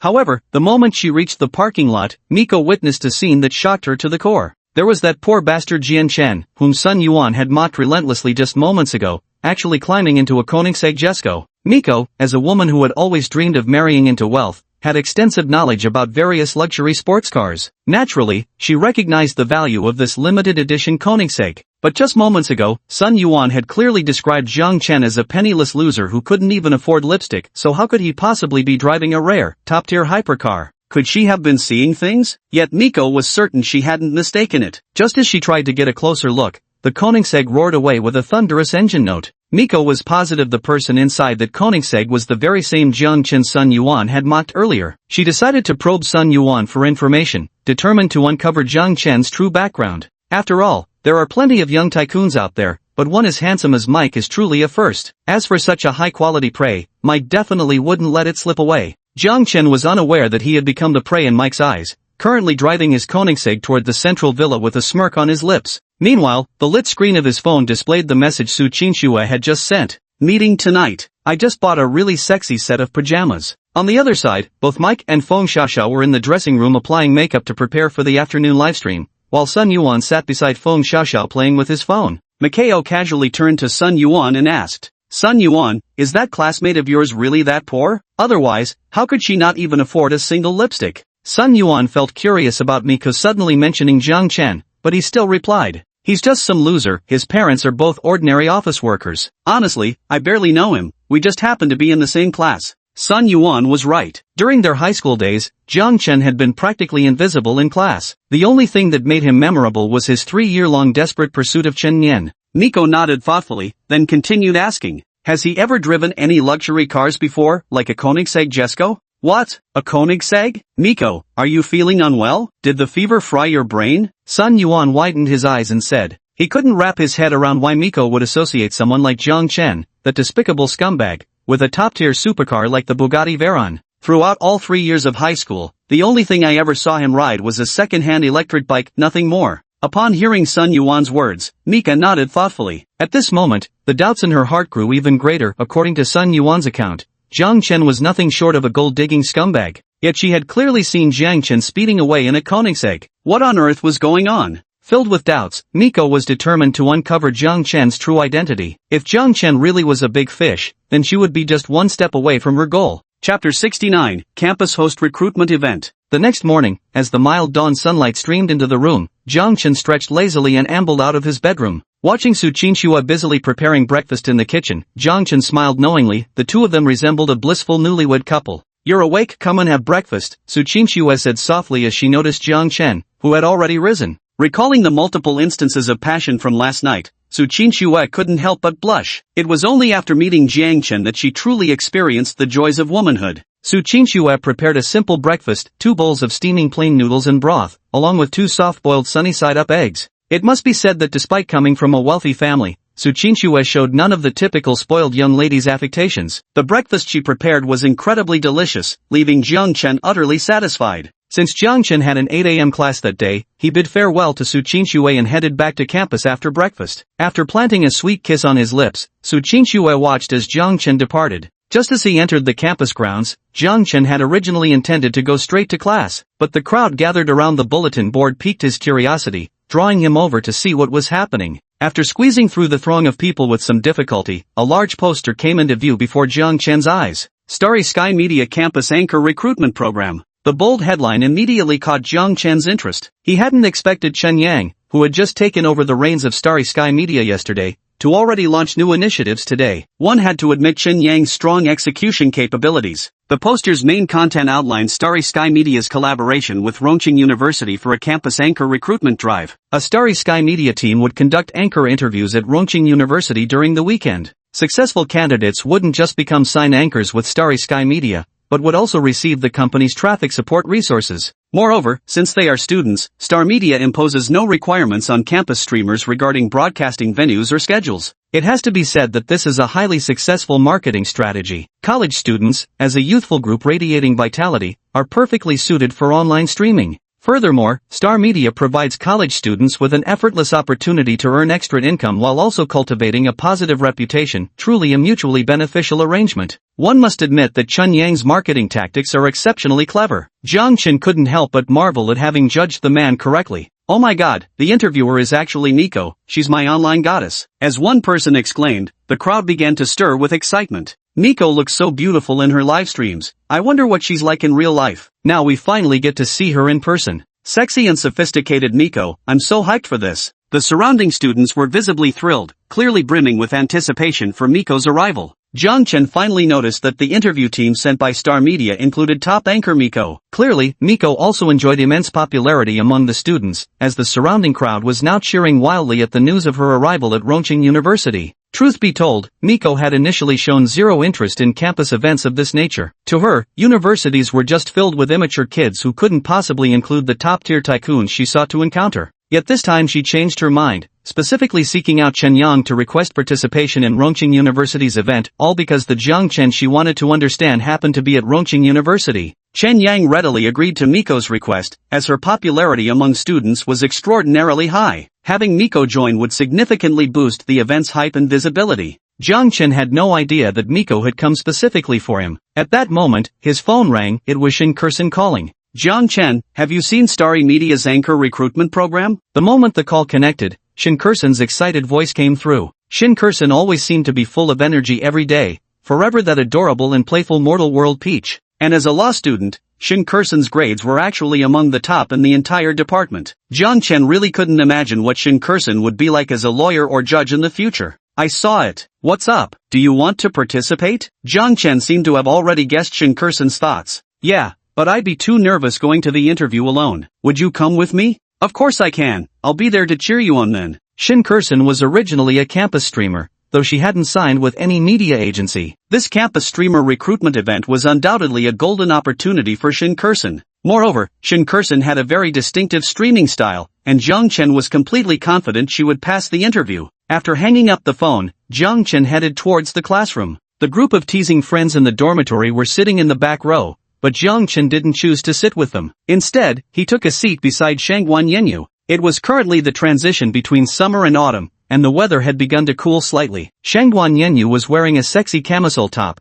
layered with a cream-colored cardigan. For the bottom half, she paired it with a modest short skirt and some nude stockings. Clearly, even as the weather turned colder, Shangguan Yenyu was determined to show off those long, slender, and fair legs of hers. The first class in the morning was a homeroom meeting led by Counselor Qin Zhang, and the content was incredibly dull, focusing on nothing but trivial topics. Listening to it made Jiang Chen drowsy, so he could only keep himself awake by stroking Shangguan Yenyu's long legs back and forth. Shangguan Yenyu was already used to Jiang Chen's little antics and merely gave him a symbolic glare. Though Jiang Chen's actions seemed discreet, they didn't escape Chen Zhang's notice from the lectern. Shangguan Yenyu was pure and beautiful, and Chen Zhang had been smitten with her at first sight. That's why he chose her as class monitor, just to create more opportunities to be with her. But nearly 2 months into the semester, despite Chen Zhang's attempts to invite Shangguan Yenyu out for meals or movies, she coldly rejected him every time. Shangguan Yenyu always kept Chen Zhang at a distance. Beyond class-related matters, she couldn't be bothered to spare him even an extra word,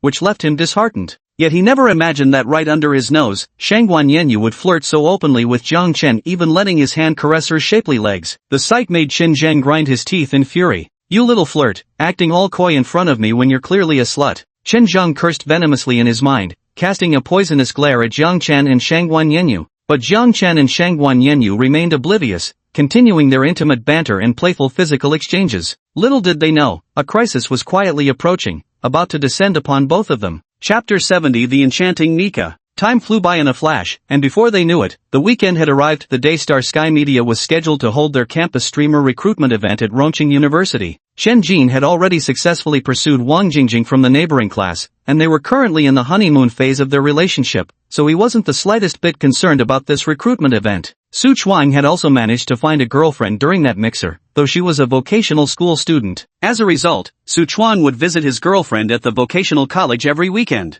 Wu Daxiang hadn't managed to ask Fei Fei out, but he wasn't interested in this streamer recruitment either. He'd much rather hole up in his dorm watching mindless soap operas. At the foot of Taoyuan Dormitory at Rongqing University, Jiang Chen was waiting for Shin Kursen. He'd promised her that today he would accompany her to the streamer interview. Before long, a stunning figure appeared at the dormitory entrance. It was Shin Kursen, whom he hadn't seen in ages. Today, Shin Kursen had clearly put considerable effort into her appearance. She wore a short Chanel-style jacket paired with a form-fitting V-neck base layer. The outfit not only perfectly accentuated her curves but also revealed her delicate collarbones. Around her slender neck, a sterling silver necklace glinted brilliantly. She complemented the look with a black miniskirt, thigh-high socks that showcased her long, straight legs, and polished black Mary Jane shoes. Shin Kursen's outfit looked both fresh and elegant, sweet and adorable. Her charming face was always adorned with a sugary smile, making her seem like a walking honey peach in the mortal world. Watching Shin Kursen approach him, Jiang Chen brought out his right hand from behind his back. A beautiful bouquet of blush-pink roses appeared before Shin Kursen's eyes. "These are for you. May your interview today be a triumphant success." Shin Kursen gleefully took the bouquet from Jiang Chen's hands,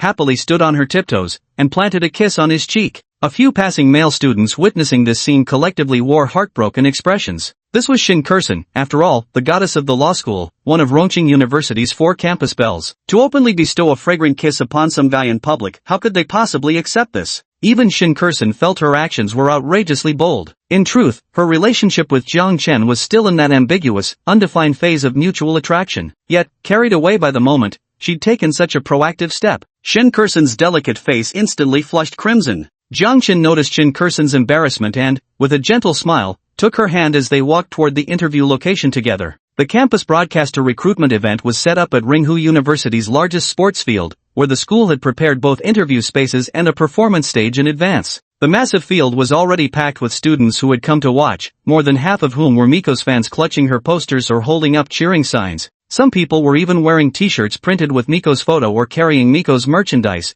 making the entire recruitment scene feel more like a Miko fan meeting. Over 300 students participated in this recruitment event, but Starlight Media had only 10 available slots for contracts, making the competition extremely fierce. Shin Kursen's small hands were icy cold, and her chest rose and fell rapidly, clearly indicating how nervous she was. Jiang Chen tightly held Shin Kursen's hand and said, "Don't worry, don't stress. I believe you'll definitely succeed in signing the contract." Feeling the warmth from Jiang Chen's hand, an unprecedented surge of courage arose in Shin Kursen's heart. Jiang Chen wasn't lying, he fully believed Shin Kursen could successfully sign the contract. Not only did Shin Kursen possess the qualifications to sign on her own merits, but if even his own girlfriend couldn't secure the deal, then Jiang Chen had no business being the big boss of Starry Sky Media. At that moment, a Lexus LM business van drove onto the campus. "It's the people from Starry Sky Media. Mika must be in the business van," someone shouted, and the crowd of onlooking students completely erupted, surging toward the direction of the van. In an instant, the van was surrounded by students, completely jammed and unable to move forward. The students raised their fan merchandise high and loudly chanted Mika's name.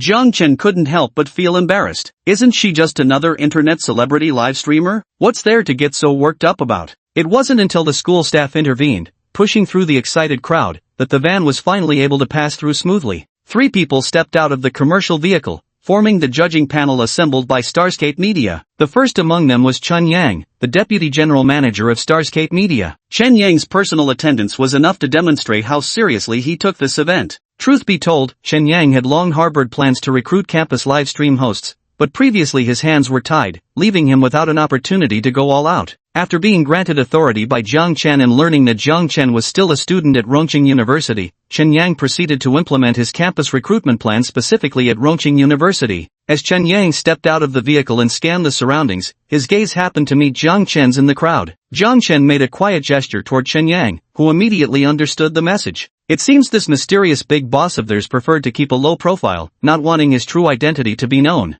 The second person to step out of the car was a long-haired man dressed in an unconventional style, sunglasses, flowing locks, exuding an artistic vibe. This man was known as Teacher Adu, responsible for training Starry Sky Media's anchors in dance and vocal skills. His presence as a judge today elevated the recruitment event's professional standards. With the first two being men, the third must surely be the highly anticipated Nico. The crowd held their breath, waiting for the final personality to emerge. A slender foot in stiletto heels emerged from the car first, followed by a long leg sheathed in stockings. When Nico finally stepped out of the vehicle completely, the fans on scene once again couldn't contain their excitement, chanting her name at the top of their lungs. Today, Nico had clearly put considerable effort into her appearance. Dressed in professional office attire, she flawlessly displayed her tall and alluring figure. Over the professional attire was draped a brown trench coat, adding a touch of sensuality to Mike's already alluring charm. Mike's striking face was adorned with exquisite makeup, her M-shaped fiery red lips exuding an intoxicating allure, every glance and smile utterly captivating. Many female streamers lose their appeal outside the studio lighting, often disappointing fans in person. But Mike alone proved far more enchanting in reality than on screen. Most girls at Rongqing University embodied a pure, natural beauty, making the sudden arrival of such a voluptuous goddess drive the male students absolutely wild. Even Jiang Chen couldn't help but feel secretly surprised. Yesterday's chance encounter with Nico hadn't given him much opportunity to observe her carefully. But now that he looked closely, the woman naturally exuded an irresistibly seductive charm. At this moment, even Jiang Chen found himself somewhat captivated by Miko. Chapter 71, Sweetheart Goddess Shinkursen. After stepping out of the car, Miko scanned the crowd until her gaze met Jiang Chen's. Then she flashed him a mesmerizing smile. But when she saw Shinkursen nestled beside Jiang Chen, her expression turned extremely unpleasant. The intimate manner between Shinkursen and Jiang Chen was unmistakable. Even a fool could tell their relationship was anything but ordinary. Though Shinkursen followed the sweet and cute girl next door route, completely opposite to Mike's alluring mature charm, overall she didn't fall short of Mike in any way. This made Mike sense a potential threat. Yet secretly, she resolved in her heart to tear Jiang Chen away from this girl's side. As the three judges took their seats, the recruitment event officially began. After speeches from the school administrators and Chen Yang, the activity formally entered the interview stage. The rules of the audition are quite simple. Participants must prepare a dance or musical piece, and the judges will press a bell to signal the end of the performance. Afterwards, the three judges will vote by raising their cards. If two or more judges approve, it means the performer has successfully secured a contract. Although the recruitment process appears straightforward, the judges' standards are actually extremely stringent. The first three candidates came prepared with carefully rehearsed acts, but within just 10 seconds, the judges rang the bell to stop them. Unsurprisingly, none received the votes needed to pass. Shinkursen was number 26 on the list. At this pace, it wouldn't be long before she took the stage to perform. The contestants who followed performed even worse. Some sang off-key, while others couldn't keep up with the dance rhythm. Not only did Chen Yang wear a face of helplessness, but even Teacher Adu, who had exceptionally high artistic standards, visibly bristled with displeasure. They couldn't fathom why current college students seemed to lack any decent talents worth showcasing. At this rate, signing 10 streamers today would be extremely difficult. Soon after contestant number 25's unsuccessful attempt, it was Shinkursen's turn to perform. With all 25 previous contestants having failed, this placed enormous pressure on Shinkursen. Trembling, she stepped onto the stage at this moment, feeling dizzy and overwhelmed by the sea of spectators below. It's actually Shinkursen, the goddess of the law school. She's genuinely so adorable. It's Shinkursen, one of the campus's top 4 beauties. Her talents must be extraordinary. Many in the audience had already recognized Shinkursen, and a murmur of discussion spread among them. Facing the scrutinizing audience below the stage, Shinkursen tensed up once again. She had always performed her talents live in front of a camera before. Today marked her very first time performing before a physical audience. How could she not be nervous? Shinkursen looked at Jiang Chen in the audience, who gave her a firm gaze. For some reason, that look infused Shinkursen with an indomitable strength,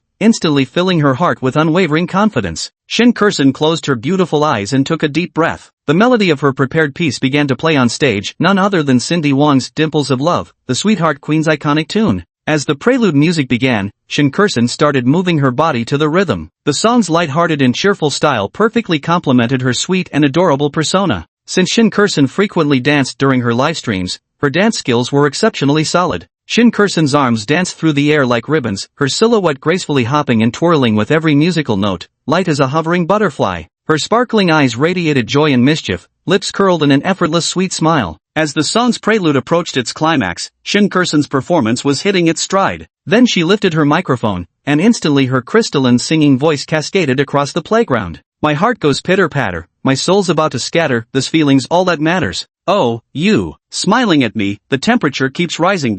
Shin Kursun's sweet and adorable voice, paired with her light and graceful dance moves, left the three judges on stage and the audience below utterly mesmerized. Eyelashes curled, eyes blinking away, words turn at the tip of my tongue somehow. Your smile is like a crescent moon, the mood so romantic, needing you by my side.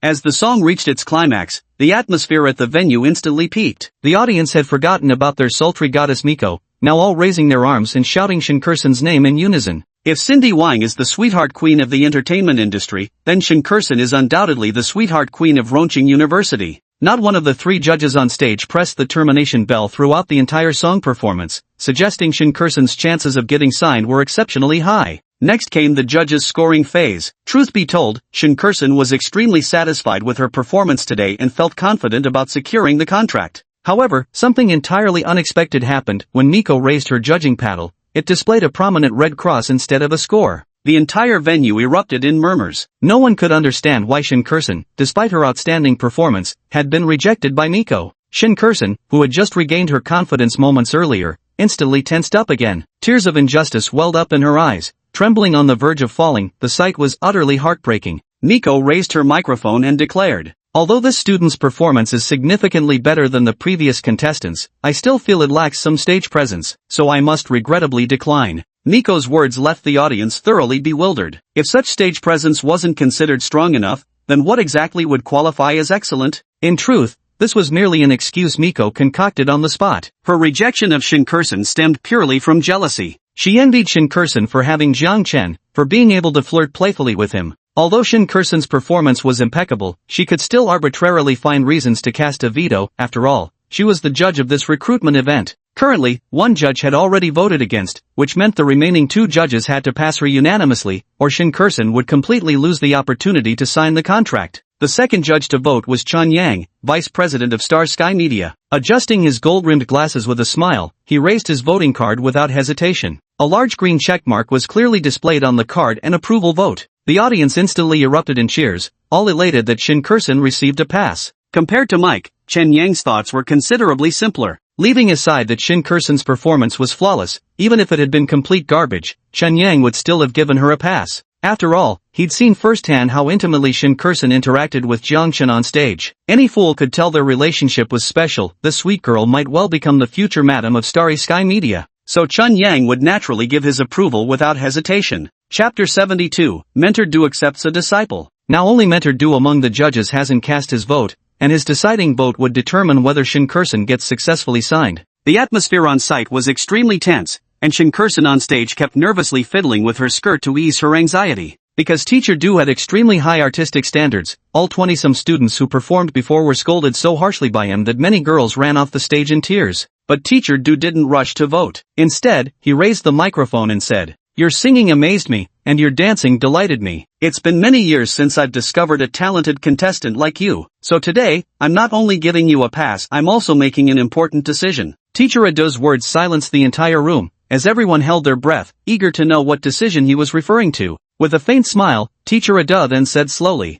"That means taking you as my disciple." Wow! As soon as Teacher Ado's words left his mouth, the entire audience erupted in an uproar. Teacher Du actually wanted to take Shin Kursun as his disciple. It's worth noting that Teacher Du himself is immensely talented and holds considerable connections and status in the entertainment industry. Over the past few years, several female internet celebrities mentored by Teacher Du have risen to become popular stars in the circle. Compared to Teacher Ado taking on a disciple, signing a contract to become a streaming hostess for Starlight Media was practically insignificant. Shin Kursun stood frozen in place, only snapping out of it after what felt like an eternity. She bounced joyfully across the stage before bowing repeatedly to Teacher Ado. Teacher Adu had no idea that the decision he made today based on intuition would reshape half of the entertainment industry a few years later. Actually, unlike Teacher Adu and Chen Yang, he had no idea that Jiang Chen was the owner of Star Sky Media. He was purely motivated by artistic pursuit, genuinely believing that Shin Kurson had great potential. Shin Kurson happily ran off the stage and came to Jiang Chen, giving him a big hug. The onlookers all gazed at Jiang Chen with envious eyes.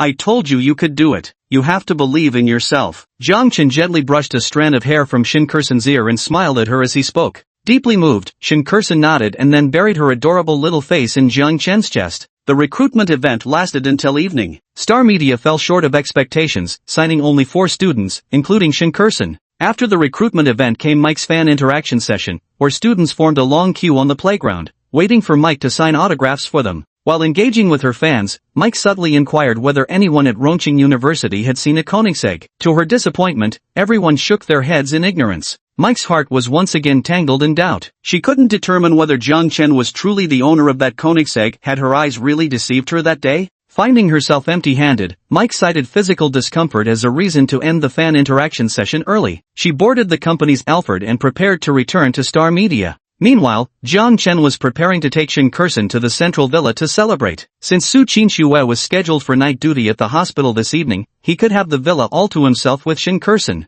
Shin Kurson had been overwhelmed with her studies lately, and after classes she was busy with live streaming. She longed for some relaxation. Coincidentally, today's successive good news called for a celebration, so she readily agreed to Jiang Chen's proposal. Shin Kurson knew Jiang Chen was wealthy, but when she saw that outrageously stylish Koenigsegg, she couldn't help gasping in astonishment. Such an eye-catching supercar, she had never even seen one before. With Jiang Chen pressing the accelerator, the Koenigsegg roared like an unleashed beast and sped off with deafening thunder. Meanwhile, on the other side, the Lexus LM of Starlight Media was cruising along the broad road. Mika sat in the spacious, comfortable seat with an unhappy expression. Not only was she exhausted from the busy day, but she hadn't obtained any useful leads either. The route from Rongqing University to Starlight Media passed by West City Huafu. As the Lexus LM approached the entrance of West City Huafu, Mika's ears were suddenly assaulted by a roaring engine sound. Mika turned her head toward the noise and saw the same Koenigsegg she'd encountered yesterday, rumbling thunderously as it turned into the West City Huafu complex.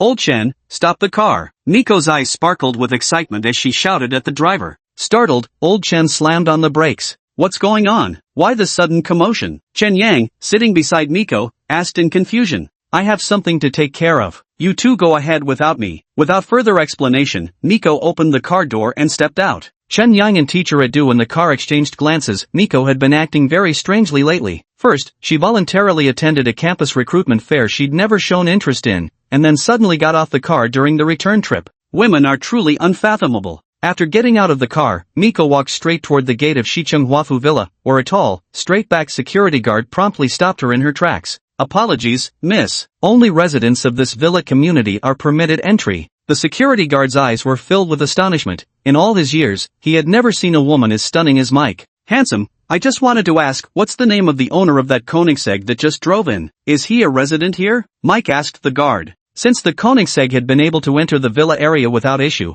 it definitely meant the owner was a resident here, so the guard must know who it belonged to. All she needed was for the guard to reveal the owner's name, and Mike would know whether Jiang Chen was truly the owner of that Koenigsegg. However, what Miko never expected was that the security guard would respond with righteous solemnity. Sorry, but protecting residents' privacy is our duty, so I can't answer your question. Yet as the guard spoke to Miko, his eyes kept darting away, his tone lacked conviction, and even his dark-skinned cheeks unexpectedly flushed with a tinge of crimson. Miko chuckled lightly, then walked closer to the guard. She extended a slender jade-like finger and traced it along his flushed cheek before whispering softly in his ear. Dear brother, won't you tell me? I'm begging you, please. Those crimson lips breathed fragrant whispers right into the guard's ear, making his legs go weak. Every last bit of his senses had already been completely bewitched by this woman before him. Having just come from the countryside, the most beautiful woman this guard had ever seen was the fetching widow at the village entrance. Faced with such a heart-stealing temptress like Mika now, it was like a newbie encountering a supreme succubus the moment he stepped out of the starter zone.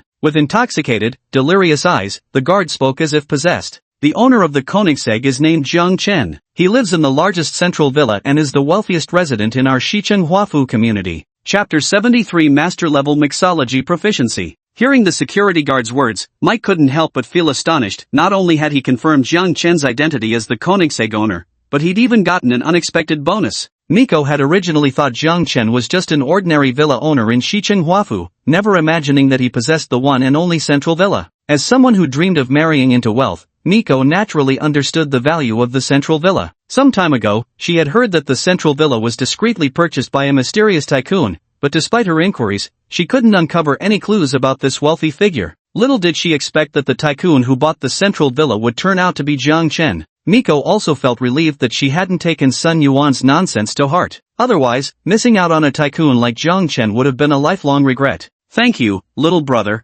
Miko blew a flying kiss to the security guard and walked away with a sexy sway in her steps, leaving only the dazed security guard staring at her captivating silhouette for what felt like an eternity. Meanwhile, Jiang Chen was bustling about in the kitchen of the central villa. His menu wasn't complicated: 2 portions of pan-seared steak, a vegetable salad, and some freshly sliced salmon. Thinking of Shin Kursen's triumphant contract signing today, Jiang Chen decided to celebrate with a drink. But after searching the entire villa, Jiang Chen couldn't find a single bottle of red wine. Because he and Su Qingxue would always drink a bottle before meetings, they had unknowingly emptied the villa's entire wine supply. Just as Jiang Chen was about to give up, he spotted some cocktail-based spirits in the fridge of vodka, rum, tequila, and others, along with some cocktail-making tools. The problem was Jiang Chen knew absolutely nothing about mixology, otherwise he could have whipped up some fine drinks right then. Ding! The system detects the host's intense desire and has now unlocked master-level bartending proficiency for the host. With the familiar chime of the system, Jiang Chen's mind was flooded with knowledge and techniques about mixology.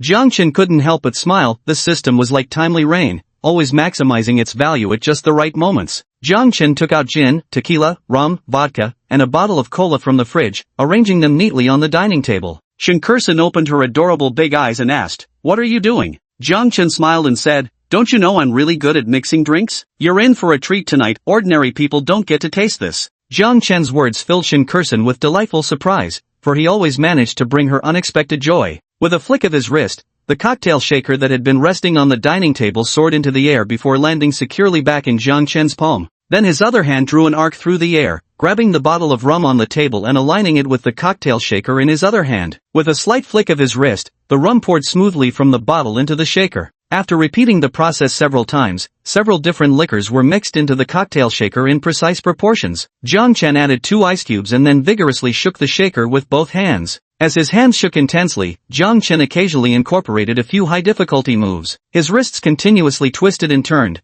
making the cocktail shaker dance like a nimble performer between his hands, flipping, spinning, and leaping. Shin Kursen watched with bated breath, her heart pounding, only to realize not a single drop of liquor spilled from the shaker. Finally, Jiang Chen poured the prepared cocktail into 2 exquisite glasses, where the liquid displayed a gradient of light to dark brown from rim to base, looking exceptionally appealing under the ambient lighting. Jiang Chen then garnished it with a slice of lime before handing 1 glass to Shin Kursen. "This is my carefully crafted Long Island iced tea for you to enjoy." Shin Kursen eagerly accepted the drink Jiang Chen offered, savoring the rich aroma of whiskey that instantly enveloped her senses. Shin Kursen couldn't help but take a small sip, as a sweet and tangy flavor burst across her tongue. Unable to resist, Shin Kursen took another sip, this time closing her eyes to savor it properly. She felt the drink's rich complexity, the aromatic tequila, the spicy bite of gin, and the mellow sweetness of whiskey all coming through. Thanks to Jiang Chen's perfect mixing ratios, these spirits blended harmoniously to create an unforgettable aftertaste. Wow, this is absolutely delicious. Shin Kursen had been to bars a few times before,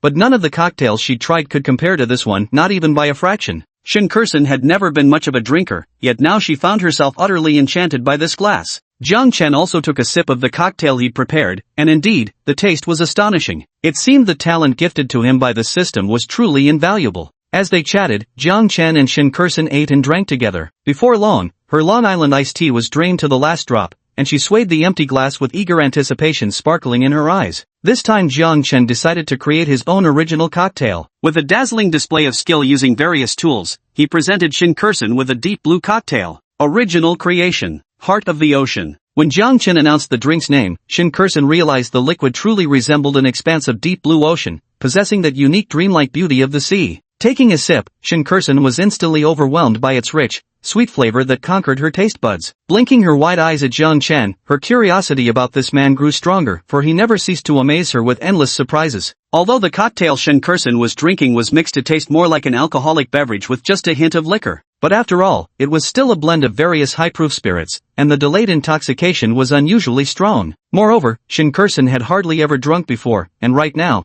her cheeks were as red as a ripe tomato, her whole body unbearably hot. Shin Kursun brushed away the stray strands of hair at the corner of her mouth, feeling nothing but the scorching heat of her cheeks. "I'm going to wash my face," Shin Kursun said as she stood up, staggering towards the bathroom. However, as she lost her balance, she actually stumbled and fell into Jiang Chen's arms while walking towards him. Jiang Chen only felt an overwhelming softness in his embrace, and an intoxicating feminine fragrance instantly drifted into his nostrils. Since Jiang Chen was holding Shin Kursun in his arms at that moment, his downward gaze inadvertently caught sight of that deep crevice. His blood surged with arousal, instantly pitching a small tent in his pants. Chapter 74, I Want to Chase Jiang Chen. Jiang Chen felt extremely awkward and loosened his grip, preparing to let Shin Kursun go. No sooner had Shin Kursun escaped Jiang Chen's embrace than she threw her arms around his neck again, clinging to him like a clingy octopus. If it was accidental before, now Shin Kursun was completely taking the initiative. At this moment, her cheeks were burning, her beautiful eyes filled with intoxication. Looking at Jiang Chen, she said, "Jiang Chen, kiss me." Shin Kursun's words caught Jiang Chen off guard. He never expected the usually sweet and adorable Shin Kursun could be so forward. At this moment, with such a request from an enchantingly beautiful campus belle, probably no man could refuse. So Jiang Chen leaned down and gave Shin Kursun's lips a light, fleeting peck. Originally, Jiang Chen had intended to take things slow, progressing gradually from gentle to intense. But unexpectedly, Shin Kursun stood on tiptoe, hooked her arms around Jiang Chen's neck, and kissed him fiercely. Compared to Jiang Chen's butterfly kiss, Shin Kursun's kiss was as intense as a raging storm. Perhaps fueled by the effects of alcohol, Shin Kursun became utterly wild. The sweetness of Shin Kursun's lips mingled with the intoxicating scent of alcohol, unleashing the long-suppressed desires within Jiang Chen. They kissed all the way from the dining room to the bedroom, enveloping the entire room in an intoxicatingly sweet haze. At the same time, inside a luxurious duplex apartment, Feng Xiaoxiao was sitting on the sofa watching a movie, with her boyfriend Sun Yuan by her side. At this moment, the apartment door swung open as Miko returned home after a busy day's work. This high-end apartment was co-rented by Miko and Feng Xiaoxiao, where they sometimes conducted live streams together. Feng Xiaoxiao lived on the first floor with her boyfriend Sun Yuan, while Miko lived alone on the second floor. Looking at Mika's exhausted face, Feng Xiaoxiao couldn't resist sneering. "It's just a campus anchor recruitment event, yet you actually went there voluntarily. It's just a bunch of broke students, what exactly are you after?" Faced with Feng Xiaoxiao's ridicule, Mika simply smiled without saying a word. To someone this short-sighted, Mika naturally wouldn't bother explaining. She could never imagine what bountiful gains Mika had reaped today. Mika opened the refrigerator and poured herself a glass of ice water, drinking it all in one go. She was genuinely worn out today, but right now she had more important matters to attend to. Miko walked over to Sun Yuan and asked, "Sun Yuan, do you remember that high school classmate Jiang Chen you met at Star Media the other day?" "Yeah, I remember. Why?" Sun Yuan was puzzled. Jiang Chen was just some random nobody he happened to run into. He thought Miko would have forgotten about him already, never expecting her to bring him up proactively. "Do you have his WeChat? Could you introduce him to me?" Miko's words left Sun Yuan and Feng Xiaoxiao utterly shocked. Miko was actually asking for a man's WeChat? And the man in question was just a worthless loser who couldn't even afford to buy her lipstick. What's more, as Miko said this, Sun Yuan and Feng Xiaoxiao clearly noticed a faint blush coloring her cheeks. Just think about it, how many diamond castles did those big bosses in Miko's livestream have to shower her with just for a chance to add her WeChat? And let's not forget, every single day, Miko's WeChat is bombarded with 1,000-word love letters from countless wealthy heirs, yet she never even glances their way. But now Miko actually took the initiative to ask for a stinking Pan Kang's WeChat. Feng Xiaoxiao pinched her own cheek, and as pain rushed in, she realized she wasn't dreaming. "I can't remember this either, wait a moment while I look for it." Sun Yuan was also stunned for a long time before coming to his senses, pulling out his phone with a bewildered expression as he searched through WeChat. Because Jiang Chen had been practically invisible in their high school class, Sun Yuan couldn't even remember if he had Jiang Chen's WeChat in his contacts. "Got it, I found him." Sun Yuan located Jiang Chen in his WeChat and forwarded the contact to Miko.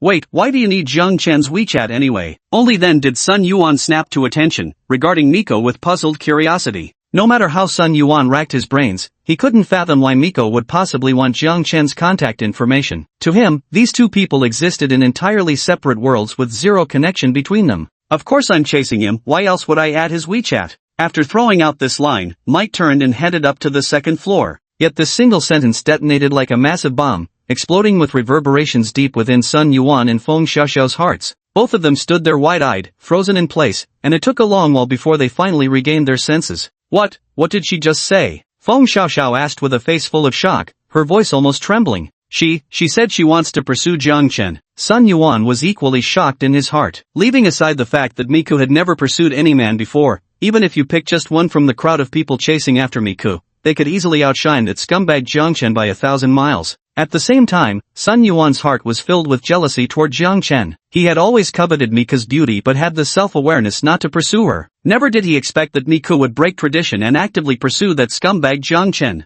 Sun Yuan's world completely collapsed. Meanwhile, Feng Xiaoxiao fell into deep contemplation after the initial shock, her lively, beautiful eyes continuously flickering with thought. She knew Miko all too well, because they were cut from the same cloth. There were only two possible reasons why Miko would pursue Jiang Chen. Either Miko had lost her mind, or Jiang Chen's true identity was that of an ultra-wealthy tycoon. Between the two, Feng Xiaoxiao still thought the first scenario was more likely. Yet, she couldn't help but ask Sun Yuan, "Are you sure your classmate Jiang Chen is just some penniless loser? Could there be another side to him you don't know about, like him actually being loaded?" Hearing Feng Xiaoxiao's question, Sun Yuan responded with a bitter smile. "Why do you and Miko keep asking me the same question? We were classmates for 3 whole years, do you think I wouldn't know?" Sun Yuan felt deeply wronged. Throughout high school, Jiang Chen had ridden nothing but a second-hand electric scooter to school. To buy his crush, Chen Yan, a single lipstick, he'd even survived on instant noodles for an entire month. Yet now, both Miko and Feng Xiaoxiao doubted his words. It made him feel utterly aggrieved.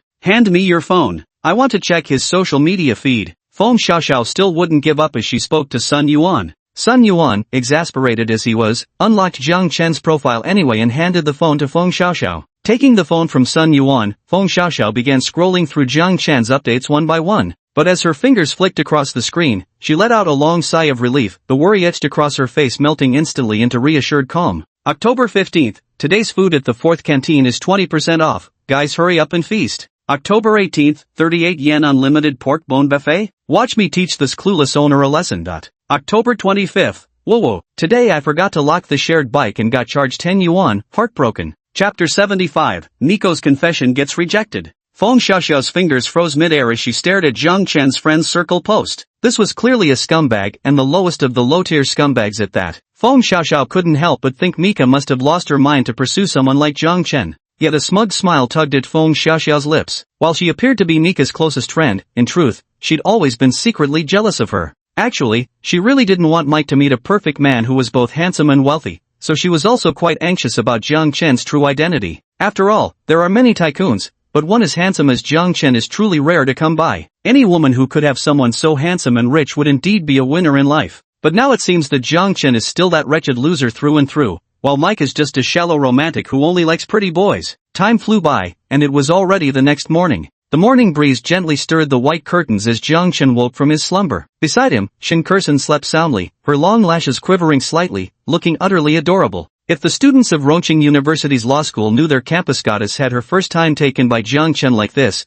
they'd surely hunt him down to the ends of the earth. Feeling Jiang Chen's burning gaze, Shin Kursen also awoke from her sweet dreams. Recalling last night's initiative and passion, she couldn't help but feel overwhelmed with shame. "I'm sorry, I was drunk last night," Shin Kursen whispered, her face flushed crimson with embarrassment. "It's alright, I actually preferred how you were last night." Jiang Chen was right after all. What man wouldn't love this kind of contrast? Ugh. Jiang Chen's words made Shin Kursen even more bashful. She extended her fair hand and gave him a fierce pinch at his waist. Ouch! Jiang Chen cried out in pain, unable to comprehend why these seemingly delicate women around him could inflict such unbearable agony with their pinches. It was Sunday. Jiang Chen had originally planned to take Shin Kursen shopping to buy her some gifts or clothes, but Shin Kursen insisted on returning to the school library to study. Truly, the ways of a top student were beyond understanding. After dropping Shin Kursen off at the school library, Jiang Chen sat on a campus lounge chair and started playing with his phone. It was only then that he opened WeChat and discovered the friend request Miko had sent him last night.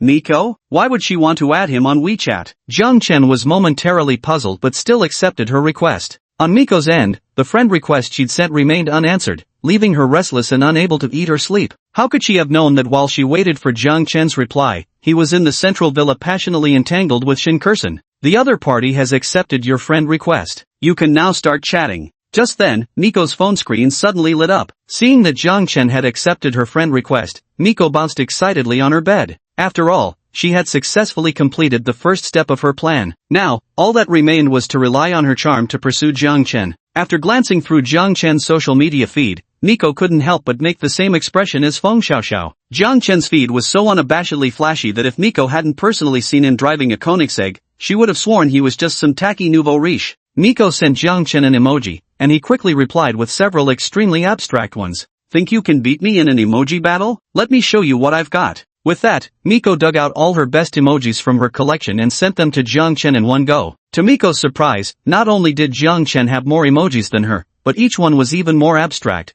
completely overpowering her collection. This time, Miko had completely conceded defeat and abandoned the idea of competing with Jiang Chen in posting memes. Instead, she sent him a text message. Handsome, do you know who I am? Of course, the big-boobed beauty I met at Starry Sky Media that day. Seeing Jiang Chen refer to her as a big-boobed beauty, Miku felt both annoyed and amused. She straightened her proud chest, feeling a little smug inside. After all, it meant her assets had successfully caught Jiang Chen's attention. Hey handsome, I think you're really good looking. I'd like to get to know you, hope you don't mind.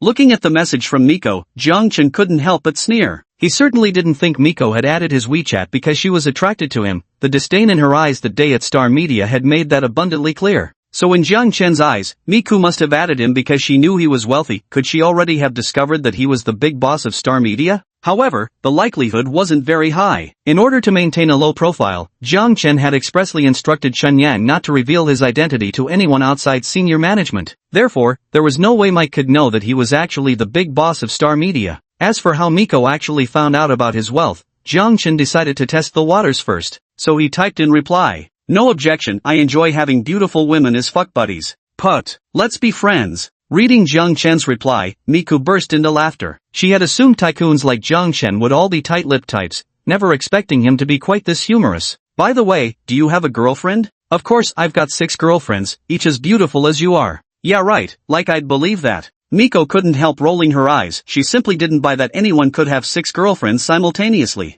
Truthfully, Jiang Chen wasn't lying. The pure and lovely Lu Yanyan, the sophisticated Su Qinxue, the charming Shangguan Yanyu, the fiery Zhou Na, the classically inclined Lin Wanqiu, and the sweetly adorable Shin Kursen, all these were indeed Jiang Chen's girlfriends. While still skeptical, Miko replied, how about I become your 7th girlfriend? Jiang Chen had just taken a sip of water when he saw this message, causing him to spit it all out in surprise. Was this a confession? This Mika was way too direct. But Jiang Chen understood the strategy of playing hard to get. He needed to string her along properly. Sorry, I don't feel that way about you. Jiang Chen's brief remark was both devastatingly hurtful and insulting to the extreme. Miko clenched her delicate fists as she gazed at Jiang Chen's message. Since childhood, she had been like a dazzling star, always the center of attention wherever she went. Countless suitors had pursued her, but this was the first time she had ever confessed her feelings to a man only to be mercilessly rejected. Especially the 3 words no feelings, they pierced through Miko's pride like a sharp dagger, cutting deep into her self-esteem. Chapter 76, The Date. Although Jiang Chen's words wounded Miko's pride, they also ignited her desire to conquer him. Exactly. Things obtained too easily are often the least treasured. To vanquish a tycoon like Jiang Chen would inevitably require navigating some twists and turns. With this realization, the gloom weighing on Miko's heart lifted. She resumed typing with renewed determination. It's the weekend, you don't have classes, right? How about we go on a date? This time Jiang Chen didn't refuse, as he was idle in the dorm with nothing better to do. Might as well see what tricks this Miko has up her sleeve. Sure, we can go on a date, but let me make it clear, I'm broke, so you'll have to foot the bill for everything. Reading Jiang Chen's message, Miko couldn't help but sneer. Playing the pauper again? If I hadn't seen you driving a Koenigsegg with my own eyes, I might have believed you. Suggesting that a girl should pay such an ungentlemanly request only proved how shameless Jiang Chen truly was. No problem, my treat. I live at Lanwan Apartments, come pick me up. Okay. Ending the chat, Miko began getting ready at her vanity. To captivate Jiang Chen today, she spared no effort, not only applying exquisite makeup but also slipping into an ultra-sexy black fishnet bodycon dress. It not only accentuated her enviable curves to perfection but also dialed up the blend of allure and icy elegance to the max. Surveying her stunning reflection, sensuous yet sophisticated, Miko was confident she could enthrall any man in the world, and Jiang Chen would be no exception. Yet when Miko waited downstairs in her stilettos for Jiang Chen for a full hour, there was still no sign of him. Her legs were aching with soreness, and Miko had already cursed Jiang Chen's ancestors 18 generations back. Just as she was convinced Jiang Chen had stood her up, he finally appeared. But the scene was nothing like Miko had imagined. Jiang Chen hadn't arrived in his ultra-cool Koenigsegg. Instead, he was riding a beat-up electric scooter that couldn't possibly look any shabbier. From afar, the scooter clanked and rattled with every movement, as if every single part were on the verge of falling apart. How come you're riding such a beat-up bike? Where's your Koenigsegg? Mike widened her eyes in disbelief and couldn't help but ask. Hearing Mike's question, Jiang Chen already understood. No wonder there was both a confession and a date. It turned out he'd exposed his Koenigsegg. But Jiang Chen still didn't come clean. Instead, he feigned confusion and said, "What Koenigsegg? This electric bike is the only ride I've got. Take it or leave it." Miko played along silently, thinking to herself, "Keep up the act, let's see how long you can keep pretending." As Miko settled onto the back seat of Jiang Chen's electric scooter, she couldn't help but feel humiliated. Remembering all those wealthy heirs who had asked her out in their Lamborghinis and Ferraris, all of which she'd ignored, now here she was, reduced to riding this beat-up electric bike. To make matters worse, Miko was wearing a custom-fitted black dress with sheer stockings and carrying a limited edition Hermes bag. Her entire outfit clashed violently with the shabby scooter. The rare sight of an incredibly sexy and beautiful woman perched on the back of a rundown electric bike drew countless stares from passers-by. A man driving a Mercedes S-Class fell into deep thought as he watched Miko sitting on the back of an electric scooter. Yet no matter how hard he pondered, his face remained blank with confusion, unable to figure out where exactly he had lost. "Where are we going now?" Miko asked. Since Miko was wearing a short skirt, she had to sit sideways on the scooter's rear seat. But because the scooter was so small, she had to wrap her arms around Jiang Chen's waist to maintain balance. "I'm hungry. Let's grab something to eat first. Remember your promise to foot the bill, don't go back on your word." Listening to Jiang Chen's words, Miku felt utterly speechless. She had seen wealthy people flaunt their riches, but never encountered one pretending to be poor. Jiang Chen's style was truly one of a kind. "No problem, you pick the place, I'll foot the bill." Yet the moment Miku finished speaking, a look of regret flashed across her face. She had originally expected Jiang Chen to choose some casual dining spot, but instead watched as he parked his electric scooter in front of an extravagantly high-end gourmet restaurant. Luxury cars like Rolls-Royces and Bentleys were parked at the restaurant's entrance, making Jiang Chen's scooter appear glaringly out of place beside them. This restaurant specializes in serving premium ingredients to high-end clientele, so naturally the prices are equally upscale. To have a decent meal here, you'd need to spend at least tens of thousands of yuan. It was clear Jiang Chen was doing this deliberately. He wanted to make Miko splurge big time. Fortunately, as a top-tier streamer, Miko usually earns a considerable income. Otherwise, getting scammed like this by Jiang Chen might have genuinely pushed her into bankruptcy. Watching Miko's darkened expression, Jiang Chen stifled a laugh and said, "What's the matter? Think it's too expensive? Seems your love for me can't even withstand the test of a single meal." "Who said I think it's too expensive? Today, you're not leaving until you're stuffed."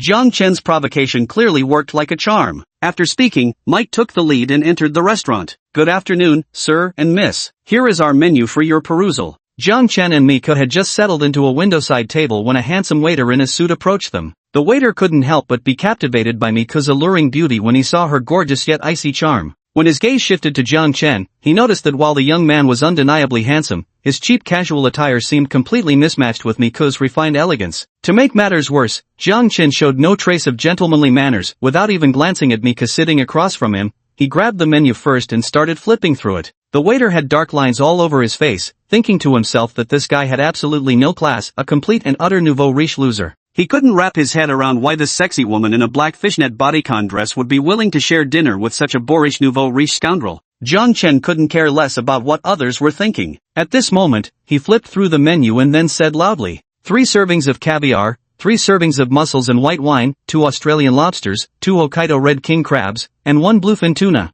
Jiang Chen paused, then added, "By the way, bring me another bottle of Lafite." Jiang Chen rattled off a long list of dishes in one breath, leaving both the handsome waiter and Mike completely dumbstruck. Only after a long while did Mike snap out of it, saying to Jiang Chen, "Are you crazy? Do you think the two of us can finish all this food?" Yet Jiang Chen said with a completely straight face something that nearly made Mika spit blood on the spot. "Who said it's for the two of us? I ordered all this for myself. Order whatever you want to eat separately. And by the way, don't forget to pay the bill later." Chapter 77, Eating Street Food. Hearing Jiang Chen's words, Mike couldn't help twitching the corner of his mouth. How could there exist someone so shameless in this world? The handsome waiter had expected Mika to storm off in anger, but instead, she clutched her forehead, gritted her teeth, and said, "Just do as he said, a steak will suffice for me." Seeing Mika compromise, the handsome waiter's world completely collapsed. He desperately wanted to seriously ask Mika, "Miss, does he have some dirt on you or something?" Before long, exquisitely prepared dishes wafting intoxicating aromas were brought to the table. Jiang Chen immediately picked up his knife and fork and began devouring them with gusto.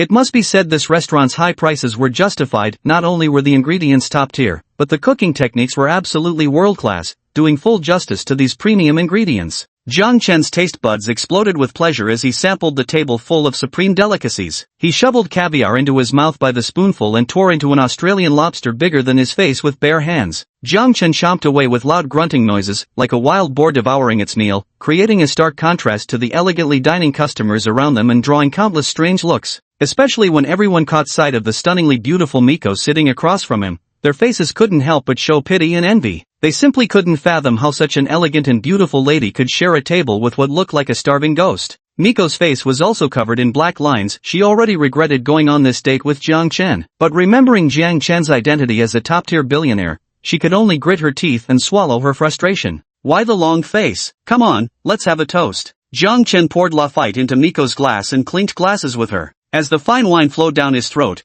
Jiang Chen felt a sweet warmth spreading through his stomach. But for Miko, the wine tasted unbearably bitter, mirroring the bitterness in her heart. An hour later, Jiang Chen patted his bulging belly and slumped back in his seat. The table was littered with empty plates, clear evidence that a culinary battle had just taken place. Miko stared in astonishment, unable to believe Jiang Chen had actually managed to finish all that food. She even considered suggesting he become a mukbang streamer for Starlight Media. He'd definitely go viral. Miko gestured to the handsome waiter for the bill, and the good-looking server promptly approached with the menu. Miss, your total comes to 100,000 yuan. Would you like to pay in cash or by card? Hearing the amount announced by the handsome waiter, Miko's lip twitched involuntarily again. A single meal costing 100,000 yuan, this time Jiang Chen had truly taken her for everything she was worth. Shoving her card into the handsome waiter's hand, Miko shot Jiang Chen a venomous glare, only to find him shamelessly picking his teeth without even trying to hide it. She felt another wave of speechless exasperation wash over her. Everyone in the restaurant glared at Jiang Chen with indignation. Dining with a stunning beauty like Miko was already enviable enough,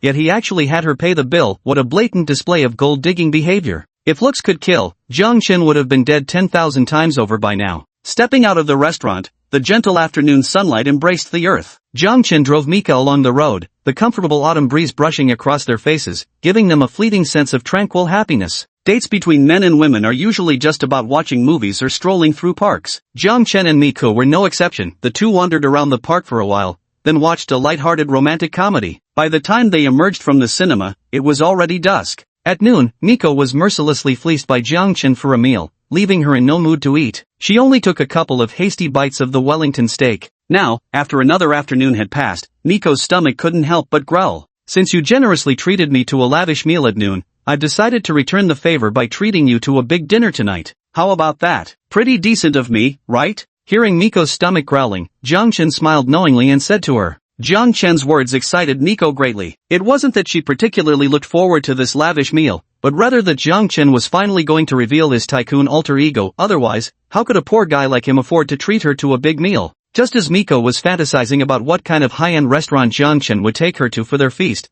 his electric scooter came to a stop at a small roadside food stall. Boss, 2 clay pots, extra chili, extra sesame sauce. Jiang Chen shouted loudly at the boss, clearly not his first time eating here. Coming right up. Hearing Jiang Chen's call, the boss immediately began bustling about enthusiastically. You're taking me to eat this? Mika exclaimed with an expression of utter disbelief. Otherwise, the flavors here are absolutely delicious. Just try it, one bite and you won't make a sound. Miko was utterly speechless, considering how many wealthy heirs had invited her to dine at top-tier restaurants, yet she never gave any of them a chance. But today, this guy named Jiang Chen actually brought her to eat street food. Even though she cursed Jiang Chen countless times in her heart, she reluctantly sat down on the small folding stool. Soon, 2 steaming hot clay pot dishes were served. The moment she caught a whiff of the aroma, Miko's displeasure completely vanished into thin air, because this clay pot dish was incredibly fragrant. At this moment, the clay pot was bubbling vigorously as it boiled, with bright red chili peppers that made one's appetite surge uncontrollably. Since becoming a streamer, Miko had been eating diet meals every day to control her figure, boiled chicken breast and boiled lettuce until she felt like vomiting, or occasionally dining at high-end restaurants, or even faced with delicious dishes she had to maintain elegance, never able to eat her fill. But now she was sitting at such a down-to-earth roadside stall, facing this steaming hot clay pot meal. She no longer needed to bother about elegance and could truly savor the food. So Miko picked up her chopsticks and began devouring the meal voraciously. The spicy, numbing, and savory flavors of the clay pot completely awakened her long-restrained taste buds. She didn't even bother to wipe the broth stains at the corners of her mouth.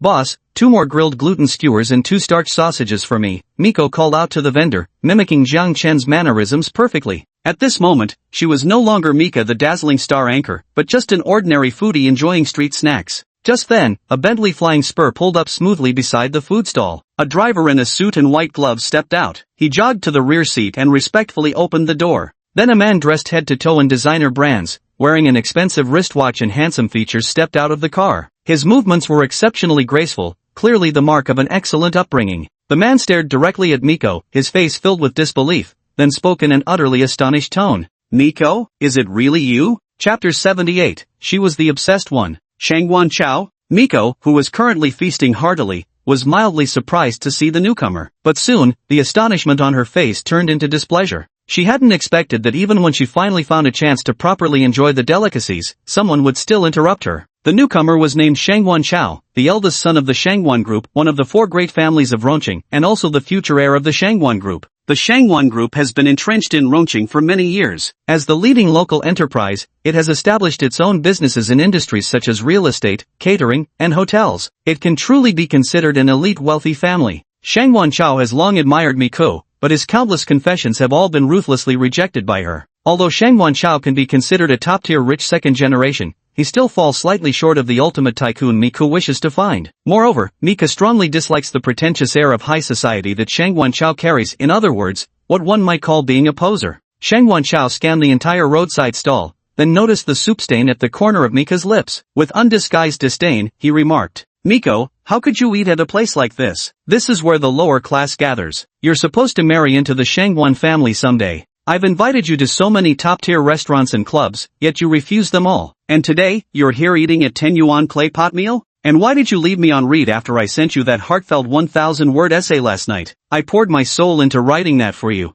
As he spoke, Shangguan Chao pulled out his phone. On the WeChat chat screen, there was indeed a lengthy essay spanning at least 1,000 words, yet Miko hadn't replied. At this moment, Mika was utterly speechless, massaging her forehead in exasperation. She had always been dumbfounded by Shangguan Chao's bootlicking behavior. Calling him her royal guard dog wouldn't even be an exaggeration. Put. Jiang Chen, sitting across from Mika, couldn't help but laugh at Shangguan Chao's cringy love letter. After all, he had once desperately simped in exactly the same way for his campus crush Chen Yan during his 3-year pursuit. He thought only random losers like Pan Kan would send cringeworthy love letters to their goddesses, never imagined even a Bentley-driving rich second-generation heir would stoop to this level. At this moment, Shangguan Chao finally noticed Jiang Chen sitting opposite Mike, chuckling derisively, and his face instantly darkened. In his view, Jiang Chen must also be one of Mike's suitors. The only problem was that this guy actually brought Mike to such a low-end place to spend money. To Shangguan Chao, having a love rival who was such a penniless loser was nothing short of an insult to himself. So he pointed at Jiang Chen's nose and said, "You loser, can't even afford to take Mika to a decent place. How could Mika possibly agree to be with a broke loser like you?" Yet Jiang Chen replied with an utterly innocent expression, "I think you misunderstood. She was the one being desperate. She was the one begging to invite me out, paying for my meals and movies, even saying she wanted to be my girlfriend."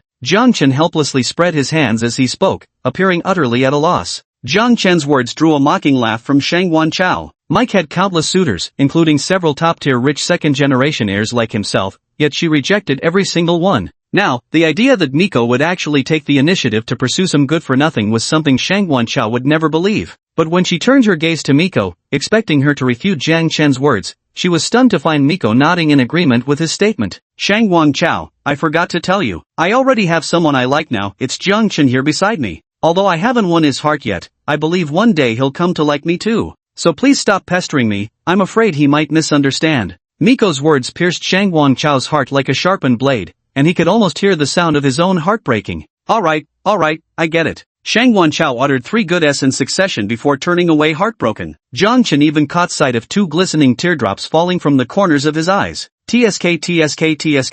To think there are still such devoted rich second-generation heirs nowadays. Jiang Chen couldn't help but view Shangguan Chao with newfound respect. Miko also wore a helpless expression. Although she had many suitors, Shangguan Chao was the most persistent of them all. Despite her repeated rejections, he simply refused to give up. If Jiang Chen hadn't appeared, Mika might have been moved by Shangguan Chao someday. But now that Jiang Chen had entered her life, her heart had room only for him. The unexpected incident ruined both their appetites and their mood for the date. After dropping Miko off at Lanwan Apartments on his electric scooter, Jiang Chen prepared to return to campus. "Come with me to a place I always go when I'm feeling down," she said. Jiang Chen was about to ride off on his electric scooter when Miko suddenly called out to his retreating figure. Jiang Chen froze mid-motion. After a brief moment of consideration, he nodded in agreement. After all, he just swindled Miko out of $100,000 that very noon. It wouldn't sit right to simply dash off without another word. Moreover, Jiang Chen was somewhat curious about where Miko frequently went in secret. "Get in my car." Miko took out her car keys, and the headlights of a Porsche Panamera parked across the street immediately lit up.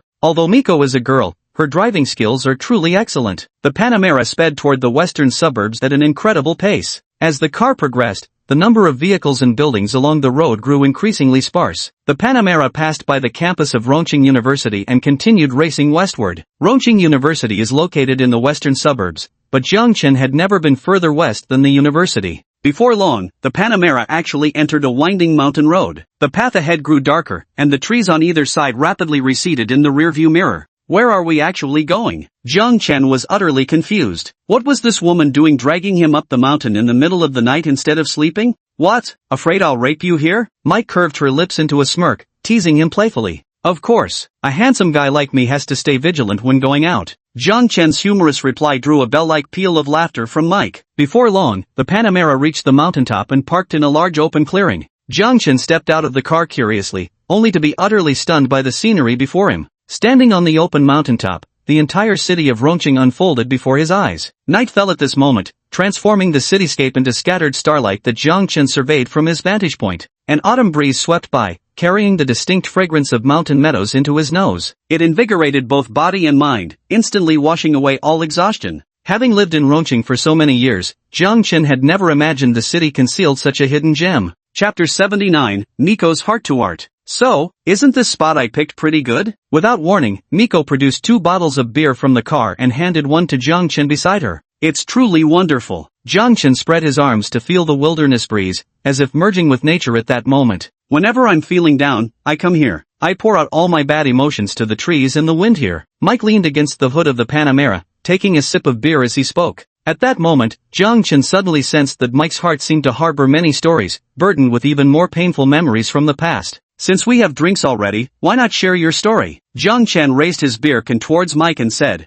Miko also raised her beer and clinked glasses with Jiang Chen, then stared at the night view below the mountain as she began sharing her story. It turned out Miko had grown up in a poor, patriarchal family where she endured her parents' favoritism and her elder brother's bullying throughout her childhood. After graduating from junior high with excellent grades, she was admitted to a prestigious high school in the city, but her dreams of continuing education were shattered by her father's words, "Good grades are useless for girls." After dropping out, she came to Rongqing to work odd jobs, working as a waitress, dishwasher, handing out flyers, even delivering takeout during those years. It was these painful experiences that made Miko secretly swear to marry an extremely wealthy man, relying on marriage to change her life. At the age of 18, she met a rich second-generation guy by chance. The naive Miko not only started dating him but also gave him her precious first time. But later, Miko discovered that this so-called rich second generation was nothing more than a scoundrel in an exquisite disguise. He even stole the money Miko had worked so hard to earn while they were together. That period was truly the darkest time of Miko's life. By sheer coincidence, Mika leveraged her striking looks to become a female streamer. To attract more followers, she diligently studied singing, dancing, and worked hard to shape and maintain her figure. Thus, she transformed from a struggling migrant worker into today's top streamer at Starlight Media. One must admit Mika's story is truly inspiring, evoking sympathy and admiration.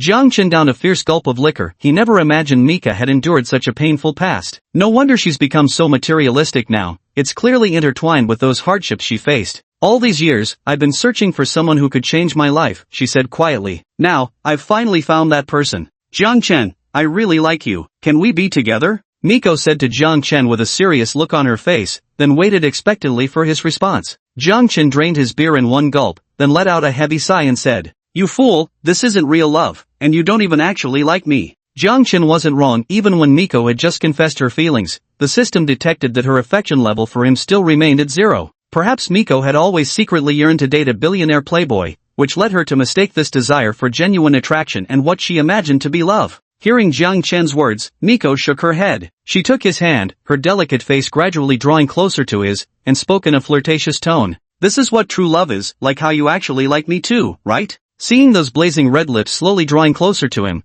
Jiang Chen didn't deny that he also liked Miko, but it was a purely physical attraction, different from psychological affection. Take, for example, Jiang Chen's feelings for Lu Yanyan, Shangguan Yanyu, Lin Wanxiu, and others. Those were psychological attractions because being with them gave him a thrilling sensation. Yet his attraction to Miko was purely physical, simply because she carried an innate seductive aura. No man could resist her temptation. So even though he was somewhat psychologically resistant, Jiang Chen couldn't resist his physiological reaction and couldn't help but close his eyes. Miko's face moved closer and closer, and Jiang Chen could already clearly feel Miko's sweet breath. Ding dong! Just as their thin lips were about to touch, Jiang Chen's phone suddenly rang with a WeChat notification. The crisp notification sound snapped Jiang Chen out of his reverie in an instant. He quickly withdrew his outstretched head and pulled out his phone to check the message. Meanwhile, Mike wore an expression of pure frustration. In her heart, she cursed the person who had sent Jiang Chen this message 10,000 times over. Success had been within her grasp, just one step away. The moment Jiang Chen read the message, his eyes filled with boundless coldness and murderous intent. Lend me your car. I need to return to Rongqing University. Jiang Chen's tone was icy as he spoke, then immediately climbed into the driver's seat of the Panamera. Miko didn't understand why Jiang Chen's mood had changed so quickly, but she knew something must have happened. So she didn't dare ask further questions and quietly slipped into the passenger seat. Jiang Chen sharply turned the steering wheel and floored the accelerator, sending the white Panamera snaking through the mountain roads like an S-shaped lightning bolt. What's happening? Mika's face turned deathly pale from the terrifying speed, and she couldn't help but ask Jiang Chen. But Jiang Chen remained silent, nearly accelerating wildly as he drove toward Rongqing University. Yet Mika could clearly see that Jiang Chen's eyes had become completely bloodshot. Just 10 minutes earlier, Shangguan Yanyu, who had been ready to go to sleep, received a message from her advisor Chen Zhang. There's an urgent class roster that needs to be entered into the school system immediately. Come to my office now. As Shangguan Yanyu read the message from Chen Zhang, her delicate brows furrowed tightly. It wasn't just that today was Sunday, the clock had already struck 10:30 at night, long past reasonable working hours. Shangguan Yanyu knew Chen Zhang had always harbored feelings for her. Just that afternoon, he'd invited her to see a movie together, only to be firmly rejected. Now with this late-night demand to input information alone, an uneasy feeling crept through Shangguan Yanyu's heart. Shangguan Yanyu initially wanted to refuse, but then she thought, what if Chen Zhang was telling the truth? Wouldn't it be irresponsibility on her part as the class monitor? She also reasoned that since they were still on school grounds, there was no way Chen Zhang could pose any real threat to her. With this in mind, Shangguan Yanyu stood up and headed toward the faculty office building. Because it was the weekend, most students had spent the day out and had already gone to bed early. The campus was practically deserted, with hardly a soul in sight. Of course, faculty weren't expected to work on weekends either, so the only office with its lights still on in the entire building was Chen Zhang's. The campus was utterly silent at this moment. The unease in Shangguan Yanyu's heart grew heavier. After much deliberation, she finally sent a message to Jiang Chen, took a deep breath, and stepped into the administrative building. Chapter 80, Beating Chen Zhang Senseless. Advisor, I'm here. Shangguan Yanyu knocked on Chen Zhang's office door and stepped inside. The spacious office held only Chen Zhang. Watching Shangguan Yanyu slowly walk in, Chen Zhang struggled to suppress the wild delight surging within him.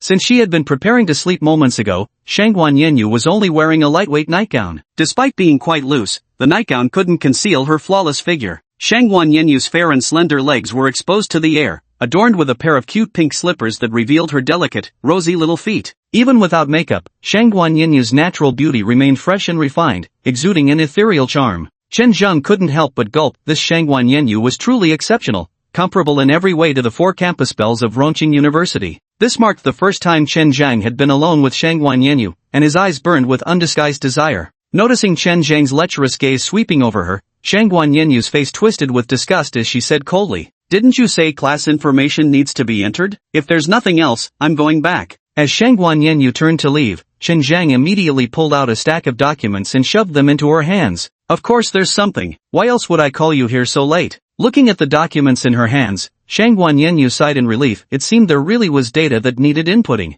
She sat down opposite Chen Zhang, opened the Rongqing University's system, and began carefully entering information. "Yanyu, what do you think of me as a person?" Chen Zhang suddenly asked Shangguan Yanyu. "Not much," Shangguan Yanyu replied coldly with a brief answer. Hearing Chen Zhang actually call her Yanyu, she felt nothing but utter disgust in her heart. Chen Zhang scratched his head awkwardly and continued shamelessly, "I actually think you should get to know me more deeply. That way your impression of me would change for the better." "What exactly are you trying to say?" Shangguan Yanyu stopped what she was doing, her face brimming with disgust toward Chen Zhang. "The truth is, I already know you're dating that Jiang Chen. I've looked into his background. His parents are just ordinary salaried workers. There's simply no future for you if you stay with him. How about being with me? The scholarship funds from Rongqing University are about to be distributed, and I can apply yours for you. As he spoke, Chen Zhang's filthy hands actually climbed onto Shangguan Yinyu's shoulders. Shangguan Yinyu suddenly stood up, unable to conceal the disgust in her eyes towards Chen Zhang. As a university counselor, he actually used scholarships as bait to deceive female students. Such conduct was utterly unworthy of an educator.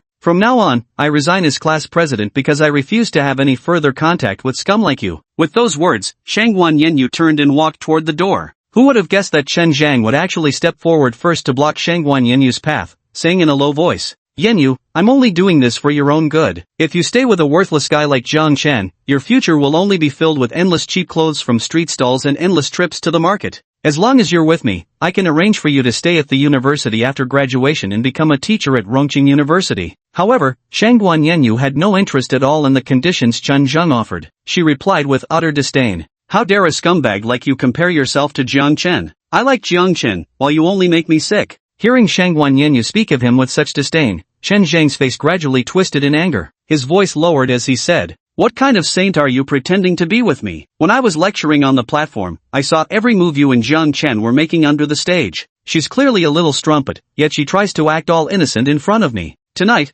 I'll show you what a real man is." Shangguan Yinyu noticed the undisguised lecherous gleam in Chen Zhang's eyes, and her heart sank like a stone. "You, what are you trying to do? This is a school." Shangguan Yinyu's heart was filled with terror. "What am I trying to do? The same damn things you did with Jiang Chen. So what if it's a school? No one will ever know what happens here." Chen Zhang stared at Shangguan Yinyu's fair thighs and spoke with a disgusting smirk. The thought of finally possessing the girl he had been obsessing over, Shangguan Yinyu, made his heart race with excitement. Hearing Chen Zhang's words, Shangguan Yinyu's face turned deathly pale. It was almost 11 at night, and most people were already asleep. Besides, the isolated office building had only the two of them. Even if she screamed for help, no one would hear. Before she could react, Chen Zhang lunged at her. Shangguan Yinyu's delicate white wrist was tightly gripped by Chen Zhang, her entire body pressed against the office desk by his oppressive weight. Despite exerting all her strength, she remained completely immobilized. Was she really going to be defiled by the scum today? Desperate tears glistened at the corners of Shangguan Yinyu's eyes. In this moment, Jiang Chen's handsome face surfaced in her mind. If only he could appear now to save her, how wonderful that would be. Bang! A sudden thunderous bang sent Chen Zhang, who was tearing at Shangguan Yinyu's clothes, trembling with fright. The solid mahogany office door had been violently kicked open, crashing heavily to the ground. Standing outside were Jiang Chen with bloodshot eyes and the graceful figure of Mike. Seeing Shangguan Yinyu's disheveled clothes and tear-streaked face, Mike immediately took off her coat and wrapped it around Shangguan Yinyu. The moment Shangguan Yinyu saw Jiang Chen, her pent-up grievances erupted like a mountain flood, completely uncontrollable. She threw herself into Jiang Chen's arms and wept uncontrollably. Had Jiang Chen arrived just a moment later, the consequences would have been unthinkable. After comforting Shangguan Yinyu, Jiang Chen slowly advanced toward Chen Zhang. Seeing the crimson fury in Jiang Chen's eyes, Chen Zhang's face twisted in terror. It's all a misunderstanding. Student Jiang Chen, calm down first. I can give you all the scholarship for this semester. Before Chen Zhang could finish speaking, Jiang Chen had already landed a straight punch on his face. Instantly, blood splattered across Chen Zhang's face as he clutched his mouth, whimpering in pain. Jiang Chen showed no intention of stopping. He grabbed Chen Zhang's wrist and gave it a slight twist, immediately eliciting a scream so shrill it sounded like a slaughtered pig. Then Jiang Chen's fists rained down like hail. Chen Zhang no longer had the strength to scream and collapsed to the ground, convulsing uncontrollably. Jiang Chen didn't lose his senses. Seeing Chen Zhang already half dead, he finally stopped. Miko took out her phone and called for an ambulance. If they didn't get Chen Zhang to the hospital, Jiang Chen would really be in serious trouble. Chapter 81, Jiang Chen gets expelled. The ambulance quickly drove into campus, its flashing red and blue lights drawing the attention of students who had just been preparing for bed. The previously deserted administrative building was now completely surrounded by curious onlookers. The incident also alarmed the university's senior leadership. However, to protect the school's reputation, the administration chose not to involve the police and opted for internal disciplinary measures instead. Miko gazed at Jiang Chen and Shangguan Yinyu, lost in thought. Could this be what they called love? The kind that makes someone throw caution to the wind and go mad for the person they cherish. If I were the one who had just suffered injustice, would anyone go to such lengths for me? In room 310 of Taoyuan dormitory, Chen Jin, Su Chuan, and Wu Daqian looked at Jiang Chen's calm expression with troubled faces. Rongqing University had clear regulations prohibiting violence against faculty and staff, yet Jiang Chen not only struck someone but nearly beat them to death. Moreover, they had only just learned that their advisor, Chen Zhang, was actually the son of President Chen Wanyan. It could be said that Jiang Chen was almost certain to be expelled this time. For a freshman, this was practically a devastating blow. After 10 years of diligent study to finally succeed, only to have it all go to waste because of this. Everyone in the dorm felt sorry for Jiang Chen. Of course, Jiang Chen knew exactly what his close buddies were thinking. With a calm smile, he said, "Don't worry, I'll be fine. The one who'll get expelled is Chen Zhang." Though they didn't know where Jiang Chen got his confidence from, hearing him say that still gave them a sense of relief. At this moment, Jiang Chen's phone kept receiving messages from Lu Yanyan, Zhou Na, Lin Wanqiu, and Shin Kursen, all expressing deep concern for him. Jiang Chen replied to each of them one by one, reassuring everyone not to worry about him. At 8 a.m. inside Rongqing University's conference room, a group of university administrators sat solemnly around the table. Seated at the head of the conference table was a middle-aged man with an air of upright dignity, currently meditating with his eyes closed. Meanwhile, Chen Wanyan, the president of Rongqing University, was standing beside the middle-aged man, looking at him with reverence. The middle-aged man was named Wang Weian, the director of the Provincial Department of Education. He had come to Rongqing University to handle the aftermath of a particularly egregious incident that occurred the night before, students physically assaulting a counselor. Wang Weian opened his eyes, a sharp glint flashing in his profound gaze as he turned to face Principal Chen Wanyan and said, "Principal Chen, so you're saying that female student colluded with her boyfriend to stage a honey trap scheme just to secure this semester's scholarship?" "Yes, Minister Wang." Counselor Chen was working overtime when unexpectedly that girl sought him out on her own initiative, performed this whole heartfelt confession scene, and then started stripping off her clothes. Then her boyfriend burst into the office accusing Counselor Chen of sexually harassing his girlfriend, using it as blackmail to demand the scholarship be awarded to them. Advisor Chen is upright and diligent in her work, which is why she obviously refused such unreasonable demands. This was precisely why her boyfriend beat her up. Principal Chen Wanyan spouted nonsense, but wore such an utterly serious expression that no one could detect any deception in his words. Of course, Chen Wanyan knew exactly what kind of character his son had. This was merely an excuse he concocted to exonerate Chen Zhang. As the supreme authority at Rongqing University, he could easily expel Jiang Chen and suppress the public outcry over this incident. Wang Weian nodded thoughtfully, taking a sip of the strong tea on the table as he remarked, "Such incidents occurring on university campuses are utterly appalling. If not dealt with severely, the academic environment will deteriorate into complete chaos. Go and summon this Jiang Chen for me. I want to personally inform him of the decision to expel him from the university." Hearing Wang Weian's words, Chen Wanyan couldn't help but be overjoyed. There was even no need for him to take action. The director would personally handle Jiang Chen's dismissal. It seemed this guy was completely done for. So he hurriedly ordered his subordinates to bring Jiang Chen over. He couldn't wait to see the look of remorse and dejection on Jiang Chen's face.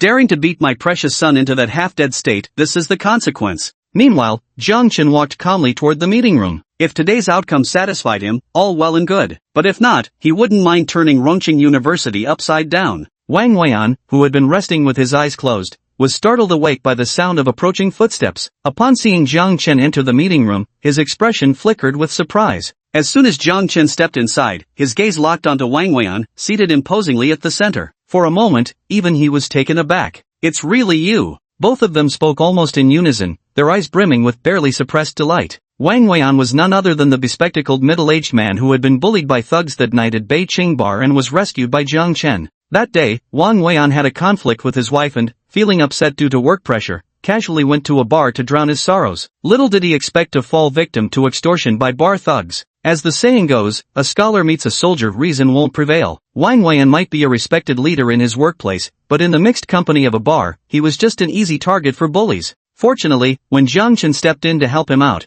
Wang managed to save his last shred of dignity. He wanted to repay Jiang Chen, but the latter had left in a hurry that day, leaving Wang with only a mental image of him. Jiang Chen, on the other hand, was quite pleased. This middle-aged man clearly held a high position. Even Principal Chen Wanyan could only stand by with an ingratiating smile, which could prove extremely beneficial for him. "Minister Wang, you and Jiang Chen know each other?" The perceptive Chen Wanyan immediately sensed something was amiss and asked cautiously. Hearing Chen Wanyan address the middle-aged bespectacled man as Minister Wang, Jiang Chen had already roughly guessed the other's identity. However, Wang Weian didn't even glance at Chen Wanyan. Instead, he walked over and grasped Jiang Chen's hand eagerly, saying, "So your name is Jiang Chen, that's a fine name. Tell me exactly what happened last night, leave nothing out. I believe you'd never lie to me." Wang Weian believed that a righteous young man like Jiang Chen would never do anything wrong. Moreover, Chen Wanyan had an extremely bad reputation, and Chen Zhang, the one who got beaten, was his son. Clearly, there must be more to the story than met the eye. Meanwhile, seeing the sudden turn of events, Chen Wanyan couldn't help but speak up to Wang Weian.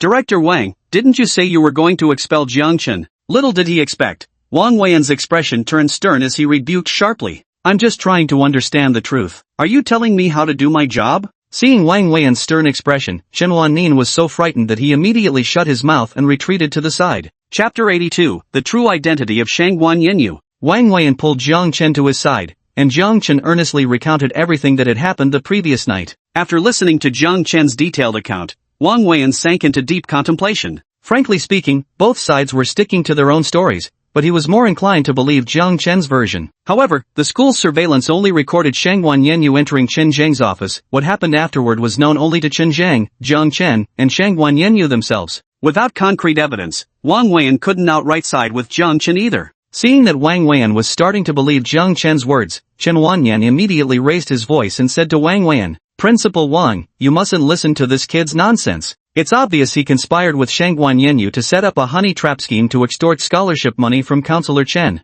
Principal Chen, are you suggesting our Shangguan family would stoop so low as to covet your petty scholarship funds? Just as Wang Weian was at his wit's end, a voice dripping with casual insolence came from outside the conference room. Then a handsome man dressed entirely in high-end bespoke designer clothes walked in, followed by two burly men in black suits. Upon seeing the newcomer, Jiang Chen couldn't help but show surprise, because this man was none other than Shangguan Chao, whom he had just met yesterday, the primary heir of the Shangguan group. Meanwhile, the sharp-witted Jiang Chen almost instantly caught the key detail in Shangguan Chao's words. Connecting it with Shangguan Yanyu's surname, he realized in a flash that her true identity must be none other than the heiress of the Shangguan group. Upon seeing Jiang Chen, Shangguan Chao nodded politely in his direction. Though their relationship had been hostile just yesterday, he'd learned from Miko that Jiang Chen was the one who saved his younger sister Shangguan Yanyu the previous night. Thus, even though Jiang Chen technically remained his romantic rival, Shangguan Chao, renowned as a devoted brother, couldn't help developing considerable goodwill toward him. He had come to Rongqing University this time precisely to ensure Jiang Chen's safety. President Chen, the libraries our Shangguan family donated to your school are worth several hundred million yuan. If I'm not mistaken, your university scholarship is only 10,000 yuan, correct? Now you're claiming my younger sister set up an elaborate honey trap for this mere 10,000 yuan.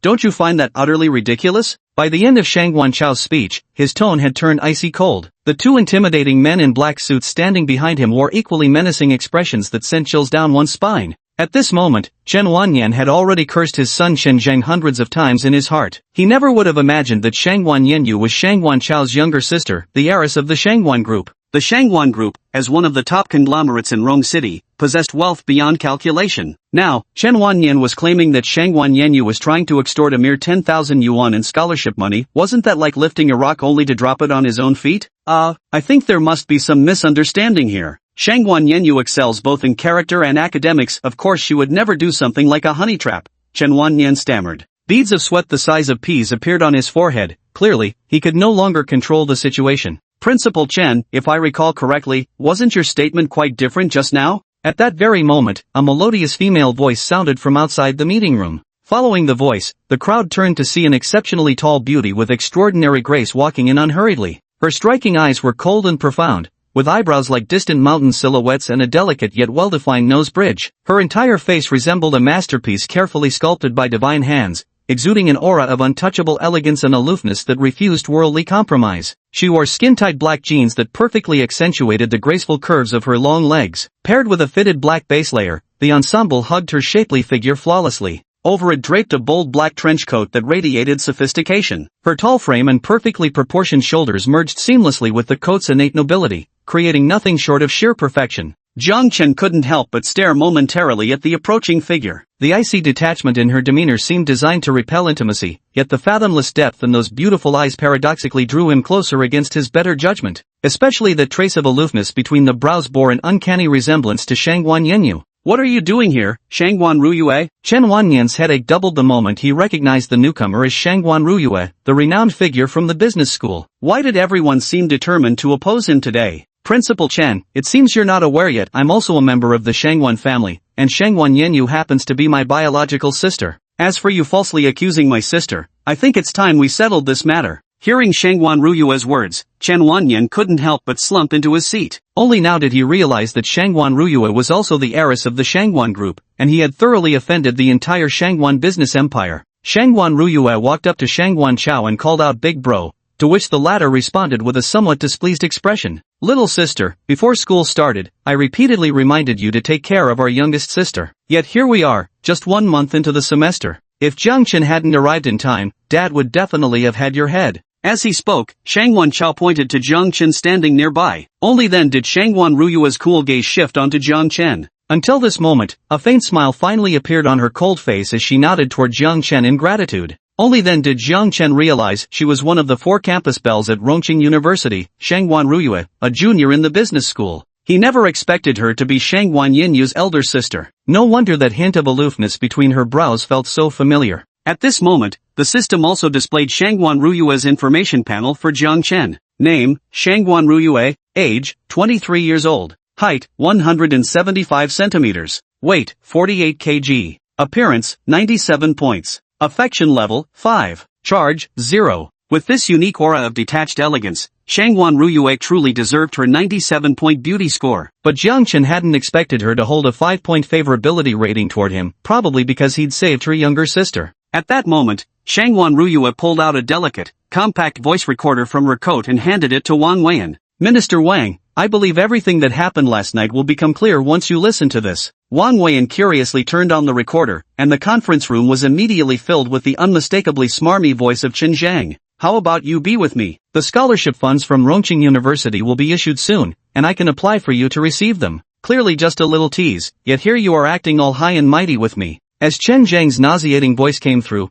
everyone turned to look at Chen Wanyan, who had just been defending him moments ago. Actually, last night, Shangwan Yanyu had been cautious. Before stepping into Chen Zhang's office, she secretly turned on the recording pen in her pocket. At this moment, listening to the lewd voice of Chen Zhang from the recording pen, Chen Wanyan's face turned ashen. He knew it was truly over this time. Chapter 83, Taking Shangwan Chao under his wing. "Chen Wanyan, given how things stand now, I suppose you have nothing left to say, do you?" Wang Weian cast a sidelong glance at Chen Wanyan beside him, the overwhelming oppressive aura of a superior instantly radiating out. Thud! Chen Wanyan suddenly dropped to his knees, kowtowing desperately to Shangwan Chao as he pleaded. "I know I was wrong. I truly know I was wrong. I shouldn't have framed your sister. Please, I beg you, sir, don't hold a grudge against someone as insignificant as me. Spare me this once." Facing the groveling Chen Wanyan at this moment, Shangwan Chao spoke in an utterly icy tone. "Sorry, but it's too late." After saying this, he turned his head towards Wang Weian and continued. "Minister Wang, before you handle Chen Wanyan's case, I hope you don't mind if we teach him a lesson first. After all, he just publicly slandered our younger sister. This is trampling upon the dignity of our Shangwan family." Wang Weian didn't respond to Shangwan Chao's words, simply turning away to resume his meditative rest with closed eyes. The 2 burly men behind Shangwan Chao immediately stepped forward and grabbed Chen Wanyan, hauling him away as effortlessly as lifting a chick. Shangwan Chao made a phone call to the hospital, arranging for an additional bed beside Chen Zhang's hospital bed. Naturally, this extra bed was prepared specifically for Chen Wanyan. After all, father and son sharing the same hospital room made it much easier to look after each other, didn't it? "Bro, since the matter is settled, I'll head back now. There's still plenty waiting for me at the Rongda Chamber of Commerce." Shangwan Ruyue said to Shangwan Chao, then gave Wang Weian and Jiang Chen a polite nod before turning to leave. As she passed by Jiang Chen, Shangwan Ruyue's frosty gaze swept over him once more, and Jiang Chen could distinctly feel his heartbeat quickening. If the younger sister Shangwan Yanyu embodied a pure and gentle beauty, then the elder sister Shangwan Ruyue possessed a beauty that was cool and aloof. The Rongda Business Association mentioned by Shangwan Ruyue was an organization established by the business school of Rongqing University, aimed at building networks and facilitating resource exchange. After all, most of those who choose to study business are rich second-generation heirs with family enterprises, and the connections accumulated during their time at school could very well generate value for them in the future. The founder of the Rongqing University Business Association was none other than Shangwan Ruyue, who could be said to wield significant influence and rallying power within the university.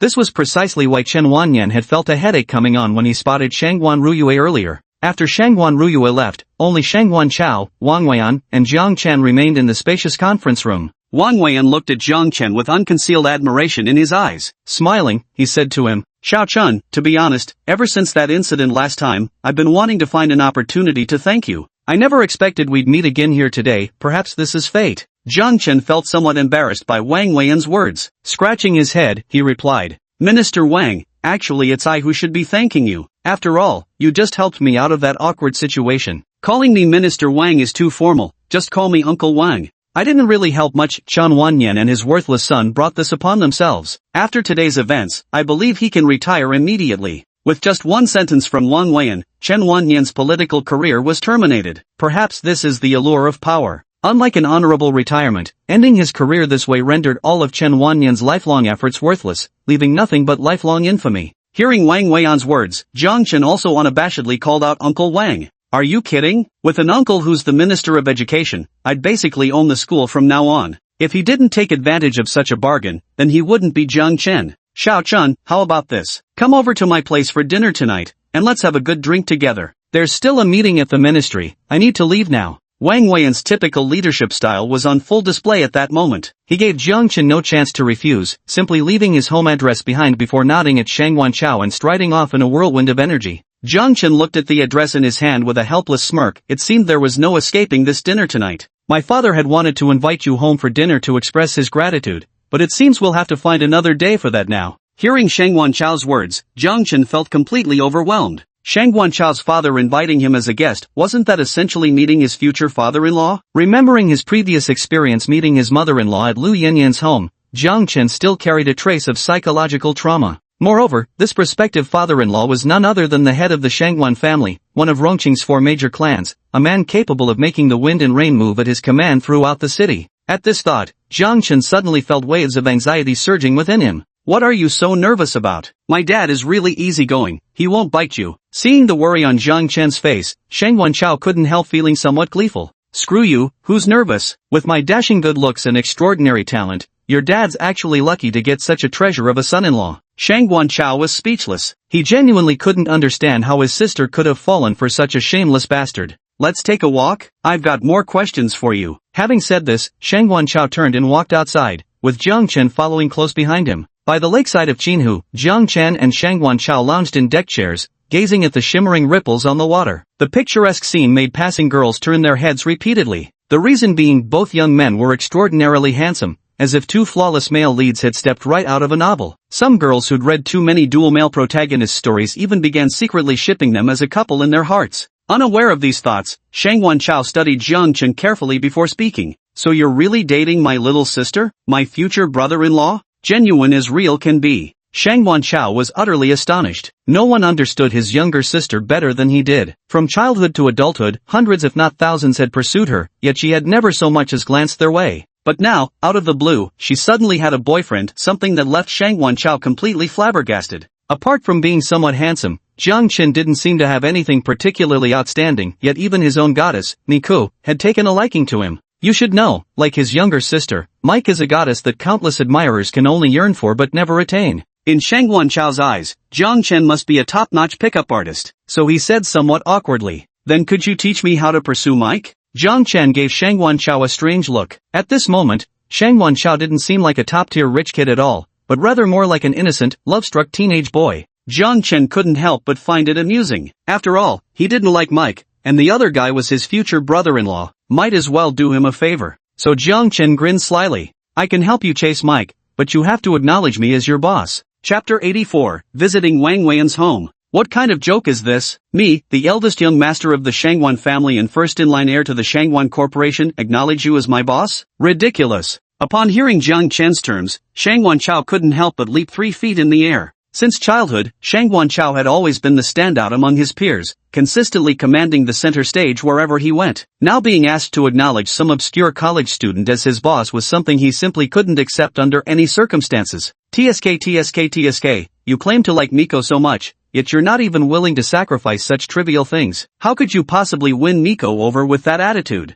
Jiang Chen shook his head disdainfully, his face filled with an expression of pity. Right, if I can't even pass this little challenge, how can I ever impress Miko then? Besides, if Jiang Chen could make Miko chase after him, he must have some unique pickup skills. If he could help me pursue Miko, what would it matter to call him boss? Jiang Chen's words left Shang Wanchao frozen in place, as his mind began furiously gaslighting itself. Finally, Shang Wanchao seemed to have made up his mind after much deliberation. Clenching his fists, he reluctantly uttered the 2 words through gritted teeth, boss. What? I can't hear you. You should know Mika hates wishy-washy men the most. Jiang Chen's words seemed to instantly inject Shang Wanchao with adrenaline. Puffing out his chest, he summoned all his strength and shouted at the top of his lungs. Boss! Shang Wanchao's voice boomed so loudly it could practically be called ear-splitting within a 100-meter radius. Nearby students turned to stare at him with strange looks, shaking their heads as they murmured, "He's quite handsome, just not the brightest bulb in the box." Jiang Chen was quite pleased with Shang Wanchao's performance. Nodding approvingly, he said,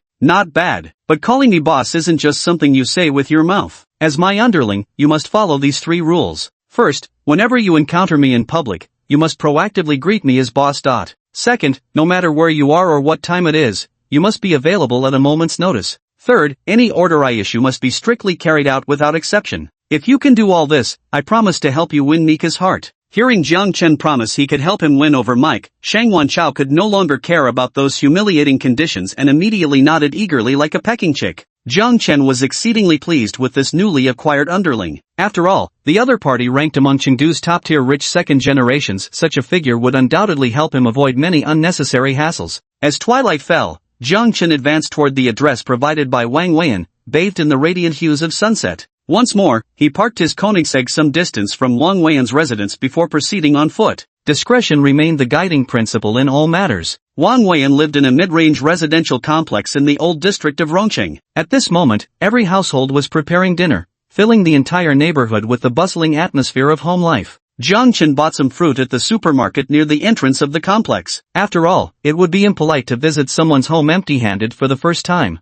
And since Wang Weian was the Minister of Education, extravagant gifts would naturally be inappropriate, so bringing some fruit was just the right gesture. He rang Wang Weian's doorbell, and before long, the door opened. Wang Weian stood holding a spatula in his left hand and a bunch of fresh lettuce in his right, with a pink apron tied around his waist. This was far from the demeanor of a high-ranking official from the Ministry of Education. He looked more like a warm and devoted stay-at-home husband. "Ah, Xiao Chen, you didn't have to bring anything just because you're visiting," Wang Weian said courteously, eyeing the fruit basket in Jiang Chen's hand with hidden approval. This young man already understood the ways of the world despite his youth. He was truly promising. "Uncle Wang, this is my first time visiting you, so it's only proper that I brought some fruit along." Jiang Chen's words were perfectly measured, earning even greater appreciation from Wang Weian. "Daddy, is this the brother Jiang Chen you've been talking about? He's so handsome, just like a movie star." At that moment, a little girl suddenly popped up beside Wang Weian. The girl wore the uniform of Rongqing 4th High School, her gentle and lovely appearance still carrying a hint of playful mischief.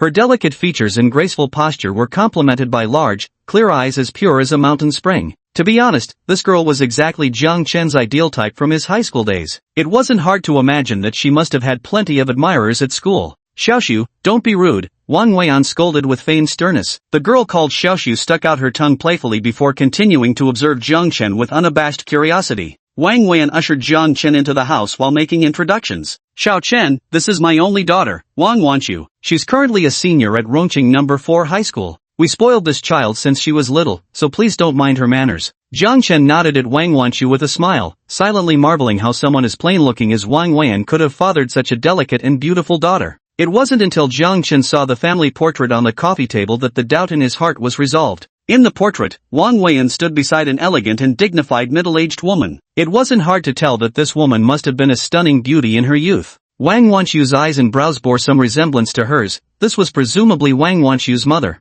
Jiang Chen scanned the room but couldn't find any trace of Wang Wanqiu's mother. Wang Weian noticed Jiang Chen's puzzled expression and said with a smile, "Xiao Su's mom works at the city government and is usually even busier than I am. She's out on an inspection trip today, so it'll just be the 3 of us for dinner." Jiang Chen nodded in sudden understanding. Both of Wang Wanqiu's parents were highly educated and held important positions. From Wang Wanqiu's cheerful personality, it wasn't hard to tell she came from a very ideal family background. Right at that moment, the smell of something burning wafted from the kitchen. Wang Weian smacked his forehead and exclaimed, "Look at my memory, I've got something cooking on the stove. Xiaoxiu, take Xiaochen to your room to play for a while. Dinner will be ready soon." With that, he rushed back to the kitchen without looking back and continued bustling about. "Brother Jiangchen, come with me." Wang Wanqiu smiled gently as she led Jiangchen toward her bedroom. Wang Weian's home had a duplex structure, with Wang Wanqiu usually living alone in the attic. Following her up a short spiral staircase, Jiang Chen arrived at Wang Wanqiu's private quarters. As soon as he stepped inside, an overwhelming wave of girlish fragrance intoxicated Jiang Chen completely. Sitting on Wang Wanqiu's soft bed, Jiang Chen noticed the girl had been sizing him up intently. Unable to resist, he asked, "Do I really look that good?" Unexpectedly, Wang Wanqiu blinked her lively, beautiful eyes and uttered words that caught Jiang Chen completely off guard. "Good looks? So many people at school chase after me, but I'm not interested in any of them. If only I could find a boyfriend as handsome as you, that would be perfect.